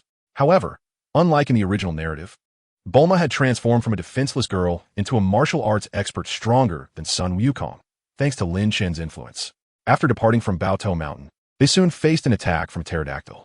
The creature intended to capture Bulma for a meal, but was swiftly subdued by her. Ironically, it was Son Wukong who received a scolding from Bulma for failing in his duty as her bodyguard, allowing her to be attacked. Bulma, you are far more fearsome than the pterodactyl. Why do you expect me to protect you? He protested. What nonsense are you talking? I am but a fragile maiden, Bulma retorted loudly. Son Wukong could only shrug in response. Subsequently, they encountered bandits and robbers once more, and this time, Wukong finally proved his worth by resolving Bulma's troublesome predicament. Throughout their journey, the bond between the two deepened, and Bulma unexpectedly discovered that after several skirmishes, Wukong's combat prowess began to rise.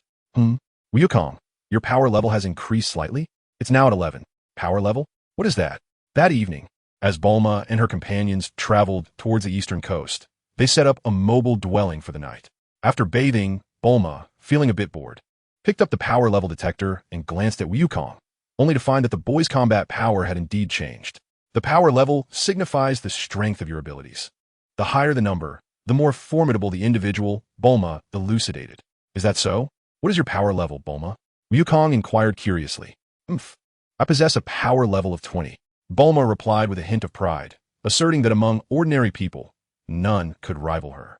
Wow, you're truly impressive, Wukong exclaimed in admiration. How did you become so strong? Sighing, Bulma responded, Oh, don't even mention it. I trained under a lecherous old man for several years to attain this level. Lecherous old man? Wukong tilted his head in confusion. Never mind that. Bulma waved her hand dismissively. You, however, truly embody the essence of Saiyan. In just a few days, you managed to enhance your combat power. If you continue to fight, you will soon surpass me. Saiyan? Wukong asked Bulma. You keep saying I'm a Saiyan. What exactly is a Saiyan? Bulma explained. Scions are actually an extraterrestrial race. They resemble humans, but all possess tails, just like you. What? So, I'm not human? Wukong scratched his head, realizing why his grandfather had once told him he had fallen from the sky. Amused by Wukong's words, Bulma chuckled. You knucklehead. If it weren't for your tail and innate combat ability, you wouldn't resemble a Scion at all. Most of them are quite stoic. In any case, Scions are incredibly powerful beings from the cosmos. Although you may be weak now, you will undoubtedly grow stronger in the future. At this point, Bulma clapped her hands. By the way, once we locate the Dragon Balls, would you like to visit my home? Several Scions come to my house each month to conduct business. You can inquire about your origins. Sure. Wukong nodded in agreement. The following day, just as in the original tale, Wukong and his companions stumbled upon a turtle lost in the mountains. However, this time, Bulma not only refrained from opposing Wukong's attempt to rescue the turtle, but also recognized it as Master Roshi's turtle. You silly turtle, Master Roshi thought you were dead. I couldn't help it. I never anticipated getting lost in the mountains, the turtle replied, astonished to encounter a familiar face. Well, since we know each other, it wouldn't be right to leave you in peril. In a manner reminiscent of the original story, Bulma brought the turtle along. After dispatching a tiger bandit that blocked their path, they finally arrived at the seaside. To express his gratitude, the turtle asked them to wait on the shore for a moment while he returned to the ocean. Bulma, where is she gone? How would I know? Perhaps she is off searching for that lecherous old man. The lecherous old man? Indeed, everything turned out to be as Bulma had anticipated. Shortly thereafter, Master Roshi appeared, riding on the back of a turtle emerging from the sea. Ah, so you're the ones who rescued my turtle? Master Roshi greeted from a distance. But upon spotting Bulma, he was taken aback in astonishment. Bulma? What brings you here? What? Do you not wish to see me? Bulma retorted with a cold smirk. Oh, no. Master Roshi chuckled awkwardly, discreetly wiping the cold sweat from his brow. Promising Lin Chen to introduce Bulma and her sister to martial arts was the gravest mistake of his life. With two exquisite girls fluttering before him daily, he lacked even the courage to steal a glance, especially given their formidable backgrounds. Moreover, Bulma and her sister were quite demanding. During their time together, they wouldn't even allow him to conduct yoga classes, leaving him feeling utterly exasperated. Just as he finally managed to send them away, here they were again. Bulma, since we are familiar, I shall forego a gift for you. What do you say? Fine, as if you possess anything of value to give, right? Bulma suddenly paused, her gaze falling upon the necklace around Master Roshi's neck. Master Roshi, isn't that a Dragon Ball? Indeed, Master Roshi produced the Dragon Ball necklace, which he had thought lost, only to rediscover it during a recent spring cleaning at Kame House.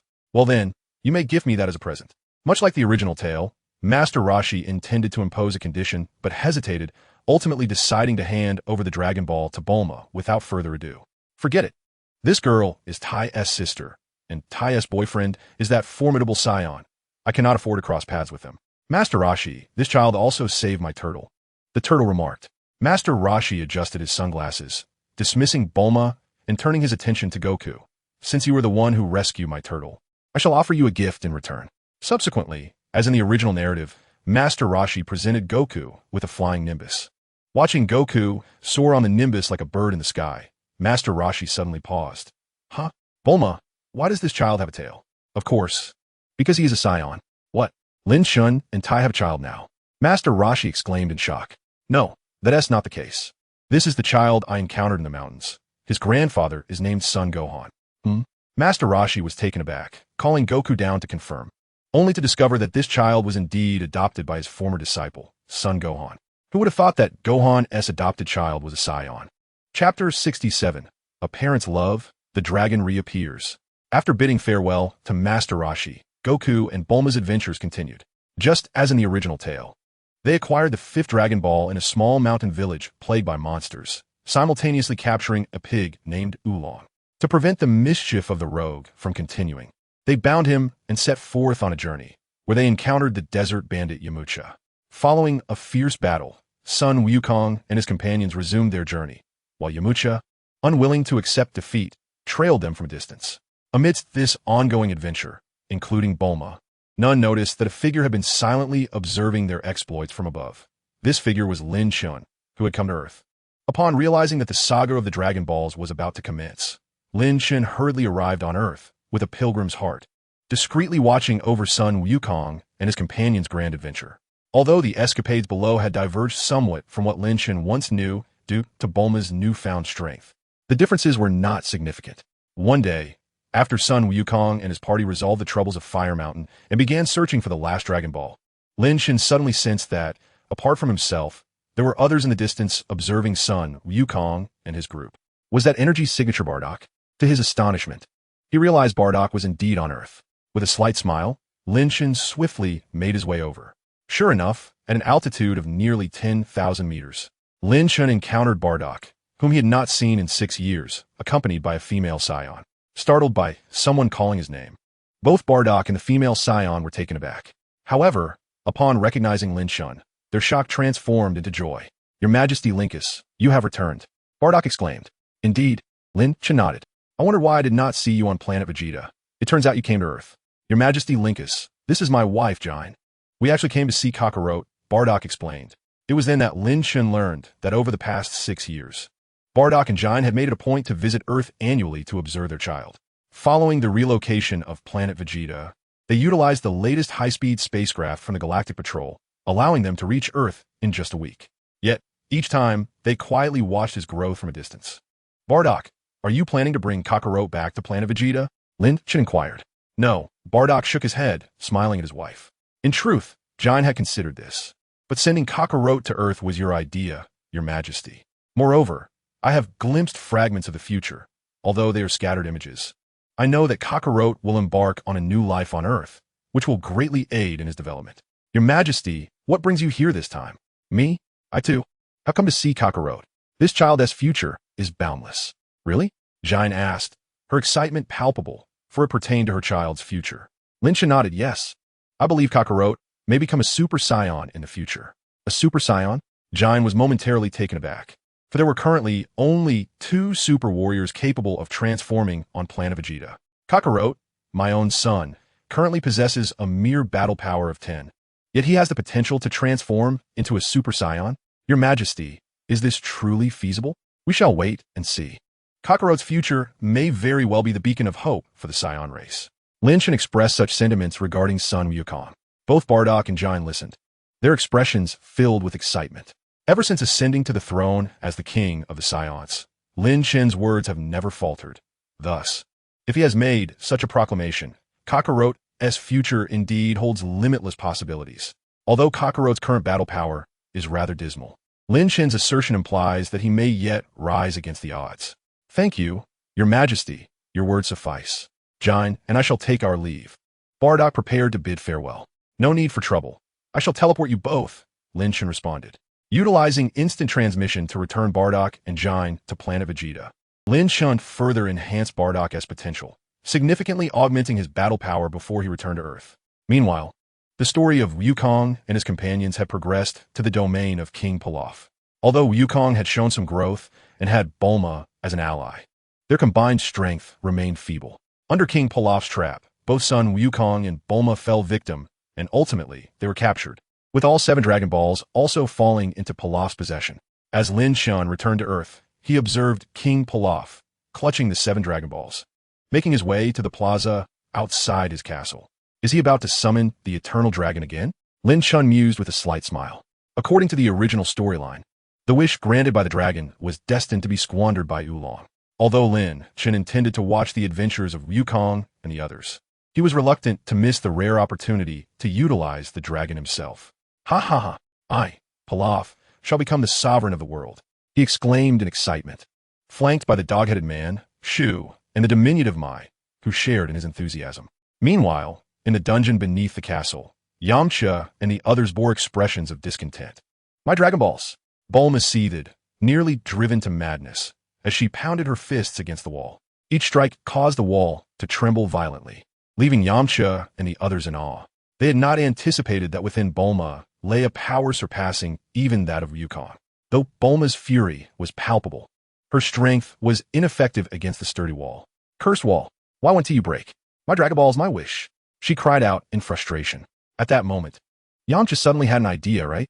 "Wukong, use the Kamehameha. How do you know I can perform the Kamehameha?"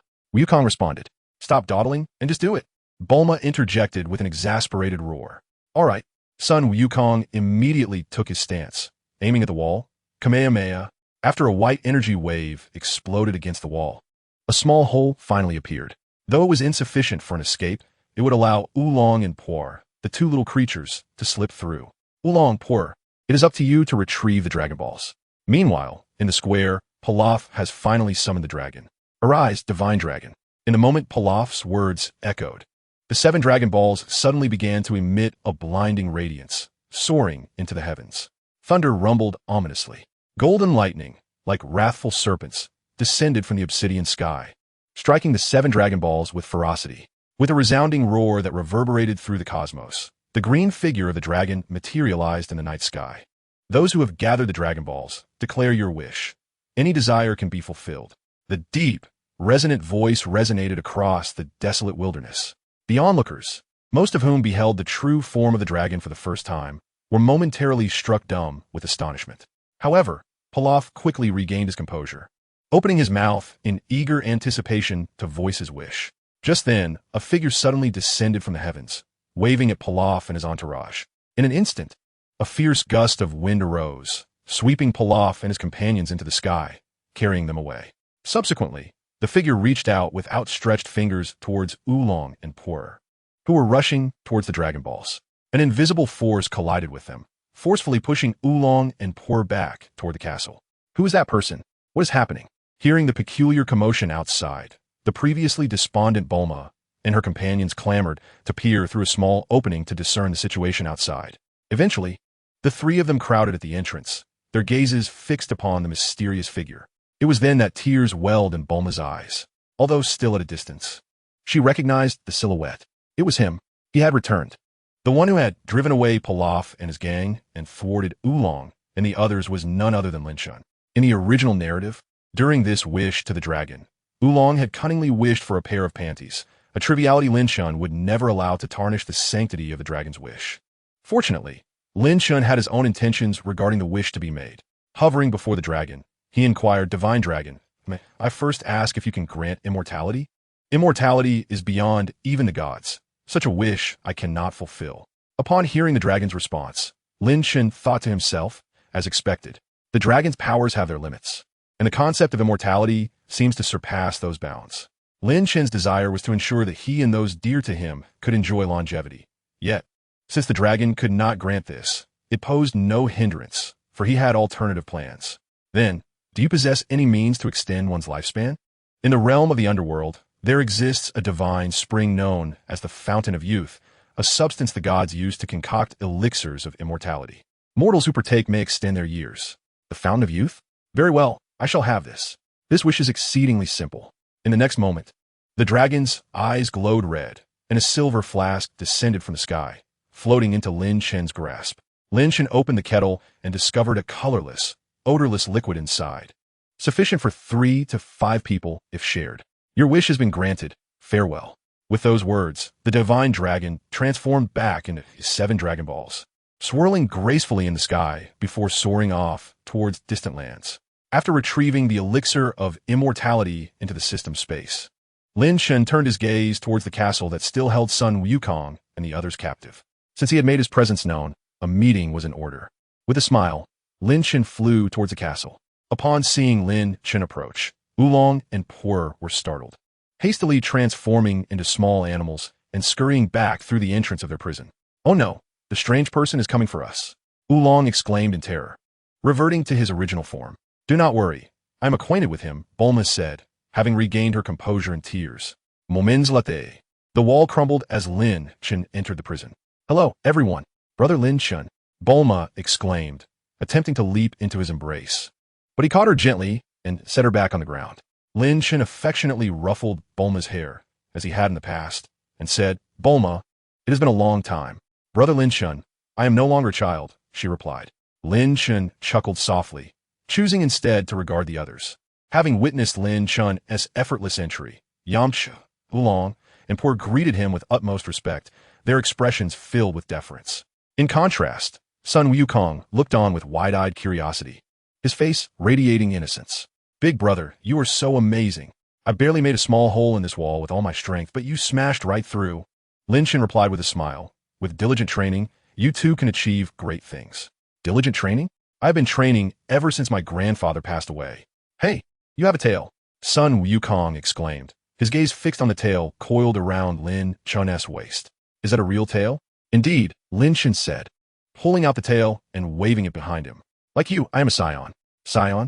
My goodness, they are extraterrestrial beings. Yamcha and the others immediately stood upright against the wall. Little Wukong, however, gazed at Lin Chen in bewilderment. At that moment, a distant rumbling echoed through the air.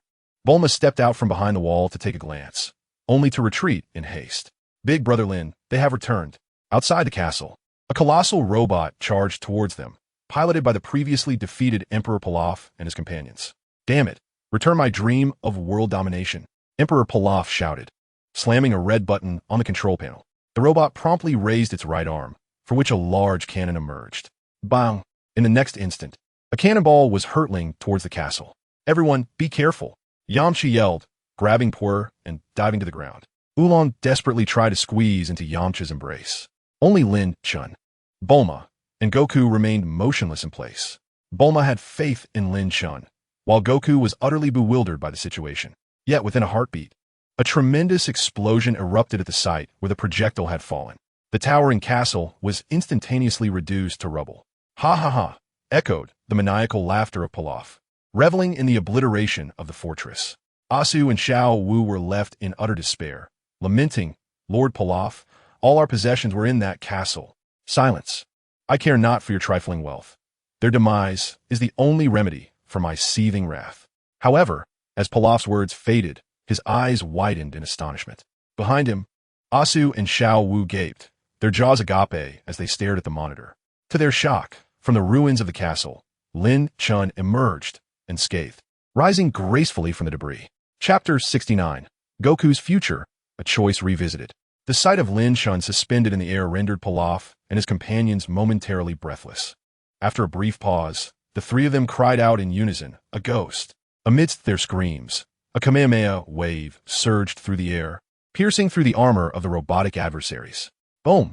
As flames engulfed the surroundings, Pilaf and his companions soared into the sky once more. I shall return. With Pilaf's figure vanishing into the heavens, Bulma leaped with excitement, exclaiming, Brother Lin Chen, we have triumphed. Yamcha and the others remained in a state of bewilderment. Yet, no one noticed that Xiao Goku's gaze was fixed on the full moon above, his eyes becoming increasingly entranced. Roar! Suddenly, Goku let out a primal roar, his body visibly enlarging at an astonishing rate. What is happening? He's transforming. Lin Chen sighed and called out to Yamcha and the others, get away from here. He has lost control. Without hesitation, Lin Chen took Bulma in his arms and dashed outside, distancing themselves from the now giant Goku. Brother Lin Chen, what's wrong with Goku? Why has he turned into a monster? Bulma asked in panic. He gazed upon the full moon. Saiyans transform into giant apes when they see a full moon, succumbing to a frenzied state. Goku is still young, and once transformed, he will lose all reason, Lin Chen explained.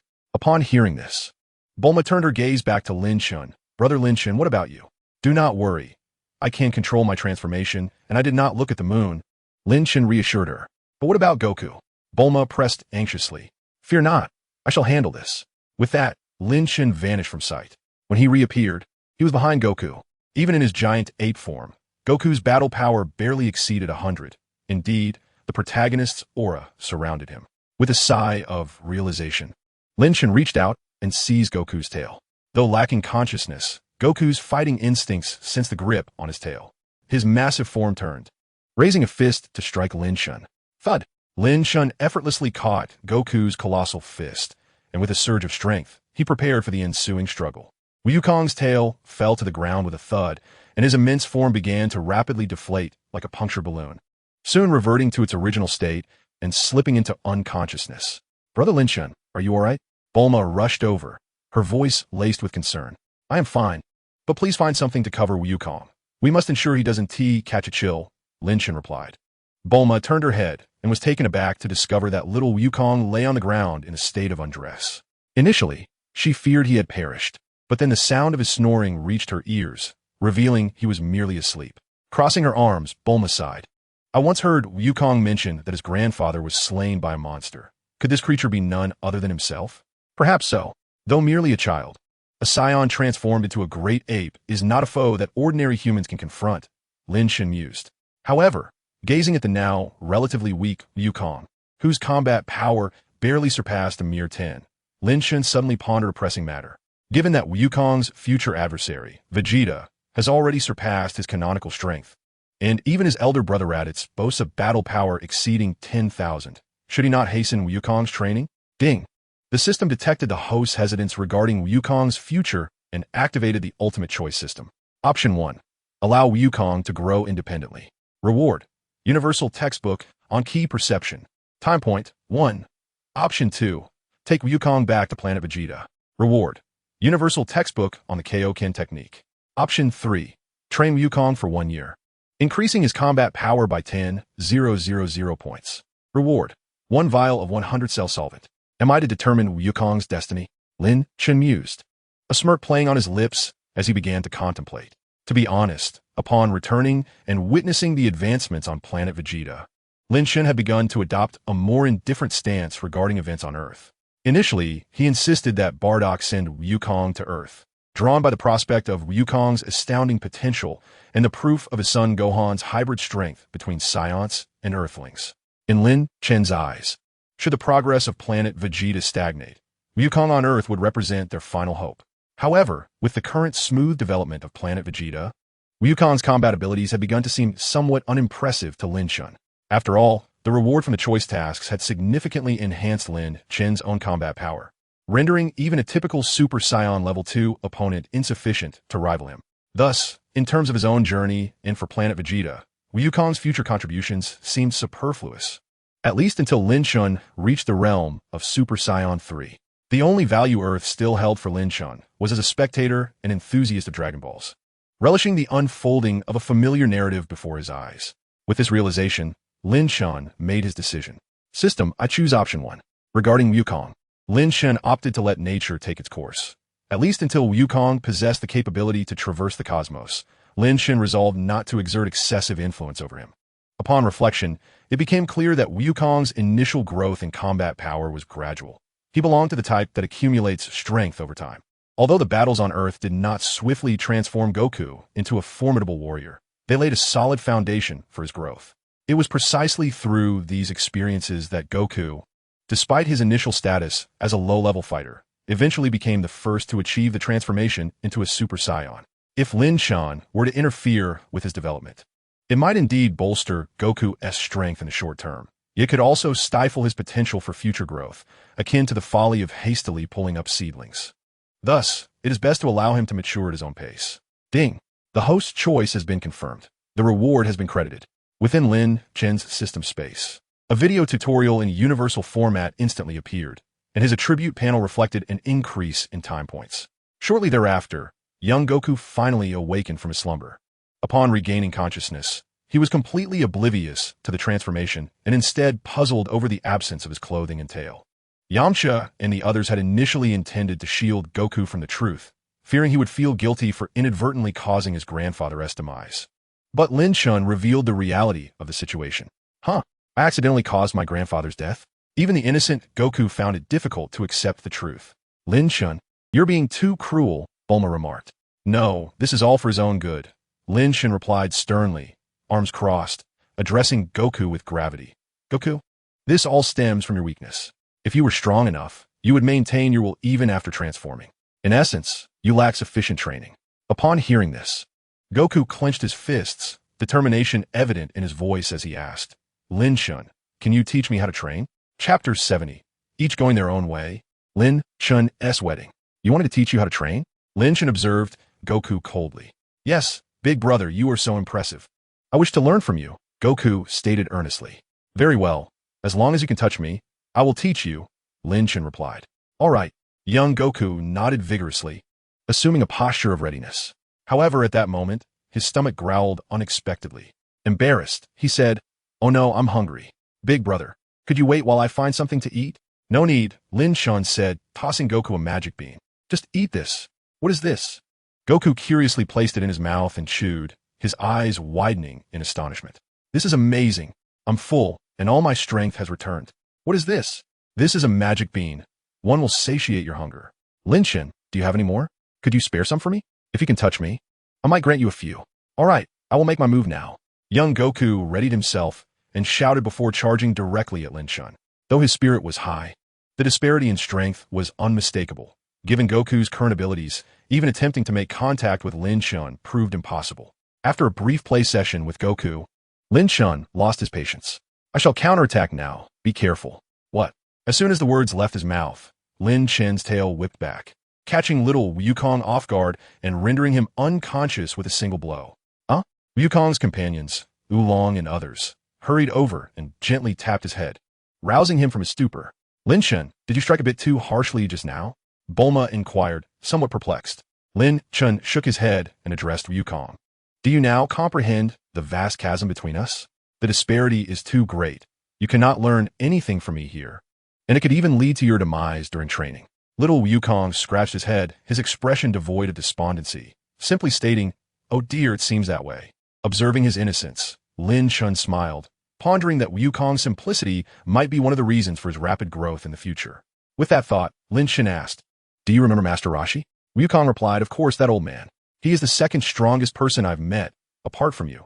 Lin Chen, go seek him out for training. He is your grandfather's master, and given your current abilities, it would be most fitting for you to train under him. By the way, Bulma also trained with Master Roshi at one point. Having made his choice, Lin Chen was resolved not to alter Wukong's future. Moreover, Wukong would undoubtedly acquire a wealth of martial knowledge from Master Roshi. Really? That's wonderful. I want to train with Grandpa Roshi and become stronger. Wukong exclaimed. Wukong, I wish to accompany you. Yamcha suddenly interjected. Yamcha, puis responded, somewhat surprised. Poor, I too wish to grow stronger. After meeting Lin Chen, I realized how naive my past self was. I must become strong enough not to be outshone by Lin Chen. At the very least, I cannot lose to someone like Bulma, Yamcha silently added. That might be a bit of a challenge for you, Bulma chuckled. Oolong, what about you? Puis asked. Oh, I'll pass. Bulma, can I accompany you to the city? I hear there are many girls in the big city, Oolong said, gazing at Bulma. All right, even though you are quite the lecher and rather bothersome. If you don't want me to go, just say so. Thus, after each person had resolved their future paths, they parted ways. Lin Chen took Bulma and Oolong with him, departing the scene using instant transmission. Watching the trio vanish, Wukong couldn't help but exclaim, Lin Chen's technique is truly impressive. I completely missed how he left. Indeed, Yamcha remarked, there are indeed many powerful people in this world. After bidding farewell to Wukong and the others, Lin Chen and his companions used instant transmission to arrive at Bulma's home. There, Lin Chen was reunited with the long-missed Tais and the Brief family. After 6 years, Tais appeared more mature and womanly. Compared to the Saiyans, those 6 years have been a trying period for Tais as a human on Earth. Thus, upon seeing Lin Chen, tears welled in her eyes, glistening like dewdrops. Gazing at Tai Si, Lin Chen felt a pang of remorse as he embraced her, earnestly declaring, Tai Si, we have known each other for so many years. Will you marry me? Tai Si responded with a soft, delicate murmur, for she had long awaited those words. Beside them, Bulma's eyes widened in astonishment. How can this happen so quickly? What are you saying, Bulma? Tai Si has waited for so long, Mrs. Brief admonished. However, Bulma stomped her foot in frustration and stormed off to her room. My dear Bulma, Tai Si gazed at her sister's retreating figure, wishing to offer an explanation. Yet, Lin Chen waved his hand dismissively. It's all right. I understand her feelings. But you, Tai Si was aware that Lin Chen already had a Saiyan princess, so she was not averse to sharing her husband with her sister. Nevertheless, Lin Chen shook his head. No need to say more. I regard Bulma merely as a sister. In the future, she shall find someone suitable for herself. A month later, in West City, Lin Chen and Tai Si's wedding took place. The ceremony was grand, befitting Lin Chen's status as the Saiyan King. Although the wedding was held on Earth, Planet Vegeta had prepared numerous gifts for Lin Chen, including rare gemstones collected from various planets. Furthermore, on Lin Chen's side, Bardock and others were present, and Han Asia also attended to impart wisdom regarding Saiyan royal customs to Tai Si. On Tai Si's side, many of her friends, including Gak, were in attendance. Alas, the esteemed Dr. Desheng, who had invented the first-time machine, had already passed away by this point. The wedding festivities lasted a full day, and by nightfall, Lin Chen carried Tai Si into their marital chamber. This chamber, also located in West City, was not far from Dr. Brief's residence and had been purchased by Lin Chen after he decided to marry Tai Si, using a fist-sized diamond as payment. Prior to the wedding, the entire villa had undergone a complete renovation. When Lin Chen and Tai Si finally found themselves alone, he presented her with a pot of immortal spring water. Tai Si, take a sip of this. Though curious, Tai Si did not inquire further and took a sip. After drinking, she asked, "What is this?" "The taste is peculiar. It isn't poison, is it? This is the immortal spring water I received as a wish from the eternal dragon. A single sip can extend one's life by several centuries. As a Saiyan, I often traverse the cosmos. Once you drink this, you need not worry about aging." "Why would I worry?" Tai Si replied with an embarrassed smile. Yet, deep within her heart, she felt a surge of joy. No woman can deny the allure of eternal youth and immortality. "Tai Si, we should rest now." After the joyous moments, Lin Chen gently cradled her silky form and whispered in her ear. The lights in the room promptly dimmed. Chapter 71. Experience the legendary Super Saiyan 2. Following their nuptials, Lin Chen and Tai Si embarked on their honeymoon. As the wife of the Saiyan King, Tai Si's honeymoon journey was nothing short of extraordinary. Their footprints nearly traversed every planet under Saiyan dominion. During this period, Lin Chen experienced rare moments of relaxation for the first time since his rebirth, choosing to indulge in the pleasures of life rather than devote his time to training. However, the blissful existence was fleeting. As the king of the Saiyans, Lin Chen's leisurely days were limited. After the honeymoon, he prepared to resume his training. Notably, Tai Si, instead of returning to Earth post-honeymoon, ventured to the planet Adrat. Upon learning that Lin Chen's instantaneous movement could be mastered from the Adrat people, Tai Si resolved to travel there to acquire this skill. Given that Lin Chen spent most of his time on Planet Vegeta, Tai Si did not wish to remain passively awaiting his return to Earth. Thus, she expressed her desire to journey to Adrat. Moreover, one must not forget that Tai Si's primary vocation is that of a novelist. For an author, what ability could surpass the utility of instantaneous movement, allowing one to travel anywhere freely?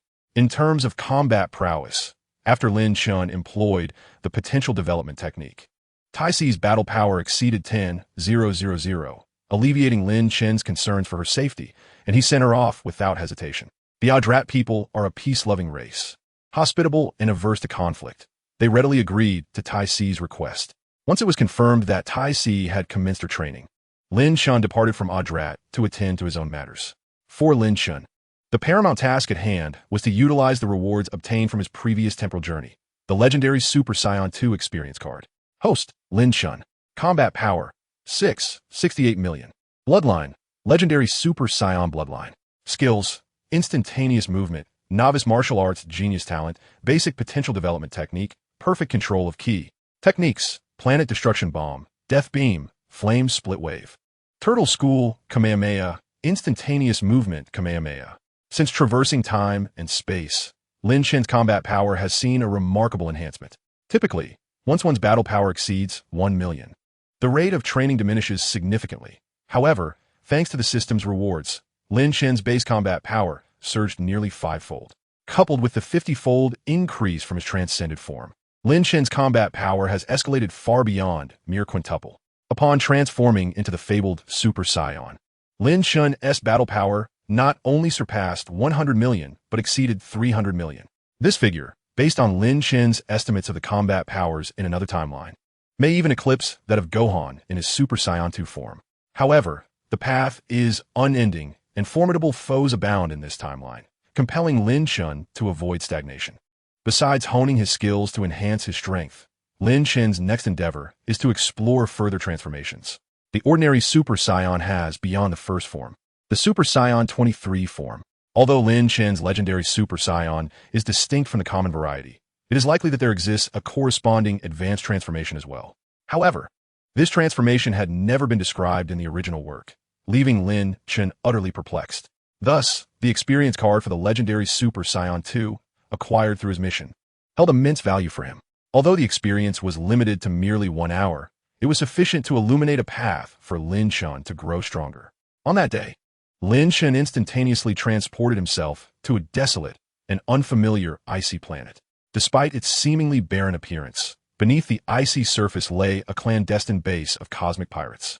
Lin Chen had learned of this place after visiting the headquarters of the Galactic Patrol to receive a mission to eradicate the space pirates. He undertook this mission to fully experience the power of Super Saiyan 2. For merely transforming without engaging in battle would not allow him to grasp the true might of this form. System, activate the Super Saiyan 2 experience card. Once prepared, Lin Chen began utilizing the card from within the system's space. As his words fell, his aura surged uncontrollably, as if a switch had been flipped within him, compelling him to unconsciously transform into the fabled Super Saiyan form. 10 million, 50 million, 100 million, 200 million, 300 million. In a brief span, Lin Chen's combat power astonishingly surpassed 300 million and continued to rise. As his aura erupted, the icy planet beneath him began to tremble violently, the overwhelming energy triggering piercing alarms within the depths of the pirate base. "What is happening? Are we under attack?" shouted the pirate leader, resembling a shark, from a control room. Soon, he was met with alarming cries from the surveillance room. "Boss, the energy detector has exploded. An energy source exceeding our limits has appeared outside." "What? Quickly, go and see who dares to stir trouble here." Instantly, a multitude of space pirates, each with combat powers ranging from thousands to tens of thousands, surged forth from the base's secret entrance. Meanwhile, Lin Chen outside was taken aback. Even after transforming into the legendary Super Saiyan, he felt his power continuing to escalate. 350 million, 400 million, 500 million, 600 million. When Lin Chen observed his combat power finally resting at 668 million through the system, the sudden surge of strength came to a halt. The swirling yellow-green aura enveloping Lin Chen's body roiled like boiling oil before erupting into jets. His yellow-green hair, which had been spiked upright, grew longer than before. The most striking transformation, however, was the shimmering yellow-green arcs of electricity that danced around him, crackling with energy. Host, Lin Chen. Combat power, 668 million. Is this the form of the legendary Super Saiyan 2? Lin Chen could distinctly sense the overwhelming strength coursing through his body, filling him with an exhilarating sense of power. An inexhaustible surge of power emerged, eager to be unleashed. At that very moment, a tempestuous wave of energy surged towards Lin Chen from below. These were the cosmic pirates escaping from the secret base, launching an assault upon him. At this juncture, Lin Chen's strength had surpassed their comprehension entirely. It was akin to ants being oblivious to the vast might of humans. Although the pirates could sense the astonishing aura emanating from Lin Chen, they were utterly incapable of grasping the disparity between themselves and him. Ignorance breeds fearlessness, and thus, the cosmic pirates proceeded with their attack without hesitation. Chapter 72. The Terrifying Power, the next objective. Like raindrops, the energy waves came hurtling toward Lin Chen, only to be dissipated by the electric arcs enveloping his form before they could reach him. Lin Chen cast a glance at the assailants, a cruel smile suddenly gracing his lips as he slowly raised his right hand. The blizzard that had perpetually raged upon the planet came to an abrupt halt in that moment. The next instant, a verdant sphere of light materialized in Lin Chen's palm. This sphere was a vessel of astonishing energy, so potent that it created a black hole-like effect, drawing in all surrounding matter. "Perish!" Lin Chen uttered softly as he hurled the energy sphere towards the group of cosmic pirates, watching as it drifted towards them. Yet in an instant the sphere expanded immensely, emitting a blinding radiance that left the pirates agape. Their prior ignorance of Lin Chen's terror was swiftly replaced by a stark understanding of the dread embodied in the being before them, upon witnessing an energy sphere capable of annihilating planets. However, it was too late. The horrifying energy sphere engulfed the cosmic marauders, plummeting downward until it burrowed deep into the planet's core. Moments later, a brilliant light erupted from the fissure created by the energy sphere, illuminating the planet's interior as smoke-like beams penetrated the ground. Spaceships scrambled from beneath the icy surface, desperately attempting to escape, only to be consumed by the molten lava that erupted from below. Before long, the ice planet succumbed to a resounding roar, collapsing entirely into dust. In the aftermath of the planet's destruction, Lin Chen's figure emerged amidst the cosmos. He regarded the scene with indifference, suddenly erupting into maniacal laughter. Yet, just as abruptly, his laughter ceased. As if awakening from a vivid nightmare, Lin Chen was drenched in cold sweat. "Did I do this?" he gasped, staring at the obliterated planet, his breath coming in ragged gasps. Had he truly annihilated an entire planet? And such an act had even elicited a sense of joy within him? What was happening? Lin Chen pondered, a wave of trepidation washing over him. He surmised that he had momentarily succumbed to a fit of uncontrollable rage. But why, despite having undergone transformation, did his transcendent bloodline still teeter on the brink of rampage? As Lin Chen inquired within his mind, the system responded, "Ding. The energy of a legendary Super Saiyan 2 is exceedingly vast, surpassing the limits of bloodline transformation. The host must enhance his mental prowess to effectively control this power." Mental strength? Upon hearing this, Lin Chen promptly retrieved the last few precious fruits of the spirit tree from the system's space and consumed them without hesitation. As the essence of the spirit tree coursed through his body, pure mental energy was continuously absorbed and refined by Lin Chen, gradually calming his mind. However, he sensed that with the increasing number of spirit tree fruits consumed, the enhancement of his mental strength began to wane. It appeared that ultimately, self-cultivation of mental power was still necessary. An hour swiftly passed, suspended in the cosmic expanse. Lin Chen contemplated the fleeting power of the Super Saiyan 2 transformation while silently reflecting on this brief experience. From this bout of uncontrollable power, he had deduced that the legendary Super Saiyan's berserk phenomenon stemmed from an individual's mental strength being inferior to their physical prowess. Unlike ordinary Super Saiyans, the legendary Super Saiyan's immense energy overwhelmed those with the bloodline, rendering their minds incapable of harnessing such power. Take Broly, for instance, as well as Caulifla from Universe 6. Both succumbed to berserk states due to insufficient mental strength. Conversely, when Caulifla merged with Kale to become Kefla, she maintained her composure because she possessed the combined mental strength of both individuals, enabling her to control the energy of the Super Saiyan transformation. As for Lin Chen, despite having a flawless legendary Super Saiyan bloodline, he was not immune to berserk episodes. While he could control the transformation into Super Saiyan 1 due to the alterations in his bloodline, the transition to Super Saiyan 2 began to overwhelm his mind. Just moments ago, Lin Chen had become as ferocious as Broly due to the surging power. It seemed that his next objective should be to strengthen his mental faculties. Regarding Super Saiyan 2, he could break through whenever he attained sufficient mental power. This brief hour of experience was not a fleeting illusion. Lin Chen had vividly recalled that sensation. He felt confident that with ample mental strength, he could successfully ascend to the Super Saiyan 2 form. From that day forward, he embarked on a new round of cultivation. Time flew by, and several months had passed. Lin Chen continued his training, while Tai's journey to Yardrat remained undetermined. As the midpoint of the year 750 approached, Lin Chen recalled that the 21st World Martial Arts Tournament, where Goku would participate for the first time, was imminent. Such an exhilarating event was one he could not miss, just as he planned to invite Bardock and his wife to witness Goku's growth on Earth. An unforeseen incident abruptly interrupted Lin Chen's journey to the planet. Had Hannah sustained another injury? Upon hearing the report from Paragus, Lin Chen was taken aback. Paragus said, "My apologies, Your Majesty, but there seems to be a misunderstanding. The princess has not been harmed. However, according to the latest intelligence we received, she may be with child." With child? Lin Chen was momentarily stunned, his expression revealing a greater astonishment than when he learned of the potential injury to Hanasa. Under his urging, Paragus hastily explained the situation. According to his account, Hanasa encountered an unforeseen incident while on a mission. This time, she was leading an expeditionary force for a planetary protection task, commissioned by the Galactic Patrol with a difficulty level set to its utmost challenge. The adversary they faced was none other than King Cooler, one of the two most dangerous figures designated by the Galactic Patrol following Frieza's demise, and Frieza's own brother.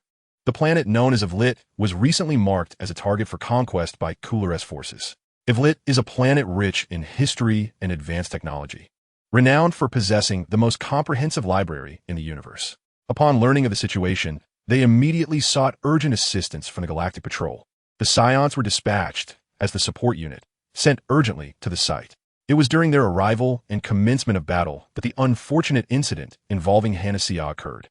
Chapter 73. The Battle of Ivlit. Ivlit is a planet of fiery hue, and now, the sporadic eruptions of artillery fire and energy fluctuations rendered its red surface even more pronounced.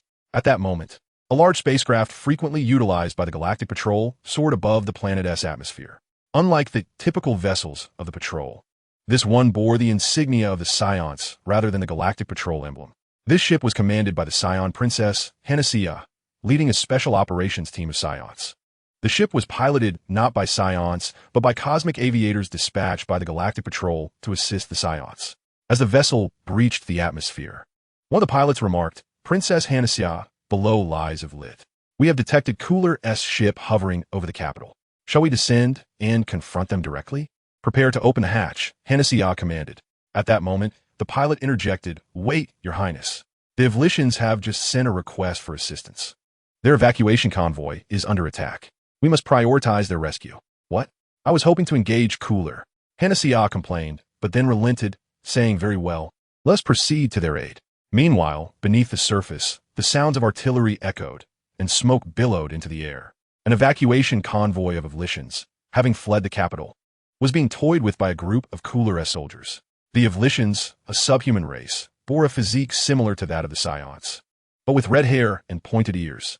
The Evolutians, unlike the Saiyans, do not possess an innate prowess for combat. However, they are a venerable race, steeped in history and armed with advanced technological marvels. These innovations have enabled the Evolutians to develop individual combat gear akin to that of Iron Man, allowing even the most ordinary Evolution to boast a combat power exceeding 10,000. Consequently, in the vast expanse of the cosmos, the Evolutians are not to be trifled with. Yet, the current state of affairs on their planet seems decidedly lopsided. The technological advancements that once filled the Evolutians with immense pride now serve merely as a feeble tickle against their adversaries. For this time, the Evolutians are confronted by the formidable Gula Legion, renowned throughout the universe. Unlike the Frieza force, which relied heavily on sheer numbers and a handful of elite warriors, the Gula Legion, though fewer in number, is comprised entirely of elite fighters, each boasting a combat power exceeding 10,000. The Gula Legion's most elite mech division, though only 3 in number, possesses individual combat strengths surpassing 100,000, striking fear across the cosmos. As such, the disparity between the Evolutians on the battlefield and their opponents is overwhelming, leaving them with little recourse. Occasionally, one can witness armored Evolutians vanishing beneath the onslaught of energy waves unleashed by their foes. As the Evolutians and the convoy watched in despair as their protective warriors fell one by one, a sudden sight captured their attention. A group of human warriors with tails and dark hair soaring through the sky. One member of the Gula Legion, noticing the unidentified forces approaching, promptly alerted his comrades while activating a combat power detector to assess the newcomers. "Lord Frieza, it appears that reinforcements from the Evolutians have arrived. Their combat power is..." Before he could finish, the detector exploded. Almost immediately, the devices of the other soldiers followed suit, succumbing to the overwhelming energy. Upon receiving this alarming news, Frieza, commanding the mech division from a distance, could not resist ascending into the sky, only to be taken aback by the revelation that the incoming threat was not Evolutians at all, but rather Saiyans. "Fools! The Saiyans have come. Forget the Evolutians. Prepare for battle." Even the illustrious mech division, renowned for its strength, dared not underestimate the Saiyans. After all, the tribulations faced by the Frieza force over the past 6 years had made the might of the Saiyans abundantly clear to all. Furthermore, the Gula Legion had previously encountered the Saiyans, with most confrontations ending in their retreat. Frieza himself had once clashed with a Saiyan, particularly recalling a scarred warrior whose ferocity had nearly claimed his life. "Lord Gula, the Saiyans are here." Just as Frieza's words left his lips, the Saiyans had already plunged into the fray. The Gula Legion warriors, who had previously dominated the Evolutians, now found themselves acutely aware of the Evolutians' earlier plight. Confronted by the onslaught of the Saiyan warriors, most of these individuals were no match for their adversaries. Particularly, the lead female Saiyan charged forward with an unstoppable momentum, cutting through all resistance. With a mere flick of her arm, a multitude of energy spheres rained down like a dense drizzle, overwhelming the battlefield. Any alien struck by these orbs was rendered utterly helpless. The already outnumbered Gula Corps found themselves in dire straits. At that moment, a purple figure soared into the sky. The combat prowess displayed by this figure brought all the battling Saiyans to a sudden halt. Unlike the combat power detectors used by the Gula Corps, this group of Saiyans utilized devices from Earth, allowing them to distinctly recognize the terrifying power contained within that purple silhouette. Combat power, 16 million. Princess Hana was a frozen demon. I have seen it. The leader, Hanasa, felt a growing weight of gravity in her gaze, although the figure opposite her was purple, starkly contrasting with Frieza's white form. Its appearance and long tail bore an uncanny resemblance to Frieza's final form. Without needing further confirmation, Hanasia understood that this figure must be Gula, the leader of the Gula Corps and Frieza's elder brother. "Step aside, I will handle him," Hanasia declared, instantly transforming into a Super Saiyan. The sight of the golden figure standing not far away ignited a flicker of anger in Gula's eyes. "These damned Saiyan monkeys. Why must they always be here? Shall we engage?" With a resounding crack, Gula's tail struck the air, yet he refrained from immediate action, instead locking eyes with Hanasia. The atmosphere grew tense, suffocatingly charged with anticipation. Whispers began to circulate among the Saiyans. "Is that Gula? Such terrifying power, surpassing even Frieza. Don't panic. Our Princess Hana's combat power is currently at 18 million. Indeed, Frieza is dead. What can Gula possibly do?" Chapter 74. Lost Power. Hanasia pregnant? Isn't the female Super Saiyan the one who defeated Frieza? Gula licked his lips, his gaze deep and ominous. Ever since learning of Frieza's demise at the hands of a Super Saiyan, he had been seeking ways to grow stronger. Unlike Frieza, Gula was cautious by nature. He would not provoke a Super Saiyan without absolute certainty of victory. This prudent approach dictated that during the 6 years Lin Chen ventured into the parallel universe, the Gula Corps maintained a strategy of defensive contraction. However, it became evident that merely avoiding confrontation was insufficient. Gula clenched his fist and muttered, "Before I acquire enough strength to deal with that Super Saiyan, I will first take down you, woman." A bloodthirsty intent flickered to life. "Huh? Are we about to engage?" Hanasia sensed Gula's murderous intent and burst into laughter. Since acquiring the ability to transform into a Super Saiyan, she has never feared anyone in combat, except for Lin Chen. This holds true even against the Ice Demon. Suddenly, a light rain began to fall from the sky, and as the raindrops struck the two warriors, both of whom possessed battle powers exceeding 10 million, they sprang into action. The sounds of fists and feet colliding echoed relentlessly as their bodies surged through the air, colliding with one another. In an instant, blurred figures danced amidst the chaos, resembling the swift winds scattering clouds. The warriors on Gula's side found themselves utterly unable to keep pace with the two fighters, only able to hear the explosive sounds of impact ringing in their ears. On the Saiyan side, although many struggled to track the movements with their eyes, a number of them closed their eyes and began to sense the aura of the two combatants. Since Lin Chen received the reward for his mission, he had shared the universal guide to sensing Ki with Planet Vegeta, initiating its widespread dissemination across the planet. Although the promotion had only been brief, many of the warriors frequently engaged in battle had already grasped the technique. Thanks to this newfound ability, they managed to barely keep up with the speed of the fight between Hanasia and her opponent. Why, oh why must this be the case? Gula seethed with frustration. The Ice Demon clan is supposed to be the mightiest race in the universe, so why can I not triumph over this Saiyan? His teeth nearly ground to dust in his rage.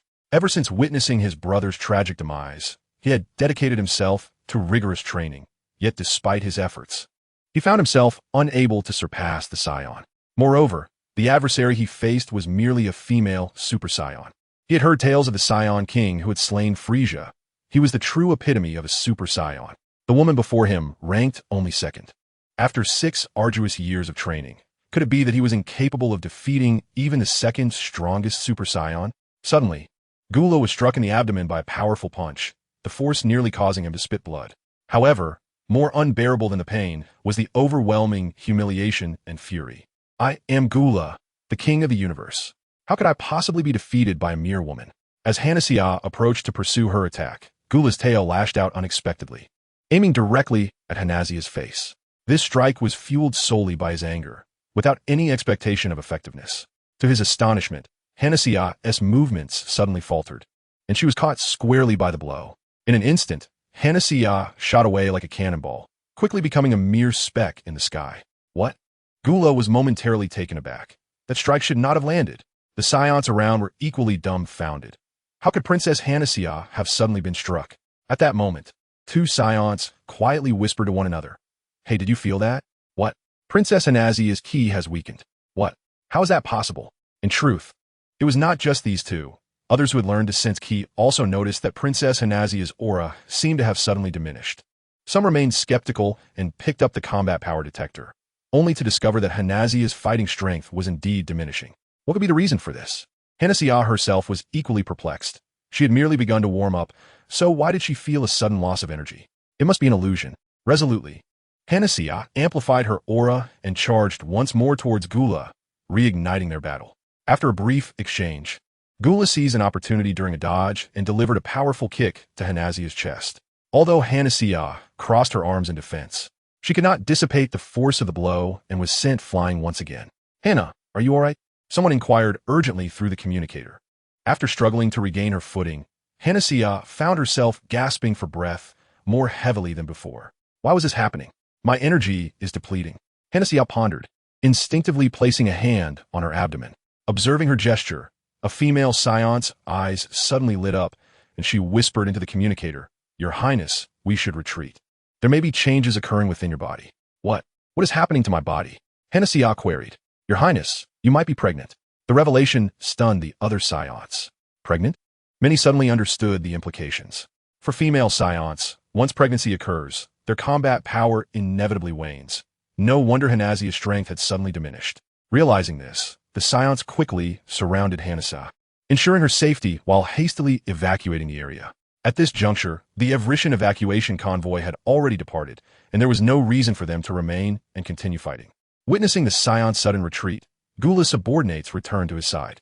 "Master, congratulations on defeating that Super Saiyan," Frieza remarked. "Foolishness. Did you not see they retreated on their own?" Gula retorted sharply, turning to scrutinize the direction in which the Saiyans had fled, filled with doubt. How strange. That female Super Saiyan's power had inexplicably weakened. Could there be some conspiracy at play? Gula was torn, uncertain of the situation. He wanted to pursue and eliminate the female Saiyan to remove any obstacles before a full-scale war with the Saiyans. Yet he feared it might be a trap. After gazing in the direction of the retreating Saiyans for a considerable time, Gula finally clenched his fist. "Frieza, confirm whether the Evrishan database has been evacuated. Once the task is complete, immediately pilot the ship away from this planet and wait for me in outer space." "Master Gula, what are you planning?" "I intend to deal with those Saiyans." Chapter 75. A false alarm. Gula, terrified. "Let me go. I'm not finished fighting. Your Highness, please return to the ship at once. We need to conduct an examination." Meanwhile, though Hanasia was extremely reluctant, she was forcibly escorted back to the spaceship by the other Saiyans. In truth, halfway through their journey, Hanasia found herself unable to transform into a Super Saiyan, her battle power plummeting to a mere 500,000. Simultaneously, on their way back to the spaceship, the remaining Saiyans hastily informed the situation on Planet Vegeta.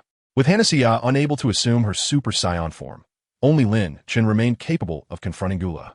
Upon returning to the spacecraft, Hanasia was immediately ushered into the medical bay, where the Galactic Patrol's medical apparatus could conduct a comprehensive examination. However, it was soon revealed that Hanasia was not pregnant, but rather suffering from food poisoning. "What? Food poisoning?" Hanasia exclaimed, nearly dismantling the machine in her fury, only to be struck down by excruciating pain, collapsing onto the medical apparatus. "How could a proud Super Saiyan like me be poisoned?" she lamented weakly. "Hanasia, did you perhaps indulge in something you shouldn't have?" inquired the alien medical attendant. Reflecting on the matter, Hanasia suddenly recalled one particular item. "I believe I had some fruit from Joga today." Clank. The surrounding individuals fell silent in shock. Hanasia, puzzled, glanced at them and asked, "What is the matter with you all?" A female Saiyan leaped up, exclaiming, "Your Highness, Joga is from Planet Ball, which is heavily polluted. The food from that planet is rife with hyper-heavy metal contaminants. The Balarians have adapted to digesting such substances, but any creature from another planet would surely perish if they consumed it. Your Highness, your stomach ache is likely due to your Super Saiyan physiology." "Huh? I was wondering why that fruit tasted so terrible." Upon learning that Hanasia was not pregnant, but merely afflicted by food poisoning, the Saiyans aboard the spacecraft breathed a collective sigh of relief, tinged with disappointment. After all, since Lin Chen had led the Saiyans into a new era of rebirth akin to a phoenix, the prospect of his offspring had become a topic of great interest among the Saiyans. Had the princess truly been expecting, it would have been a momentous occasion worthy of celebration for all. Just then, an alarm blared through the spacecraft. "Oh no, it's Gula. This is bad. The princess cannot fight right now. We must protect her." Despite their regret for the Ifrilites, the Saiyans resolved to retreat. Weighing their options, they decided to withdraw.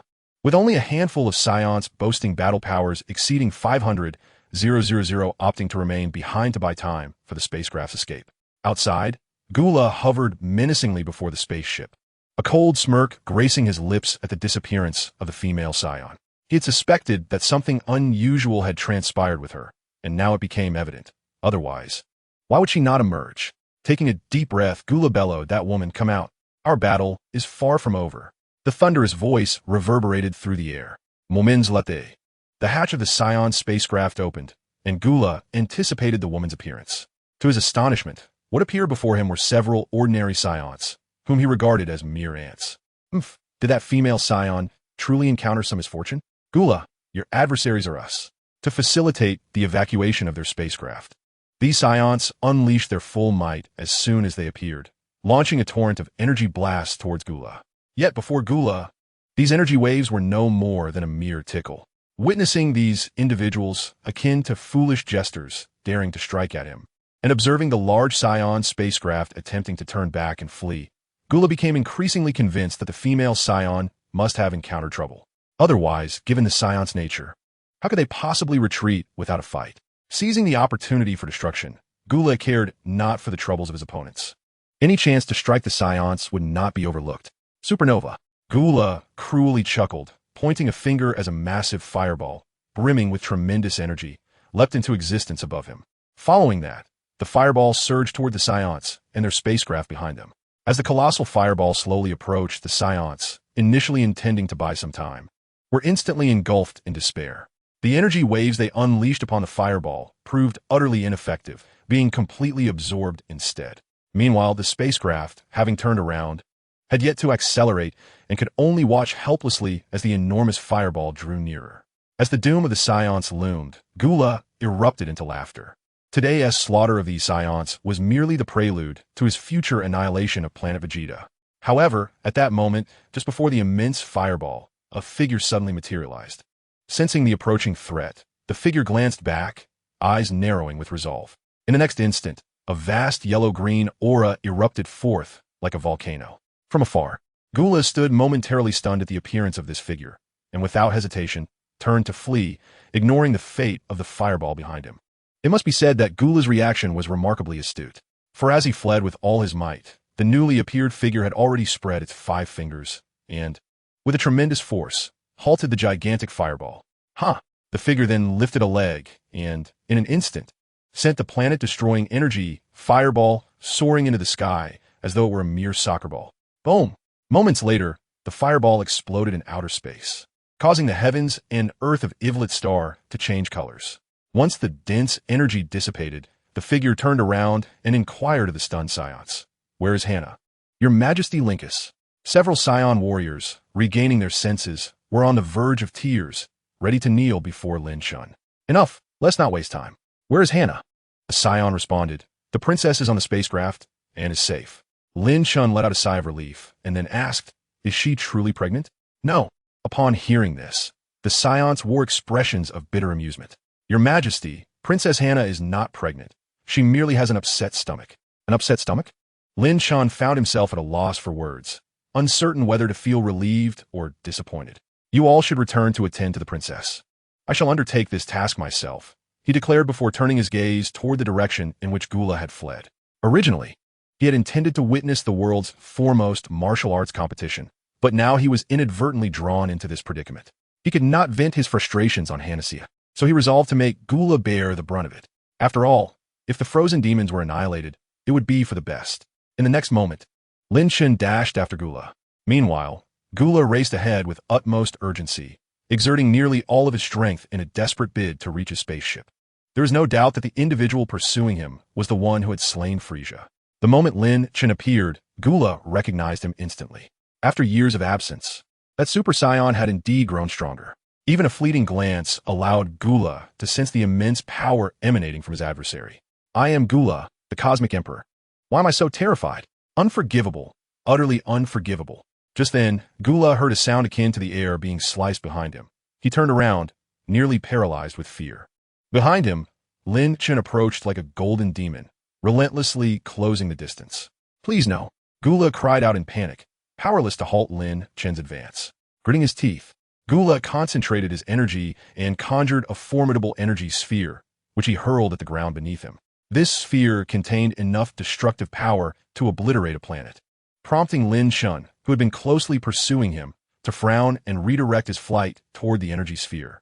In an instant, Lin Chen positioned himself before the energy sphere, eschewing any form of defense. With a thunderous shout, a yellow-green energy shield materialized, absorbing the ferocious impact of the energy sphere. The devastating energy erupted in a cataclysmic explosion. The ground trembled as the colossal energy sphere transformed into a massive fireball, soaring thousands of meters into the sky. The clouds above were violently dispersed, invisible ripples radiating through the fabric of space. At that moment, the entire planet seemed to shudder. Gula dove into his spaceship, and as soon as his feet hit the ground, he commanded, "Take off. Initiate full-speed flight immediately." What? King Gula, the ship's engines have yet to warm up. Full-speed flight could cause an explosion. A pilot cautioned, turning in alarm. But as soon as he uttered those words, a beam of light pierced through his skull. In a fit of rage, Gula shouted, "Anyone else who wishes to chatter will face my wrath. We must leave this place at once." As the smoke on the planet's surface cleared, Lin Chen remained unscathed, hovering in midair. He raised his gaze and beheld Gula's spaceship ascending through the atmosphere. With both hands raised high, he slowly positioned them at his waist, preparing to execute the signature move of the Kamehameha. Kamehameha! In the next instant, Lin Chen teleported to the rear of Gula's spaceship and thrust his hands forward with explosive force. A robust golden energy wave was poised to engulf Gula's spacecraft in an instant. However, almost simultaneously with Lin Chen's attack, Gula's vessel abruptly vanished from its position, leaving behind a series of explosive sounds as it soared away. A mere step too late? So be it. Witnessing Gula's escape, Lin Chen had no choice but to abandon the pursuit and redirect his course towards the Saiyan ship. Earlier, he lacked the time. Now, he was determined to impart a lesson to Hanasiya. It was entirely due to her that he had missed the prestigious martial arts tournament. If he did not address this matter adequately, the lingering resentment in Lin Chen's heart would prove difficult to quell. Meanwhile, not far from the planet Ivlit, Gula's spacecraft abruptly halted its rapid motion. Inside the vessel, piercing red alarms blared incessantly. Gula, now composed, stood still at the center of the command room with his arms crossed. "Lord Gula, the ship's engine has malfunctioned and requires time for repairs," reported Frieza. Gula acknowledged, then inquired, "Frieza, what has happened to Ivlit's database?" The Ivlitians were renowned as one of the oldest civilizations in the cosmos. Although their strength seemed negligible to Gula, the planet housed a database preserved for millions of years, containing countless secrets of the universe. Gula had dispatched forces to attack Ivlit in search of potential methods to enhance his power, believed to be documented within the database. The analysis had commenced, with technicians scouring for intelligence related to power augmentation. After a brief pause, Frieza continued, "Indeed, Lord Gula, I overheard the technicians mention an intriguing planet they discovered within the database, designated by the Ivlitians as a zone of life prohibition." "Oh, what is the name of this planet?" Gula inquired. Reporting back, "My lord, the planet is called Beerus. According to Ivlitian records, it is said to be sealed with a demon that once obliterated countless ancient technological civilizations." With a sharp sound, Gula's tail struck the deck. "Frieza, once the ship is repaired, command a journey to Beerus. "Understood, Lord Gula." Thus, a momentary scare caused by an upset stomach came to an end. Upon returning to the Saiyan ship, Lin Chen initially intended to reprimand Hanasiya. Yet, as soon as he laid eyes on her, she rushed into his embrace, tears streaming down her face. "Your Majesty, I'm not pregnant." "Well, if you're not pregnant, then what is the fuss?" "But I genuinely wish to bear your child." "Your Majesty, fear not. We can strive for that in the future." "Very well, Your Majesty, let us begin now." Hanasiya, disregarding their surroundings, lunged at Lin Chen. Due to this unexpected turn of events, Lin Chen missed the 21st martial arts tournament. Realizing that even if he returned to Earth now, he would likely miss the competition, he dismissed the idea of returning and resolved to devote all his energy to the cultivation of his mental prowess. Moreover, he also intends to cultivate Bardock during this period.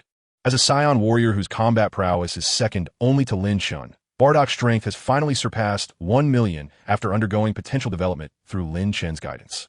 According to Lin Chen's observations, the cells within Bardock's body have reached a level of readiness. With further training, he may become the third Super Saiyan on Planet Vegeta, following Hana and Sia. Should a third Super Saiyan emerge on Planet Vegeta, Lin Chen would no longer need to undertake the role of frontline rescuer in future incidents akin to the one on Planet Ivrith. Consequently, Lin Chen plans to personally mentor him. Meanwhile, on Earth, As in the original tale, the World Martial Arts Tournament culminates in a duel between Goku and the Turtle Hermit, who is disguised as Chunlong. The outcome remains unchanged, with the Turtle Hermit narrowly securing victory. Believing he has little left to impart to Goku, the Turtle Hermit suggests that Goku embark on his own training journey. At that moment, Bulma inadvertently mentions the Karen Tower and the Kami's Temple, places she had visited with Lin Chen during her childhood, igniting a sense of longing in young Goku. He resolves to train there after locating his grandfather's 4-star ball. However, en route, Goku is ambushed by the Red Ribbon Army, who are also in search of the Dragon Balls, thus commencing a fierce battle for the Dragon Balls. At the same time, as young Goku bravely ventures in a muscle tower, a blonde girl suddenly appears on a street in West City. Finally home, Tai Si stretches her body, excitement radiating from her as she surveys the familiar surroundings, completely oblivious to the astonished gazes of passersby. Hey, did that girl just appear out of nowhere? Is she a ghost? Chapter 77, The Misfortunate Red Ribbon Army. Taking a deep breath, Tai Si becomes aware of the attention from others. Feeling a bit embarrassed, she sticks out her tongue and places her finger on her forehead. The next moment, as the crowd continues to marvel, they witness Tai Si vanish once more.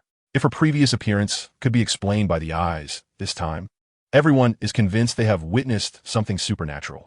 A chorus of screams erupts.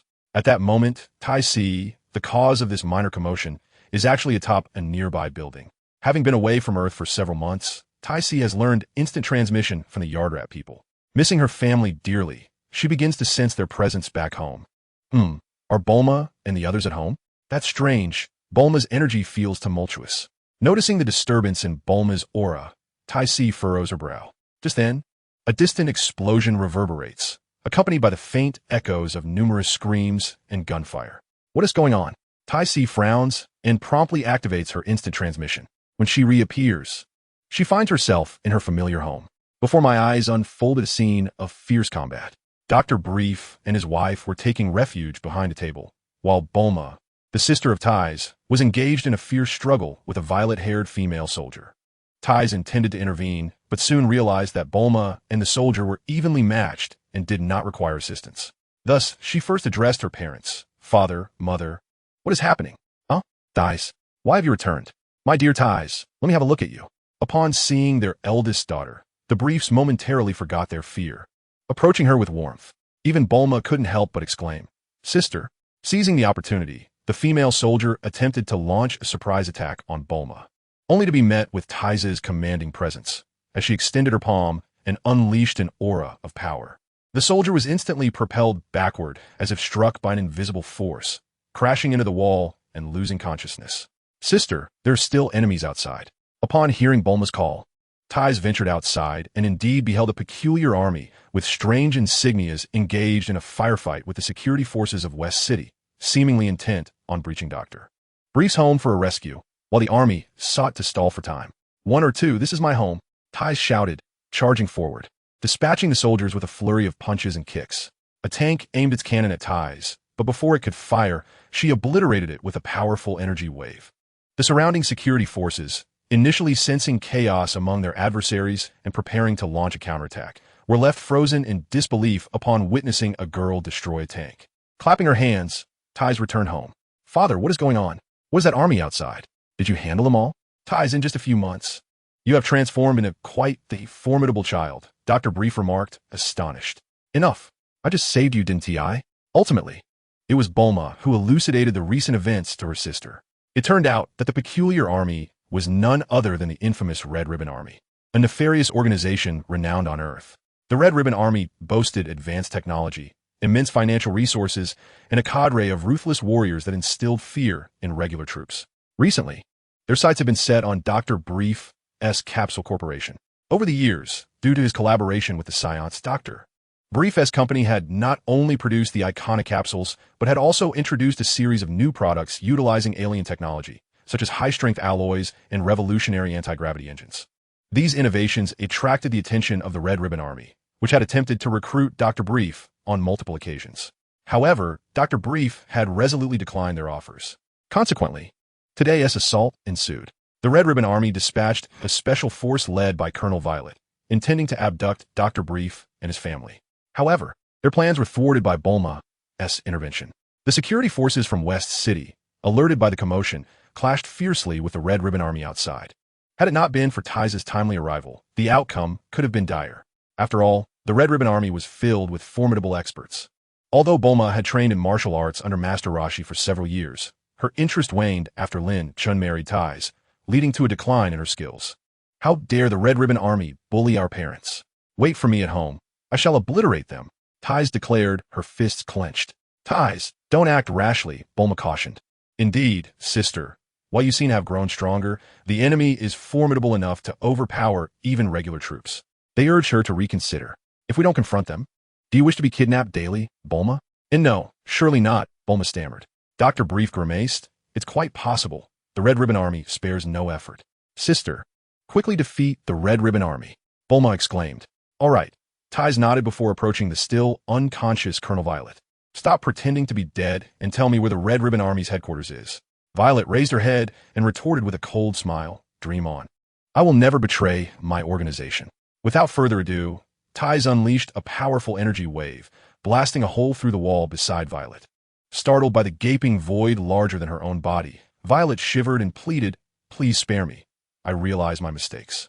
The headquarters of the Red Ribbon Army, once a formidable force on Earth that instilled fear in countless hearts, the Red Ribbon Army today faced a series of calamities.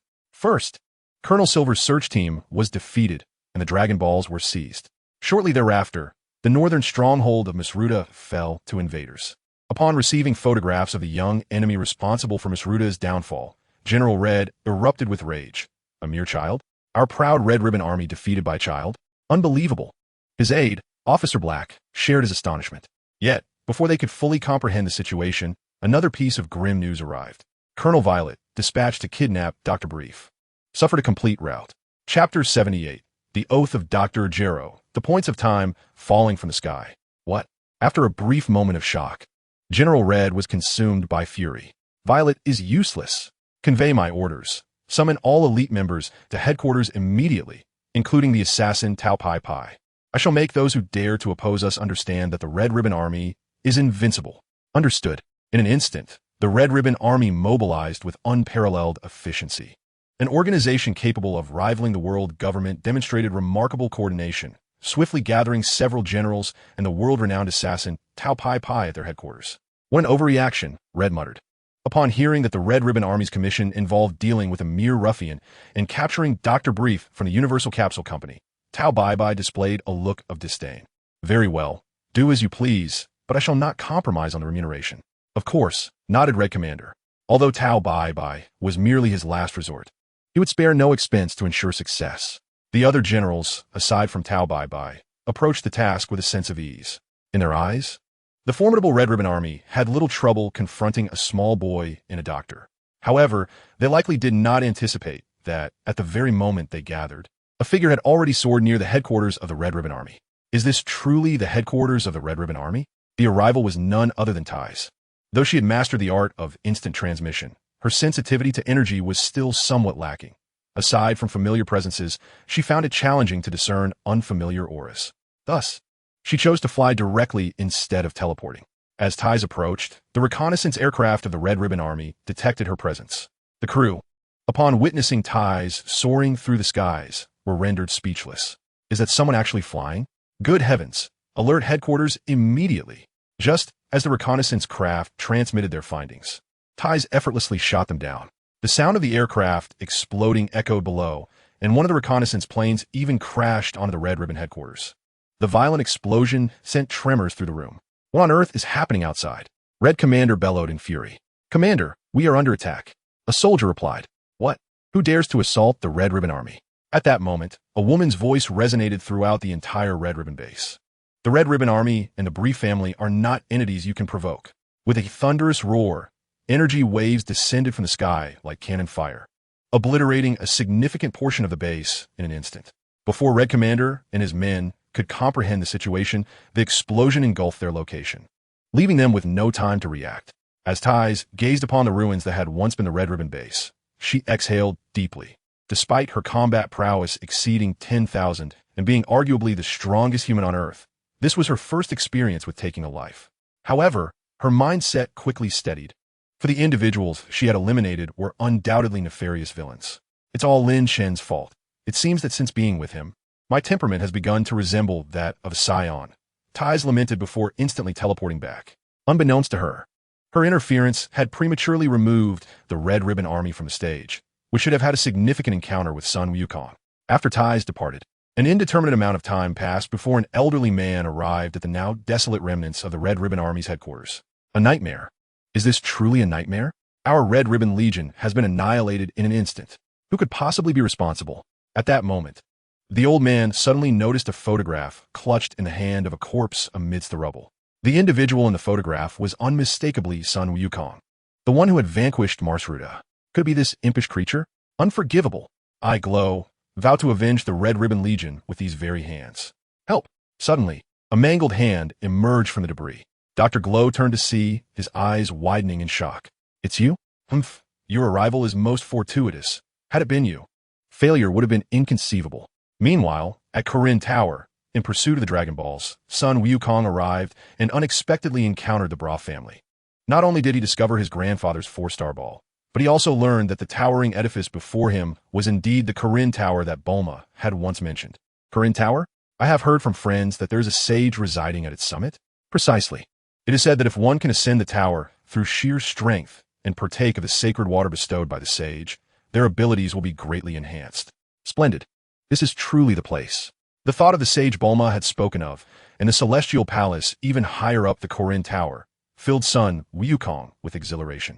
He immediately leaped onto the tower and began his ascent towards its pinnacle.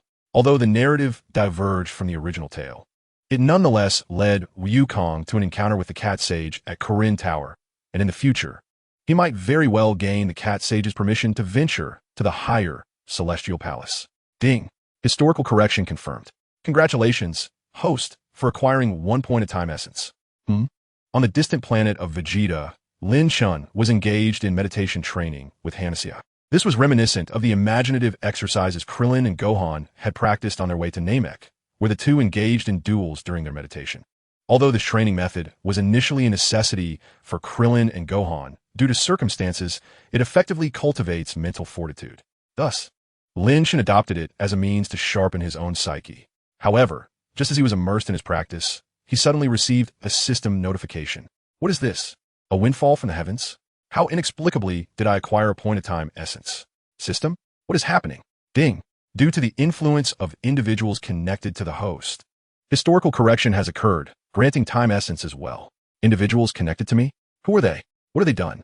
Lin Chen's inquiries persisted until shortly thereafter, Tai Si teleported from Earth, providing him with a much-needed clarification. Understanding that the plot had been thrown into disarray by Tai Si's machinations, yet ultimately returned to its original course, Lin Chen could not help but admire the power of historical correction.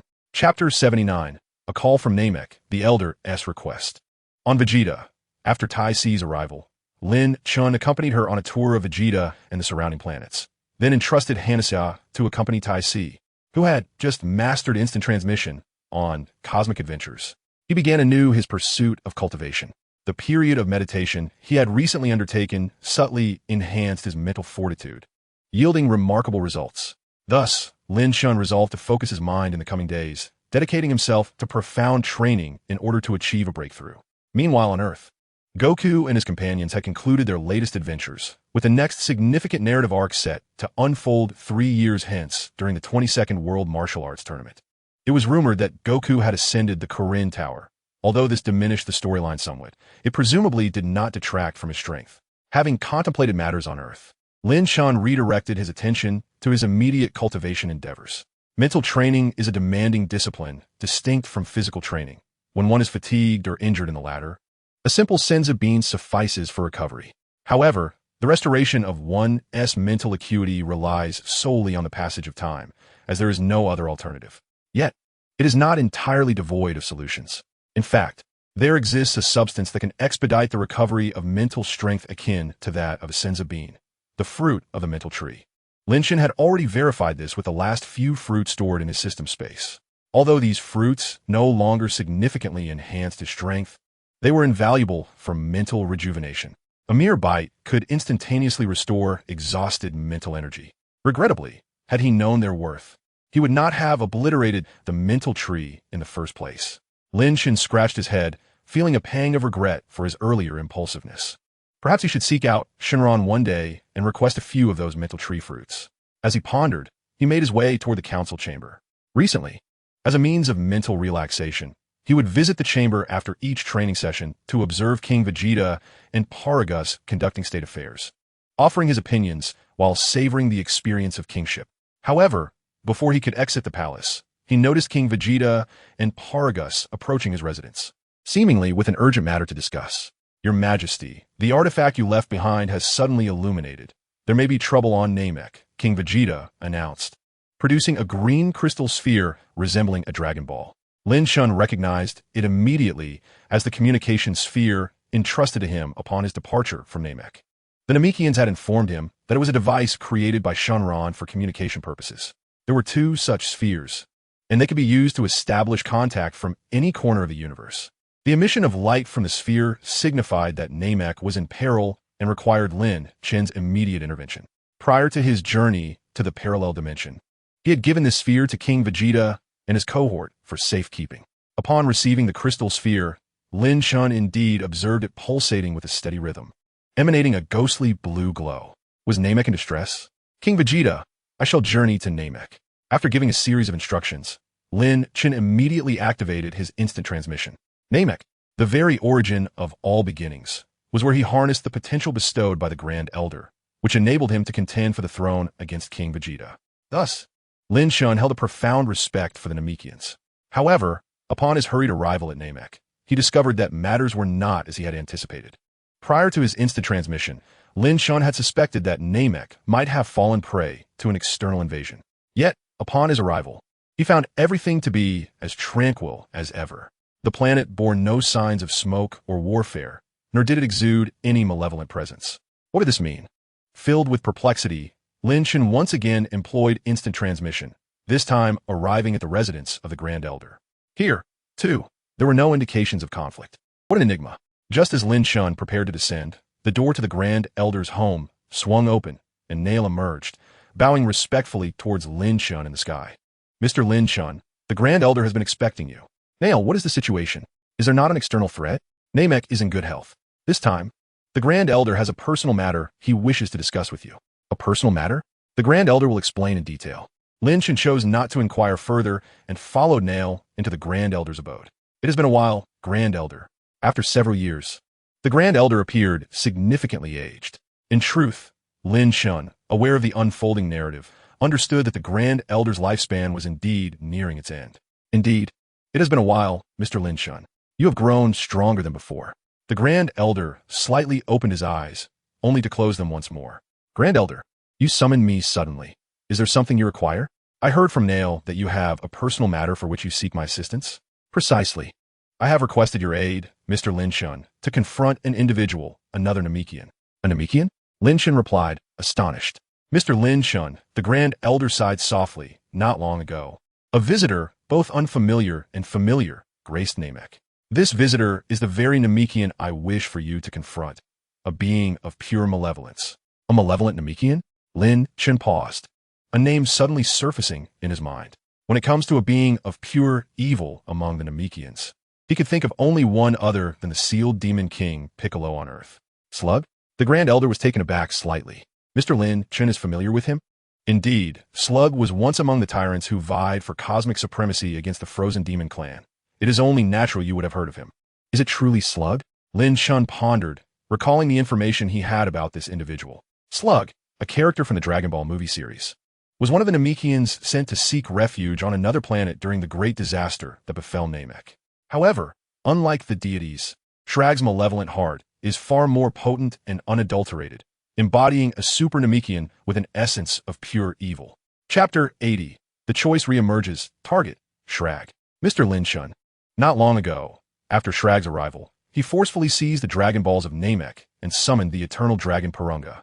Through Purunga, Shrag fulfilled 3 wishes. The first wish restored his youth. The second wish granted him a lifespan far exceeding that of his former self. The third wish bestowed upon Shrag a near-immortal recovery ability. As long as the core of his brain remained intact, he could regenerate his body indefinitely. Upon hearing the elder's explanation, Lin Chen furrowed his brow, filled with perplexity. Elder, when Shrag attacked, why did you not call upon me or the Planet Vegeta? Why allow him to take the Dragon Balls so easily? Lin Chen had previously promised the elder to protect Namek, and had they sought assistance at that time, even in Lin Chen's absence, reinforcement from Planet Vegeta would have arrived. From the elder's account, at that time Shrag should have been frail and aged. Even as a Super Namekian, he posed little threat. Why did they endure in silence until all his wishes were granted before reaching out for help? Lin Chen found this utterly incredulous. The elder, taken aback by Lin Chen's inquiries, fell into silence. After a moment, he suddenly said to Nail, Nail, I wish to speak to Lin Chen alone. Please leave us. Yes. Nail replied obediently and exited. The elder then began, Mr. Lin Chen, it was I who instructed Nail and the others not to call for your aid when Shrag arrived. And it was I who advised the elders to entrust the Dragon Balls to Shrag. What? Elder, why would you do such a thing? Lin Chen's mind was flooded with confusion. The elder sighed, Mr. Lin Chen, to speak candidly, Shrag is in fact also my child. What? During the calamity that befell Namek, in order to ensure the survival of our race, many Namekians of intellect, like myself, bore children who encapsulated our essence, sending them into the cosmos in hopes of preserving the Namekian bloodline.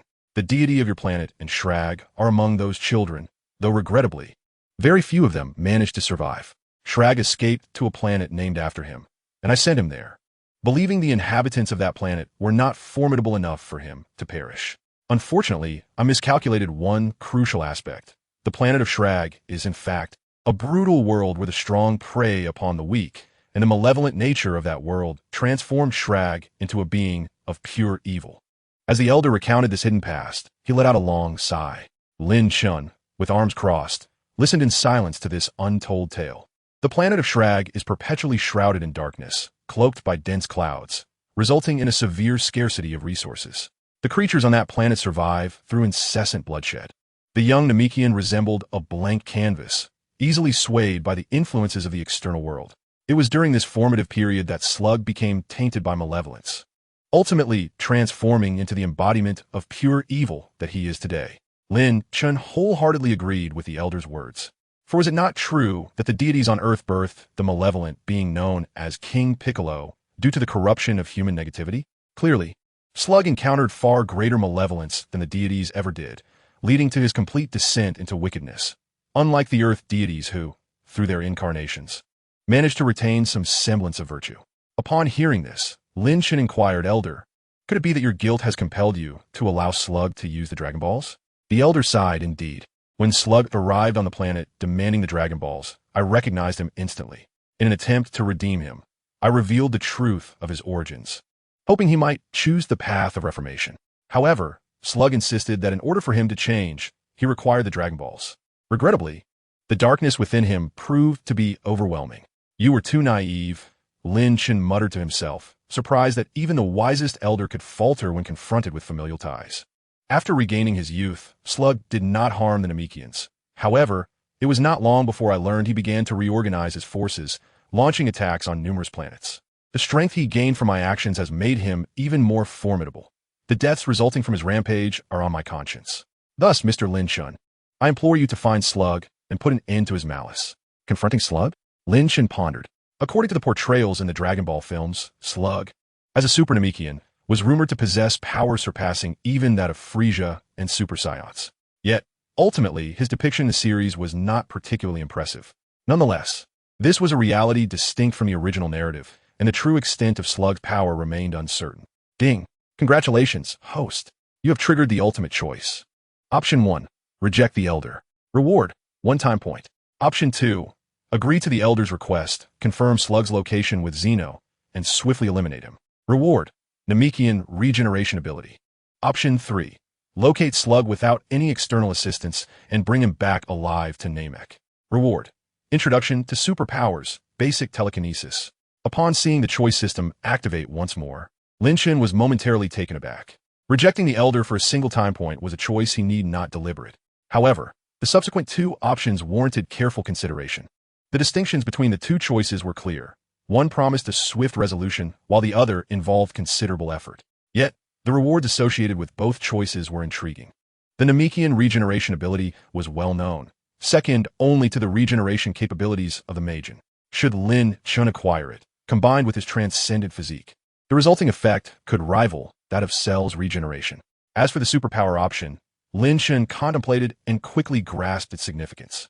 In the realm of Dragon Ball, there exist 4 distinct forms of power. The first is the pure physical strength, which could be referred to as corporeal might. Striking with fists and kicking are manifestations of this force. The second is the energy derived from ki, exemplified by techniques such as the Kamehameha wave and energy blasts. Both utilize this form of power. These two can be categorized as physical forms of offensive strength. The other 2 powers delve into the realm of the mental. One is magic, with characters like Majin Buu and the sorcerer Babidi exhibiting great proficiency in this art. The second is psychic ability. Within the narrative of Dragon Ball, Kaiōshin serves as a prominent figure representing psychic powers, while Frieza also seems to wield such abilities, as illustrated when he employs a psychic force to eliminate Krillin in the original storyline. In Chapter 81, titled Dale's Treasure, it is noted that while the regeneration capability of the Namekians is indeed admirable, it merely enhances Lin Chen's physical resilience. In contrast, psychic abilities, which rely on mental strength, could effectively address Lin Chen's current shortcomings. Historically, the Saiyan race has exhibited vulnerabilities in mental prowess. Their transformation system merely amplifies physical strength without any enhancement to their mental faculties. For ordinary Saiyans like Goku and Vegeta, a deficiency in mental strength may not be significant. But for Lin Chen, it poses a considerable challenge. Merely achieving the legendary Super Saiyan 2 form imposes a stringent demand on his mental fortitude. Should Lin Chen aspire to advance further in the future, he must diligently refine his mental capabilities. Thus, this opportunity to acquire psychic powers is one he cannot afford to overlook. With this in mind, Lin Chen promptly made his final decision. System, I choose 3. The system confirmed his selection, urging him to complete the task expeditiously. At this juncture, Lin Chen addressed the Elder. Elder, I accept your request. I will take responsibility for Slag. The Elder cautioned, Mr. Lin Chen, Slag possesses formidable strength. He is a combat-oriented Namekian. While I am aware that you have attained the Super Saiyan transformation, I fear that even in that form, he may prove exceedingly challenging to contend with. Furthermore, due to the power of the Dragon Balls, Slag currently possesses remarkable regenerative abilities. Please exercise caution. I shall be vigilant, Lin Chen replied with a slight smile. Elder, are you currently aware of Slag's whereabouts? The Elder responded, Slag has transformed a planet into a spaceship, making his location erratic. The last I heard, he was in search of something. In search of something? Very well, I will send someone to investigate, Lin Chen nodded. Due to the constraints of the mission, he could not rely on external forces such as Zuno or the dragon. Hence, Lin Chen had prepared for a prolonged endeavor. Upon returning to Planet Vegeta, he immediately issued directives for the Saiyans to inquire about Slag's location. Even a galactic patrol received Lin Chen's commission. Meanwhile, information regarding Slag continued to pour in steadily. According to the information from the galactic patrol, in his youth, Slag exhibited an innate and formidable combat prowess, defeating the elite warriors of Slag Star and declaring himself the king, referring to himself as a demon lord. Gradually, he amassed a considerable following and began to wreak havoc across the cosmos, committing innumerable misdeeds. At the height of his power, Slag was notorious as a cosmic villain, feared alongside the frozen demon. However, as the years passed, Slag's influence waned, and he has recently faded into obscurity. Nonetheless, investigations have revealed a resurgence of activity from Slag and his cohorts, with 3 planets having already fallen victim to their assaults. Strangely, these 3 celestial bodies vanished entirely from their respective star systems following the attacks. Given the increasing size of these planets, the Galactic Patrol suspects that Slag may be in the process of upgrading his planetary spaceship, transforming these worlds for his own use. Upon receiving this report, Lin Chen inquired about their whereabouts. We have initiated an investigation, came the response, but your majesty, the cosmos is vast. Locating Slag and his gang will prove arduous unless they strike again. It may take considerable time. Take your time, Lin Chen replied, understanding the need for patience, and refraining from insisting on an immediate resolution. After all, this mission was not time-bound, allowing him to train while awaiting further developments. Meanwhile, in a distant corner of the universe, a planet shrouded in thick clouds was hurtling through space at an astonishing speed. This planet was none other than the transformed spaceship of Slag and his crew.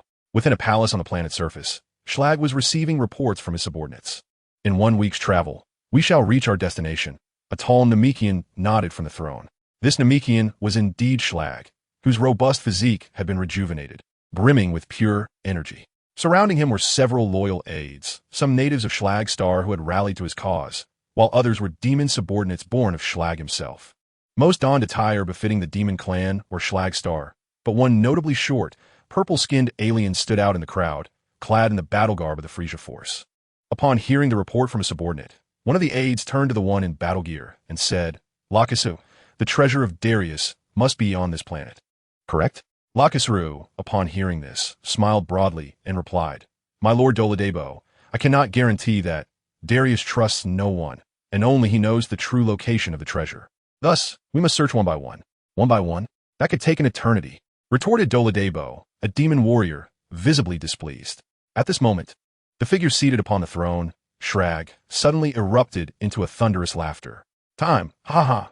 I am no longer lacking in time, Doladebo. There is no need for haste." Doladebo, the king, immediately bowed his head in agreement. "However, Lakisu, while I possess ample time, it must not be squandered frivolously. If, in the end, we fail to locate the treasure of Dales or discover that it does not contain that particular item, you are well aware of the consequences. Rest assured, my king, the seed of the spirit tree must be within the treasure of Dales. This information is undeniably accurate," Doladebo assured. Schlag let out a cold snort, his dark eyes shifting to the screen, yet his thoughts wandered back to the spirit tree previously mentioned. As revealed in their earlier conversation, this extraterrestrial named Lakisu had once served as a subordinate to the Saiyan Dales. Although Dales and his main forces were obliterated on Planet Vegeta, remnants of Dale subordinates still persisted elsewhere in the universe. Upon learning of Dale's demise, these individuals scattered like birds, but Lakisu chose to align himself with Schlag, bringing with him news of utmost concern. In the past, to prevent backlash from the indigenous populace during the planting of the spirit tree, which could lead to failure, Dales had retained a backup seed of the spirit tree. In addition to this seed, a portion of the spirit tree fruits harvested by Dales had also been preserved for unforeseen circumstances. These treasures were stored together, referred to as the secret treasures of Dales by his remaining subordinates. Lakisu possessed crucial clues regarding their whereabouts. Chapter 82. The 22nd World Martial Arts Tournament commences. Schlag had previously heard of the spirit tree fruits. They are life-giving fruits that condense the essence of a planet, and consuming one allows an individual to absorb the life essence of an entire world. In addition to prolonging life, they significantly enhance one's power. Although Schlag no longer pursued longevity, his thirst for power remained undiminished. After all, he had not forgotten the humiliation he endured at the hands of the ice demons when his strength waned in old age. In his youth, Schlag had few rivals in the North Galaxy, earning a notorious reputation as a fearsome emperor throughout the cosmos. However, after encountering the ice demons, he suffered a grave defeat. The strength of the ice demons was formidable, rivaling even that of the Super Namekians, and their longevity was of paramount importance. As centuries passed, while Schlag aged and his combat prowess diminished, his former adversary, King Cold, remained in his prime, having sired 2 offspring of considerable strength. Ultimately, Schlag's vast territories, acquired through years of conquest, were wholly consumed by the ice demons, leaving him to cower on his home planet, Schlag Star.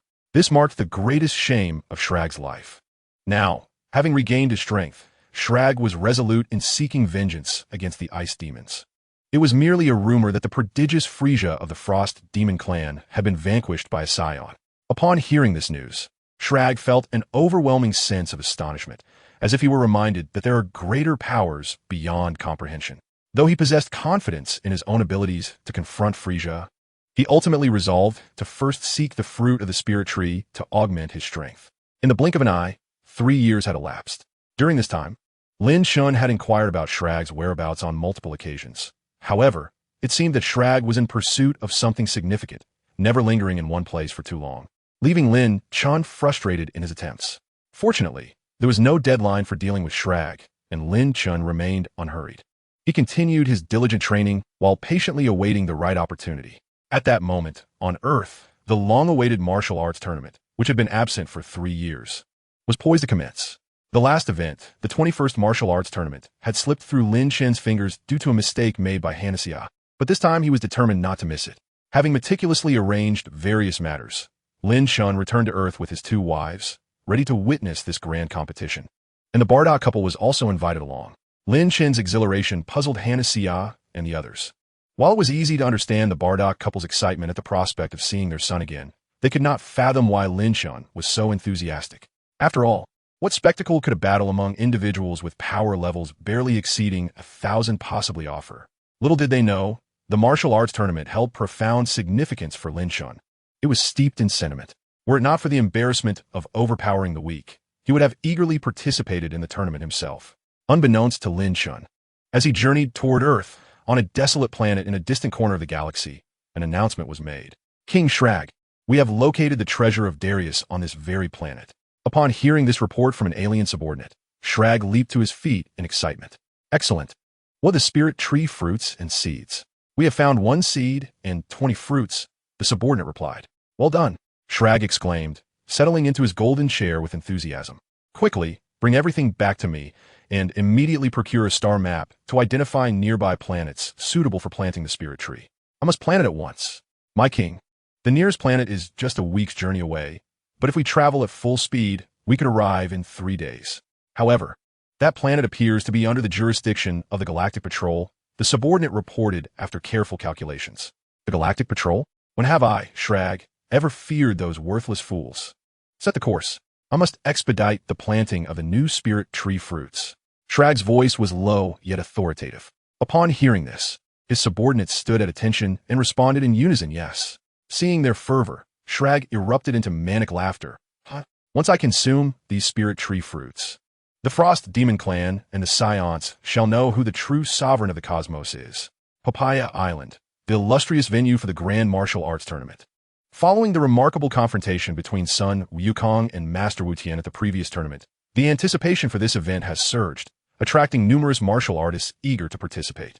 Even the arch-rival of the Turtle Hermit, the Crane Hermit, has enrolled his 2 prized disciples, Tianjing Fan and Dumpling, in this competition. Thus, this tournament can be described as an unprecedented spectacle, at least from the perspective of Earthlings. However, for Lin Chen and his companions who have come to spectate, the purported grandeur of the event pales in comparison to the actual caliber of the participants, most of whom are inferior to newly born Saiyan infants. My dear, I truly fail to comprehend your eagerness to witness such a lackluster display, Hanaxia remarked with a yawn. Lin Chen shot her a displeased glance and retorted. If you find it unappealing, you may as well return to Planet Vegeta. That's simply one do. It's a rare occasion to visit Earth, and I am looking forward to indulging in some delightful cuisine soon, she replied, unfazed. In contrast to Hanaxia's nonchalance, Bardock and his wife exhibited a degree of discomfort, particularly due to their casual attire, which felt rather awkward. Your Majesty, must we truly wear this? And this hat is quite bothersome, Bardock lamented, adjusting the wide-brimmed hat that his hair frequently dislodged, while lowering the mask from his face. Without this disguise, Kakarot would recognize you instantly. You and your son are practically identical, Lin Chen explained. Are you planning for a father-son reunion today? Bardock hesitated. That would certainly be inappropriate. I suppose we must endure it. He begrudgingly accepted the situation, prioritizing his son's training on Earth over his own discomfort. Lin Chen, I heard Bulma has also arrived. Should we join them? Daisy inquired. Of course, he replied. Subsequently, outside the preliminary venue, Lin Chen and his group encountered Bulma and her companions, including the familiar Oolong and Pu'er, as well as the newly met Lan Chi. Upon seeing Lin Chen and Tai Si approach, Bulma's expression shifted unexpectedly. Bulma, it's been a while, Lin Chen greeted warmly. Hello, Lin Chen, Bulma replied, her voice barely above a whisper, her demeanor noticeably subdued. Oh, what was it again? Oh right, the Saiyan, Oolong and Pu'er exclaimed in surprise. Chapter 83, The Arrival of the Androids. Since Lin Chen and Tai Si's marriage, Bulma had kept her distance. Despite their residences being separated by merely a road, visits from Bulma had become infrequent. Lin Chen observed this shift, shaking his head in resignation. He understood the sentiments of the young woman, yet he recognized that Bulma's future did not lie with him. After a while, as the preliminary rounds of the martial arts tournament drew to a close, the final 8 contenders who secured their spots for the main event were announced. Sun Wukong, Krillin, Tianjing Fan, Dumpling, Chunglong, Yamu, Charin, and Bardock. This lineup bore little deviation from the original narrative. The formal competition was slated to take place in the afternoon on the outdoor martial arts stage, and as lunchtime approached, Wukong and the others reunited with Bulma and the rest, providing Lin Chen an opportunity to greet them. It has been a long time since I last saw Brother Lin Chen. Upon encountering Lin Chen, son Wukong was particularly thrilled, his face beaming with the joy of reunion. Yamcha, having witnessed Lin Chen's formidable strength, respectfully saluted him. As for Master Roshi, upon seeing Lin Chen again, he appeared as anxious as a mouse before a cat.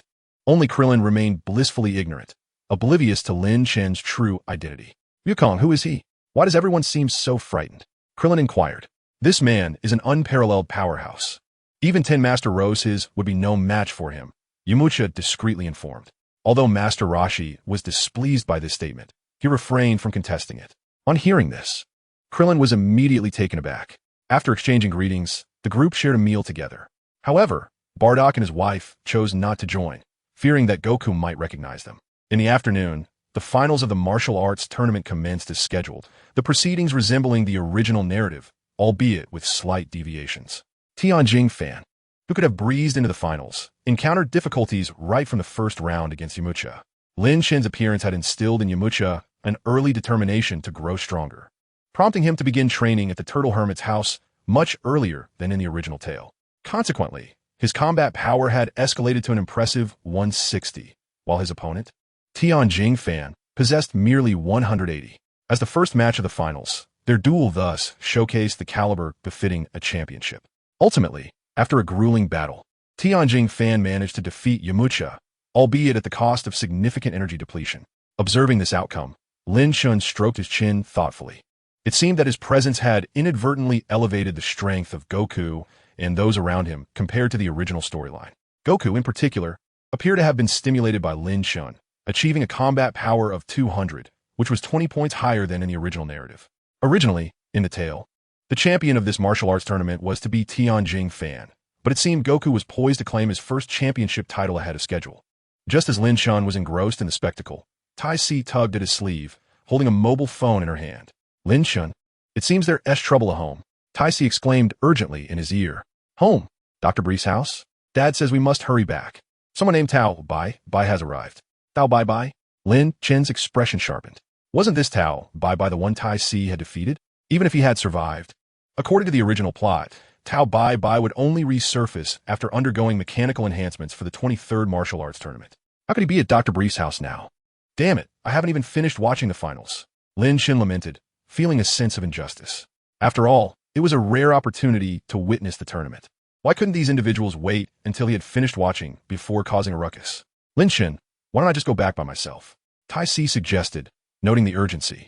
After all, she could teleport, and she felt confident that no one on Earth could pose a threat to her now. Yet, Lin Chen remained unconvinced. The appearance of Tao Bai was ill-timed, and he sensed something amiss. Shall we go together? He proposed. Huh? Lin Chen, are we leaving? Hannah asked, surprised by Lin Chen's intention to depart. Although she had often claimed that such competitions were uninteresting, she had gradually discovered the thrill of the matches after watching a few and had become engrossed. Tai Si has matters at home. We need to check on her. Would you prefer to stay here? Lin Chen inquired. Tai Si promptly shook her head, gripping Lin Chen tightly. With a smile, Lin Chen bid farewell to Bardock and Bulma from a distance, and then instantaneously teleported away. The sudden disappearance of the three caused quite a stir among the spectators. What? That Saiyan has left? Bulma, do you know what happened? Oolong questioned, bewildered. Bulma was equally perplexed, filled with questions regarding the situation. The abrupt vanishing of Lin Chen had stirred a commotion at the martial arts tournament, but soon, attention shifted back to the competition as the finals commenced. Due to Yamcha's sniping and Goku's significantly enhanced strength compared to the original story, the finals indeed unfolded differently. Goku easily claimed victory, while Tianjing Fan and Jiaozi, under Master Roshi's guidance, chose to reform. As Goku jubilantly leaped on stage, Lin Chen found himself back at Dr. Brief's residence, his expression one of disbelief as he gazed at the figure before him. Although the attire and appearance had slightly changed, it was unmistakably the assassin Tao Bai, as Lin Chen remembered. But had not Tao Bai perished during the destruction of the Red Ribbon Army? Even if he had survived, he should have been reduced to mere fragments. A cyborg was expected upon his return. Yet, here stood Tao Bai, appearing entirely human. Suddenly, Lin Chen furrowed his brow. Sensing an anomaly, Dad, Tai Si ran to Dr. Brief and his wife, expressing her concern. After confirming their safety, she pointed at Tao Bai Bai and demanded, "Who are you? Why have you intruded upon my home?" "Miss Tai Si, it is a pleasure to finally meet you," the man resembling Tao Bai Bai replied, seemingly fixated on her. "You know me? Who exactly are you? Who am I? You do not recognize me? Huh? Why should I know you, old man? I was once known as Tao Bai Bai. Now, I am referred to as Android 11. Remember this name, for it is the name of the one who will take your life." A cold smirk appeared at the corner of the original Tao Bai Bai, now Android 11's, lips. Chapter 84. The Genius Dr. Gero and the Superhuman Android 11. "Android? What is that?" Tai Si inquired, her face etched with confusion.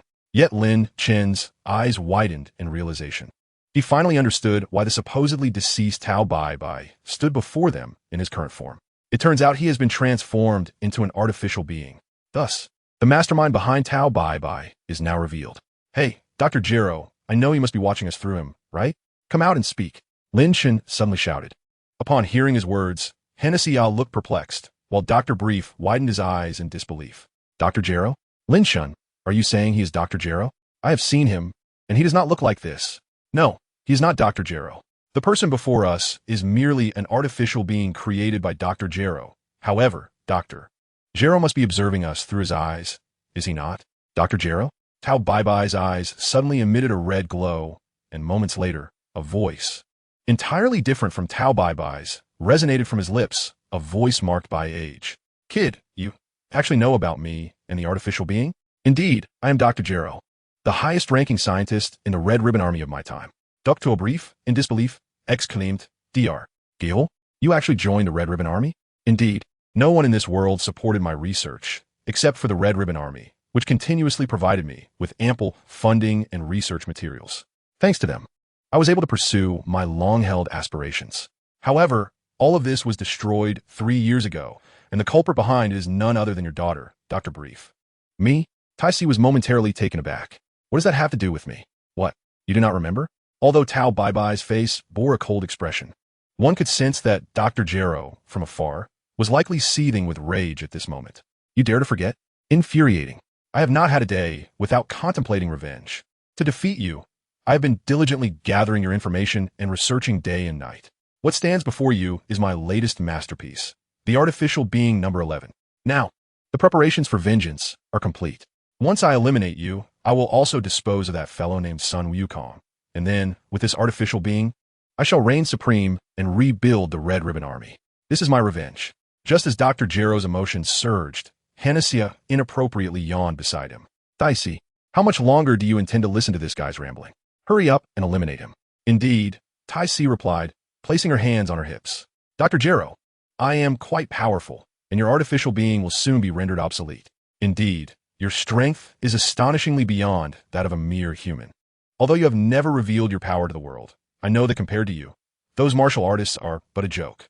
Your strength is far more impressive than that portrayed in your novels." "Hey, what's wrong with my novels? I am currently a best-selling author," Tai Si exclaimed. Yet Dr. Gero paid her no heed and continued, "In just a moment, you will witness something extraordinary. My artificial being number 11 possesses far greater strength than you." "Huh? Him? He doesn't even have a noticeable presence. What power could he possibly possess?" Tai Si scolded. "You will see for yourself. Number 11, go forth, eliminate Tai Si, and take down the others as well to accompany her in demise." "Understood, Dr. Gero." The android number 11 once again emitted its voice, simultaneously raising its hands and striking a familiar pose often used by Tao Bai Bai in the past.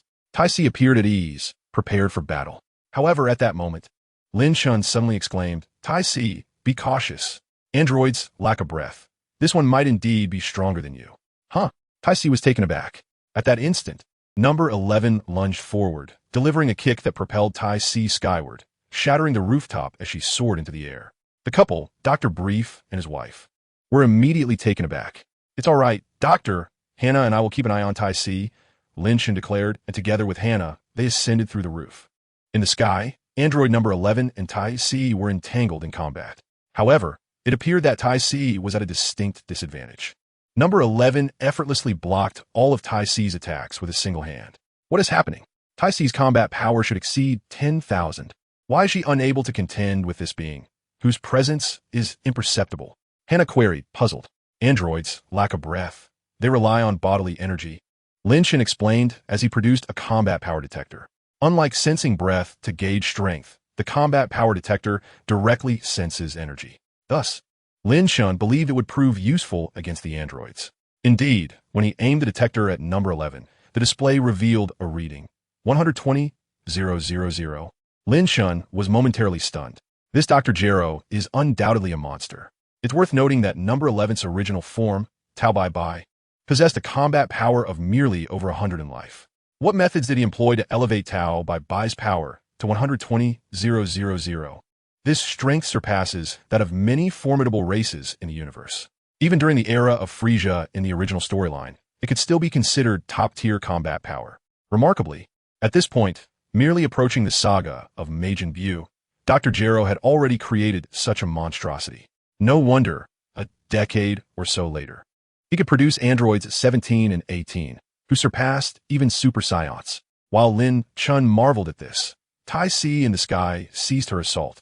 Panting and sensing something amiss, she had exerted her full strength, yet android number 11 had only used one hand to deflect all her attacks. Was the disparity between them truly so vast? Hadn't Lin Chen claimed to be the strongest human on Earth for several years? How could this be? At that moment, a look of disdain crossed number 11's face. Is that all you've got? Now it's my turn. Number 11 raised its right hand, aligning its index and middle fingers, poised to strike Tai Si's forehead. If this hit, given their difference in strength, it could very well end Tai Si's life. However, just as it launched the blow, a hand suddenly grasped it. Number 11 looked in surprise at Lin Chen, who had appeared before it. When did you? Tai Si is my woman. If you wish to harm her, have you consulted me first? With a swift motion, Lin Chen effortlessly crushed the wrist of cyborg number 11. Chapter 85, The Ultimate Choice. The Fate of Dr. Gero. My hand, number 11 exclaimed, stepping back in shock. Fury etched across his face as he glared at Lin Chen. How did you do that? Who are you? I am Tai Si's husband, Lin Chen. Lin Chen, thousands of miles away. Dr. Gero trembled involuntarily as he observed through the surveillance monitors the ominous aura radiating from Lin Chen. Is he really Lin Chen, the husband of Tai Si mentioned in the intel? The surveillance robots never detected him. I thought the brat was dead. Who exactly is he? You dare to damage my body. Cyborg number 11 was a new type of artificial human created by Dr. Gero through human modification, not merely a mechanical construct. Thus, he retained a fragment of his predecessor's emotions, including the proud personality of Tao Bai Bai. For Tao Bai Bai, his body was a source of immense pride, especially since it had nearly been destroyed due to Tai Si. With Dr. Gero's assistance, he was endowed with a powerful and perfect physique once more. Therefore, Tao Bai Bai regarded this body as a treasure, and upon witnessing its damage, number 11 erupted in anger. Calm down, number 11. There's something off about him, Dr. Gero warned, monitoring the situation from his research facility. Unlike the later models, number 17 and number 18, cyborg number 11 adhered to Dr. Gero's commands without question. Upon hearing the warning, number 11 regained his composure. Beep, beep, beep. Suddenly, strange sounds emanated from number 11's head, and a smirk crept across his lips. No wonder you're so arrogant. Your energy levels exceed even Tai Si's. I understand now. Her prowess is a result of your teachings, isn't it? Lin Chen chuckled. Do you have an energy detector embedded in your body? Indeed, your energy is formidable, but regrettably, mine far surpasses yours. Just now, I intentionally suppressed my energy to teach Tai Si a lesson. Now, prepare to experience what true terror feels like. Upon hearing Lin Chen's words, a cold smile formed on his lips. True terror? Very well, I shall witness it. Seeking death, number 11 roared, launching himself at Lin Chen with ferocity. Every punch and kick he executed now would have instantly obliterated Tai Si. However, regrettably for him, he was not facing Tai Si but Lin Chen. In an instant, a sound of air being sliced echoed, and when number 11 regained his senses, Lin Chen's face was alarmingly close to his. Dr. Gero, your technical prowess is impressive, but it pales in comparison to reality. Lin Chen's voice, devoid of warmth, reached number 11's ears. In the next moment, Lin Chen had seized number 11 by the throat. You, on the 11th, the artificial human, of course, would not succumb to asphyxiation from a mere grip around the neck. Yet, to his astonishment, 11 found himself unable to escape Lin Chen's grasp. How is this possible? In the research facility, Dr. Gero's eyes widened in disbelief. 11, what are you doing? Stop conserving energy and unleash your full power at once. I. I. What do you mean by I? Dr. Gero, are you aware of the vastness of the universe? Although 11 is indeed invincible on Earth, his strength pales in comparison to the formidable beings that inhabit the cosmos. For them, crushing 11 would be as effortless as squashing an ant. The universe? Could it be you're not from Earth?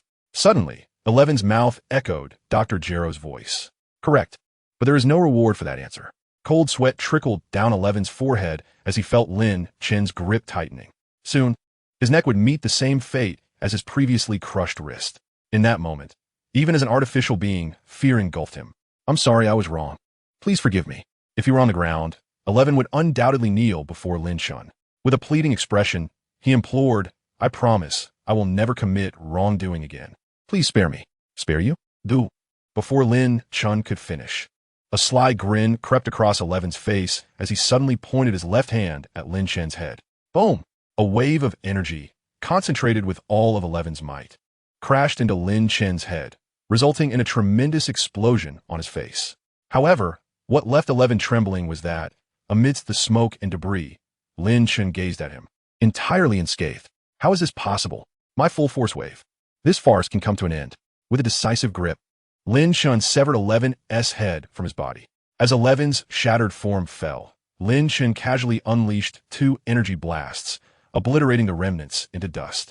At this point, even Dr. Gero could not possibly salvage the former top assassin. Having completed this task, Lin Chen descended back to the ground with Tai Si and the others.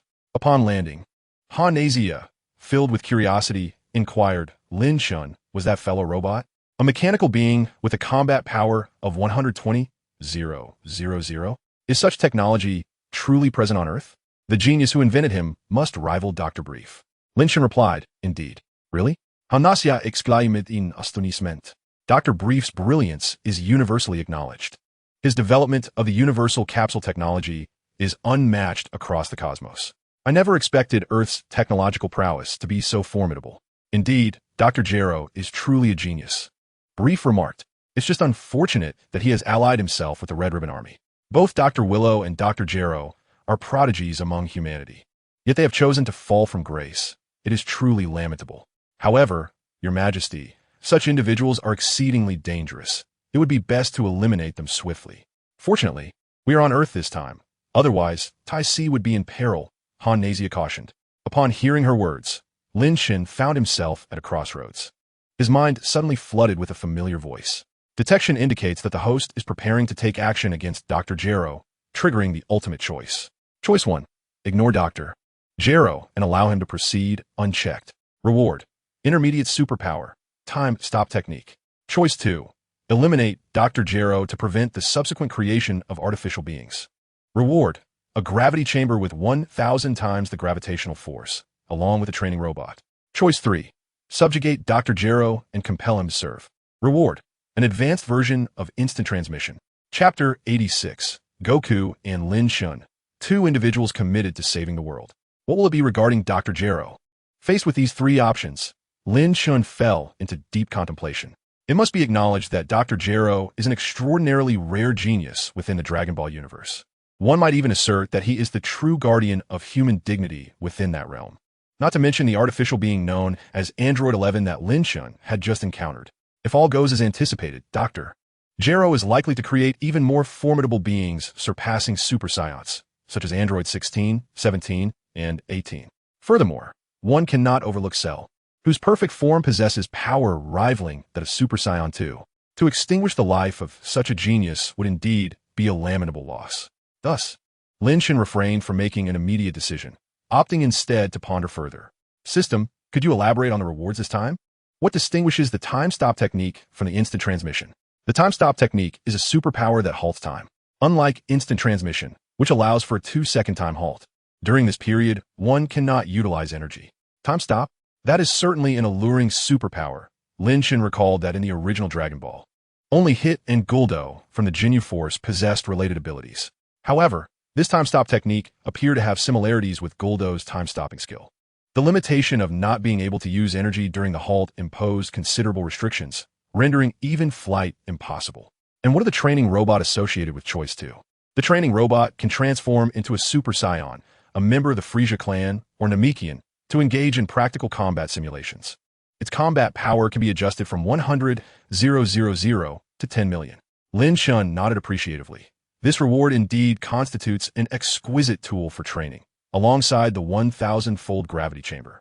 Since the creation of the 500-fold gravity chamber, Dr. Brief had informed Lin Chen that, due to limitations in energy and materials, constructing a chamber with a greater multiplier would be nearly impossible until a new technological leap occurs. Thus, acquiring a 1,000-fold gravity chamber through conventional means would likely remain unattainable for at least a decade. And what of the advanced version of instant transmission in Choice 3? Detection has confirmed that the host already possesses Jebit instant transmission. Therefore, this advanced version is a combat-oriented instant transmission. Combat-oriented instant transmission. Lin Chen instantly grasped the concept. This must resemble the instant transmission employed by Metal Cooler. In the Dragon Ball universe, aside from the omnipotent instant transmission possessed by the Omni King, there are primarily three types of instant transmission. One form of instantaneous movement belongs to the Yardrat aliens. Another is exclusive to the Kaiōshin. And the final type is the instantaneous movement of Metal Cooler. This advanced version of instantaneous movement should be the latter. This extraordinary ability can be executed at any moment. Although the distance may be limited, as long as it remains within the visual range, one could traverse from one location to another effortlessly. Currently, Lin Chen's instantaneous movement requires a moment to activate, rendering it nearly impractical in the heat of battle. Should he acquire this advanced version, it would significantly enhance his combat capabilities. Each of the three reward options possesses its own unique merits, making the decision quite challenging. Ultimately, the only consideration is the future impact of these choices. After some contemplation, Lin Chen arrived at his resolution. System, I choose option 3. The system confirmed his selection, stating, "Please complete the task promptly. Rewards will be granted upon the subjugation of Dr. Gero." Once confirmed, Lin Chen turned to Dr. Brief and inquired, "Do you know the whereabouts of Dr. Gero's residence?" After a moment of reflection, Dr. Brief replied, if memory serves, his laboratory is situated in the mountains near the northern city. Lin Chen nodded in agreement. "All right, Hannah, accompany me. Tai, you shall remain here to look after the doctors." "Lin Chen, are you going to confront Dr. Gero?" Dr. Brief hesitated, adding, "If possible, could you spare his life? He is a genius, and it would be a great loss." "I will consider it," Lin Chen responded. Meanwhile, as Lin Chen was preoccupied with matters concerning Dr. Gero, the World Martial Arts Tournament concluded with Goku's triumphant victory. As Goku and his friends celebrated, Bardock prepared to leave with Jine. "Jine, our child is grown." "Indeed. Though still quite small, you are correct. He is filled with potential." Just as the couple was about to depart, Bardock suddenly sensed a menacing aura nearby. As a seasoned warrior, he was particularly attuned to such threats. Although faint, the presence was undeniably close. "What is happening, Bardock? Is something wrong?" "Wait a moment, Jine." Bardock activated his scouter, scanning the surroundings. To his surprise, he detected an individual with a power level of around 160 lurking behind the tournament stage. Seeing the low power level, Bardock exhaled in relief, recognizing that this minor adversary posed no threat to his son. However, their plans to leave would have to be postponed. "Jine, let us hold off on returning for now. It seems our son is about to face a challenge." "All right." With that, Bardock and Jine held their breath, soaring into the sky to observe the unfolding events below. They soon witnessed the entire ordeal of Demon King Piccolo's minion, Tambourine, seizing the Dragon Balls and killing Krillin. Moments later, an enraged Goku pursued Tambourine, only to be defeated due to his hunger. With the intention of testing his son, Bardock and Jine remained hidden, silently observing. Even when Goku momentarily lost consciousness, they refrained from intervening. However, their attention was abruptly captured when a Namekian appeared. A Namekian? How could one possibly be on Earth?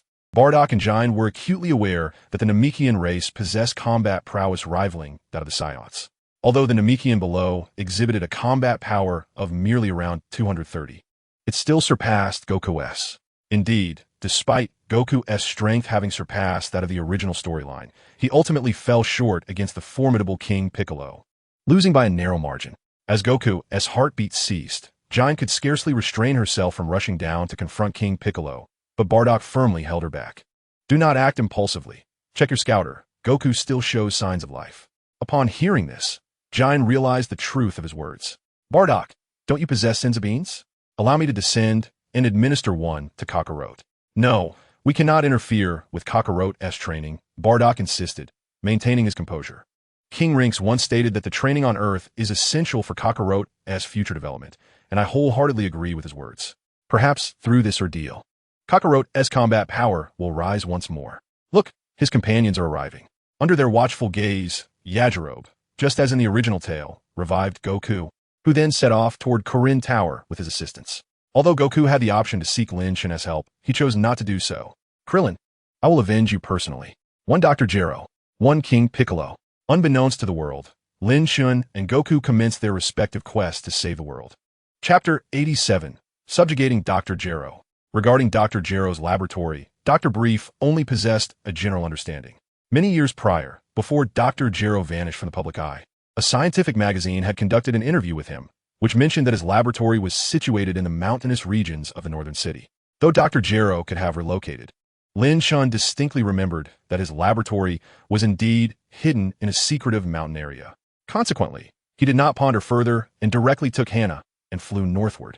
In the frigid Chulin mountain range of the north, a pristine blanket of snow enveloped the peaks, presenting a breathtakingly white vista. In such vast mountains, locating a well-concealed secret laboratory proved to be a daunting task. Just as Lin Chen and Hana began their search for Dr. Gero's whereabouts, the sky suddenly darkened ominously. What is happening, Your Majesty? Why has the sky turned black? Hana exclaimed, gazing in astonishment at the pitch-black heavens. Someone is summoning the Dragon Balls, Lin Chen remarked, raising his gaze. At this moment, it must be King Piccolo restoring his youth. To their surprise, despite Goku's newfound strength, he remained no match for King Piccolo. Nevertheless, it is for the best. The more battles of life and death that son Wukong experiences, the more he shall continue to grow. With this thought in mind, Lin Chen activated the combat power detector, switching it to life detection mode. If he wished to witness the climactic showdown between Wukong and the demon King Piccolo, he needed to act swiftly. The detector, enhanced by Bulma and inspired by the Frieza army's technology, retained many functionalities despite modifications to its combat power detection methods, including the life detection feature. This function could detect the life signals of organisms at the level of insects and above, which was particularly useful for tracking down Dr. Gero in the desolate northern mountains, where few life signals could be found. Searching one by one would prove more effective than aimless wandering.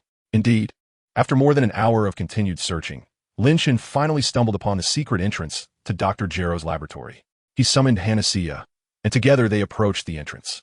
A massive steel door, at least half a meter thick, barred their way. Your Majesty, allow me, Hanacia said. I shall open the door. Very well, Lin Chen replied. Hanacia stepped forward, her fingers deftly weaving a gesture, releasing a brilliant energy wave that blasted a hole in the entrance, revealing the corridor within. Dr. Gero's laboratory was not only situated in a remote and secretive location, but its interior was also extraordinarily fortified. They had scarcely entered when a swarm of sentry robots emerged, opening fire on Lin Chen and Hanacia without hesitation. How laughable, Hanacia scoffed, and with a mere wave of her hand, the robots were obliterated by a tempestuous force. Deep within the laboratory, Dr. Gero was drenched in cold sweat, consumed by despair. Why must there exist such powerful beings in this world? Had I known, I would never have let the androids out so soon. If only I had more time, what could you possibly achieve with that? Suddenly, a woman's voice echoed from behind Dr. Gero. He whipped around to find Lin Chen and Hanacia standing before him. If you give me time, my androids will surely defeat both of you monsters, he exclaimed, hope flickering in his eyes.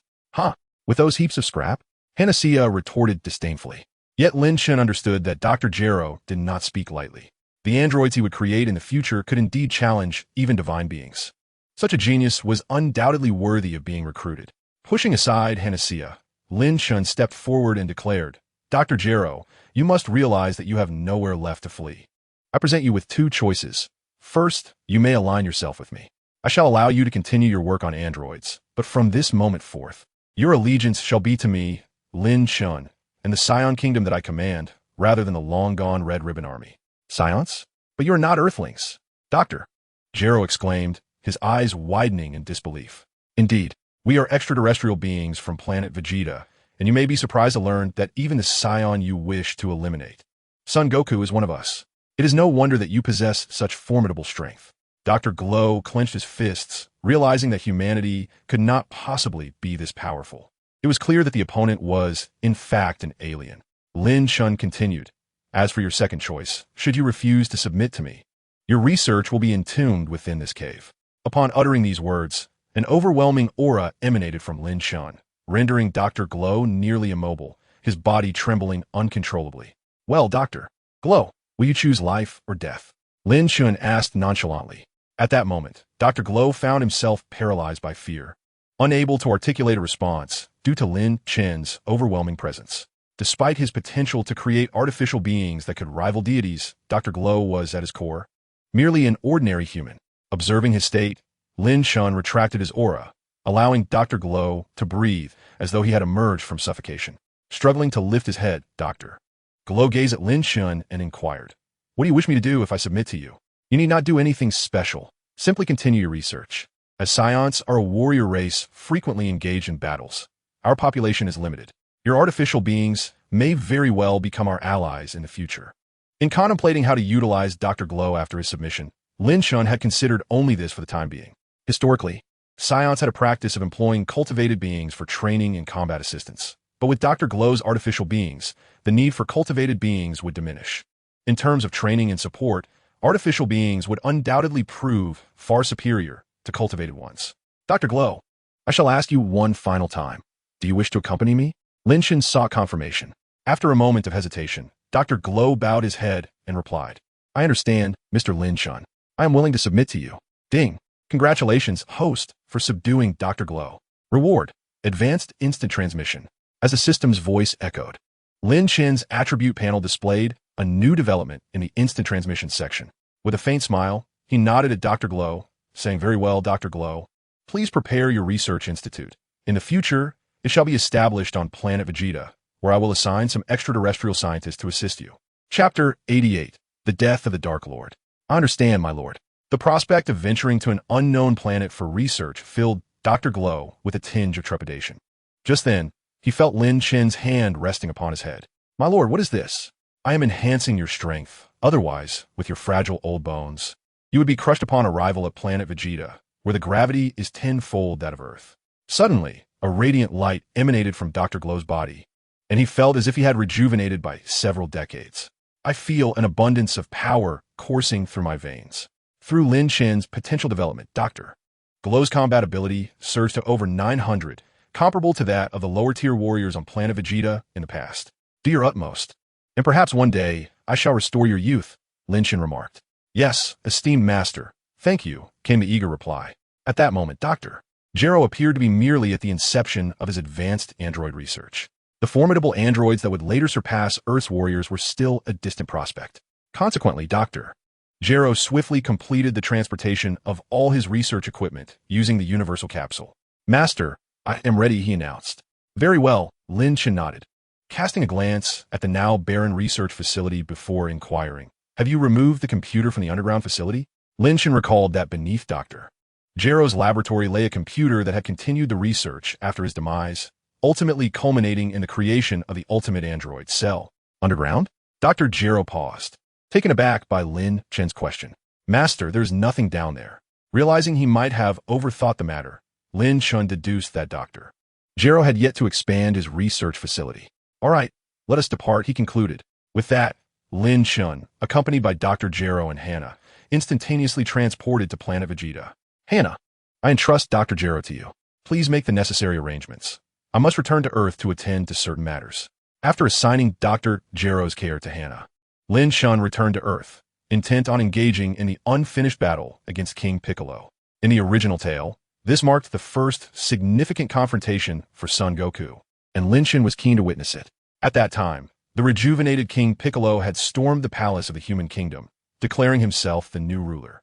Meanwhile, after enduring the trials of the super divine water, Goku had harnessed its power, along with the Saiyan blood coursing through his veins, achieving a rebirth with a combat power of 270, just surpassing King Piccolo.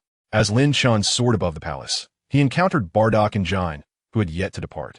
"Bardock, you are still here?" he inquired. "Your Majesty," Bardock and Jine bowed respectfully. "Kakarot is on his way here. We wish to see how he intends to confront this Namekian." "Let's await the outcome," Lin Chen replied. As in the original narrative, Master Roshi had already perished after exhausting his energy in an attempt to thwart King Piccolo with the evil containment wave. Tien Shinhan, inheriting Master Roshi's will, had come to challenge King Piccolo alone after learning the technique, only to discover that the rice cooker needed for the evil containment wave was broken, forcing him to confront King Piccolo head-on. However, the warriors of that era were still too weak. The martial arts passed down on Earth could not produce fighters capable of defeating intergalactic adversaries. It was only when Tien Shinhan lay on the brink of defeat that Goku finally arrived. Has Kakarot's combat power truly reached 270? In less than a few hours, he has increased his power by 1/3. How has he accomplished this?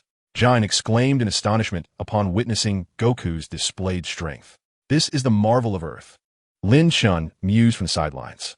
Although Earth is but a trivial speck in the vast cosmos, it is here that myriad wonders reside, including the mystical superwater and the Dragon Balls from Namek, rare treasures that are scarcely found elsewhere in the universe. Indeed, this is quite extraordinary. Under their gaze, the battle between Piccolo and son Wukong commenced, a fierce clash unfolding around the palace as they exchanged blows. Countless energy waves swept through the area, transforming what remained of the once majestic palace into a desolate wasteland. As the confrontation drew near its conclusion, despite Piccolo's relentless efforts, he realized he was no match for son Wukong. In a moment of desperation, Piccolo seized the immobile Tianjin fan, threatening son Wukong with his life. "Huh, you'd best not move, or I shall crush his skull." Tianjin fan's predicament was dire. Young Wukong felt an overwhelming sense of helplessness, rendered motionless by fear. Observing this, Piccolo sneered as he picked up a stone, intent on using this opportunity to incapacitate Wukong. "Don't move, boy. A single twitch, and he will perish." With a cold smirk, Piccolo aimed the stone at Wukong and blew forcefully. Just as the rock was about to collide with son Wukong, a figure unexpectedly appeared, shielding him from the impending impact. "Huh?" Wukong stared in shock at the figure before him, while in the skies above, Bardock exclaimed in astonishment, "Oh no, Kain, that fool." The figure that had come to Wukong's aid was none other than his mother, Kain. "You foolish child, why do you not swiftly dispatch that Namekian?" "Auntie? What are you saying?" "If I move Tianjin fan, you are too soft-hearted, not at all like a Saiyan. Allow me to assist you this time." With that, Kain swiftly moved to Piccolo's side and, with a delicate wave of her hand, severed his left arm, rescuing Tianjin fan in the process. "My hand!" Piccolo screamed in agony, utterly blindsided by the emergence of this formidable ally. What could have transpired on Earth during his centuries of confinement? "All right, young one, your friend is safe now. Quickly eliminate this Namekian." "Understood. Thank you, Auntie." Son Wukong shouted, channeling all his strength into his right fist and charging at Piccolo with full force. The disarmed Piccolo, in a frenzy, hurled several energy blasts at Wukong, each explosion illuminating the surroundings with blinding light. Yet, amidst the brilliance, son Wukong evaded and delivered a decisive punch that pierced through Piccolo. Chapter 89. The rescuer must save themselves. Piccolo, in disbelief, glanced down to discover a gaping hole in his chest. I have lost."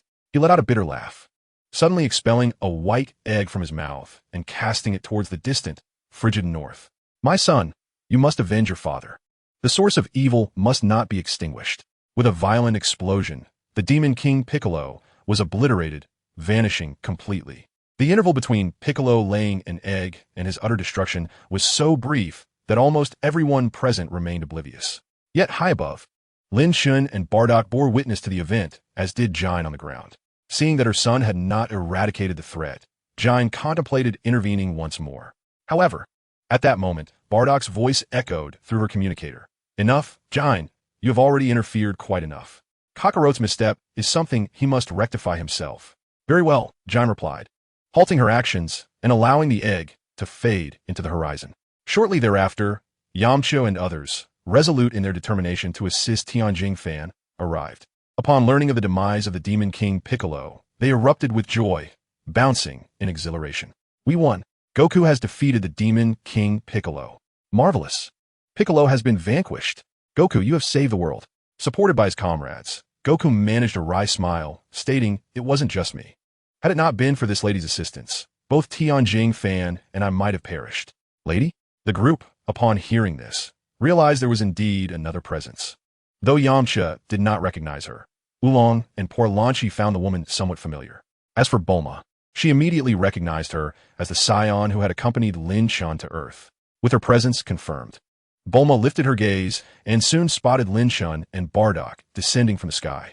Lin Chen, big brother. Hello, Bulma and everyone. Lin Chen greeted them with a smile as he touched down. Why did you only reveal yourself now? Yamcha asked, frustration evident in his voice. Aren't you powerful? Why didn't you lend a hand? Don't you know Master Roshi and Krillin are dead? An overwhelming aura suddenly erupted from Bardock, sending Yamcha flying backward. Oolong and Por hurried to assist Yamcha to his feet. Tianjin Fan, however, was taken aback. A mere glance at the two newcomers made it clear that they were likely even more formidable than the Demon King Piccolo. Enough, Bardock, Lin Chen called out, then turned to the equally bewildered Goku. Goku, do you also believe I should have intervened? Yes. Lin Chen, big brother, you are so powerful. If you had acted sooner, many lives could have been spared. But we are not Earthlings. Why should we save you? Lin Chen suddenly stated. Upon hearing this, Goku was momentarily stunned, and Tianjin Fan fell silent. Goku, do you recall when I once told you that we are not of this earth? Thus, what happens to Earth is of little concern to us, Lin Chen articulated. This universe is rife with peril. Beings like the Demon King Piccolo are but a fraction of the dangers that lurk. We can save you once, but we cannot perpetually shield Earth. True peace can only be achieved through your own strength. Those who save others must first save themselves. Only you possess the power to safeguard the Earth, thus ensuring its peace. Upon hearing Lin Chen's words, both Sun Wukong and Tianjin Fan were rendered speechless.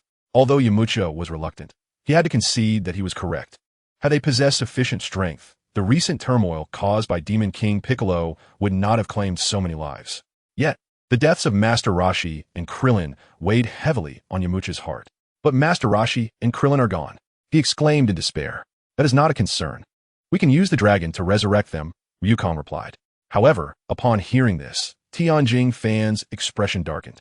Wukong, you do not understand. The dragon has already been slain by Demon King Piccolo. What?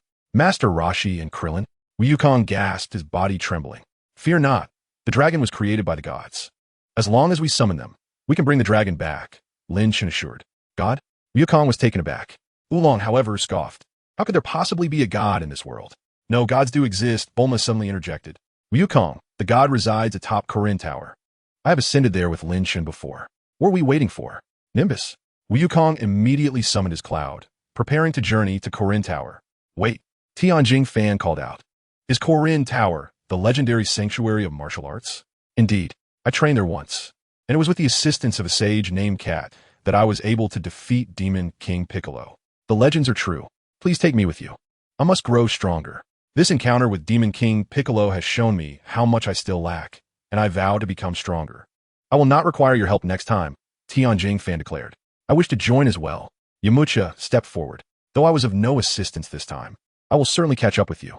With determination ignited, Wukong nodded firmly. Very well, we shall all travel to Korin Tower together. After bidding farewell to the others, Yamcha and Tianjin Fan boarded a plane, while Sun Wukong leaped onto Nimbus. Thank you, Lin Chen, for your guidance. I will continue to grow stronger. Wukong called back from the cloud. When I reach a level of sufficient strength, I hope you will come and teach me. All right, I shall await that day, Lin Chen replied with a smile and a nod. Then, farewell. Wukong waved to them and prepared to depart. At that moment, a voice suddenly called out, Kakarot. Wukong turned to see a stranger, a man beside Lin Chen. Uncle, is there something you need? Keep striving to grow stronger, Bardock urged, suppressing his emotions. Be safe, Jin added. Wukong nodded to both before vanishing into the horizon. Goodbye, Bulma. Lan Chi, Oolong, Pu'er, Tianjin Fan, and Lu Ping followed suit, bidding farewell to their companions as they raced after Wukong. Once Wukong and the others departed, Lin Chen also took his leave from Bulma and the others, returning to Planet Vegeta. Chapter 90, The Saiyan on the Divine Throne. After parting ways with Lin Chen and the others, Wukong accompanied Tianjin Fan and Yamcha to the Tower of Korin. Having defeated the Demon King Piccolo, Wukong successfully obtained the permission of the Cat Sage to ascend to the Heavenly Temple and meet the deity. Meanwhile, Tianjin Fan and Yamcha had to start their climb from the ground new. As they began their ascent, the Cat Sage led Wukong to the pinnacle of the tower. By inserting the Rui Bang into the designated groove, Wukong could extend it to reach the temple. Additionally, this pair of bells served as proof for his audience with the deity. Nodding in understanding, Wukong followed the instructions and ascended into the clouds with the aid of the Rui Bang, swiftly disappearing from sight. The Cat Sage stroked his beard, Smiling softly, Lin Chen is indeed correct. The martial arts on Earth have lagged behind for too long. For the safety of the planet, it is high time to revitalize its martial traditions. One must save oneself to save others, huh? By the way, when Wukong meets the two deities, he will surely be taken aback. Wow, how fast! I can no longer see the tower. Soon, piercing through thick layers of clouds, Wukong finally beheld the heavenly temple suspended in the sky. With precision, the Rui Bang was inserted into the groove at the temple's base, and Wukong climbed the side ladder. Leaping onto the temple, gazing at the magnificent palace with curiosity, Wukong noticed a figure in the distance. In the original tale, it was Mr. Bobo, the servant of the deity, who welcomed Wukong. However, in this world, a young man with black hair, seemingly a few years older than Wukong, stood before him. Are you the deity? Wukong inquired. I am not. My name is Broly, a candidate for the deity, the young man replied. Broly had been residing in the heavenly temple for many years. Candidate? What does that mean? Wukong blinked in confusion. The deity has foretold that one day I shall become the next deity. Wow, so you could be considered a god? Do you think you can revive the dragon? Wukong bowed respectfully. Apologies, that is something only the deity can accomplish. If you wish to see him, you must undergo a test, Broly replied calmly. A test? Can I just use this bell? Wukong produced the bell from the cat sage. Broly glanced at it and said, the bell merely certifies your eligibility for the test. To meet the deity, you must face other challenges. What kind of challenges? As long as you can touch me, that will suffice, Broly stated. This challenge sounds oddly familiar. Wukong murmured in confusion. Well then, let's begin. Alright, the original test was a battle, but I do not favor conflict. Really? That is quite unfortunate. I find battles rather enjoyable. Ever since his victory over the Demon King Piccolo, Wukong brimmed with confidence, believing that few could defeat him in this world. However, he remained unaware that the being before him existed on an entirely different plane of existence. I'm coming. With that, Wukong suddenly vanished from his spot, but in the next instant, he was struck by some unseen force, landing just 2 steps away from Broly. Suddenly, what was that? Son Wukong, perplexed, rose to his feet but found nothing amiss. Odd. Could it have been a mere figment of my imagination? Mr. Broly, I'm here, Wukong declared, swiftly employing his afterimage technique in an attempt to ambush Broly from behind. However, as soon as he executed the move, something struck him sharply across the face, leaving it swollen. Oh my, that hurts. What was that? Son Wukong raised his head, only to be dumbfounded, for he finally discerned that the source of the blow was a tail, identical to his own, protruding from behind Broly. You are also a Saiyan? Indeed, Broly affirmed. I was brought here by brother Lin Ko. Lin Kiskiviko. You mean Lin Chen? Huh? So, it was him. That explains everything, Wukong exclaimed. Broly replied nonchalantly. You should return.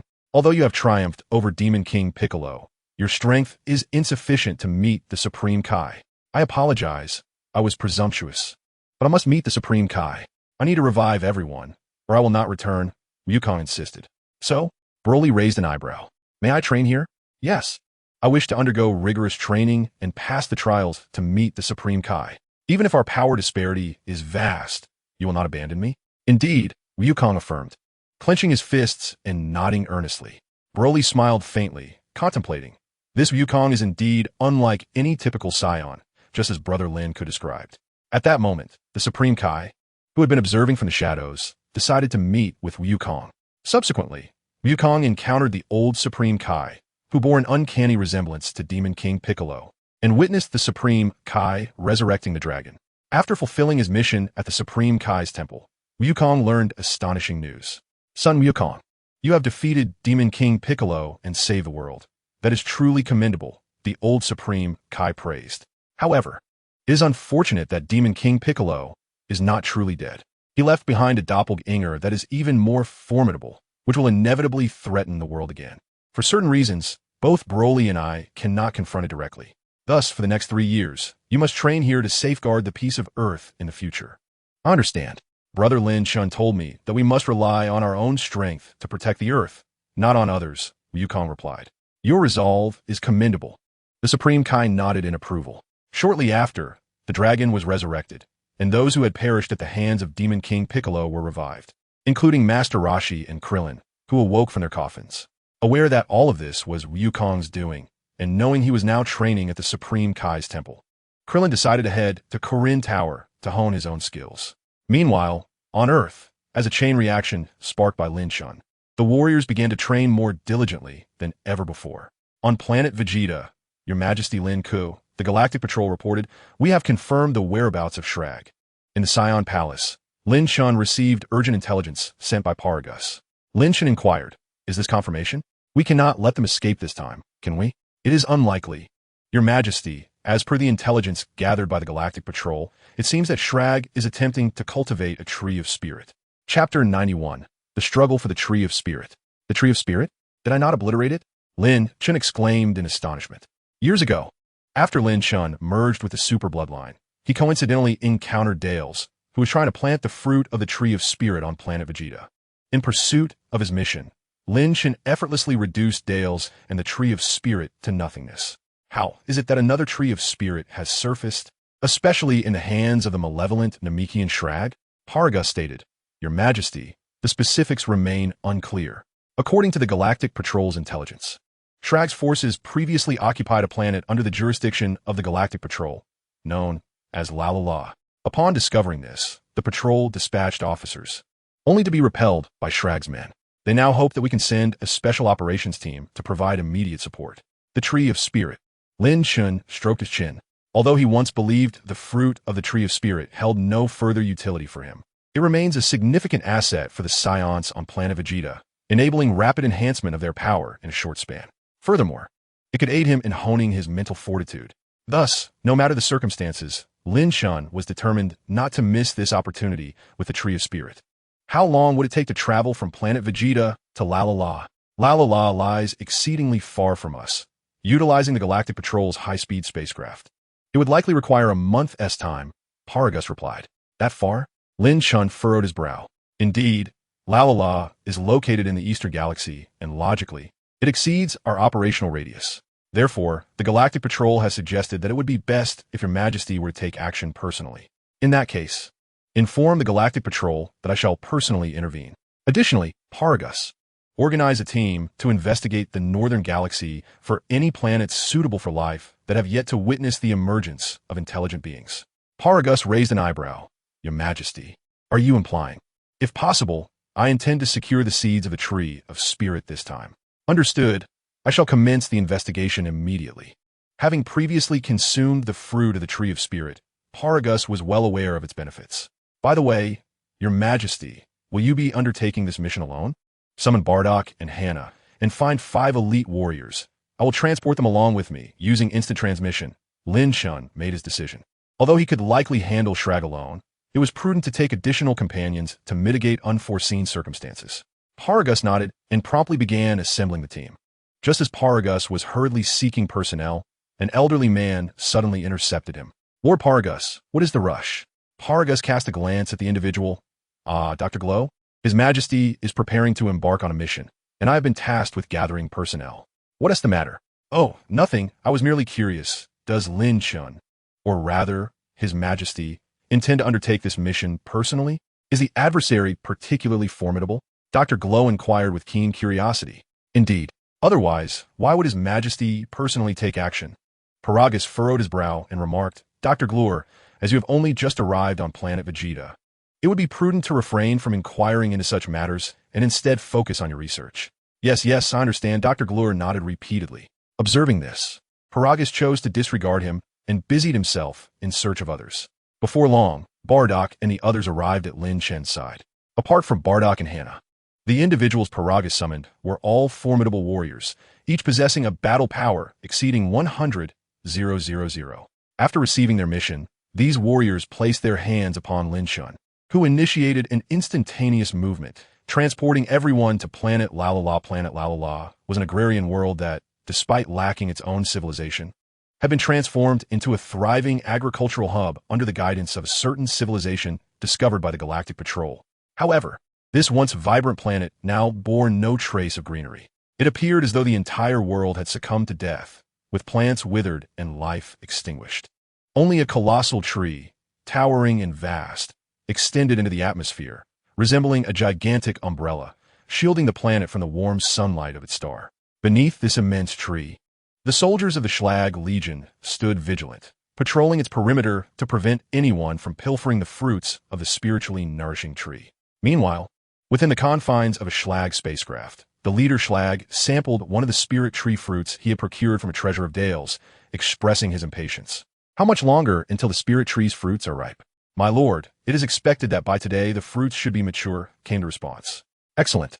This spirit tree indeed produces sustenance fit for the divine. After consuming just a few, I already feel vitality coursing through every cell of my being. Should I manage to consume all the fruits of this planet, no one in the universe could stand against me. Just as Schlag bellowed. The energy detector aboard the ship erupted with a relentless series of beeps, followed by a voice declaring, My lord, an unknown individual has suddenly appeared on the planet, and their battle power seems extraordinarily high. Extraordinarily high? How much? Schlag inquired. My lord, their battle power exceeds at least 3 million, and we dare not continue our scans, lest the ship's detectors risk an explosion. 3 million? Upon hearing this figure, several of Schlag's direct subordinates gasped in alarm. One subordinate, towering like a giant, nervously urged, My lord, this situation is dire. We must recall everyone immediately.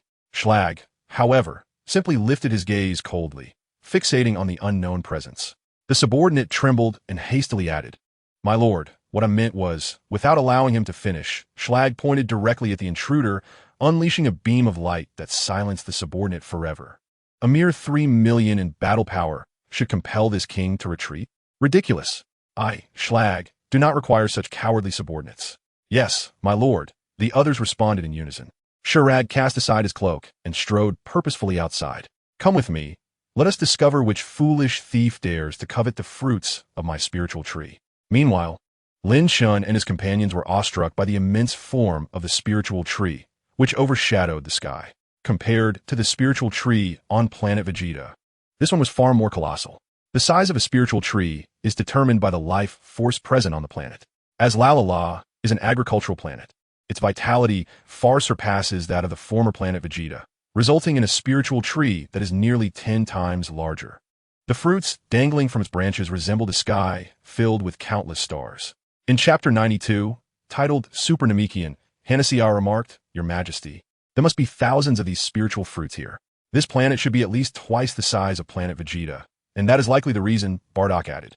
Lin Chen clenched his fists and addressed them. These spiritual fruits belong to us Saiyans.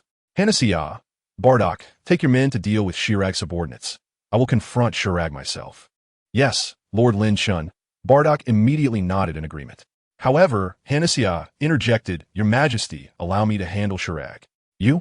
Hannah, have you checked the detector? Chirag's combat power is already at 20 million. What? Hanasiya exclaimed, quickly activating the energy detector. Bardock and the others also turned pale, hastily checking their own devices. Moments later, gasps of astonishment filled the air. How could a Namekian possess such high combat power? Hanasiya questioned in disbelief. She was somewhat familiar with Namekians. The inhabitants of that planet typically boasted combat powers in the thousands, with some even lower, much like the Namekian on Earth who lacked even 1,000. Yet now, a Namekian with combat power surpassing that of the frozen demon emerged, leading everyone to suspect their detectors were faulty. However, the Saiyans who had arrived on Lalula had learned to sense energy. When they set aside their detectors to feel Chirag's aura, they immediately sensed an overwhelmingly terrifying presence, far exceeding that of Frieza and even surpassing the formidable aura they encountered on planet Ivrith. Chirag was a super Namekian, akin to a super Saiyan, representing the pinnacle of Namekian strength. Hannah, you're no match for him now, Lin Chen advised. Your Majesty, what about you? Hanasiya's complexion paled slightly. Since she had achieved the transformation into a super Saiyan, she had never before experienced such a sense of helplessness. Do not worry. If it were another super Namekian, I might find it challenging, but Chirag is still far from my equal, Lin Chen replied with a hearty smile, revealing his bright white teeth. In truth, if the being standing before Lin Chen were the original character, the one who fused with the deity during the Android saga, even Lin Chen, possessing the bloodline of transcendent power, would find it quite difficult to contend with him. At that time, the strength of Piccolo was at least 5 times greater than that of Frieza, with a battle power exceeding 500 million according to the original work's analysis. Converted to Lin Chen's world, this would equate to approximately 50 million in normal battle power, not to mention the extraordinary abilities possessed by the Namekians. Thus, Lin Chen could indeed prove to be a formidable opponent. However, compared to the future Piccolo, Schlag seemed to lack experience, possibly due to his prolonged period of aging. Therefore, even though he had regained his youth, his battle power was only slightly more than Frieza's. Hennessy nodded gently and observed Lin Chen for a moment. Your Majesty, upon our return, I hope you can guide me. I wish to become even stronger. Very well, Lin Chen replied with a slight smile. It appeared that Hennessy, who had always been disinclined to train, was stimulated by Shrag's presence. As Lin Chen watched Hennessy and the others charge towards Shrag's subordinates, he stretched his limbs. Since returning to his own world, he had not encountered an opponent that compelled him to unleash his full strength. I hope you do not disappoint me. At that moment, the demon warriors emerging from the spaceship were met with the assault from Bardock and his companions. In their presence, these fighters, possessing battle power of no more than a few tens of thousands, were effortlessly dispatched as if they were mere vegetables being chopped. Lord Shrag, upon witnessing one of his direct subordinates scream as he was vaporized by a wave of energy, Shrag snorted coldly, preparing to retaliate.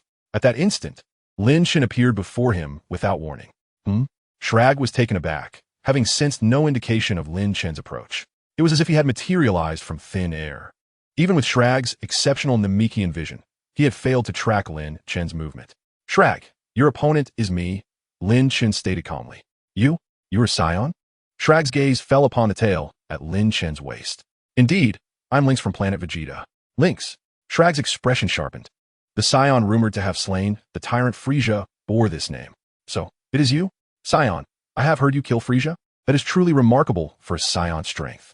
However, if you believe that makes you invincible, you are sorely mistaken. As Shrag spoke, his tone gradually brimmed with malice. With my current power, killing Frieza is as easy as crushing an ant. I bear no grudge against your kind. If you are wise, you will depart at once. Otherwise, once I harvest this batch of spirit tree fruits, my next target will be your Planet Vegeta. Lin Chen scoffed, raising his hand to unleash a death beam directly at Shrag. The golden beam shot forth like a blazing serpent, striking Shrag instantaneously. The ensuing explosion echoed loudly. However, as the smoke cleared, Shrag stood unharmed, though his clothing lay in tatters, including the helmet he had always worn, revealing the characteristic antennae of the Namekian race. Seeking death, he muttered. Shrag let out a thunderous roar, his entire being radiating an overwhelming aura. The chilling, dark energy momentarily stunned the battling Saiyans around him. How formidable! This presence is undeniably stronger than both Frieza and Cooler. Hannah and the others widened their eyes, beads of cold sweat forming on their foreheads. Their hearts heavy with concern for Lin Chen's safety. Shrag, as if relishing in his own might, continuously unleashed his energy, believing that the motionless Lin Chen before him had been utterly intimidated. However, at that moment, Shrag noticed a smile curling at the corners of Lin Chen's lips. To intimidate someone with sheer force, one must adopt such an expression. What? Shrag was taken aback. Yet, in the next instant, Lin Chen suddenly bellowed, and a torrent of surging energy erupted from him like a long-dammed reservoir bursting forth. The relentless wave of power now sent Shrag and his subordinates into a state of sheer terror. They stared wide-eyed, their minds momentarily blank. Above the desolate Lalu star, dark clouds began to gather, and golden lightning struck down, exploding in the sky. The formidable adversary beneath them trembled with a deep, resonant vibration, and small fragments of rock began to levitate due to the immense force. Chapter 93. Transformation into Gigantism.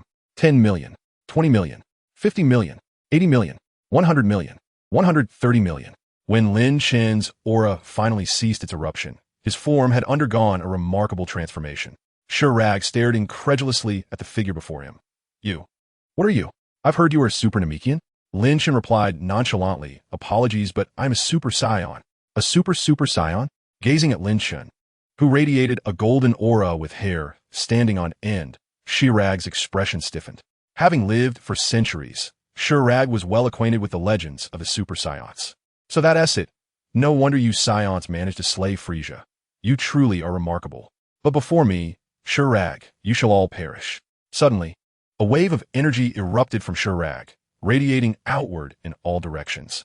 The fragments of stone and the rumbling thunder, which had been drawn skyward by Lin Chen's power, were either shattered or scattered by this force. Simultaneously, Shrag moved, delivering the first punch of the battle. With a resounding thud, Shrag's furious fist struck Lin Chen's face. He then retracted his fist, shifting positions to launch a series of attacks from various angles. Thud, thud, thud. His fists repeatedly pounded against Lin Chen, producing a dull sound, while Chirag's speed increased, crackling through the air like firecrackers. Observing the battle unfold with Chirag holding the overwhelming advantage, his subordinates erupted in cheers. Long live King Chirag. He is invincible.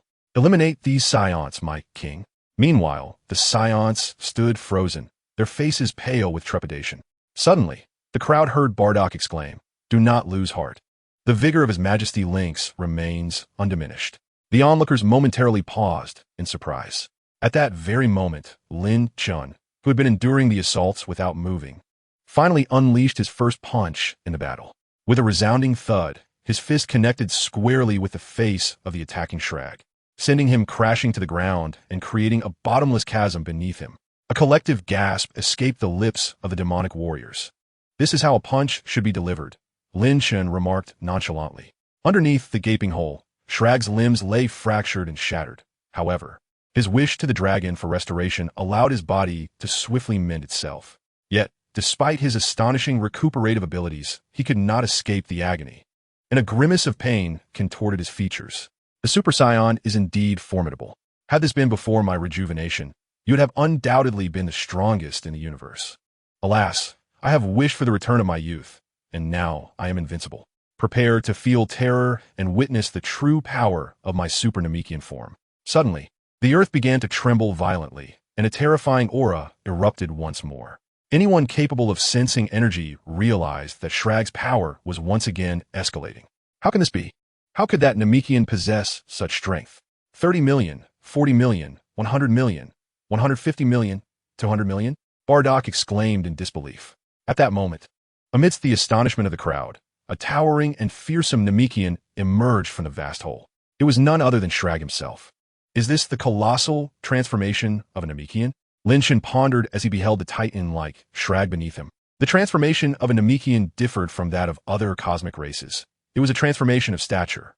In addition to his body enlarging, his battle power had also increased tenfold. Previously, Chirag's battle power stood at 20 million, and with the tenfold enhancement, it exceeded 200 million. This was 70 million more than Lin Chen's current battle power of 130 million. The terrifying and immense aura even caused the Super Saiyan Hanasia to tremble involuntarily. How does it feel, Saiyan? Do you sense the boundless power within me? Now, prepare to meet your demise. Chirag roared as he soared into the sky. Despite his enlarged physique, his speed remained unimpeded, perhaps even more agile than before. The two engaged in a fierce exchange of blows, their bodies becoming mere blurs in the sky and on the ground, appearing and vanishing in rapid succession. The golden flames of energy and Chirag's power expanded continuously, plunging the entire ruleless star into an apocalyptic scenario, with various calamities and anomalies unfolding across the land. From time to time, Chirag's demonic warriors would be caught in the crossfire of their battle, obliterated into mere dust. Upon witnessing the unfolding events, the remaining individuals hastily retreated to the ground, eager to avoid entanglement. Good heavens! Who would have imagined that the strength of the Namekian could rival that of His Majesty Linkus? Not merely rival. The very essence of his power had already surpassed that of Linkus. Such a formidable adversary was a sight unseen by the Saiyans who had followed Lin Chen. Ever since they learned that Lin Chen had attained Super Saiyan status, they had steadfastly believed that their King Linkus was the universe's supreme warrior. Yet today, to their astonishment, they found someone who exceeded Linkus in combat prowess. I must assist His Majesty.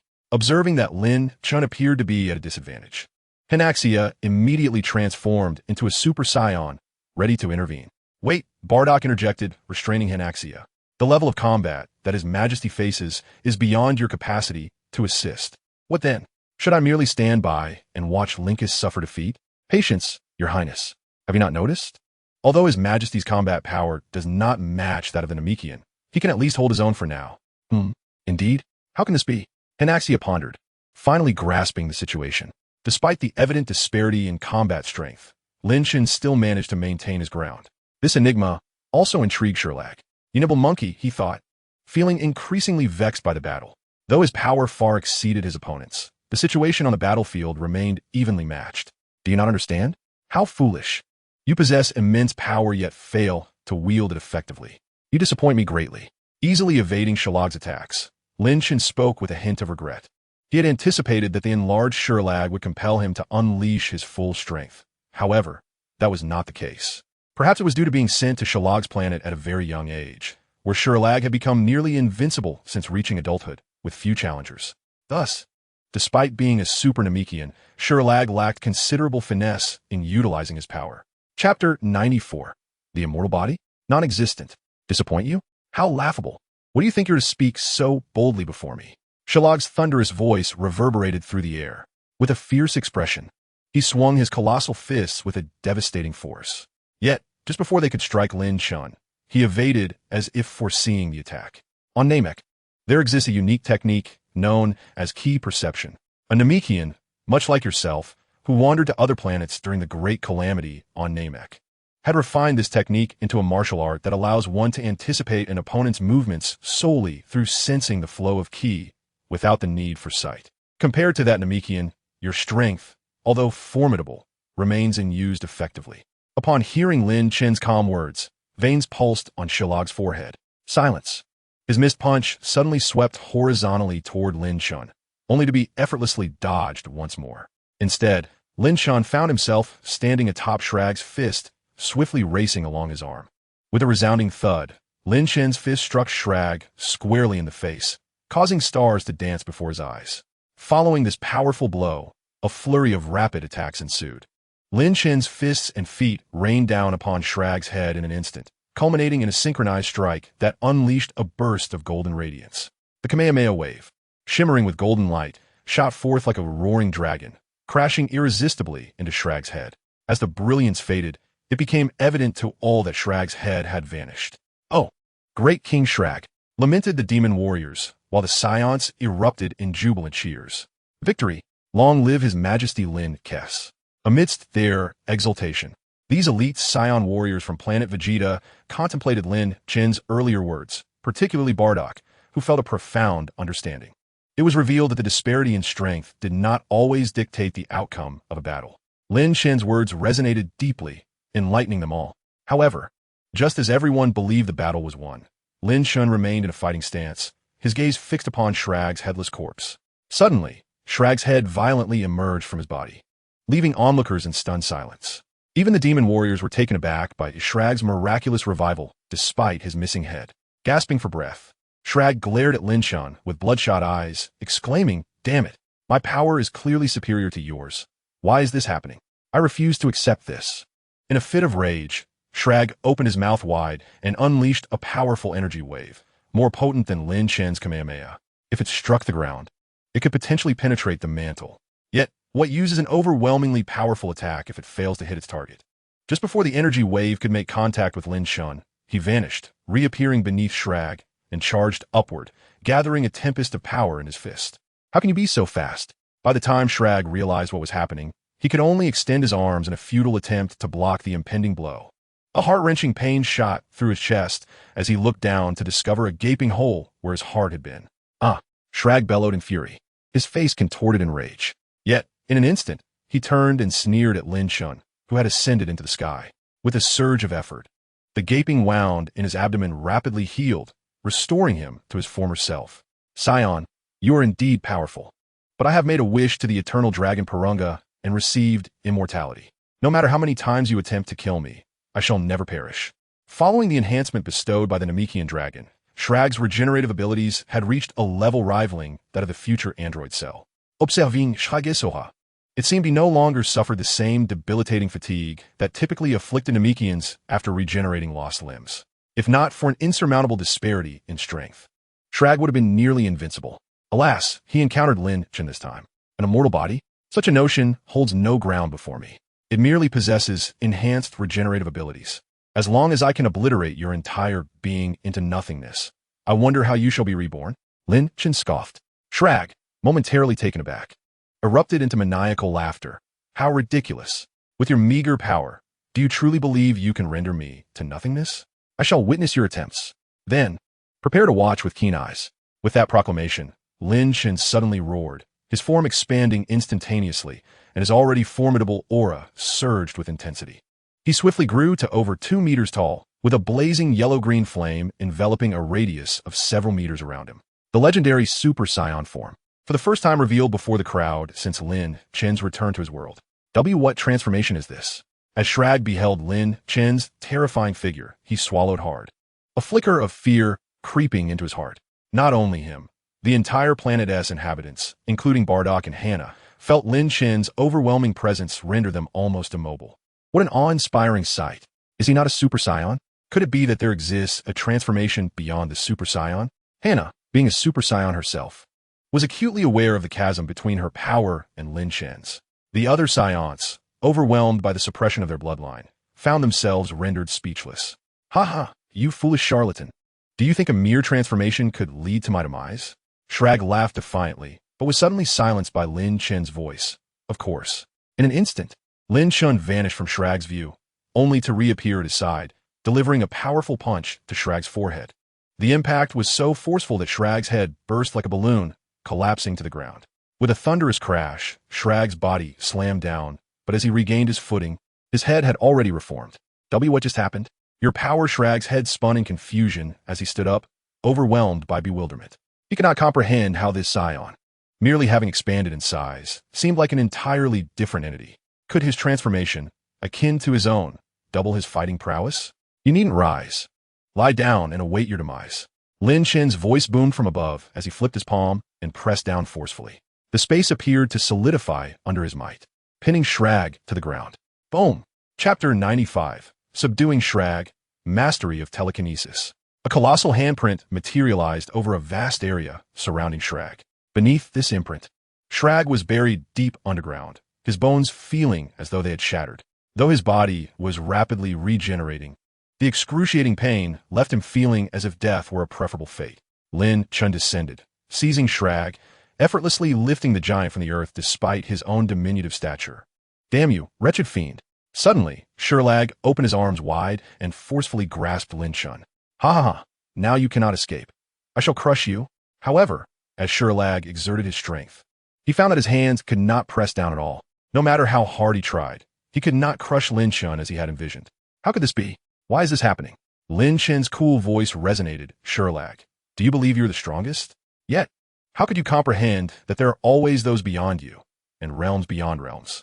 With ease, Lin Chen pushed Sherlag's hands apart and, under the contorted expression of his adversary, hurled Sherlag skyward. He then unleashed two green energy orbs with tremendous force. The two orbs, trailing after Sherlag, suddenly expanded in midair, resembling two vibrant green suns. Upon contact, Sherlag's body was subjected to severe destruction and erosion. Every cell within him disintegrated under the onslaught of this energy, dissolving into nothingness. Please do not kill me. In that moment, Sherlag finally sensed the imminent threat of death. He understood that Lin Chen's earlier words were not mere jest. He truly possessed the capability to obliterate Sherlag in an instant.